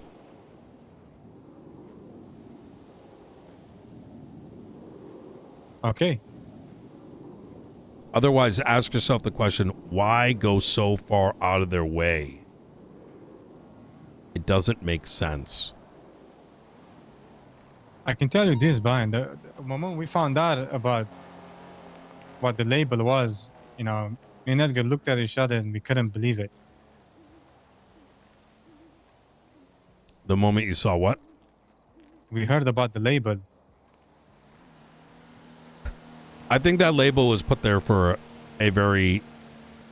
That label was there so we would get no protection. In order to outcast him. I think you're onto something. I think there is a little bit more to it than just that. Aldo, how you doing? I'm checking in before. I'll be around on Monday. I wanted to make sure that the timeline was everything y'all needed. Yeah. Hey, you want to come through? I want to introduce you to someone.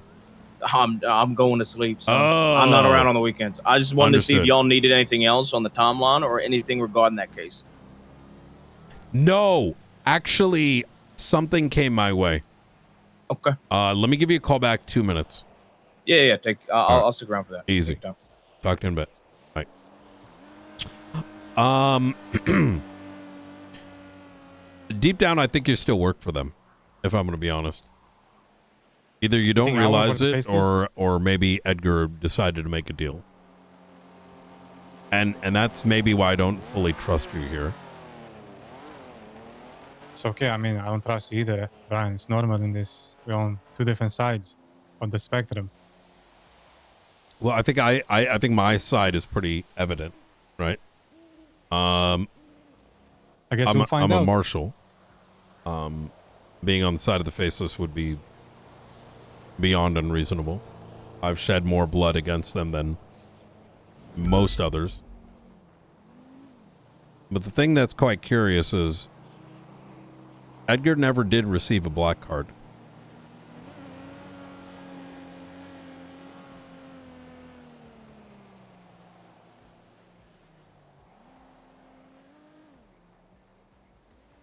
Don't let the money like confuse you too much. Don't let the dead part smear you away, Brian. Like I said, it's never about the money. The black card.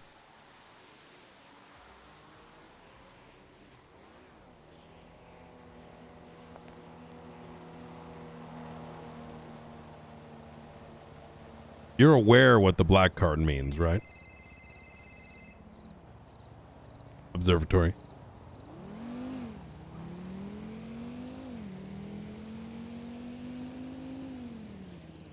Okay.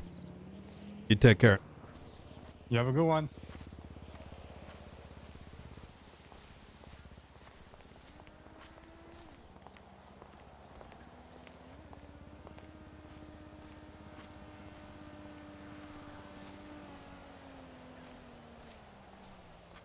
Hmm.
I do, McAllister. I didn't realize anyone's here.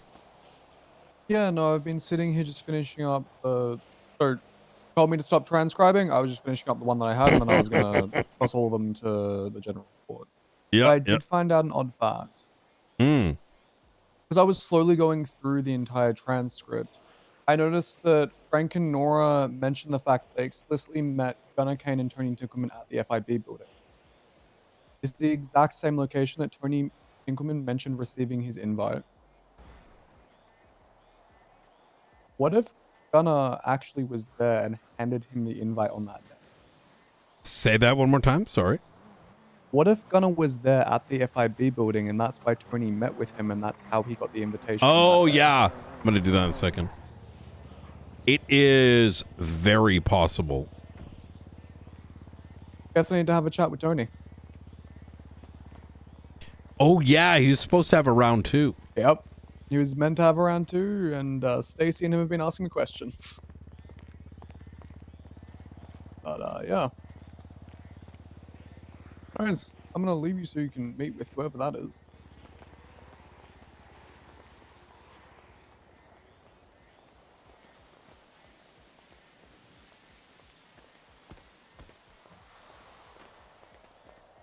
How you doing, Luca? What's going on, Brian? How you doing? Not too much. Aldo, I believe, is on the way. Oh, Ruth's awake. What the fuck? Yeah, she was at the office right now. You said Aldo's on his way? Yep. He is not on duty right now. I think he was, and then he said he had to go to sleep, and I think I was like,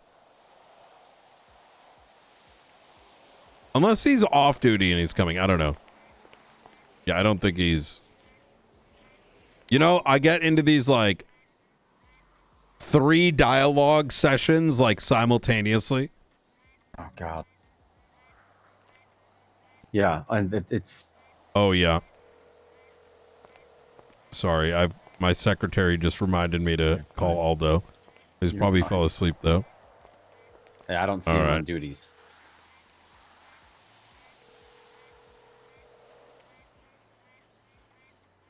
Yeah, I got this new thing called Siri on this phone. It like reminds me when I forget to do something.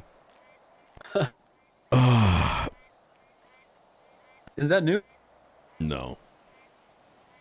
I mean, I've had it for a little bit. I just don't tend to use it very often until I start. I've been using it more when I get cooked. You know what I mean? Hey, how's Russia? Pretty much impossible to actually visit, but when I finally was able to visit, I mean it's different, that's for sure. Is it good? Like, did they add anything? Like, is Yeah, it like, whoa, or is it like, oh, cool? No, it is somewhere in between, because like everything's different. You know how for time after time you'd have to do the same shit in the same order, you know what I mean? And you knew what order even at some point, like tasks you were gonna have to do, right? Yeah. Well, that's all different now. It's like a storyline thing you do, and it's not the same tasks. It'll be different. The core of the game is the same. You know what I mean? The core of the game is not like drastically Oh, changed, but the questing but is different now? yeah, the tasking is much different, and some of the maps have changed. Like interchange is Ooh. different. Interchange has a whole exterior now that is like active and something you want to actually, like spend time in. Oh my God. How many hours did you put in? Not too many. Like I said, it was really hard to actually visit. And then, Is it that bad? It's okay now. But like I was trying to be like one of the first people on the plane, and brother, I was like, nah, fuck that. I'm just gonna take a nap. And then I even tried later, and I still couldn't. So, and then finally, I'd say about 90 minutes before you sent me an email is when I finally could go. But then I had to go to the store. So, Well, I'm getting an 84 line stash right now for preparation. brother, I don't even have a fancy edition. I just have the basic stash. It just makes life easy, you know? Fuck it. Oh my Yeah, it does. God, I can't wait.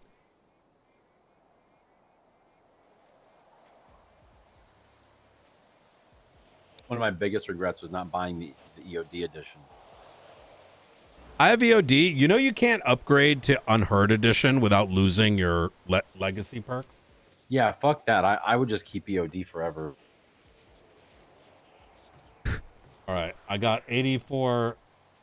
Oh my God, that's so expensive. Is that All right. That's max, right? Yep. Oh, right up here. Coyote. Oh, okay. I come in.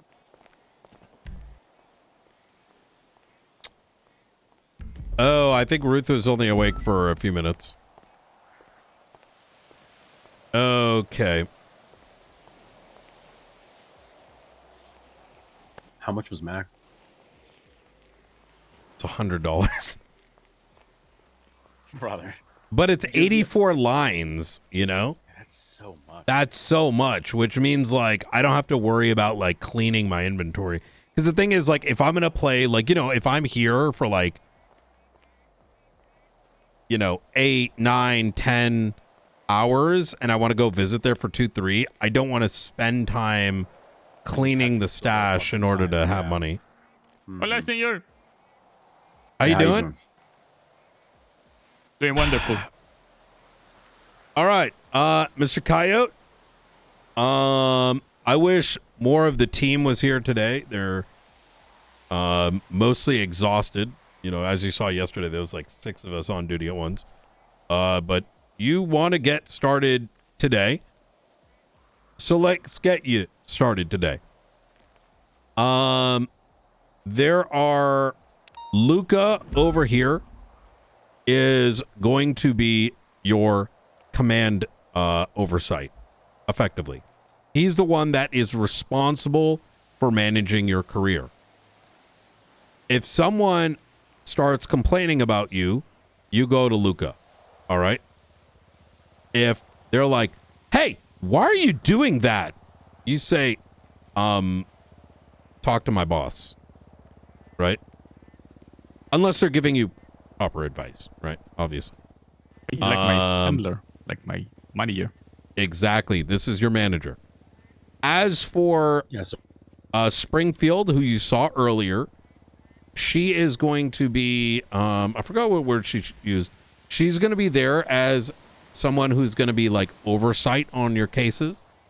And what that means is she's going to, you know, if, I don't know, you unintentionally do something that might fuck you, she's the one that will be like, hey, Coyote, I just noticed you did, you know, you got this. You might want to consider that, right? So think of her as someone you can lean on if you have questions in this financial space. And as we talked previously, she's going to be going a direction. You're going to be going a direction. You're both going to run into issues. And now you have someone to talk to that's going to speak your language. You know what I mean? I am very honored to have someone like that to lean into. Okay. I will lean heavily upon her. Okay. Now, if you are going to be sleeping with her, just make sure it's not in public or No, not like that. No. I will like metaphorically lean against her.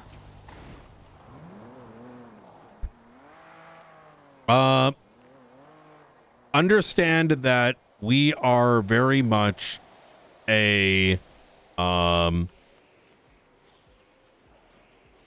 understand that we are very much a how to bring him in. We're not a family. We're not like a clique. We are marshals.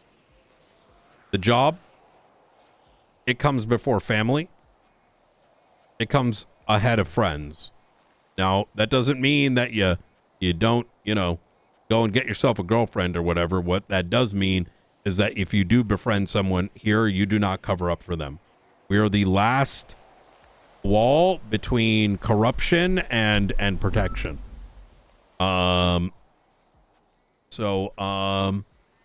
said and done, Luca is going to be onboarding you either probably tomorrow or whenever you want to schedule onboarding, you know, get your tags and get the this and get you changed. Get you changed today, but like most of the boring shit, he'll help you get sorted with. Be very mindful of the SOPs. When you get a chance, read them. They've been completely rewritten by myself and Ruth. They're pretty succinct, easy to reference. Those are there. Those things are there as like legal protections for everybody. And so that if someone ever says like, hey, don't do that thing, you can point at that shit and be like, what do you mean? It says it right there. Right. I'm not a big fan of like rule books being like hidden in, you know, rules are rules, not opinions, you know? Anyways, Urban legend. That's exactly it. If the other departments give you shit, go to Luca. If he ain't here, go to McAllister. If he ain't there, go to somebody else. If it gets real fucking bad and you got like the chief or whatever yelling down your neck, you give me a call and I'll get it sorted. So, Luca, do you want to do him the honors? Yeah, sure. Let me just look.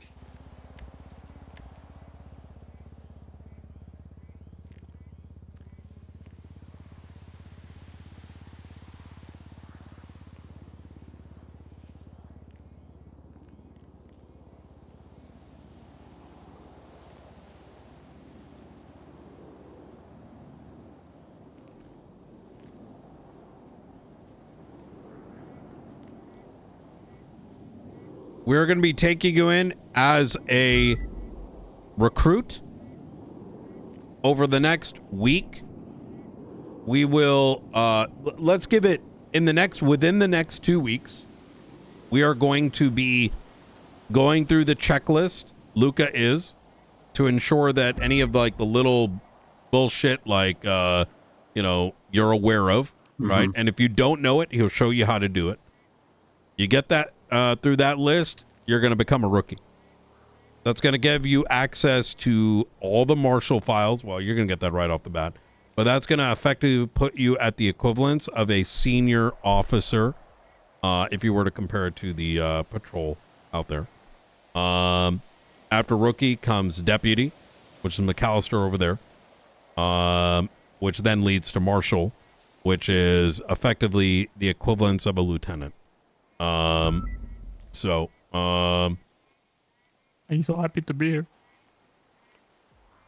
We are here to protect the state. Do you accept? I accept. All right. Luca, whenever you're ready. Yep, absolutely. All right. I need you to go ahead and raise your hand. Repeat after me.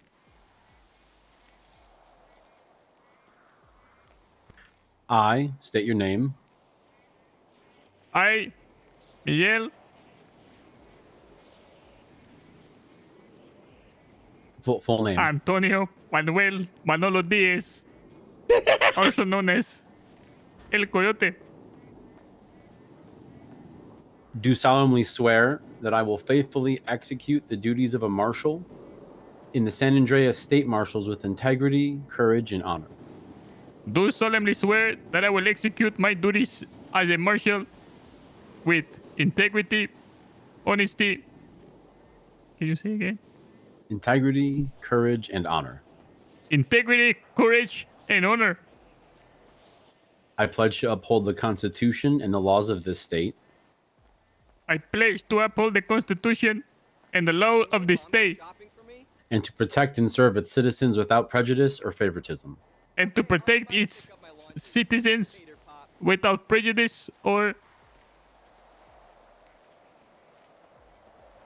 favoritism. Favoritism.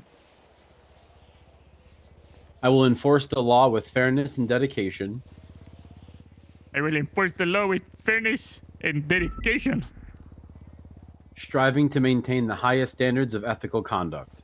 Striving to maintain the highest standards of ethic and conduct. I hold myself accountable to the values of this agency. I hold myself accountable to the values of this agency. And I pledge my unwavering loyalty to the citizens of San Andreas. And I pledge my unwavering loyalty to the citizens of San Andreas. Performing my duties to the best of my ability. Performing my duties to the best of my abilities. So help my whitelist.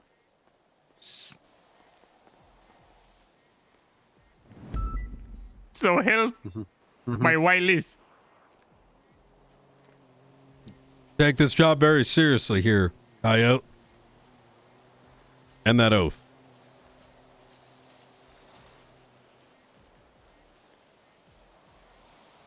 Welcome aboard. Oh my goodness. Can I have a minute just to run around and take it in? Absolutely. I'll be back. He's literally gonna... Wait, is he the first one that took our new oath? I think so, because that's the first time I've read the whole thing. No, we rewrote it. I didn't retake it. Well, yeah, but you were already a marshal. No, yeah, no, well, that's what I'm saying. I'm saying. Oh, like, yeah, I want to do one big one, you know? Yeah. Oh, what are his Running keys? around the observatory? Holy shit, he is. I swear, baby. I swear, okay? I think he's going to be very good. I think he, at times, may be a bit of a handful, but it's a good handful. You know what I mean? He's extremely excited for financial related stuff. And he's very eager to learn. So. Yep, I like his energy. I like his energy a lot. She said in your dreams, baboso. Then she fucking left. I still have her tongue at my plate.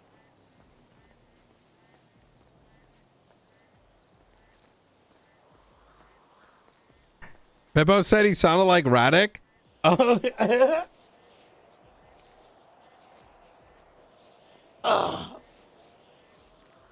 Oh man.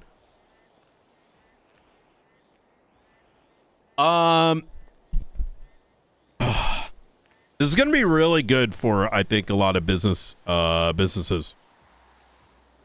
There's a lot of interesting ideas he has. Like beyond just looking into their stuff. Mm-hmm.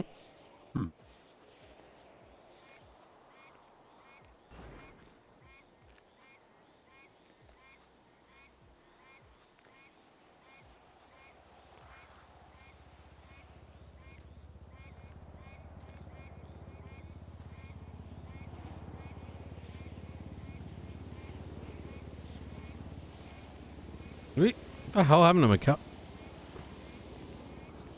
Oh, I think he hit pop. Let me get his.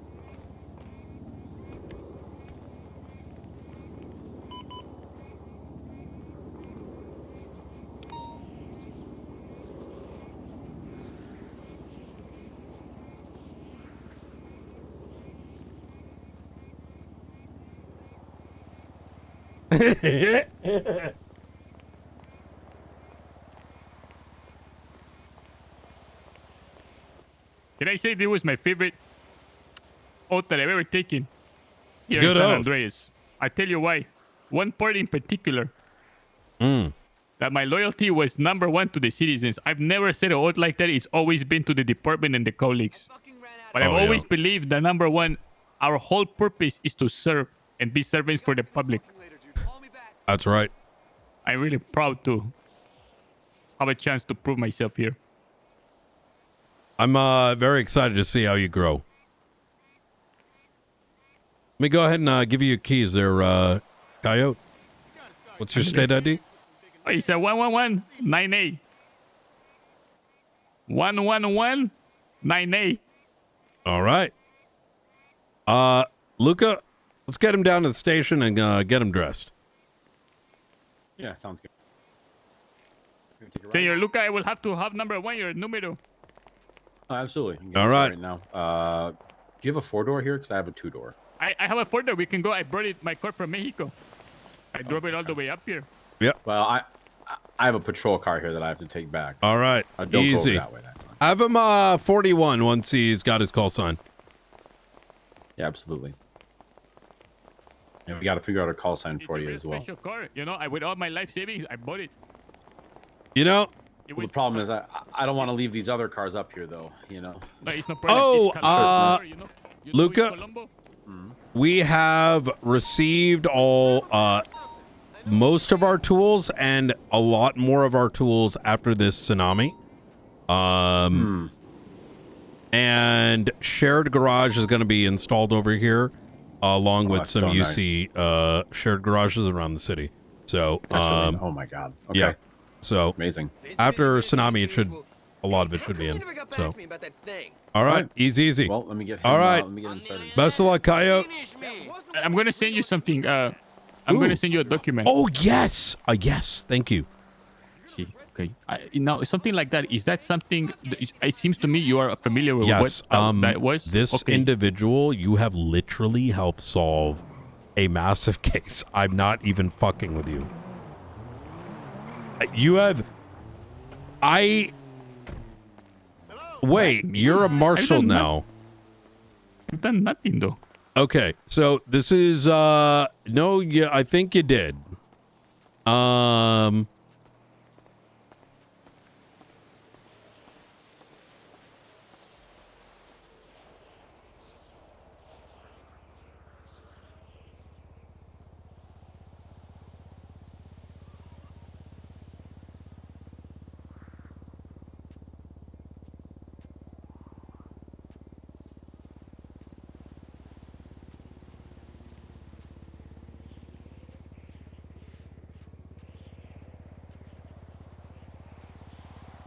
What was your state ID, Director? 1130.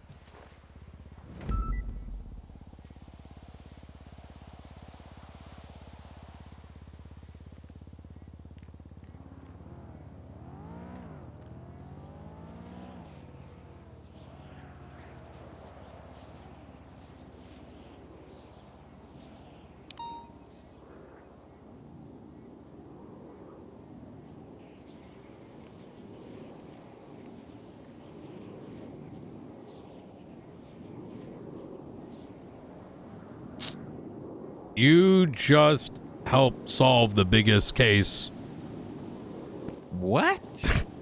that we've been working on the last 48 hours. We'll fill you in on the details. Let's get you all sorted out. Okay, while I was waiting, I was trying to drive around to barbershops because I thought that red, white, blue thing in the front was a barbershop thing.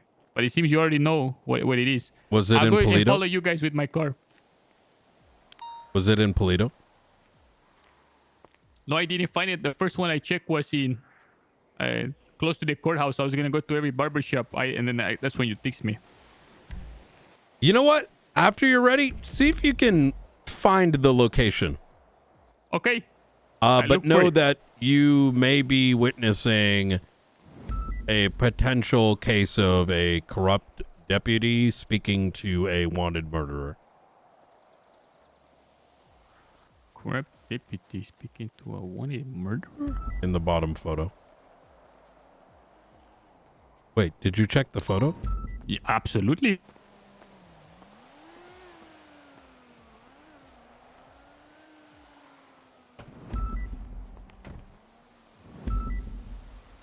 How the fuck is this the first thing he's dropping? What are we going the to find? fuck?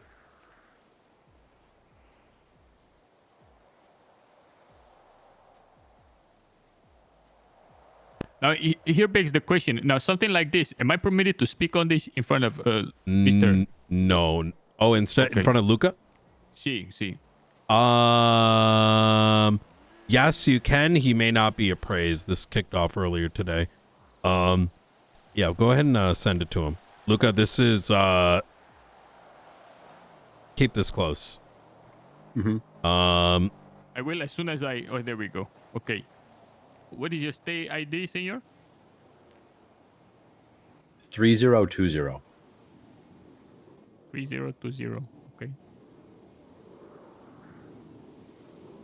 The means in which I acquired this was very bizarre, Mr. Knight. It's interesting because about 6-7 hours ago, I saw a note on the ground saying that I needed to speak with Frank.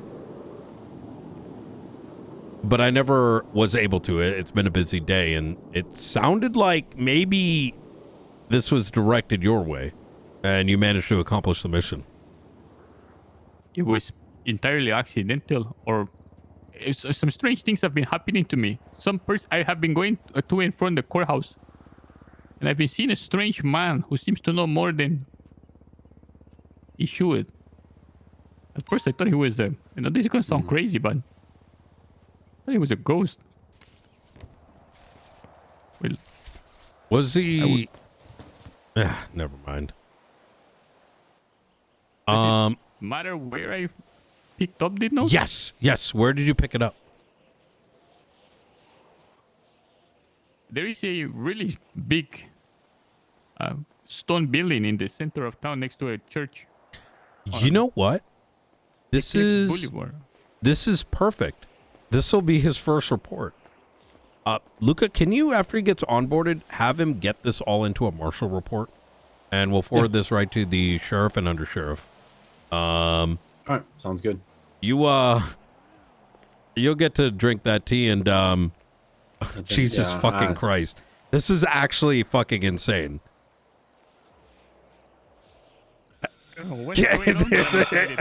I don't either, but I can imagine just looking at the people involved. That's, I'll go to my Peugeot and I'll follow you, Mr. Luca. Please. Sure.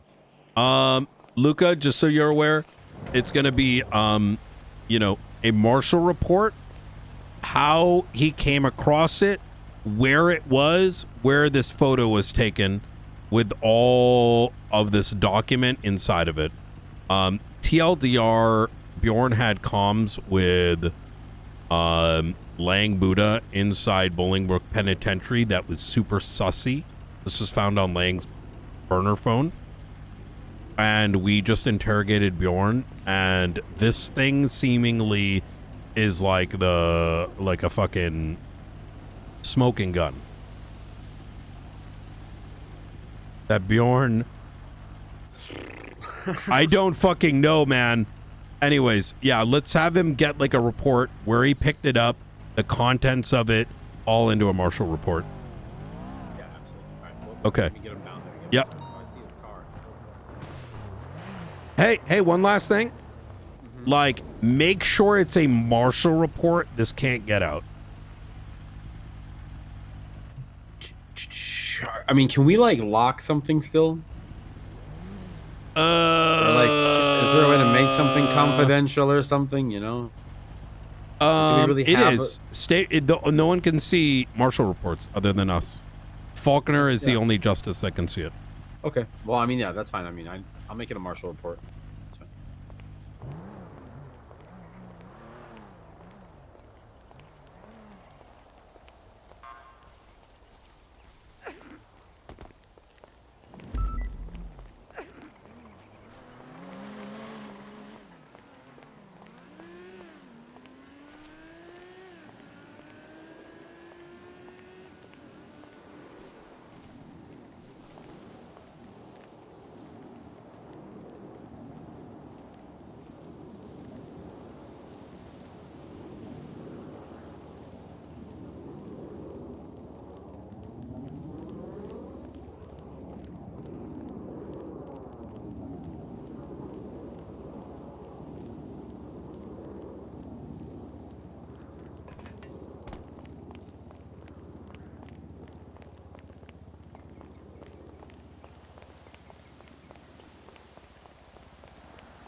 Crap! My bad. Hello, Dr. Hernandez. Thanks for calling back. I wondered if I could postpone.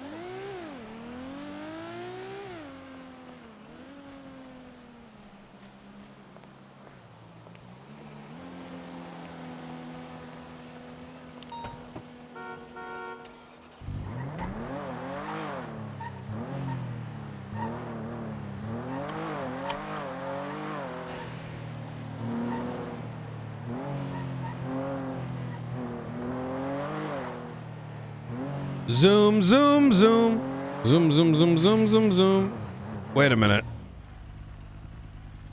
What is the Tarkov launch battle state? Wait, do I not have...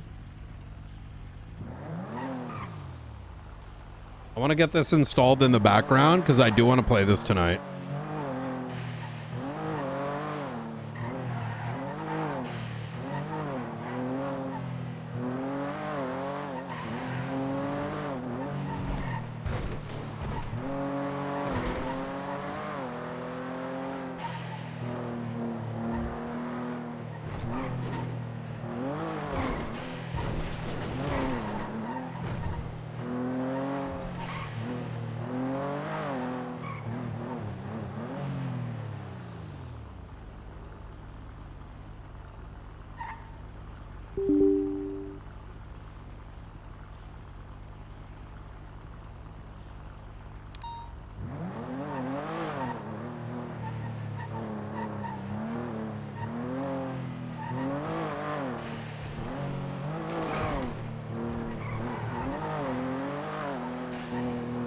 Yeah, 100%. I'm gonna do dinner and I want to try this, man.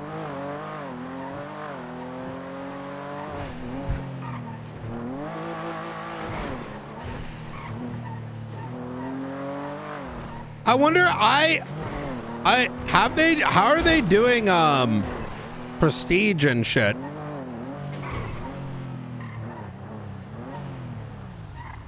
Oh, did he head pop? Yeah. I think he was more like having a headache and took a nap. Like he didn't go. He pulled over and he was sounding a little tough. But...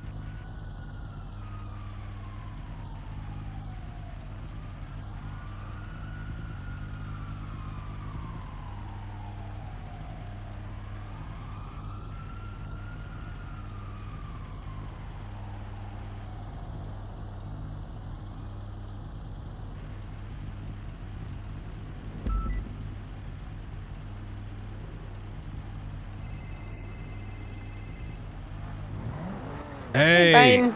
Angel, how you doing? I'm doing good. How are you? I wanted to ensure that this information came your way. Are you up at the station? Yes, sir. All right, I will be right up. Okay, see you soon. Take care. Bye-bye.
I'm trying to think on this, like,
Oh, hey, Brian. hey, how you doing, Angel? Oh, good. You kind of caught me at a bad time, you know? Yeah. Catching some beauty sleep, you know? Oh, yep, understandable. All right. Is this important? Yeah, we should probably go on the big one. Okay, sure thing. Okay. Wait, do you sleep in your office? Yeah, I live here. Oh, okay. Yeah, I sleep under my desk, on the couch, wherever, really. I mean, you know, it's kind of rough being homeless. You know how expensive houses are, Brian? Well, I just brought someone on that is very, very interested in starting to try to take some of those back. Might take him a while, but Oh, well, that would be good. Yeah, because I mean, like, I've had millions of dollars and I've never been able to afford a house and I never will. So fuck it, whatever. Yeah, I mean, if I lose my job, I'm probably sleeping in a tent. Jesus. Well, I don't have good news. All right. This is actually, so I just hired an individual that goes by the name Coyote. And he's, I remember that guy. Yeah, he's very eager. I can kind of tell he's going to be a bit of a handful at times, but he's quite enthusiastic. Very interested in financial crime. So pairing him up with Springfield and having Luca manage him. That'll be good. If it's the same guy I'm thinking of, then he was pretty decent detective back in the day. Yes. He was working on these slacks, I believe. Yeah. Yep. It's unless we're thinking of different guys. No, that's very much the one. I kind of remember him being like very ambitious. Yeah, but he was super ambitious. He had stars in his eyes, and he just didn't really have the stomach to handle the stuff he was eating. But I think with the right, the right people holding his hand, I think he'll be fine. That is exactly him. I think I kind of know he's gonna probably get himself bruised up a bit, but I'll get him to learn some lessons. Yeah, he'll learn. I mean, that was kind of my impression of him when he was applying to the marshals in the first place. We just didn't pick him up because we didn't have the people really to teach him. So. Understandable. So, it turns out that he's, spent the last 2 days kind of getting fully acquainted with the city. He's been away for quite some time. And he ran across some circumstance in which, okay, let me roll back a bit. About 6 hours ago, I met with Faulkner about a topic. And as I was going back to my vehicle, I noticed a note, and it said something to the effect of having to solve some kind of... I needed to talk to Frank. And look, my day's been just hyper busy. Wasn't able to try to reach out to Frank. And all of a sudden they reached out to the new cadet, or rookie, I should say. And this individual or individuals gave him a note, and he passed it on to me. What is your state ID? 1157. Now, right before this, I instructed Luca that after he is onboarded, that he is to go and find where and how he received this, because he mentioned receiving it very strange. He's going to go notate where this was found, how he found it, and this location. And the moment I read this, This time-sensitive task was given to Frank Skinner, and they failed. You are very much in contact with the director and have been chosen you to relay this message. Bjorn exited at 1:34. Bjorn entered at 1:37. Webster exited at 1:33. Is this implying that he left the meeting with us at 1:34 and then entered into this below picture right after? Is that what that is? That's what I'm unsure of. I don't know what that is. Is that Aubrey Webster? Yeah. Wait a second. Is this the barbershop just down the road? I have no idea where this is. I asked them to go asked him, Luca and him are going to document where they received it, what were the circumstances they received it, and try to, is it? I don't. Let's go take a look. Brian, if this is true, then that would mean that he left our sensitive meeting and then immediately met up with the other guy on the phone to presumably discuss sensitive topics, right? Do you think that's what it meant by time sensitive? I don't know what it meant. Maybe time sensitive could just be having us pay more attention to the time. What time? Wait, does this have a... Oh, shit. I can't pull my phone out. Yeah, me neither. I don't know what those times mean. I'm going to be... I don't remember what time we had the meeting. I don't remember the time either. It would be over here, I believe. No, I don't think this is it. So I think that's the cauldron. Yeah, I think you might be right. Should we go up there real quick? Yeah, let's go. I want to go change really quick. Yeah, go for it. I'm still in my jammies. Oh my god, you know what? I keep an old outfit of mine in all the Marshall cars. Oh! Let me grab this out really quick. Yeah. Oh, I just bought this. Yeah, well, it's a Marshall vehicle, so it's got it. That's how it works. Yeah, I don't that make makes the rules. sense. I don't make the rules, Brian. I'm sorry. Sorry, I can't control it. No, you're good. All right.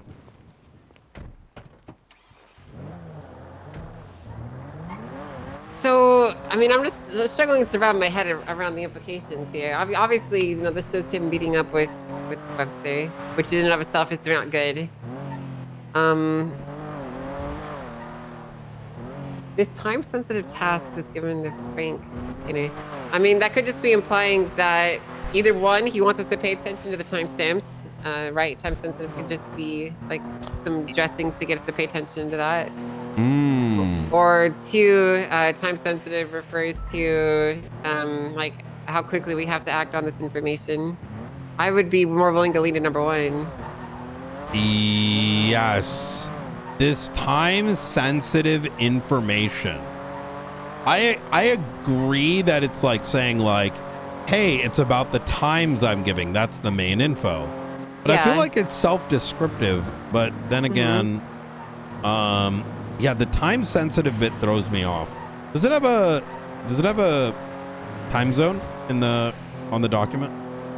On the document, it says EST. You know what? That is actually about the time that we were meeting. Because I went to sleep like an hour and a bit afterwards. And I went off duty around 3 EST, so. Is this before the meeting? I don't know exactly when. I feel like it's more likely before than it is after, but yeah. I mean, I could just check the timestamp on a recording of the interrogation. That's a good shout. That would give us an up-to-date exact time, I believe.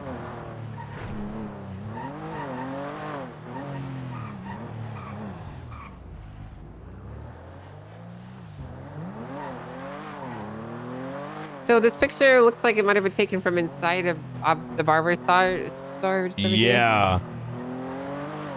The moment I saw that, it looked, because I used to come here all the time.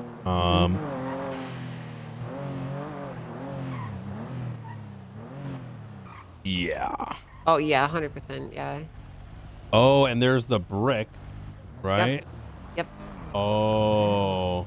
Are those two photos? Actually, let's go inside. Are those two photos connected together or? Oh, and he's on the phone. So yeah, that can be, you know, like what text was sent at that moment. Oh yeah, right here. Yeah. The question is what angle. I think the phone is more so like or sorry, the two pictures might be implying that he exited the above picture, right? And then he entered the below picture, right?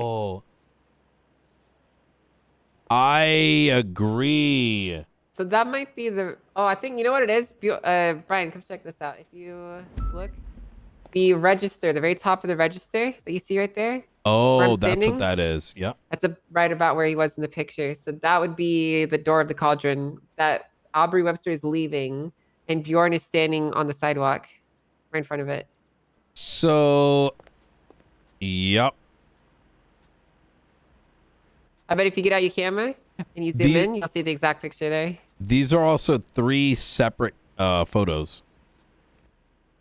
Are they? Yeah. So that provides a little bit of doubt. But then again, he wouldn't know, right? He wouldn't know the relevancy. Yeah, I don't know.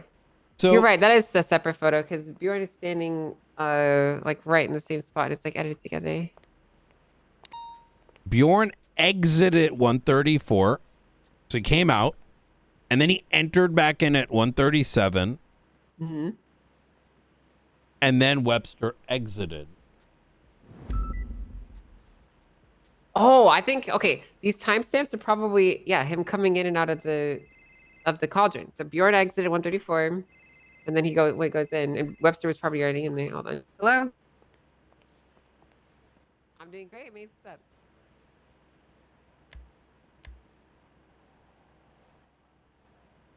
Sure. Which one?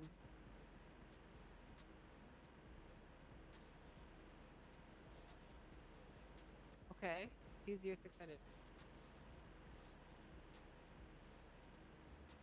Looking.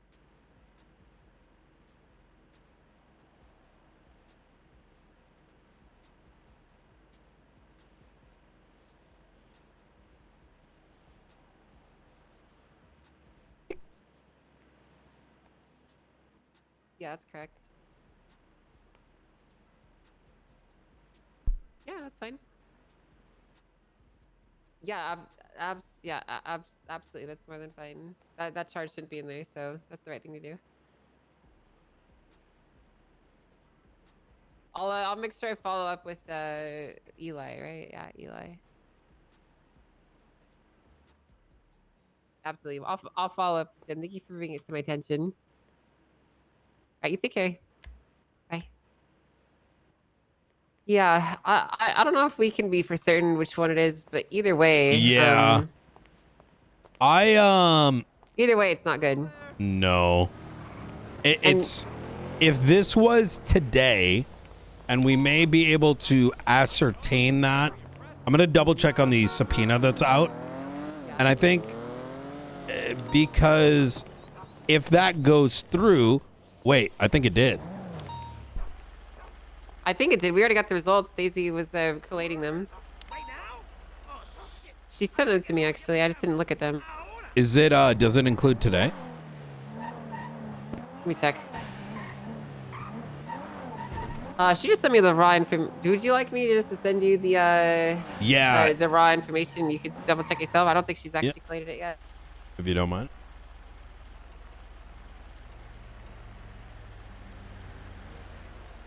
All right, I just sent you a secure email on your phone there. You can pick for that at your leisure. I guess give it to Marshall to take care of it. Let me see. Give me just 2 seconds. Let's see. 81. Oh, yeah, I already processed these. Let me see. Oh, you did? Oh, okay. I'm going, let me see. Yeah, these are, I don't think Bjorn's. Does this include? Oh, this is for the 12th. But Okay. I believe we've requested.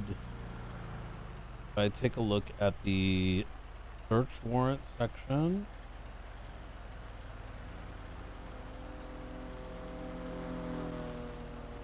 I don't think we've gotten his new ones yet. Oh, restricted. Ready for review. Let me take a look here. Yeah, the records did not include today. It's up to the 11th to the 13th, so. Yeah, so Daisy should have the new ones. Okay. I think what's curious is, I'm just gonna fix my throat here real quick. There we go. I think what will be curious is if that rough timestamp matches a text that may have been sent by Bjorn, given the fact that his phone is out. That may lend credence to this information. Yeah, it absolutely could. Because I mean, even if there isn't necessarily any evidentiary value in this stuff that we were provided, which I still think there is, mind you, I'm not saying that there isn't, but even if that was found to be the case, I think the implication here is still pretty damning. Because one, how would this uninformed third party even know about this potential connection between the two, right? Oh shit. Oh my God, Brian! Hold on, my fingers on the fuck. Okay, are we good? Okay, there we go. Thank God. Christ. Yeah, Killed. I couldn't move my hand off the phone there for a Okay. second. I Holy get that, it's shit. okay. All right. But yeah, you see what I'm getting at, though, right? I mean, like this fills in the blanks for us, regardless of whether or not there's any criminal evidentiary value here. Yeah, I agree entirely. I mean, the thing is, right? If it was before, if it was after, assuming this is not like doctored, right? Right. And I don't think who was in that room. Ain't no way anyone in that room is doing this. You know what I mean? No, I don't think. No, Jenna wouldn't, Ventura wouldn't, Daisy wouldn't, Ruth wouldn't, you and I obviously wouldn't. No. I trust all those people very much so. They're all very serious people, and they lock it in. 100%. And it's like you said, why would a third party just happen upon this? Right? Okay. What if he heard the conversation, was like, oh shit, you know? Like, I'm suspecting this happened beforehand only because it says 1:39, and I'm pretty certain, like, well into the first storm is when we had the meeting. Well, the tsunami's at 12 now. EST? Mm-hmm. Yeah, we were like, I want to say that the meeting ended around almost like 4 or 5 EST. Oh. Wait, 4 or 5?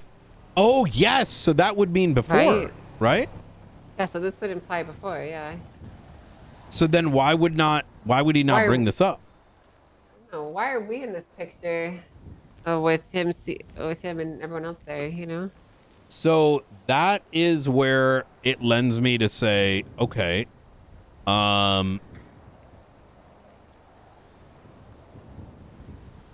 something is fucked here. Yeah, why? Yeah. If this happened, what led him back over here unless he was following Bjorn? Good question. I'm not entirely sure. It doesn't, the timestamps don't really make sense to me any other way than, you know, he leaves this meeting and then he goes to that, right?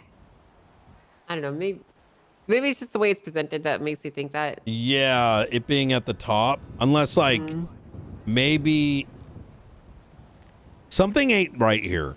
Yeah, something's cooked. I am starting. Okay, is it overcooking to think that maybe someone suspected? Nobody has access to these records, though, really. Yeah, I mean, there has to be a grain of truth somewhere in this.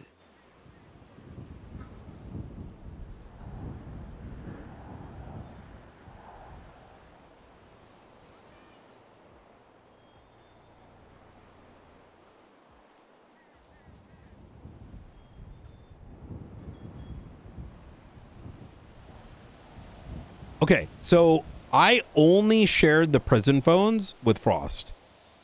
And so everyone, that was it. That was the entire, you know? Yeah. And, okay. The picture was probably taken on top of this building right here.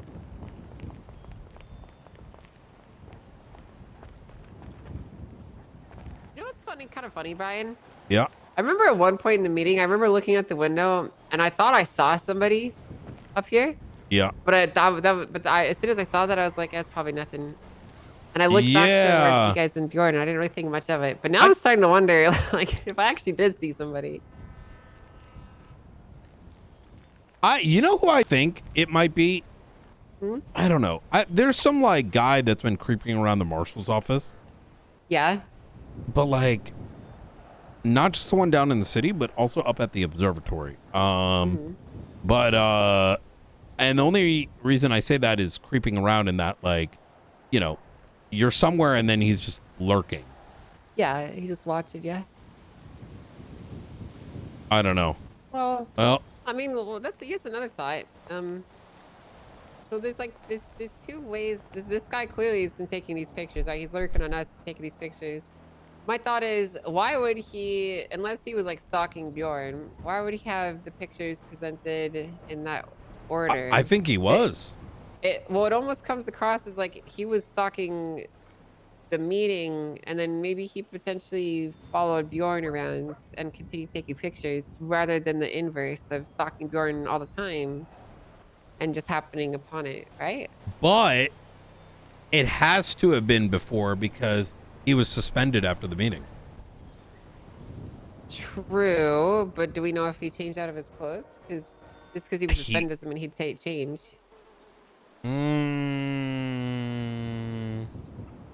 I don't think Bjorn would not change out, right? Oh, I don't know either. I think, this could be doctored, and you're right. Yeah. Something could have been heard, said, oh my God, he's suspended, right? And then it's like, you know what? I'm starting to lean towards that as well. Like something could have led to him. And who knows, if this guy's been lurking around for a while, these could be unrelated photos, right? Yeah, that's true.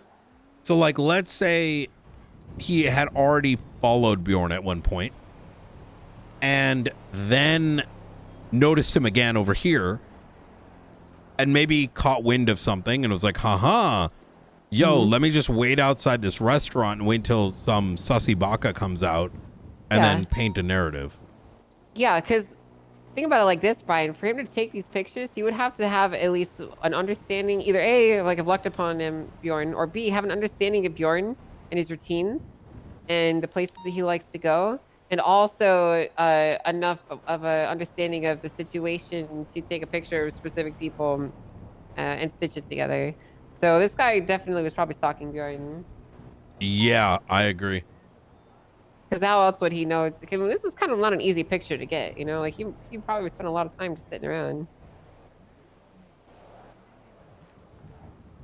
And I mean, you would think that they would probably notice somebody walking in, like, across the street to the barber shop and taking pictures of him, right? You would think at least. Okay. So it's likely he would have been set up there already.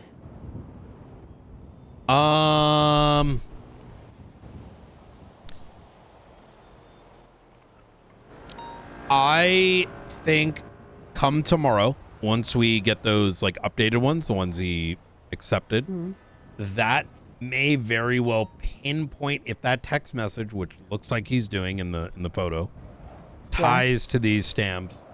Now we got some credence. And while I don't think Bjorn would call Forehead, I wouldn't be surprised if Forehead called Bjorn. For sure. And absolutely. Daisy mentioned to me there was some like numbers in there that she couldn't like pinpoint or like discover who they were. So we also needed to put some effort into like documenting some of these unknown numbers too. yeah. Oh, anything we should or like some of them have we need to find out like where who those numbers are. That is 100%. Yeah. I know we have like a pretty big database of numbers, but obviously there's some people that are just not in it, and we need to figure out who these unknown people are that are contacting Bjorn or vice versa. So 100%. I don't know how many are in there, but that I collect a lot, and some of those were not popping up. In fact, I'm going to do another little copy pasta. Do you think it's possible that I don't know, like what do payphone numbers show up as? Are they like we need to I think we have to test it. I could have sworn someone told me, and I might be making this up, that payphones don't start with 420 because I've received a call. I think I was going to check this because I received a call from someone at one point. That might be something that we could test ourselves, but like at a high command level, you know what I mean? So it's not, you know. Yeah, of course. Let's figure that out then, because I would Yeah. like, I'd be very curious to know. I'd be very curious to know the information. Yeah. All right. Okay. Well, even if this whole entire thing has been doctored together, we do also have the option of just plopping this down on the table in front of Bjorn and being like, "We got you in 4K, bitch." I agree. Yeah. We could always play that option too if it really comes down to it. This is bad. It is not great. This isn't like, why is this known? It wouldn't be known. If we wanted to do this, right? This would have been hard to pull off.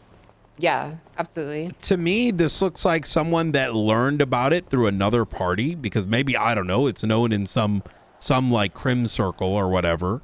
Yeah, whoever pulled this And off knows about it. They're like, And I'm sure they told someone. oh shit, you're doing, oh man, that cop is doing that shit?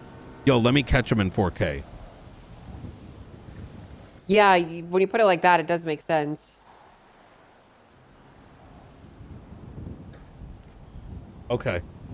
Well, anyways. All right. Well, thank you for coming on by. I wanted to make sure I sent that to you. And yeah, of course. I will I'll ensure we get a and report. Catch up with Frost on it, so. Easy. All right. If I see him, I don't know. He's probably fucking in Russia or some shit. I don't know. Oh my! I'm about to go actually. All right. Well, I guess I'll Yep. see you in a week. From All now, right. Ryan. No, I'm only doing it in the fun. evenings. Yeah, I'm gonna I'm pace sure you myself. are. Yeah. I'm sure you are. Take care now.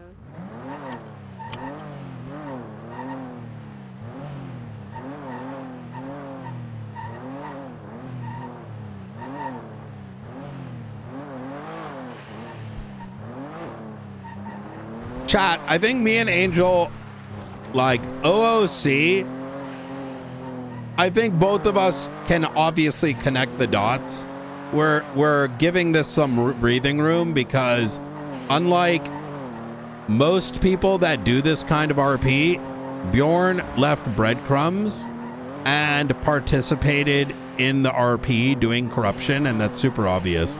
So if anything, that should be celebrated rather than like, you know, being hyper reactionary, be like, oh, figured out the puzzle because of the breadcrumbs, because that's how it should be.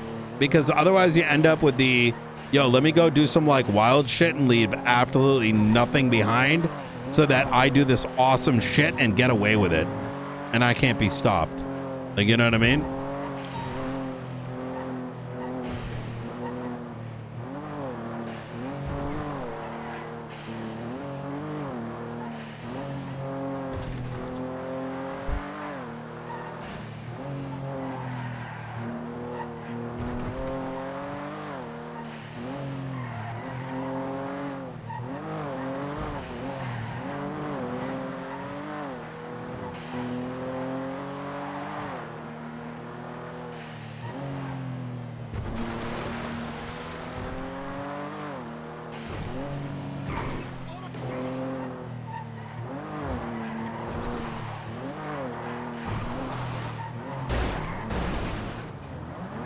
And I think that, so, yeah.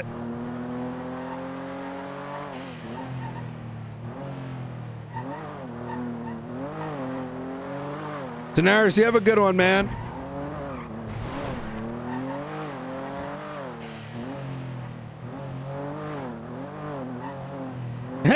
Yo, what up, Ray?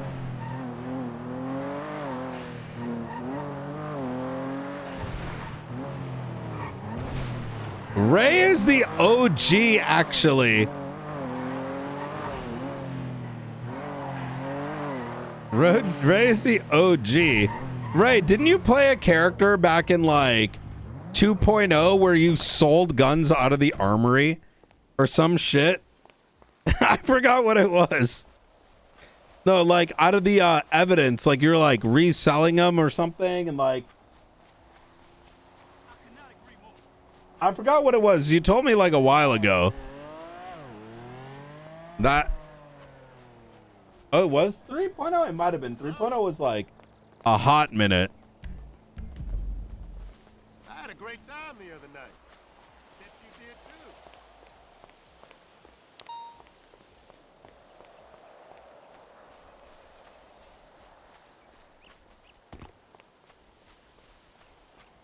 3.0, that was Barrett. He stole guns from evidence lockers and gave them free to Mayhem. Getting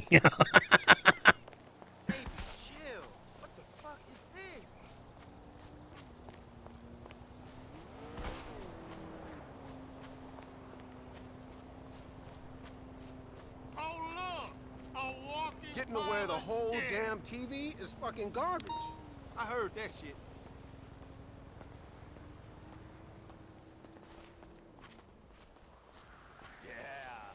Doc wants to put me on antidepressant meds.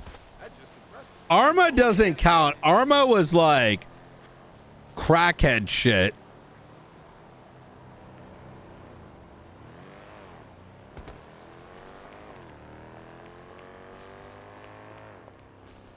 Ooh, that makes sense. Hold on, I gotta install this shit.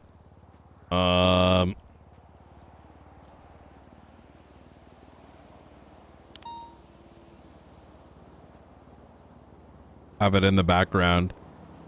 I can't believe this isn't already installed, lol. Let's go link up with Luca.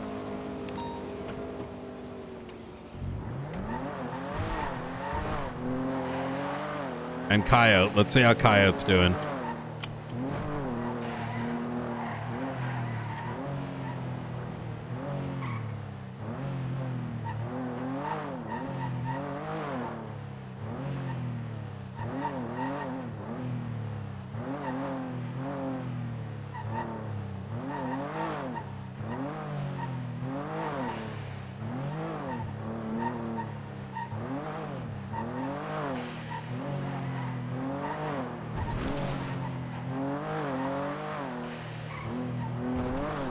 Bro, I bought 85. Is 85 lines a lot?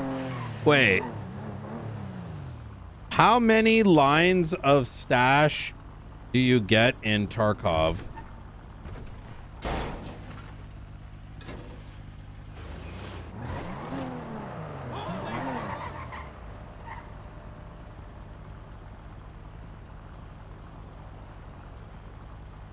Wait. Is my internet down? Google.com.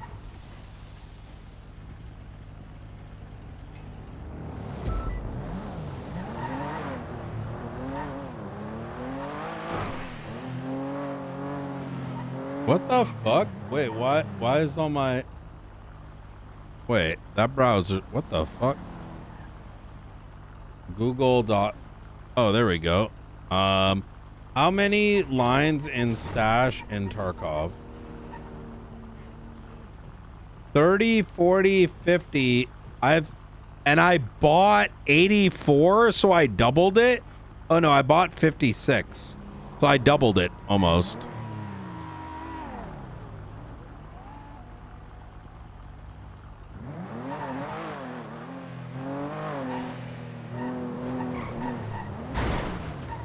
Well, it is, but look.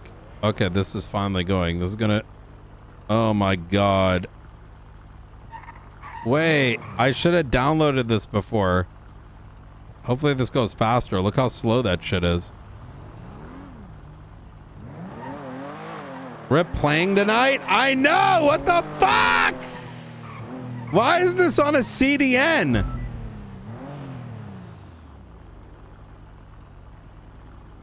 What the fuck is that? Surely there's an alternative download method, right? Am I downloading this from fucking Russia, bro? What the hell? Why didn't chat warn you? I mean... Wait, if I own the client key, do I have to rebuy it on Steam?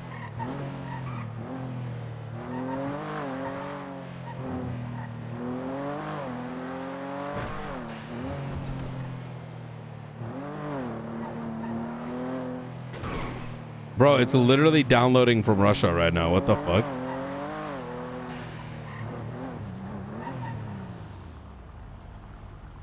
Can I use the same client? Tarkov. Use Steam client with account.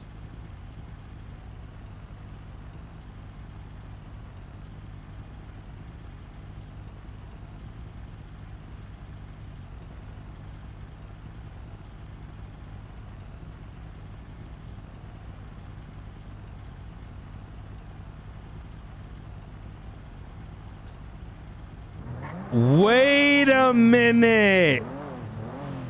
They gutted the download. Okay, conspiracy theory time. They gutted this version to make people also buy it on Steam.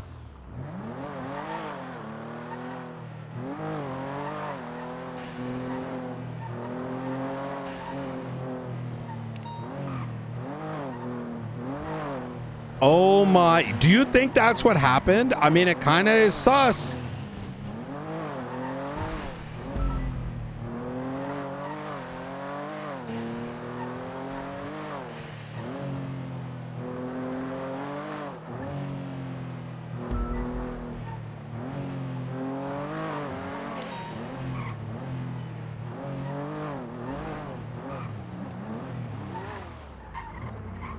Wait a minute, is that? Oh, How you hi, doing? Brian. Hey, what's up? Hey, not much, just driving around. I'm gonna be honest, from a distance, you looked like Chris. So I was like, oh, is that Chris driving nice car? Oh, wait, does Chris ever drive this? No, I've never seen him drive it. You just looked like Chris from a distance. Ah, like, for gotcha, a gotcha, little bit. gotcha. Yeah. Makes You're sense. good, you're good. All right. Well, I was just checking.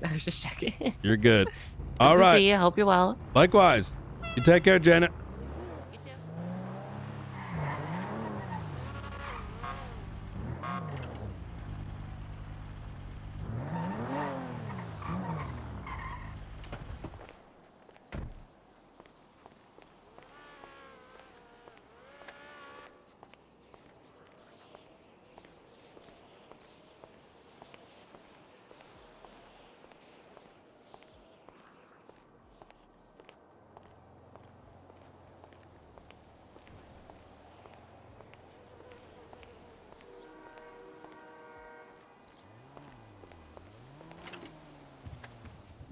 Hey, I'm gonna start getting him working on that report right now.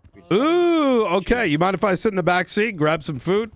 We're not leaving. I'm just going. Oh, gotcha, If you gotcha, need gotcha. food, All I right. got plenty of food if you need it. Actually, Rooker has. I meant it. Rooker very has all the food. sustaining food, you know what I mean? He's looking for that Oh, soul I food. got you. Yeah, yeah, that's I right. have a bite of soul food as well. It's like I just have to think about it for a few minutes. Yeah, Where yeah. do you want us? You Where know should what? I? If you need a few minutes, do that now. Okay, Think about think about I do it that right soul now. food. Yeah, yeah. Oh, and then okay. We'll worry about the report. All and stuff. right. Just hang out in here then. Sounds Okay, good. Who's around right now? Rooker, McAllister. That's it in shit. here. I don't think there's anybody else. Oh, hell yeah. Rooker was changing. Yeah, it's just Rooker, McAllister, and I, and obviously Kyle. Beautiful.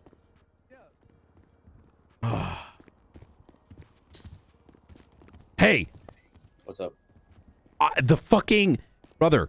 I'm trying to get my passport to Russia. Mm-hmm. And it's like 3 megabytes a second. I think I'm just gonna buy it again. What do you mean? Oh, from the steam plant? Yeah, like what the fuck? No. Because the thing is, that's just you're still gonna get the launcher and go into the launcher. Like I'm pretty sure it still uses the launcher, so that's not gonna help you. It's just still gonna, you know what I'm saying? Yeah, I hate to say this, but you might have to just try and like start it over. You might have to start the process over if it's that bad. Because mine was definitely not that bad at all. You were able to get it really fast? Yeah, like a couple hours ago too. Like 3 hours, 3.5 hours ago. Everything was completely normal.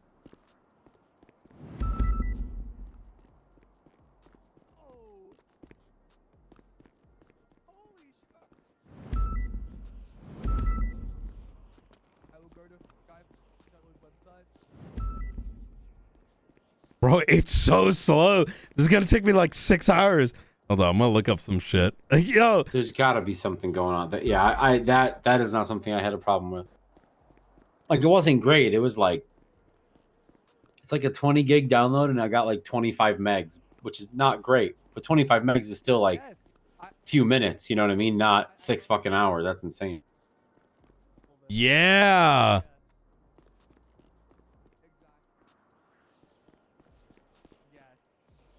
See, I would have done this yesterday, but I would have presumed. Apparently it goes slow and then it gets faster. See, I would have presumed that, like, you know, I had the game already, like, installed. So, but, you know, it is what it is, I guess. Oh, you're not. Oh, you are starting from scratch Fresh on that. Okay. Oh yeah, no. Okay, yeah. I don't know why it would be going that slow, but that is, yeah. It does. That one does start real slow, and then it's picking up. It's picking up. Oh my god! Thank God. yeah, it picks up pretty quick. Yeah. I thought you meant like just the update, just the stamp. You know what I mean? No, Your passport, I am not the going whole like thing. I am going in fresh.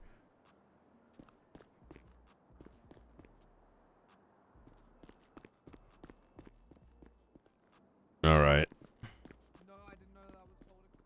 Obviously, a lot of people were complaining because of how things were. You know, like just how hard it was to actually just get in.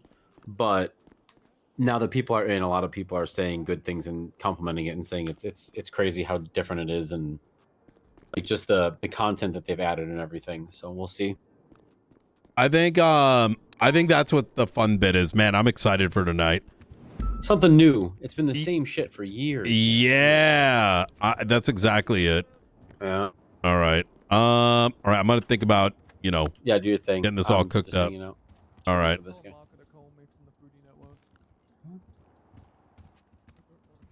What did they want?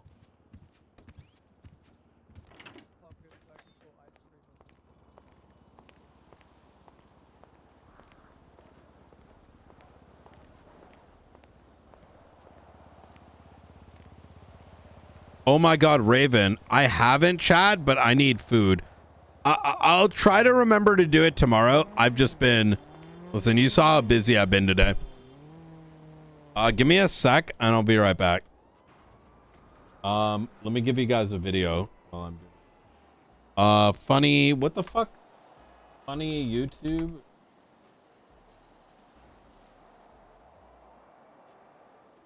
These are the funniest videos on the internet.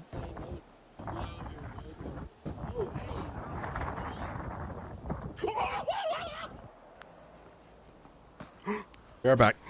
Among Us! Among Us!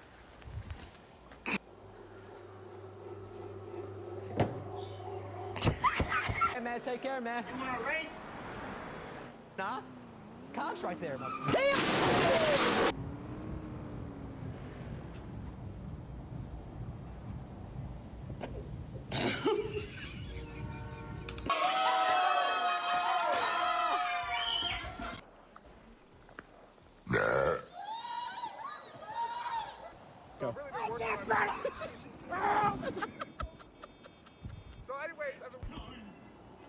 I'm free.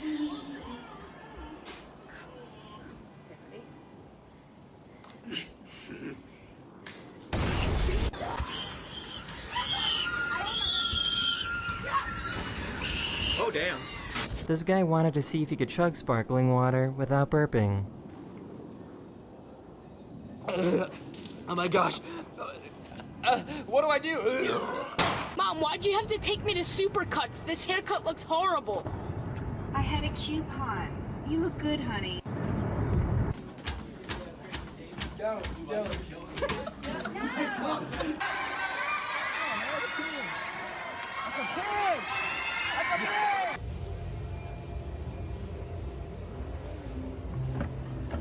Why are you drinking Pedialyte, bro? I need it. Use both your eyes. Some. Alright, what do you want? Can I get a bunch of fries and a McFlurry? Can I touch a bunch of guys who are furries? Oh, chill. Honey, you're gonna have a very long day at work. You should go to bed. These girls found a squirrel on the side of the road that they thought could use some help. Jaden has $1 bill, 1 quarter, and 2 pennies.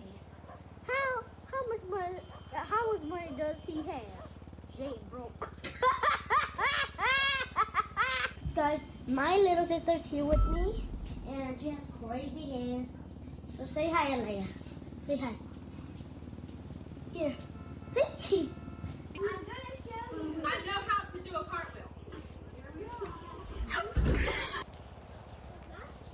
many rocks? 1, 2, 3. Oh no! Athena. So 3, 2, 1. Shoot. In my life, I swear. No. Hey, may Zeus himself strike me down if I'm lying. Hey, didn't strike me though. About in school. Martin Luther King Jr. Martin Luther King Jr. What'd he do? He died for our sins. No, that was.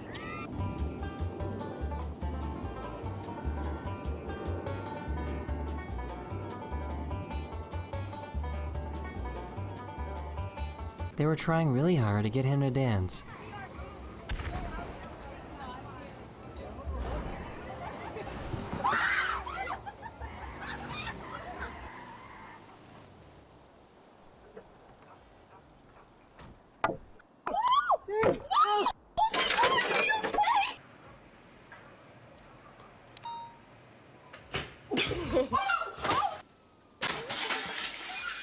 Yeah, it is. God, look how smart I am. Oh, look at that. You found it. I found it. That means we can fix your car. Alright, I'm back. Can you draw a circle? Were these at least funny What videos? is really something else. He's doing well. Oh, Mike. What's your secret, Mike?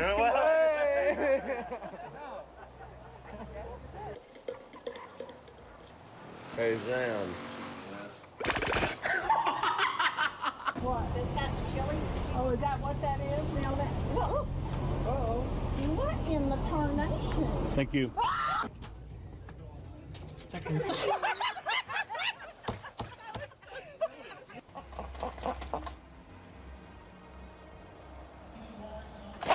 She tried to pick up this firefighter.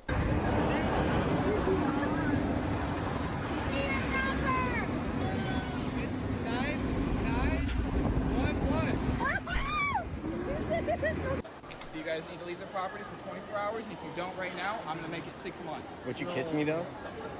Okay, it's now 6 months. No, Leave the property. I can't. Going shopping, yeah. What's up?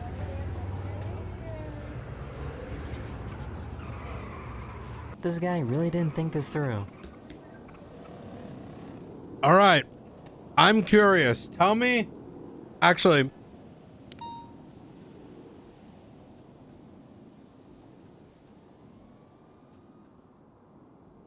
That's a long ass video, bro.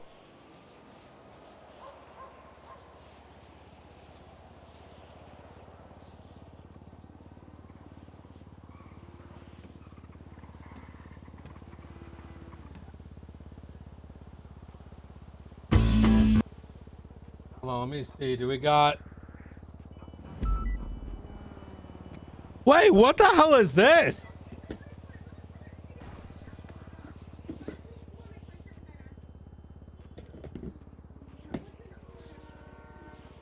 Off.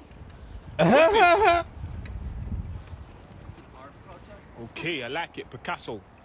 Yeah, that way. Actually, wait a minute. You missed the bug. But I got you, homeboy. Hold on. What's been going on gaming this week? Dr. Blaine? I don't think there's...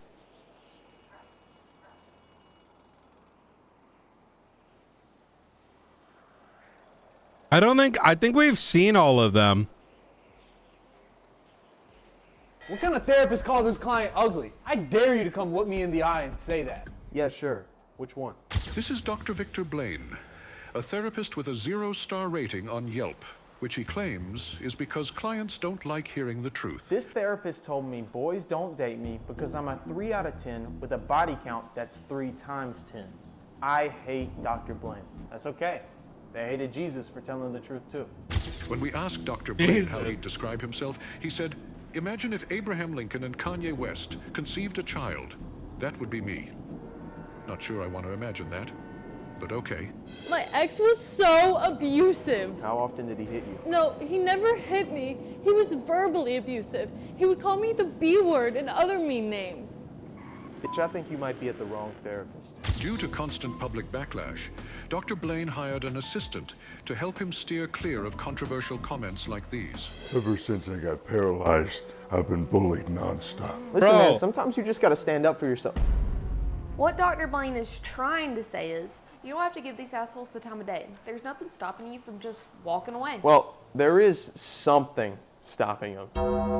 You could roll away. We later asked Dr. Blaine, why even hire this assistant if you're going to continue making offensive remarks? And he simply responded, because she has a nice rack. This is the best moments of brutally honest therapist, Dr. Victor Blaine. My ex-wife called it a highlight reel of misogyny, so I called her a bitch. Add that to your fucking highlight reel, Barbara. You're the worst therapist ever, so we're canceling you. Wait, guys, actually? Yeah, it's already trending on Twitter. No, like, do you actually think I give a f? Meet Dr. Victor Blaine, a therapist who is currently being canceled, which he claims is because clients can't handle the truth, and he refuses to lie. So you think you don't deserve to be canceled? No, I'm just saying if they're canceling me for calling fat, then they need to cancel their fucking mirror too. Dr. Blaine is unfazed by hate comments and hashtags, but this scandal has made it past Twitter. Refund us! Refund us! You guys are still out here? How the hell do you have this much free time on a Tuesday morning? We need that $200, and we'll do whatever it takes to get it. Yeah! All right, fine. Here, have this. It's worth way more than $200. What is this? A job application. When hashtags and protests didn't work, Dr. Blaine's ex-clients were left with one option: slander. 148. That's the number of clients that told us you confessed to the murder of Ronnie Ransom. So either you tell us the truth or that lie detector over there will. Where were you the night of May 8th? Your childhood home. F***ing your mom. Okay, yeah, real fun. He's telling the truth. No, he is not. My dad would have crushed him. Nah, your dad was the one who came up with the idea. Yep, he's telling the truth. His freaky ass was watching from the closet. Yep, that's true. Okay, stop! Unfortunately for this detective, his mother confirmed that Dr. Blaine's alibi was rock solid.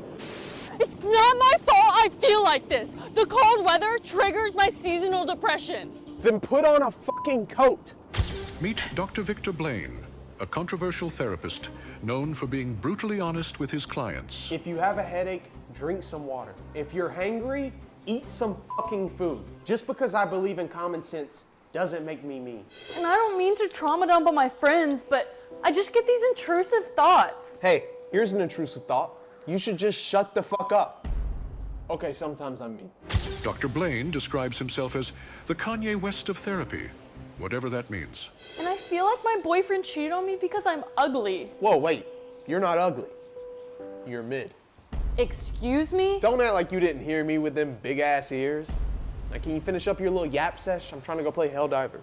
I'm tired of my clients playing victim in all of their problems. Oh, you had a traumatic childhood, so you came to therapy? Well, Bruce Wayne had a traumatic childhood, so he became Batman. Maybe the problem is you.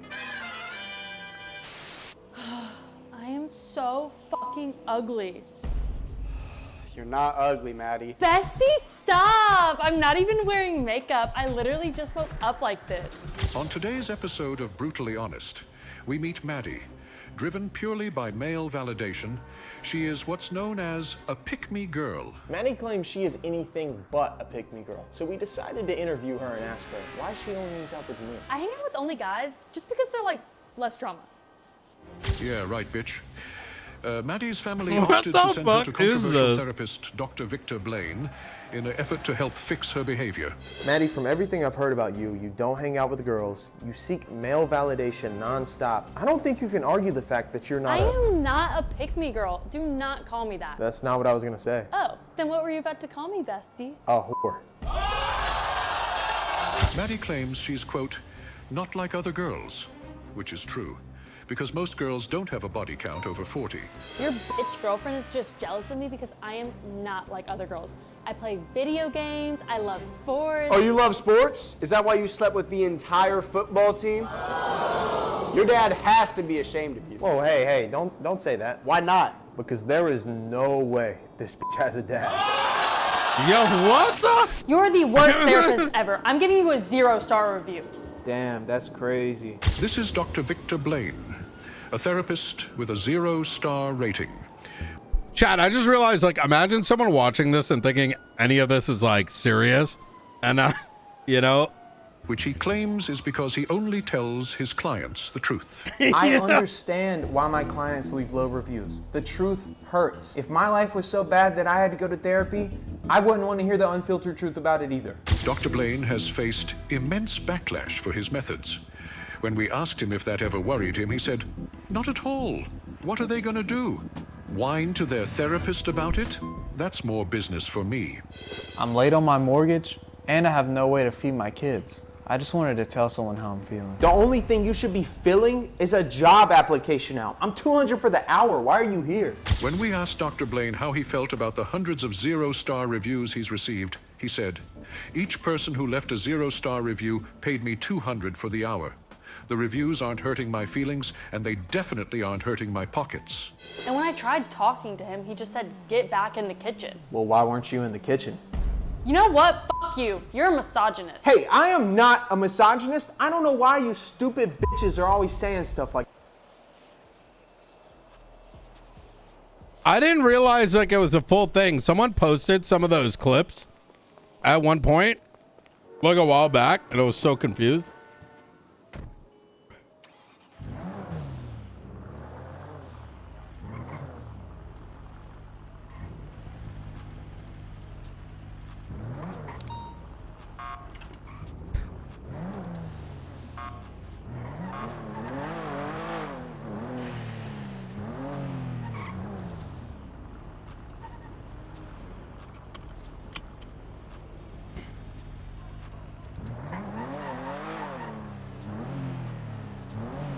You did? Do you think it was something like you're looking up like Blainer or something, and then like YouTube's like analytics started tracking it?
Mm-mm-mm-mm.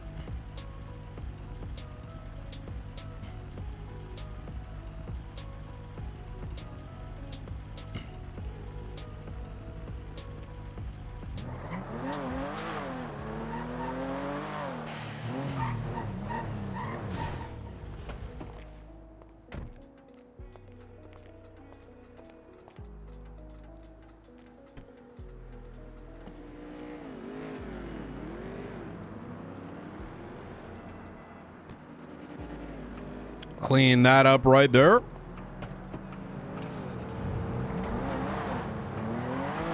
I've been getting Arc Raiders. Wait, really?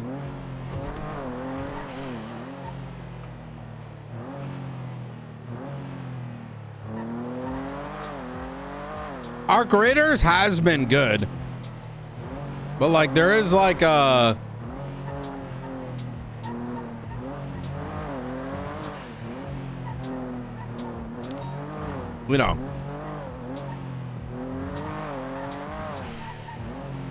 it's been good.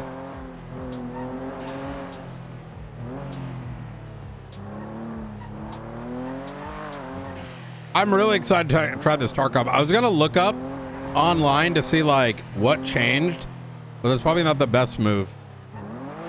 20 minutes. Let's go check in on these guys.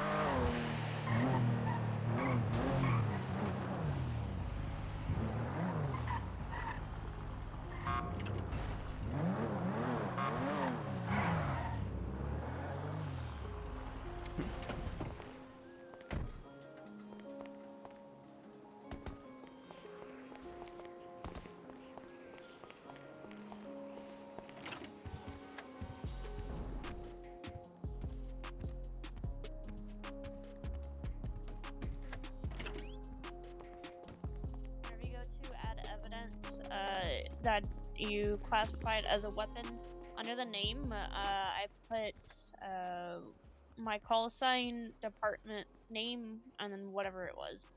Because now, say for instance, I want to search up the Glock in evidence.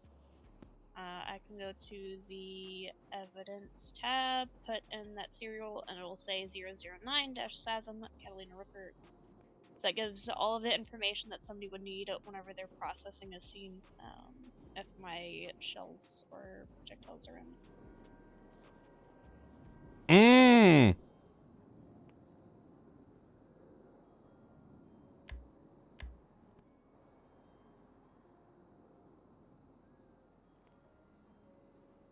And then your identifier will just be that serial number. Oh my god!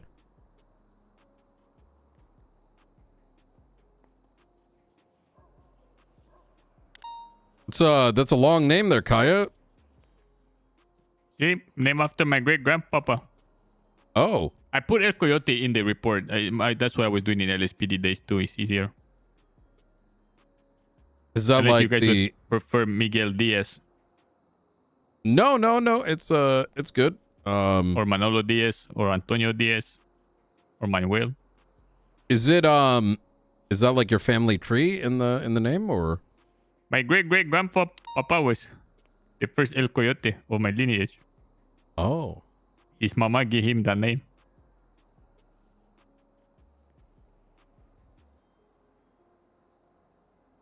And I'm his heir, his descendant. Is it the oldest that ends up getting passed down the El Coyote title? No, not necessarily. It's kind of like Whoever the baddest bitch is. something like that, see. Well, technically, I'm the only male right now, so I can't even answer that correctly. I never asked my mama. Oh, what are you gonna do then? Like, yeah, if you have two sons, who's gonna be El Coyote? This is what I do. I'm a classic guy. The first son is my papa name. Second son is my wife papa name. But who gets the title?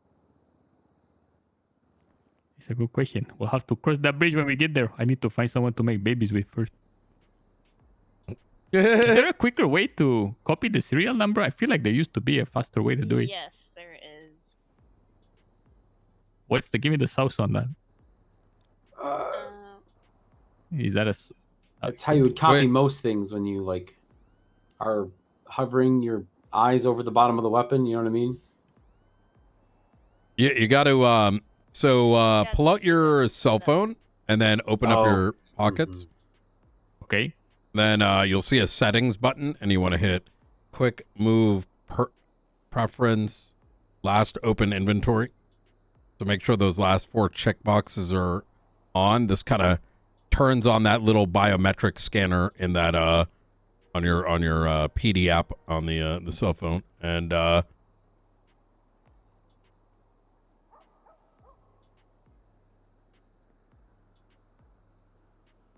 And you can just scan the serial number that's on the side of your gun and paste it into the MD.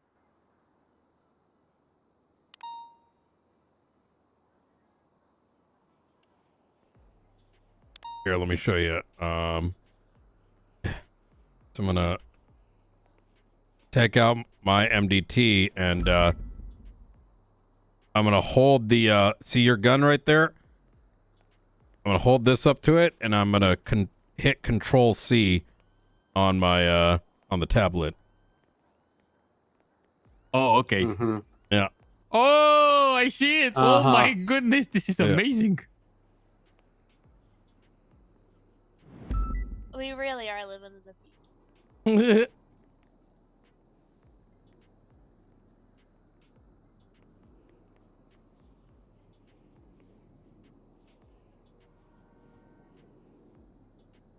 There you go. And that template should be good to go for him. Don't forget.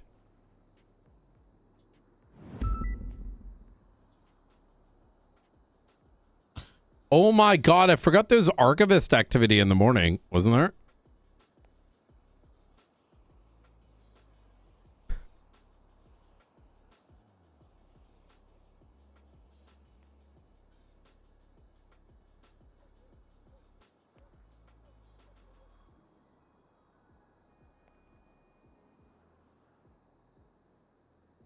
So yeah, I mean, do that for each piece of gear you have. Oh my god, You that don't is have to do that for. amazing.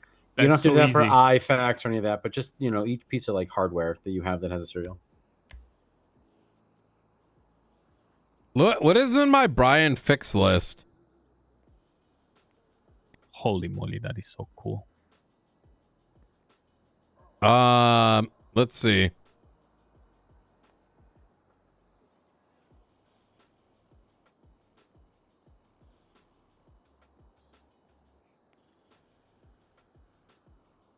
Is there a quick way to like get the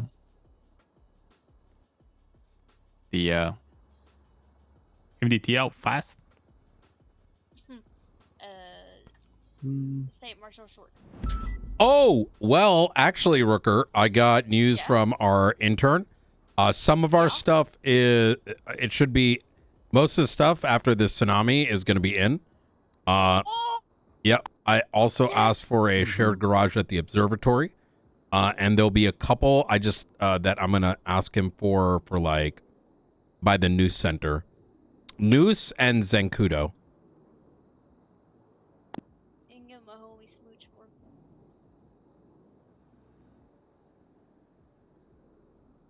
Yeah, he's been great. It was like came as a surprise. I was like, what the hell?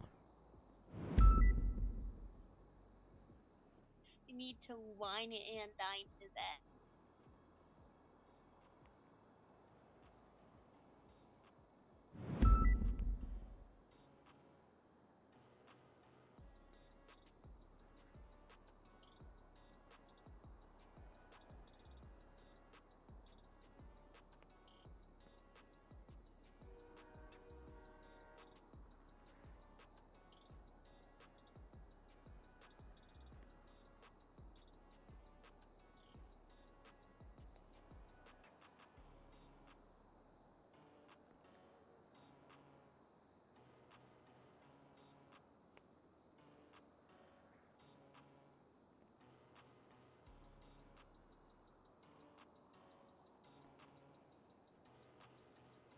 Ruth had mentioned like seeing if we can get like evidence lockers and stuff over at the interior over there, but I don't know how we'd make that work. Because you can like move the shell around and shit. Yeah. Would they be like? I mean, would it be a certain like set of drawers or something? But that wouldn't work, right? It's not like you move the drawers and it moves with it, right? It would probably be like sitting somewhere, Have a very specific spot that won't be able to reconfigure it. I would hope that we won't have to renovate that place again for a very, very, very, very, very long.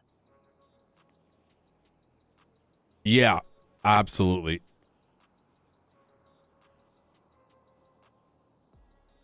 Update 11:15. Okay, everything seems to be good over there. Still waiting for state.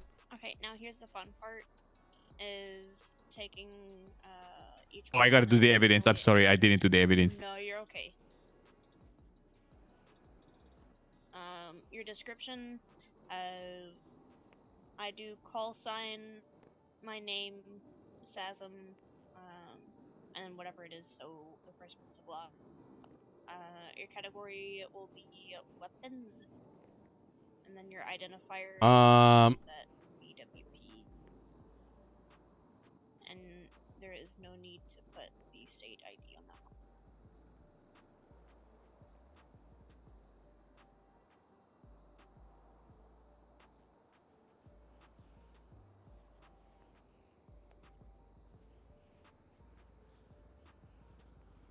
Okay, I have another strange question to ask. Back in the day, guys, we used a photo service that is connected to our cameras. Pinche capa. LOL. Yeah, that one's a no go anymore. What are the cool kids using nowadays? Fanboy Beauty. Yeah. Oh, Rutgers gotcha. Gazoo. Oh Gazoo? yeah, That we're using Gazoo? Gayazu or whatever. I use that one, but it's like really not easy to set up. We still sharing? Are we still sharing? Oh, yeah, ShareX and you know, I installed ShareX on this tablet with Gayazu, but the one the what is it? The Femboy one? Yeah. That one is apparently a lot easier to like install. And I think Kapalol is there too. Yeah. I like Gayazu just because I'm scared that the other ones are gonna like disappear and like randomly. Remember Kapalol? Yeah. So Kapalol got like wiped or something like 6 months Yeah, ago. Femboy Beauty was the same way. And I would switch Oh. over to VGY, and then it came back, and I was like, my ass going back to Fem. Mm.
Wait, so you're not sharing, so you're just going straight Gazo? Is that what you're saying? No, I use ShareX, but then I I Google to, there's a way to have Gayazu work on ShareX.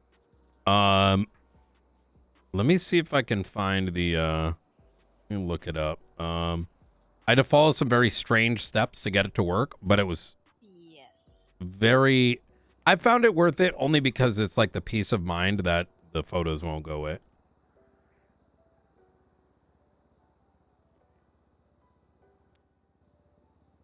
I mean, they're on the high drive of that fucking MDT somewhere. Thousands upon thousands of them. Okay, I'm about to send you this link, but just keep in mind that this is not straightforward. Okay.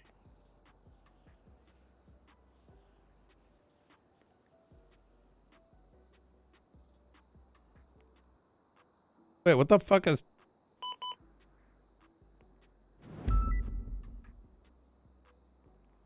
Ooh, we gotta request his email tags as well. Oh yeah, I can do that.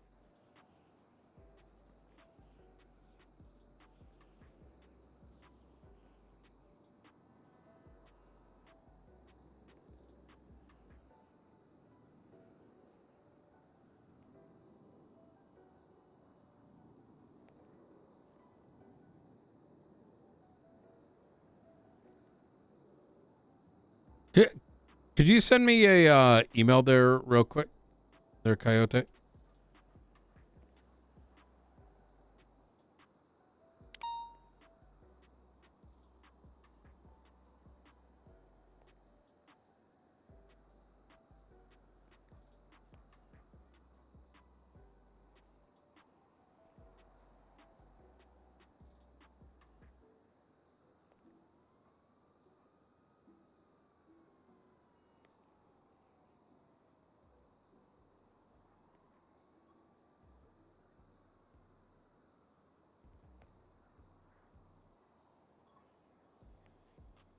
I checked it. I sent it, by the way.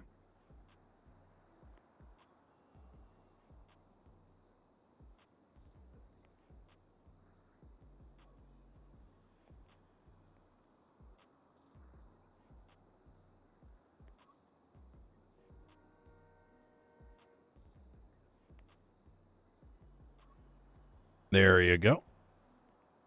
Oh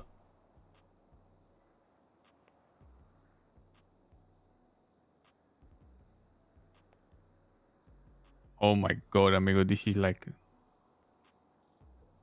Neo breaking into the Matrix level.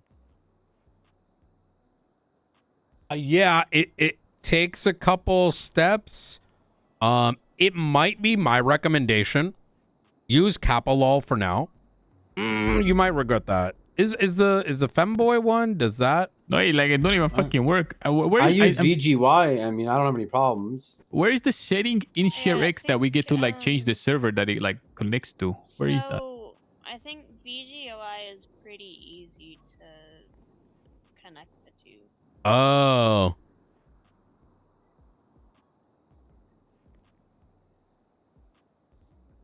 Oh, Capilol doesn't even have the one button thing anymore. Yeah, it's a custom. It was a custom whenever I was using. Hmm.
What am I looking for? Classified.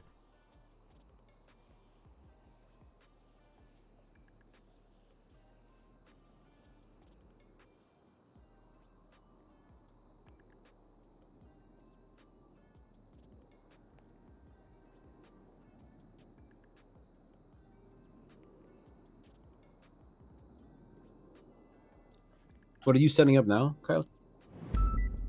I'm trying to find the setting where like on ShareX, I have the ShareX app right here on my phone, but I remember there was like a setting somewhere that I could change the server that it connected to from Kappa to something else. Because I tried everything back in the day going to the VGI or the Gyazo and I couldn't like verify my email, so it like never worked. But I'm trying to like way within ShareX. It's like a simple place. Application settings. Upload.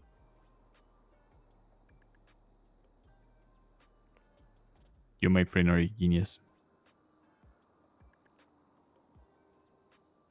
And then if you wanted to use VGY, it's actually in their list.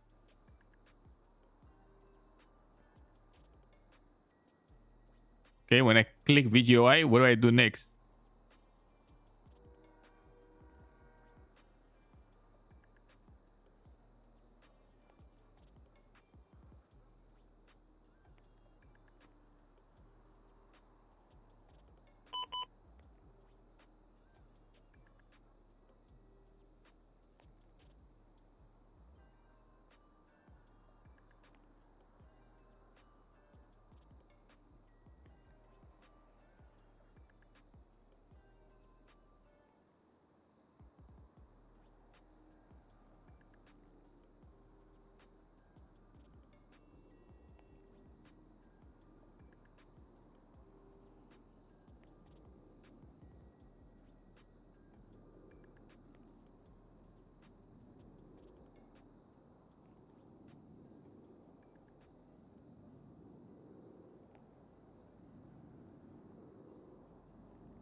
As a result of the have a reduced sentence of 2 minutes.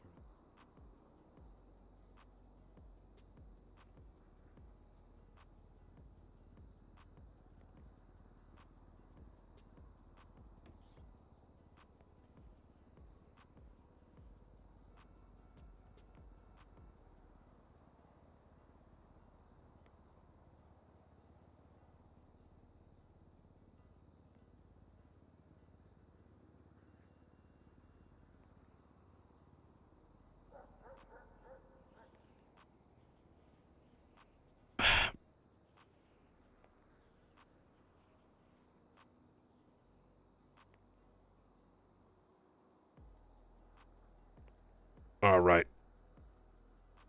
I'm going to go for a little drive around. Yeah. All right. Sounds good. We'll get this guy hooked up. Hell yeah. Y'all stay safe. I'm probably not going to do every last thing on the kind of checklist here with you tonight. We'll link back up tomorrow, hopefully, if you're available. Are you? Yeah, tell me what you. I'll do the report, the incident report of the experience with what we talked about earlier. I'll look up some prior reports that exist. I'll use them as a template. Some of this sticky.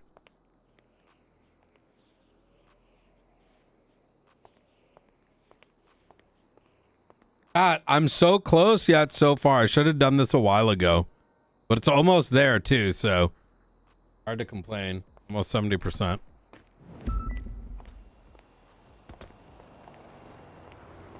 Rowan Pierce is around.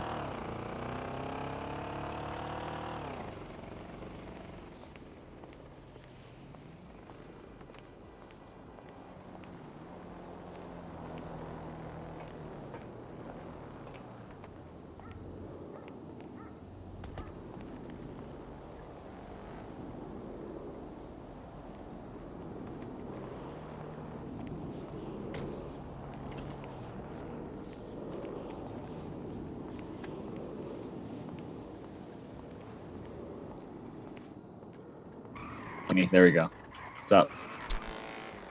Mr. Pierce. The hell What's have you going on? been? What's going on, sir? I'm doing pretty good. I'm primarily in a pursuit right now with the car. Okay. What's going on? How can I help you, Director? I've noticed you've been missing for about a month now, to be honest. A month. I was on 5 duty a weeks. few days ago, sir. I was on duty a few days ago. Okay, something going on? It's been a lot of picking up. You know, I've had a lot of busy internal family drama, and I've had to clean up after Yeah. it. You know. Yeah, I was actually going to ask, like, if there was problems at home. There is very bad problems. You know? Okay. My friend has been very, well. He's not been doing so good. He's been getting his balls kicked in a lot. So okay, he's doing pretty good now. He's Okay. All right now. All right. But how are you doing, Director? How can I help you? I'm doing pretty I'm good. honored Like by I your said, call. I'm honored by your call. Well, you know, you popped up on our radar. I did. Okay. Yeah. Yeah, it was just missing persons alerts were missing person Amber Alert. Is that what it is? Is that like one of those? It's kind of like an Amber Alert for law enforcement. You know, we do monitor activity. You know, how many hours people are putting in on duty. We noticed a sudden decline in clocked in time, so we need to ensure there wasn't any issues. So. Huh. Well, I'm still just honored in general to have you call me, Director. This is, I don't deserve this treatment. I don't actually. Yeah, I don't deserve this treatment. I didn't know I was on your guys' priority list. Well, you were on our short list for, you know, potential recruits a couple weeks back. Oh my God, I was. Well, now I got to put more work in if I want to get back onto that. Yep, that's right. All right. Well, I'll see what I can do. Okay. All right, go catch I'm him. always open to offers. Okay. Okay. All right. Sounds good. Appreciate you, All Director. Take care. Take care. What a great guy. He's gonna be so, bro.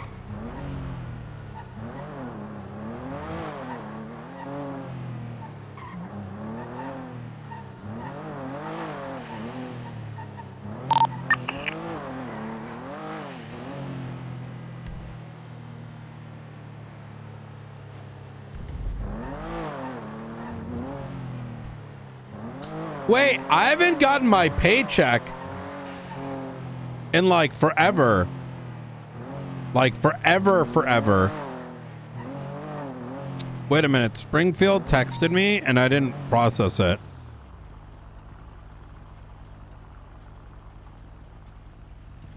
Should. Oh yeah, she made a report of it.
$500,000. Okay.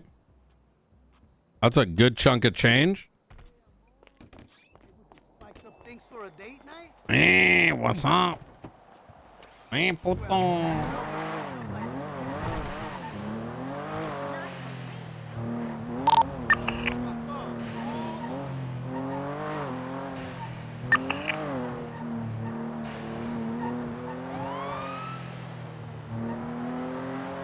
I'm excited to see what Coyote pulls off.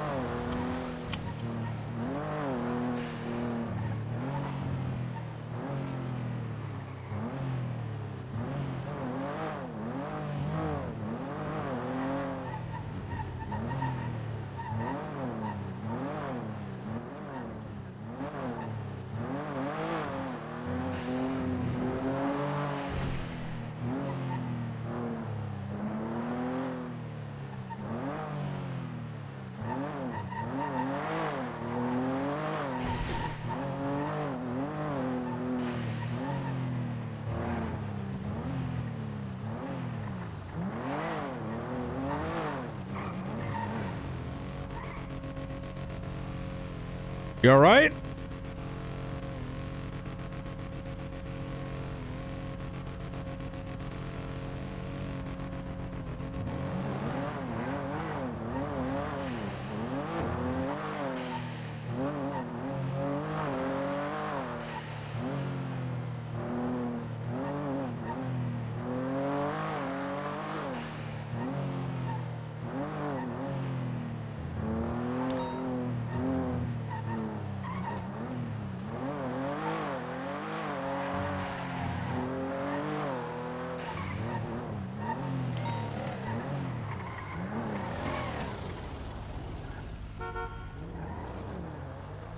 Hello. Is that you, Ken? Yeah, what's up? Not too much. Hey, were you giving away to like bill us? No. Hey. I have a spreadsheet thing that I can send to you later. I'm just in the middle of something right now, but yeah. No. You don't have to do it right now. Like, you know, whatever works for you, send it to Blunt and he should pay it out. If at any point it feels like it's not like working, like you're not getting payments quick enough, please let me know. He's the car guy, but like, I don't want you to feel like if you can't reach him or like whatever, he slows down, forgets or whatever, please let me know if there's an issue so I can correct. Yep. Easy. All right. Hell yeah. Thank you, brother. All right, thank you.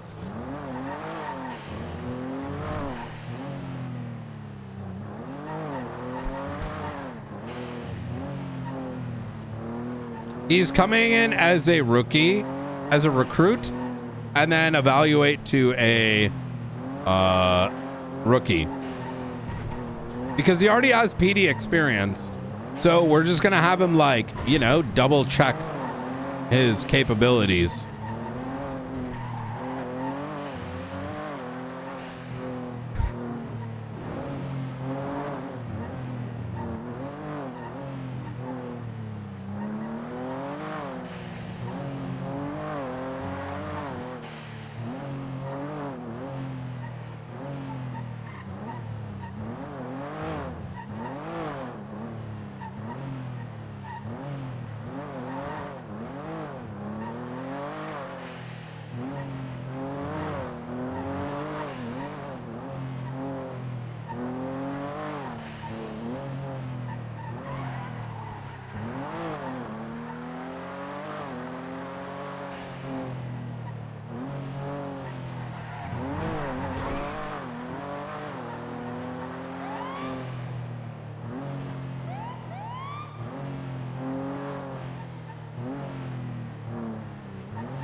I see hear like a ringing.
Really? Caesar Salazar.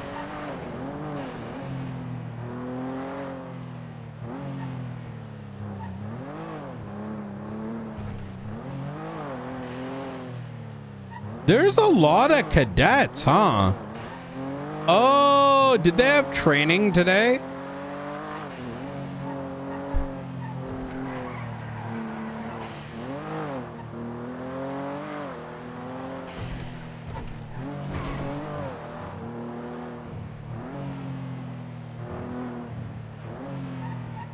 You missed Jacob? I have a feeling he's going to be around a decent amount.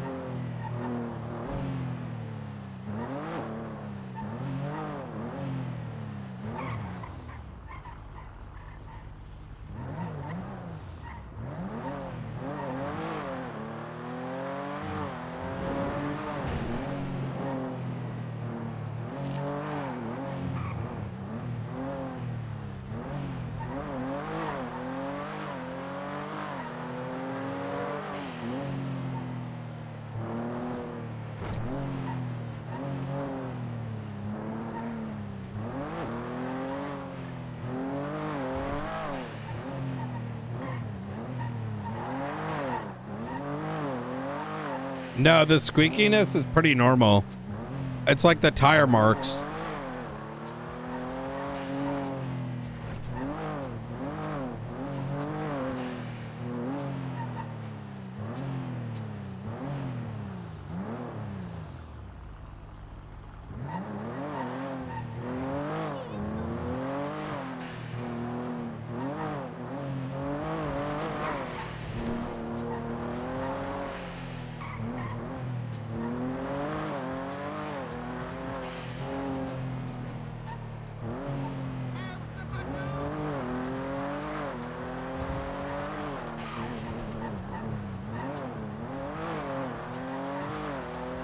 It's quiet.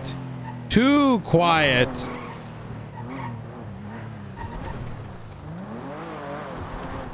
Listen, either way, this shit's almost done downloading.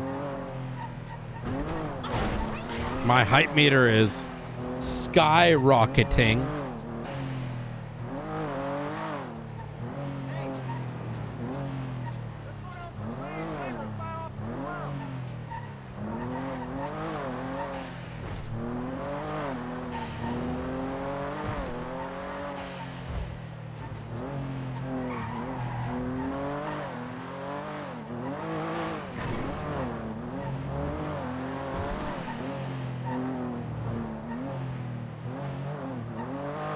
I don't know. We're going to try it, though. I mean, listen, it's Saturday. We got plenty of time. I'm ready to dive on in.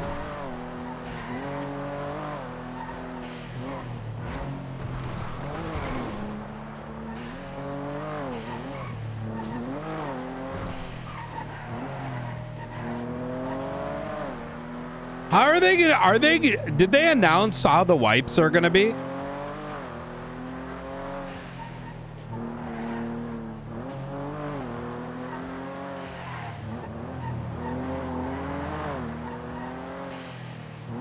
Like, have they mentioned anything? There's going to be 2 per year.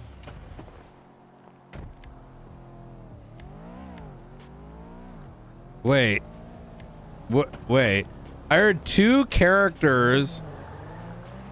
1 with wipes?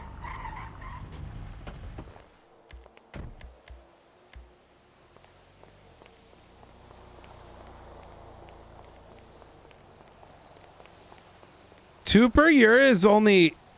Wait, is that crazy good or bad? 6 month is actually really good in my opinion. That means they're gonna do big content drops every 6 months. I'll take 2 wipes. Wait, bad? Wait, why is it bad? Oh, I haven't. I was gonna wait for Raven to show me. Should I just look at it? No. Chat, let's wait for Raven to show us. I want to see it, but like I don't want to like spoil it. Like, you know what I mean? She's put a lot of work into it. So I think it'll be more fun to let her show us. I was really... Unfortunately, I ran into her like as, you know...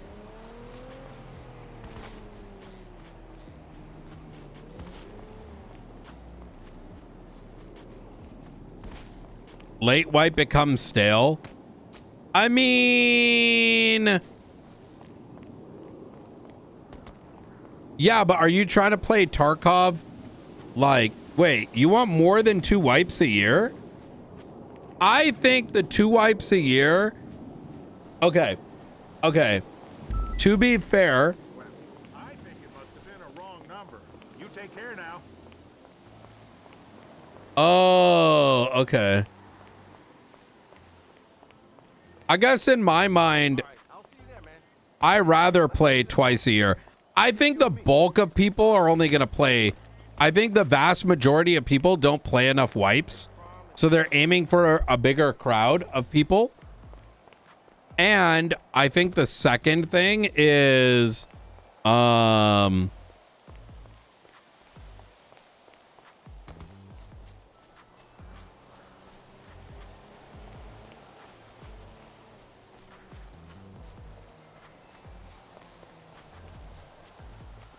told you to call me later.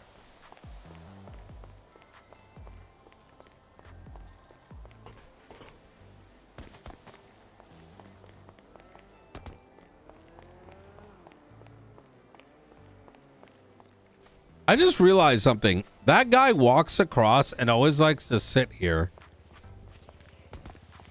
I mean, I know it's Jacob, but I'm RPing like I don't, because he's got a limited character model, right? So I'm kind of RPing it like.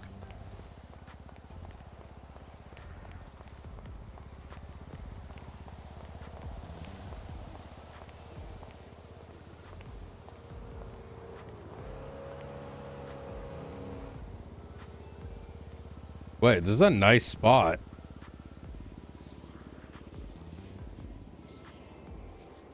Wait, this is a nice spot. What the fuck?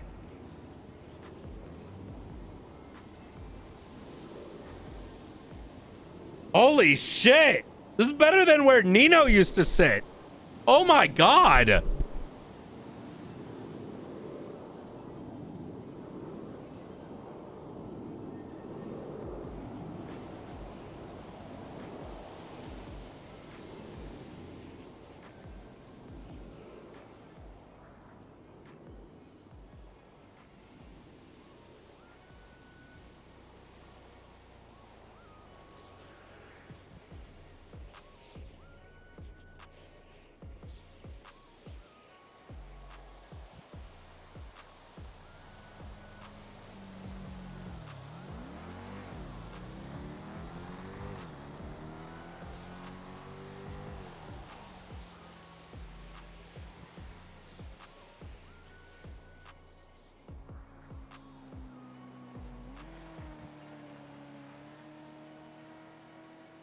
One of the nicest views of the city? It looks like it. Yo, that's crazy.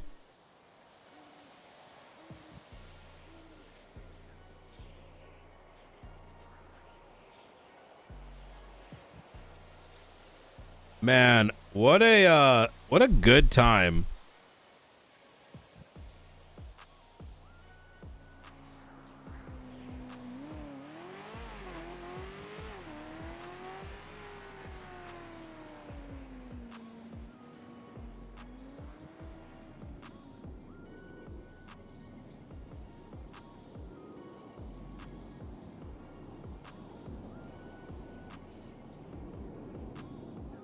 Man, we went so long yesterday. That was crazy.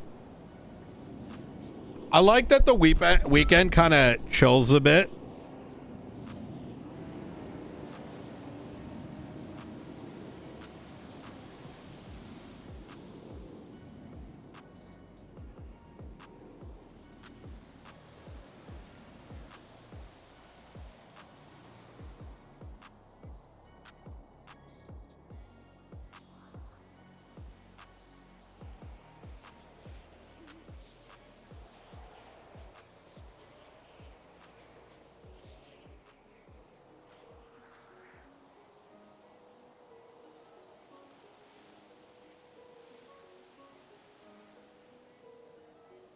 Let's go, baby. I'm ready. Look at this. I'm ready to try this tonight. It's unpacking right now, which I don't know how long that takes. Apparently it takes a minute. Let's take a look. What happened today?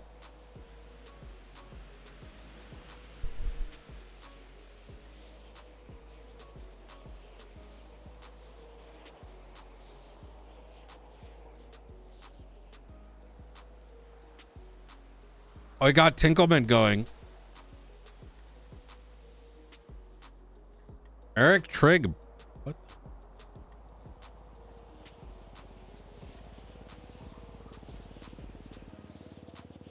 Oh, Hobbler started it.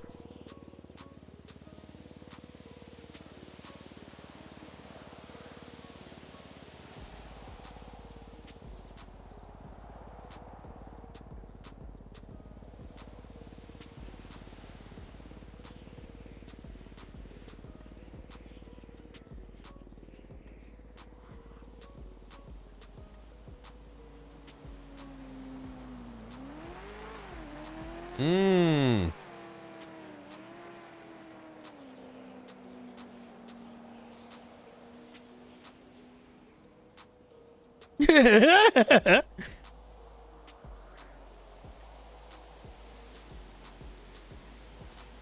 No, well, I'll check it tomorrow, Ray. I wanna get some Tarkov tonight and then get some hopefully early Z's. Yeah, I think I went so long yesterday and I'm not as cooked as previous nights, but pretty close.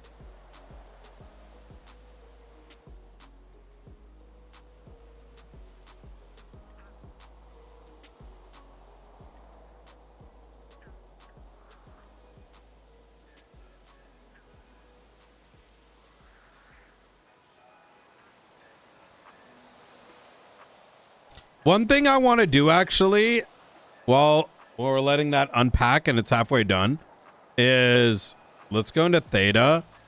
Okay, thank God. Oh, wait, some of these. Okay. Oh, see? We need to tag these.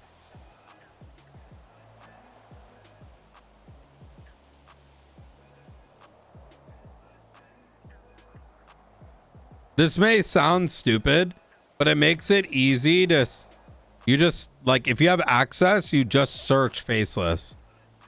Do you know what I mean? So even though this forces this forces permissions, but the tag lets us, like, you know. All right, folks, dispatch is about to go too. Anybody need any last minute calls, assistant help, or just a nice hoorah?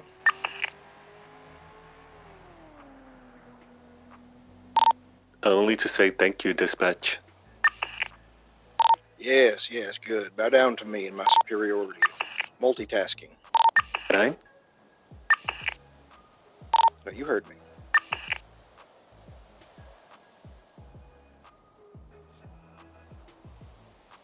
Hey! Oh, shawty!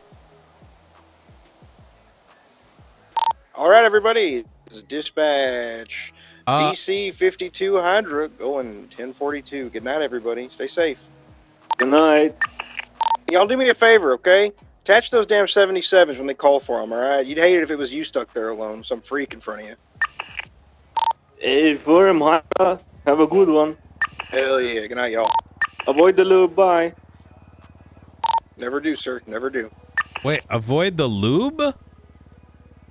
Wait, what did I hear? 637 10-8.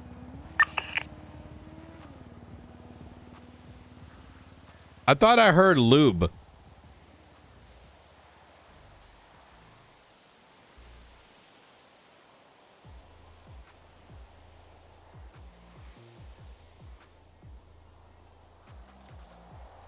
Hell yeah, man. Ray, do you work late? You a late worker?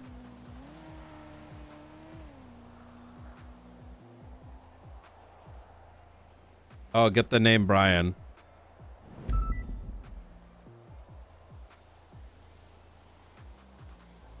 No! What the fuck?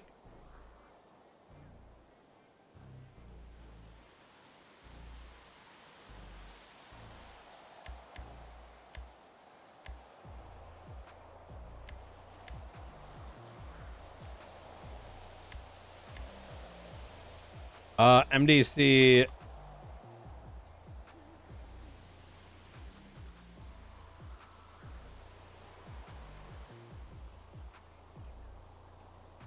It's got flashbang, bro.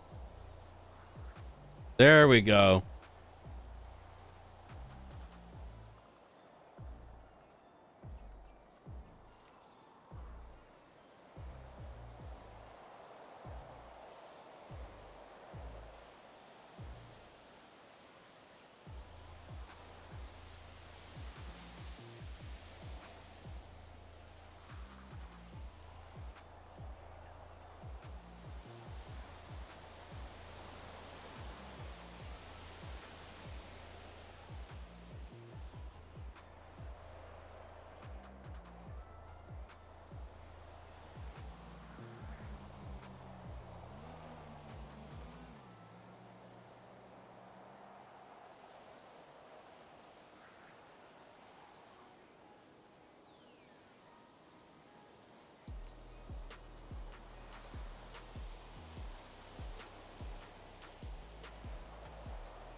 Dispatch 223 1030 eastbound Adams Apple, black and color vehicle, number of occupants unknown. 637 76.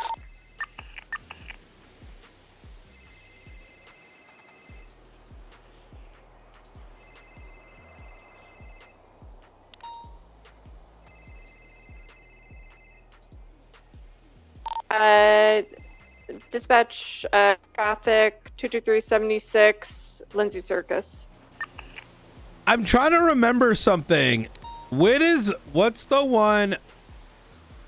Should be Omega, no?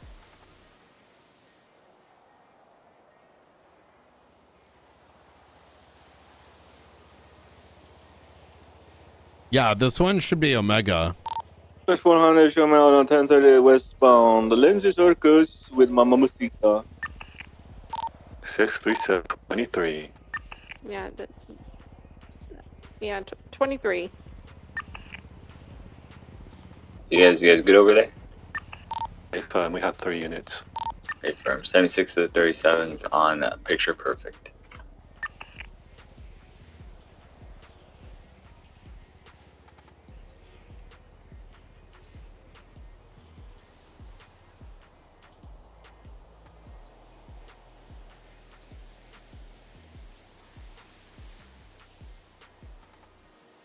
Oh, fuck. We need to download this.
I'm ready.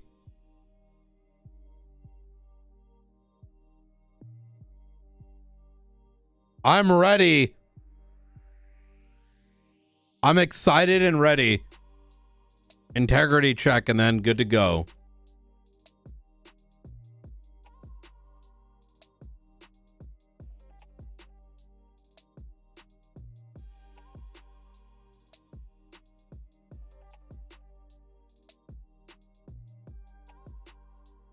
Oh.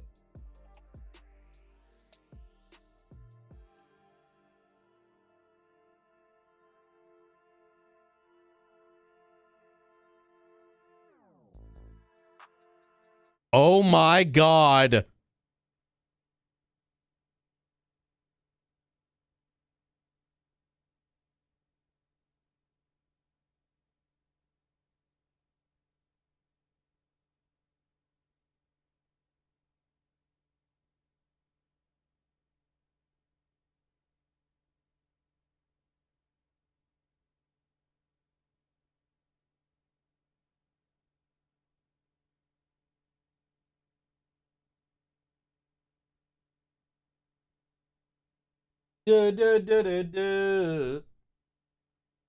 Lana.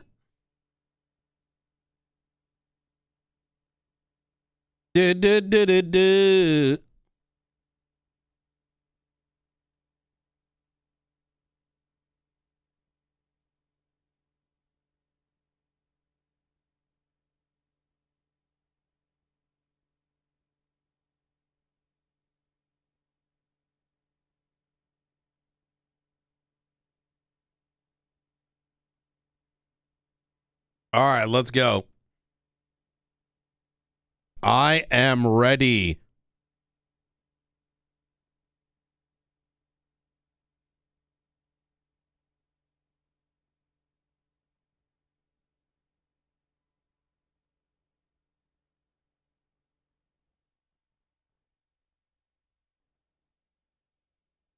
Please be good. Don't be down. Servers, don't be down. Servers good. Better be. Not you do.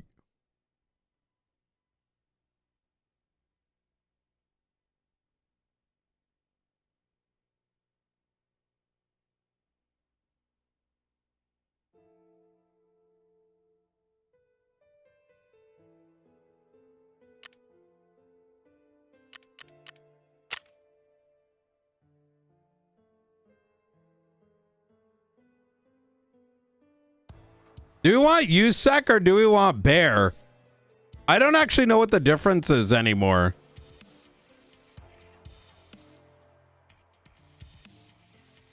Bro, I haven't played this in so long since they added vaulting and all kinds of shit.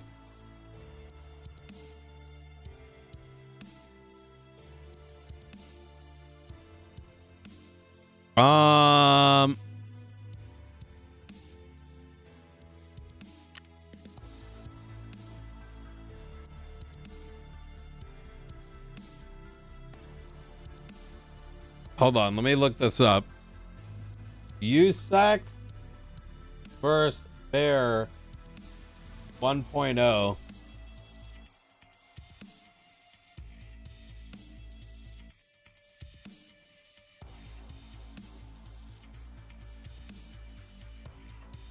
I feel like Bear is good if I want AK.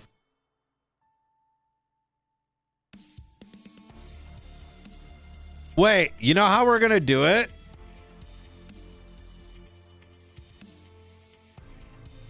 What's got cooler clothes?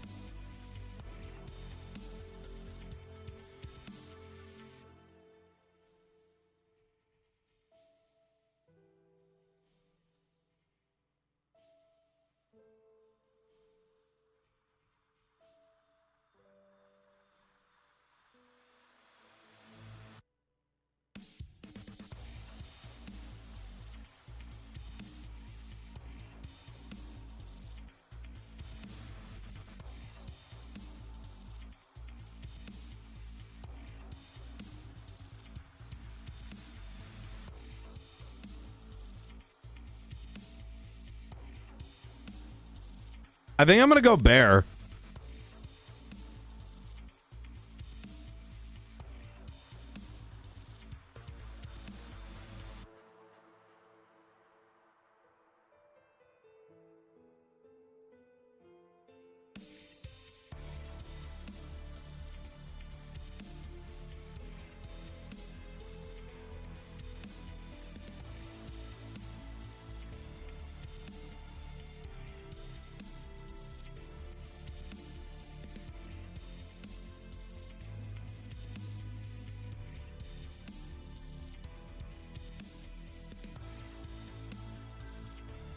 Fuck it. I'm gonna go right to it. There it is. All right.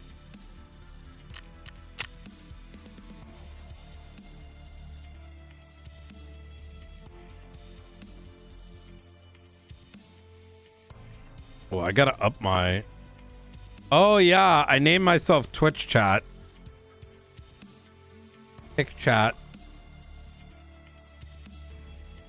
No, wait! Police Cat.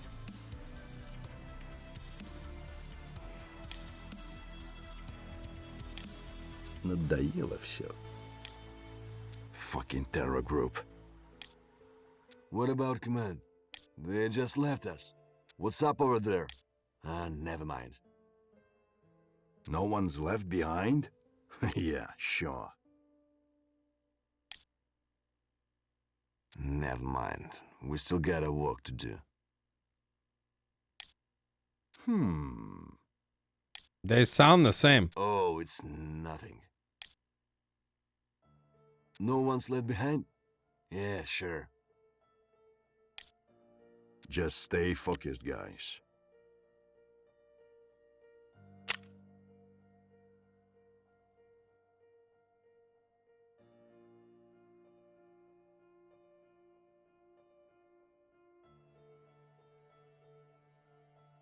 That's like 3 voices of the same guy.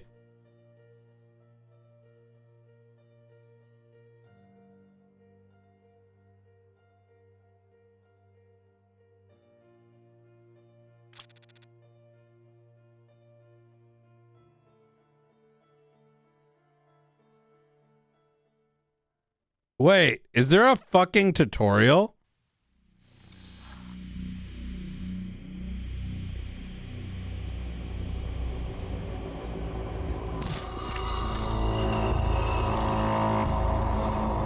The Norvensk region has forever changed the moment it was turned into an open economic zone. Both Norvensk and Tarkov became centers of international partnership. One of the most influential corporations on the global stage, Terra Group, has established its regional headquarters in Tarkov. Terra Group scientists promised to bring our world towards the future. Even back then, it was obvious the old world was on its way out. In Tarkov, the corporation was actively acquiring land and absorbed local businesses for the sake of its revolutionary projects. Virtus in scientia. That's what they used to say. Terra Group's influence in the city grew rapidly. It wasn't long before they started showing interest in restricted government facilities. A move that couldn't go unnoticed by domestic security agencies. In order to protect their enterprises, Terra Group hired a foreign PMC, United Security. USEC personnel began blocking access to Terra Group's facilities, and even the government authorities no longer had a full picture of what the corporation was doing within Tarkov's borders. Eventually, a team of investigators was sent to the local headquarters to search the building and compile a report. But the USEC operatives refused to let the law officials through and opened fire. After that incident, a new force appeared in the Norvensk region, PMC Bear. Their main mission was to expose and gather evidence of Terra Group's illegal activities around the world. At first, Bear's operations and their clashes with the USEC forces were limited and isolated, but the tension escalated quickly. It was too risky to fully involve military forces to maintain order due to the region's special status. The UN forces and Russian military blocked all routes in and out of the city, and the UNTAR mission began evacuating civilians. But despite the authorities' statements, the situation in Tarkov was no longer under anyone's control. The conflict between Bear and USEC evolved into an all-out armed conflict. Marauders and bandits, soon nicknamed scabs, only made things worse. For several years, both PMCs fought each other, each carrying out orders from their respective command. Before all this, Tarkov was featured in the world's top financial news. And now it shows up in the combat logs of the contract wars. But it didn't end there. Terror Group's local headquarters became Bear's primary objective, withstanding multiple assault attempts. During one of those raids, something happened. An event that split Tarkov's history into the before and after.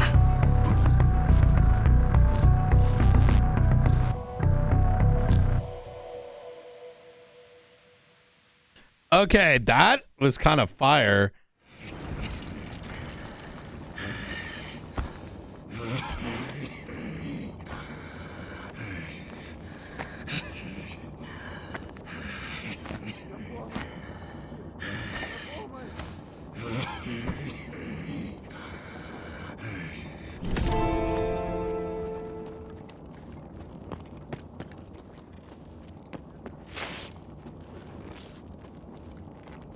Wait, did they improve the graphics?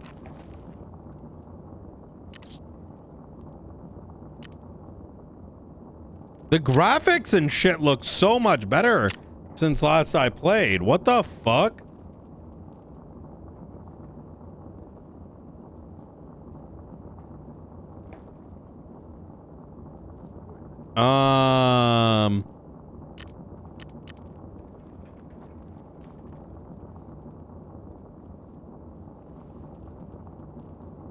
Where's aim down sights?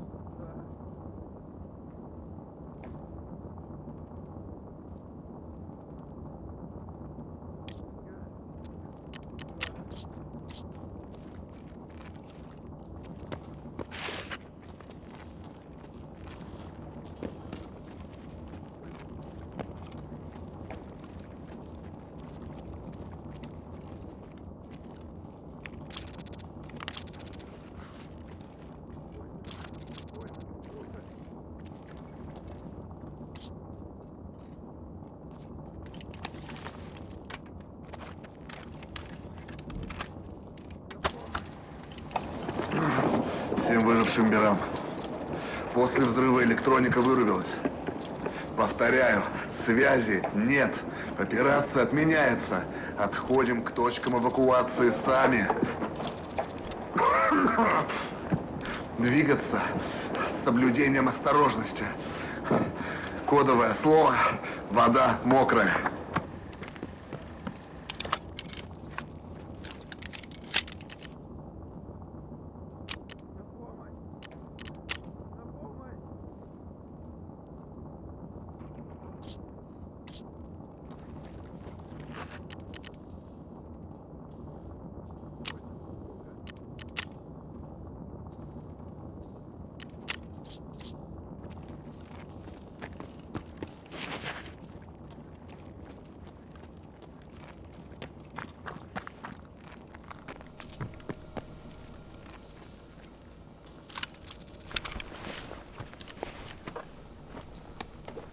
Oh, it's teaching the game. Okay.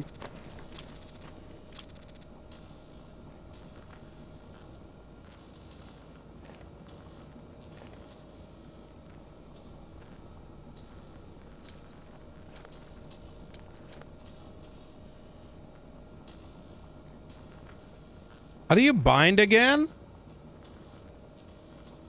Can I not bind to these? I forgot how to bind.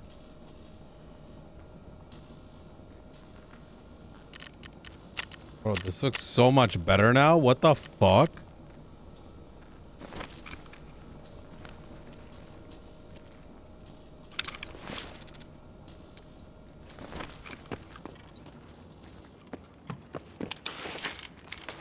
Yeah, that's what I thought, but it's not binding.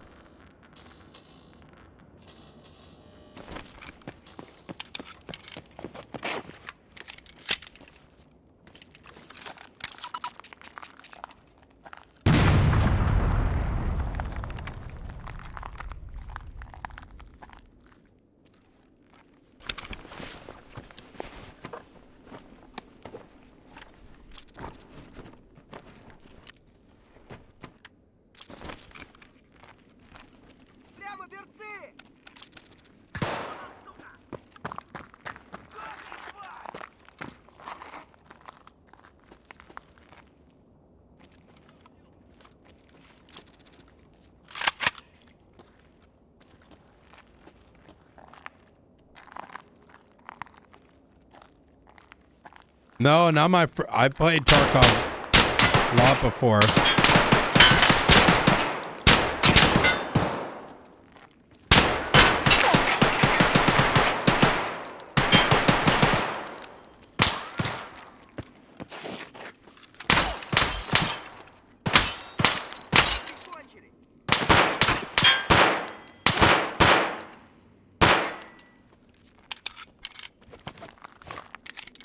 But you're right, they did change something because you used to be able to do that.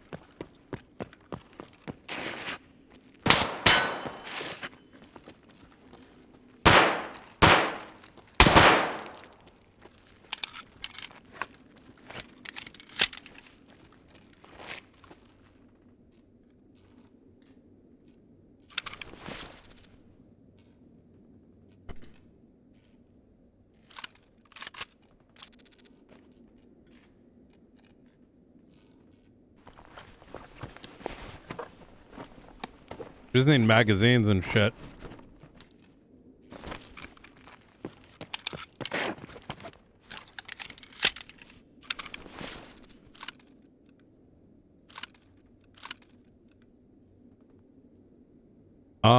Man, it's been so long. Where's the delete key?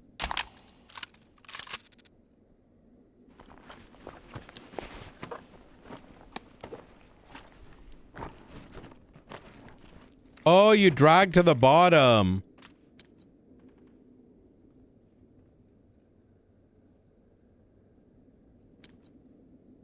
Oh, there we go. You're right. I forgot it's like that. Okay.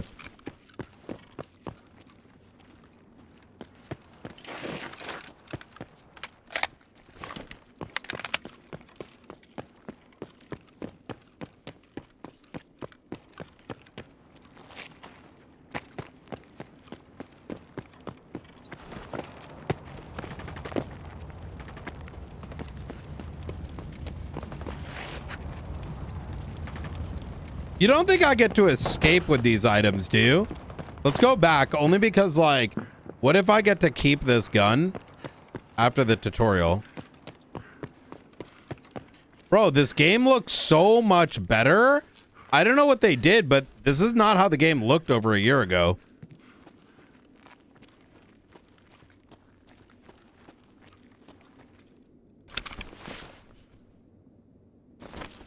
You do keep it? Oh, then don't mind if I do. What the fuck?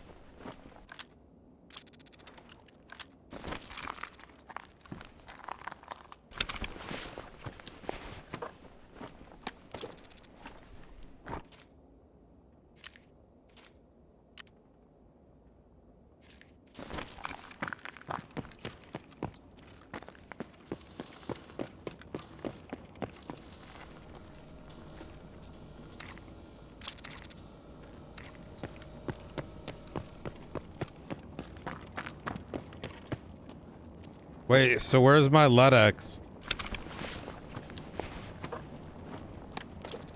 Yo, shut up. You're such a liar. No way. I literally joked about that. You're telling me there's an actual... You're telling me there's an actual LEDX.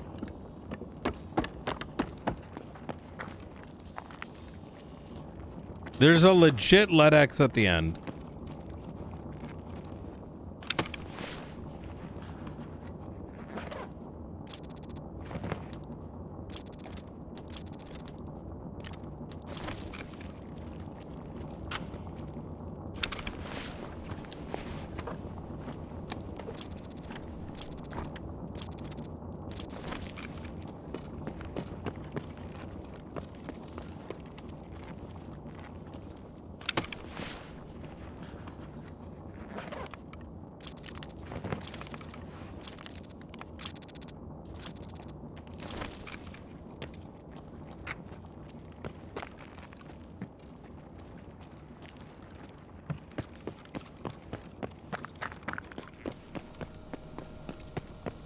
I thought it was BS2, but then I saw Summit loot it.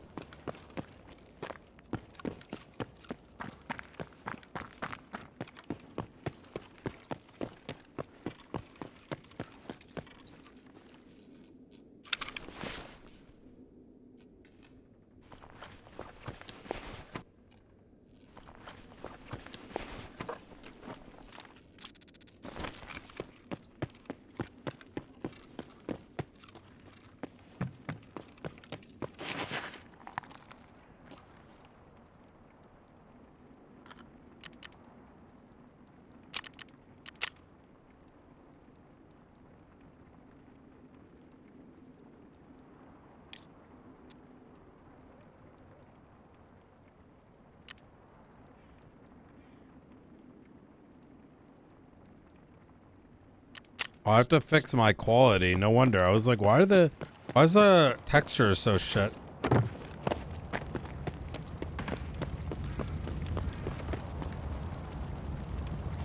Where is the end? Is it much further out, I assume?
I'm hurt!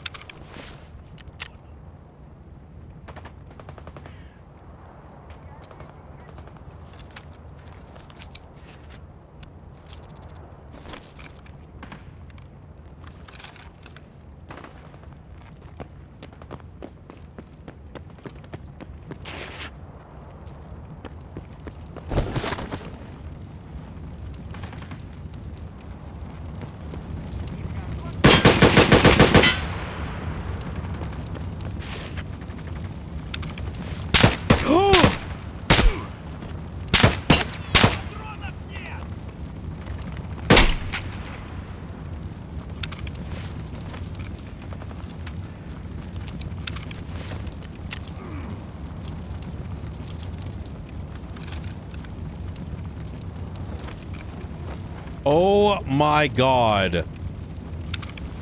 Brother. Holy fuck.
I love Tarkov, man. I'm so glad to...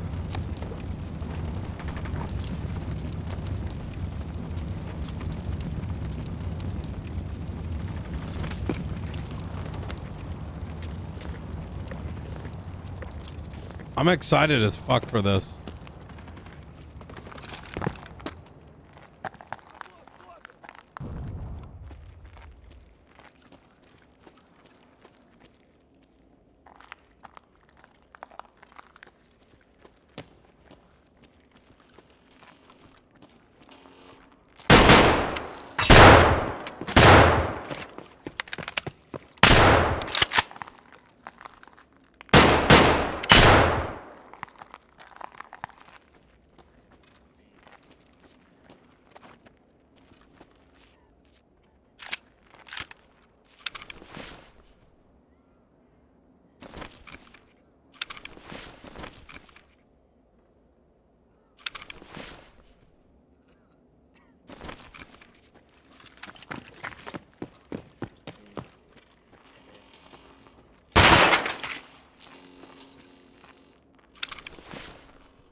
Засранец вонючий!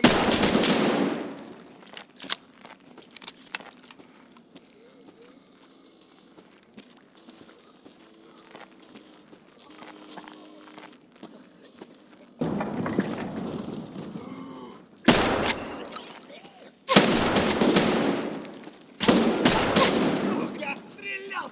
Обратно!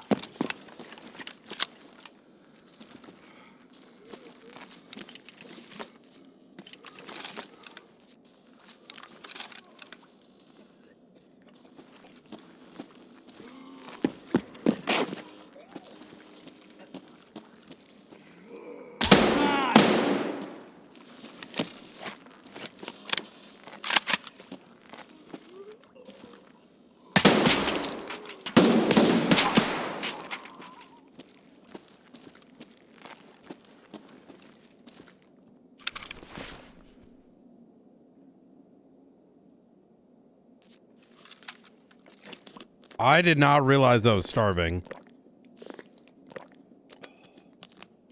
What the fuck made me?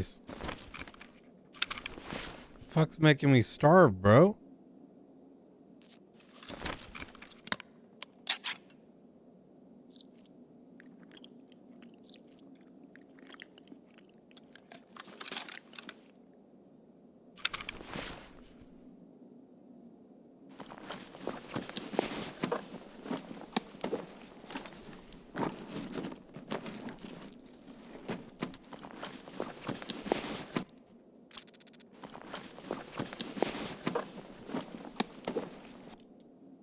You know, the one thing that, like, I will say is kind of shitty about Tarkov is if only the way that the game worked when it came to the economy is that over time, could you imagine if the market changed in a way where it was like, where it was like,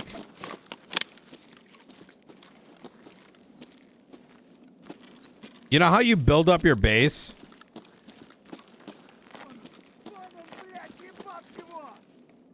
That the things you make, the value goes up and down, so you can't just like... You can still win every week in the economy by things going spiking in price. And so you can farm something specific instead of getting ahead of everyone on the crafts.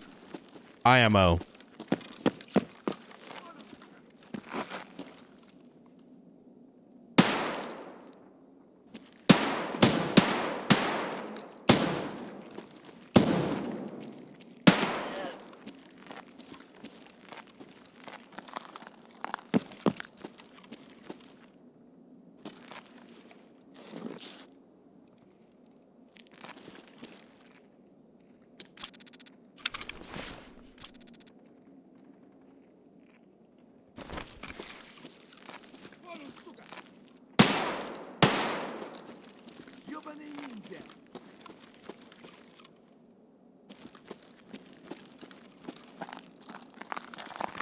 Хуйло! Вот хуйло!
Um.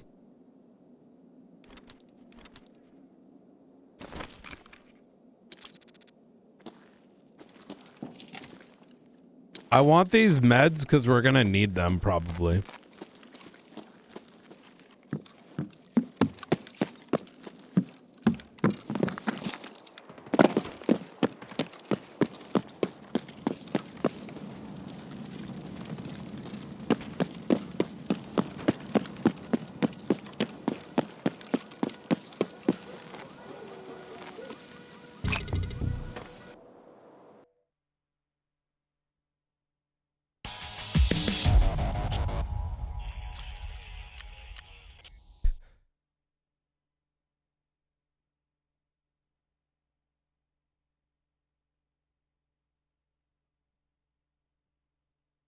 Bro, come on, man.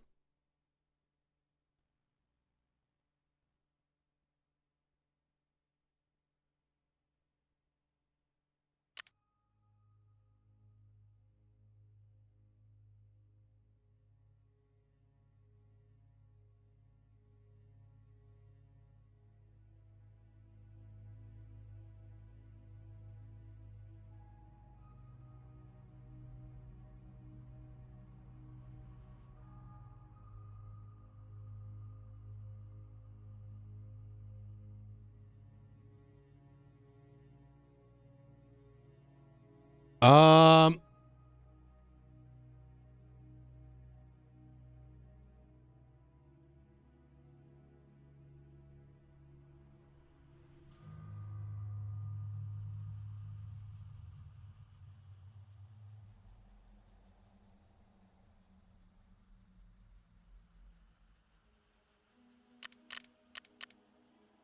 You can switch to PvE.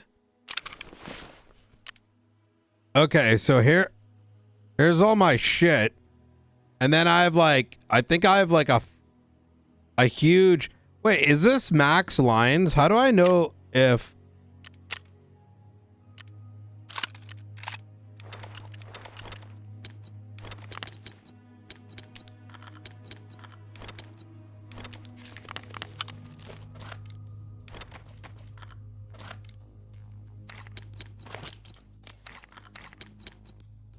wait, they have a search now? What the fuck? Oh my God. You have to be shitting me.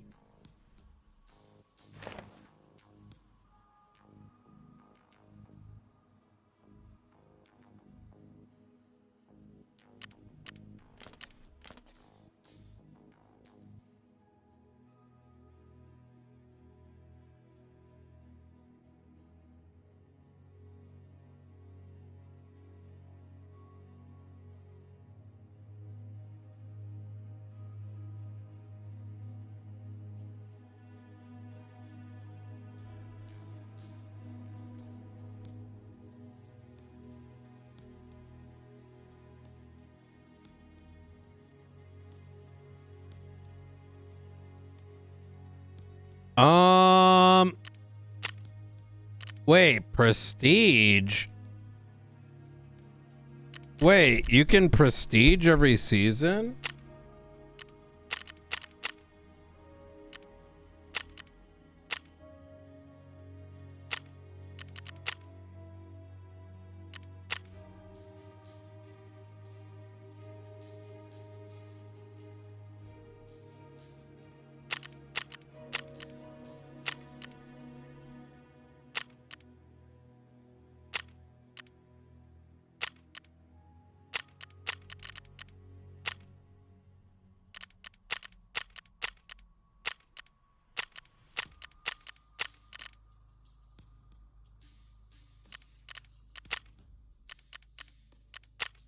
This is fucking cool. Back.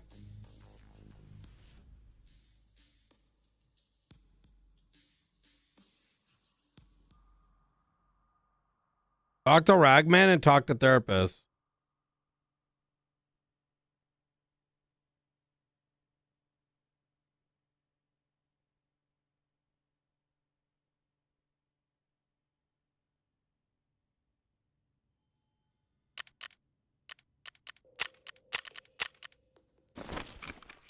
Okay.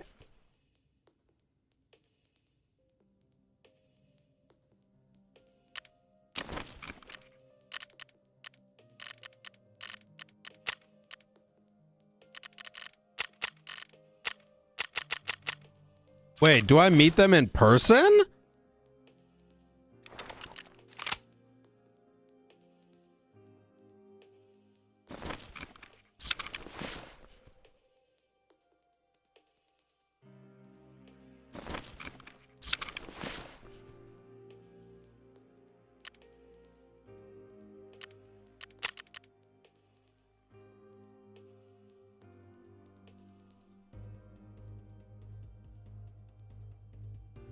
Oh my god, I can just go like this.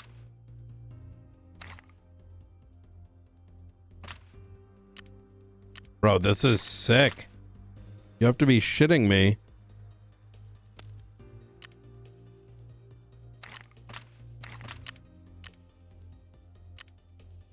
This is so fucking dope. What the fuck?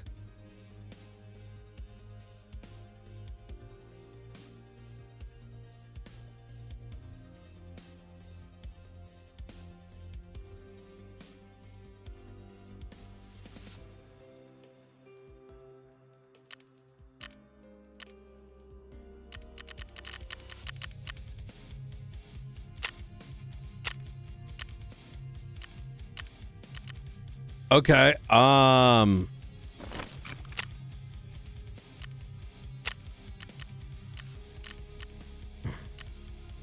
you don't know this path yet. Oh. Okay, so it's saying the story quest says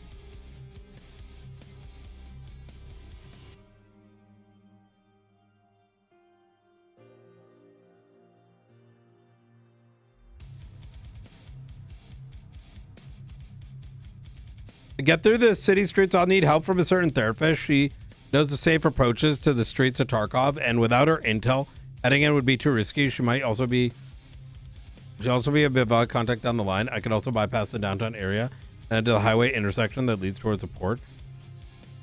Under the dragons, I'll have to make arrangements with them first if I want to pass. I can try and work with therapists around. Oh shit, okay. So it's saying that I can go here and then learn the route, the streets of Tarkov. Okay.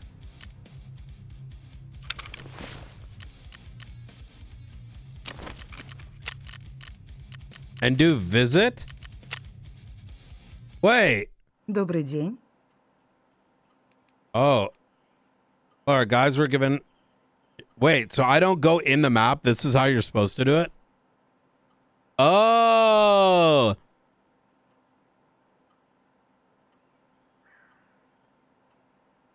Вы правильно сделали, что обратились ко мне. Но я не смогу провести вас через весь город.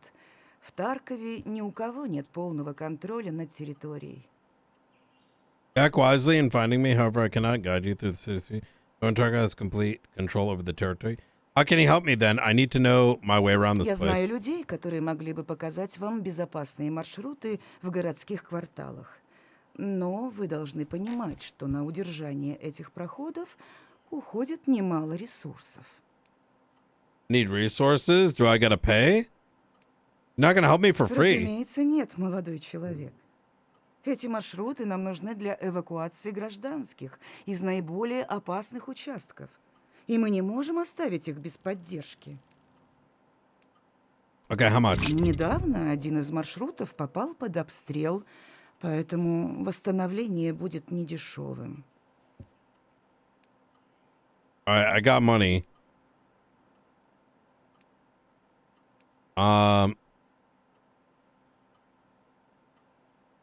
I mean, here's... Я рада, что вам оказалась небезразлична судьба мирных What жителей, the с fuck? трудом выживающих в городских кварталах. Bitch! Вы сделали правильный выбор. Got any jobs? Are you a regular doctor before? How'd you make all the Моя больница connections? всегда сотрудничала с лучшими фондами. Коммерческими, некоммерческими, государственными. Даже с нашими заграничными коллегами. Считайте, на благотворительных вечерах и познакомилась со многими своими В любом случае, какая вам разница, молодой человек? Это дела из прошлой жизни. К сожалению, пока ничего нет. Зайдите позже. Все, что не требуется сейчас гражданским. Okay, she's got keys. Director's key. Bunkhouse key. Dorm 206. Dorm 303. This is probably the same, like... Wait, what the fuck is a... Oh my god, there's a key case now? Yo! A key case would be fire! All right, okay.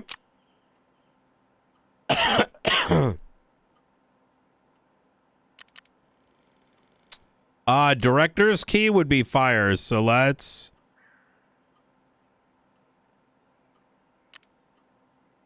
Can I wish list?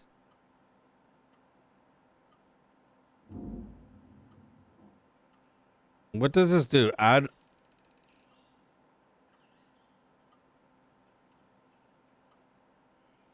Wish list. So if I wish list this, is it wish listing the key? It is. But I can say, you know, what do you put this for? Like equipment? I wonder what the best way to do this is. You wish list all those items, so then you know that you need it for something. I think you need 303 for something, but we can figure that out later. Dog tag case.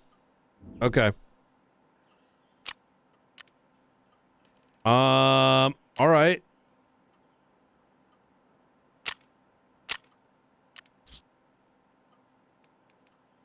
До свидания, молодой человек. Okay, cool. Now I got to talk to Ragman, I guess. All right. I can now access streets of Tarkov. Interesting. Привет, брат. Oh, I'm making a phone. This is like a phone thing, I guess. Sorry, guy, we told you could help if there are supply issues. Обижаешь, Ахпер. У барахольщика ты все найдешь, что нужно. Can I get this in English? Хочешь реально модный шмот, тебе подберем. Но ты же не просто так зашел, а? I need to get to the port. Эвакуироваться собрался, да? Много кто там выйти пытался. Но зашел ты правильно. Я тебя и с нужными людьми сведу, и дорогу покажу. Сделай только кое-что для меня сначала. What do you need? В лесочке рядом с Ультрой какой-то кипиш начался. Вроде даже техника была. Короче, надо проверить эти места. Свои все у меня уже заняты работой. Так что ты вовремя объявился.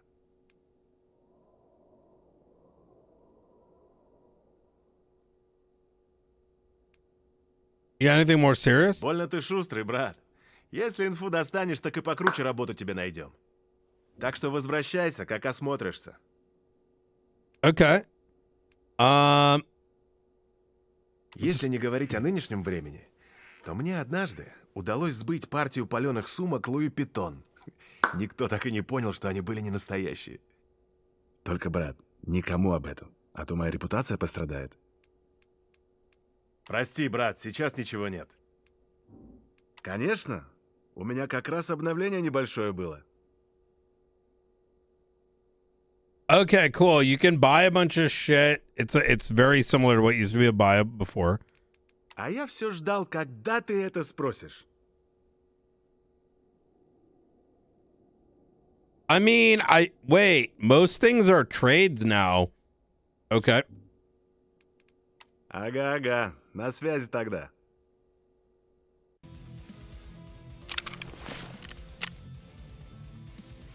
Now we go into interchange. Okay.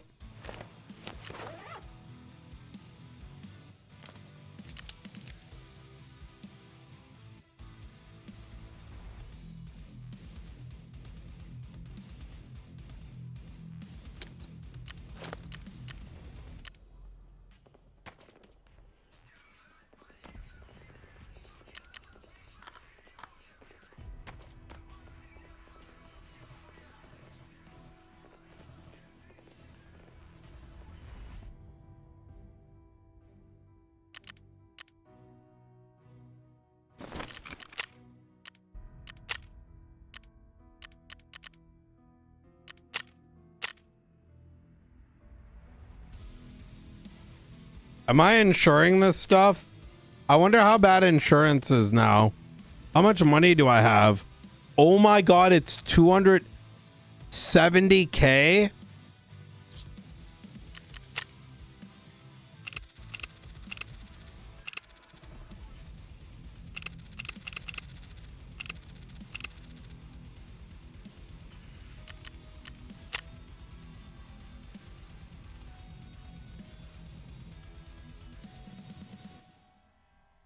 So you can really only put like items in there, right?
Oh god. Here we go, boys. Police cat.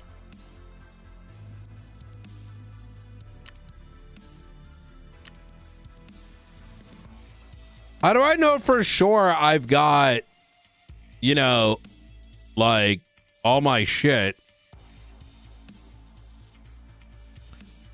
Oh, it says November 15th. 2 additional lines times 28.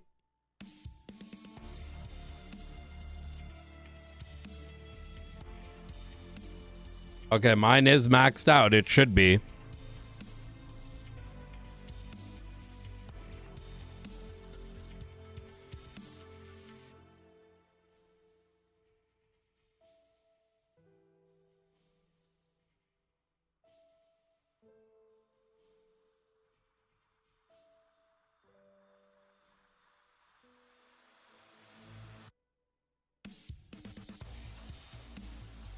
Oh, here we go.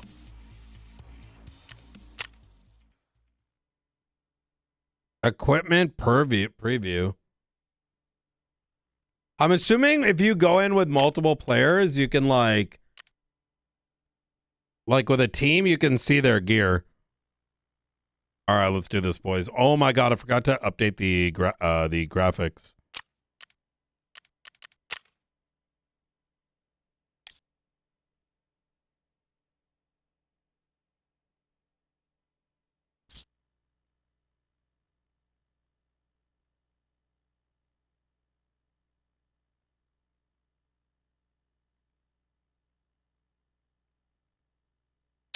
There should be a streamer mode, no?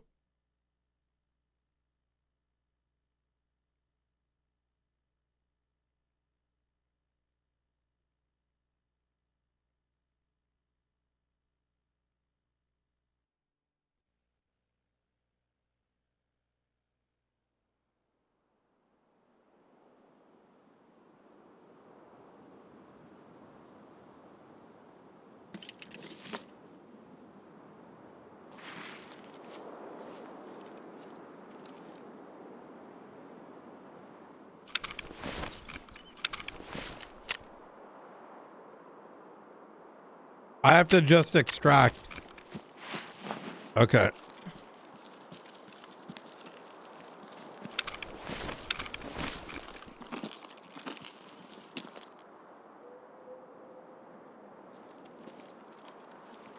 Railway exfil? I know where that is.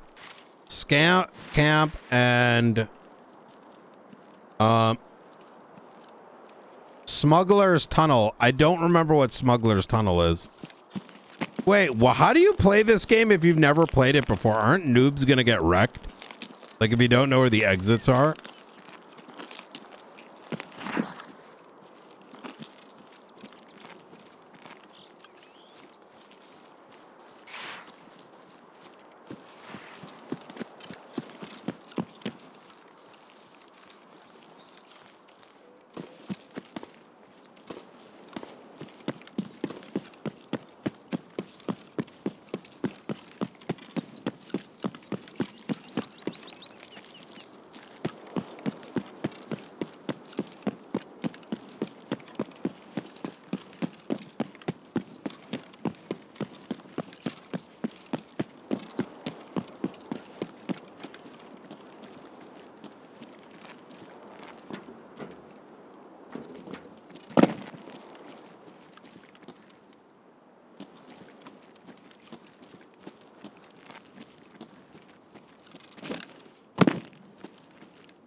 Wait.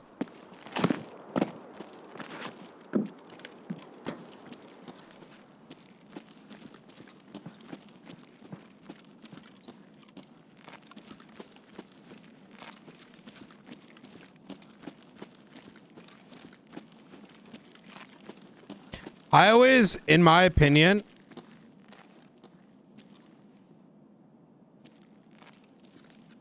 I always felt like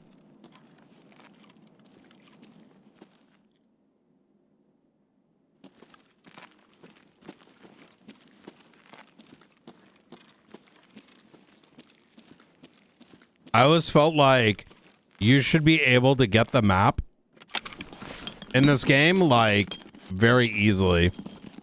These graphics should look better too, mind you.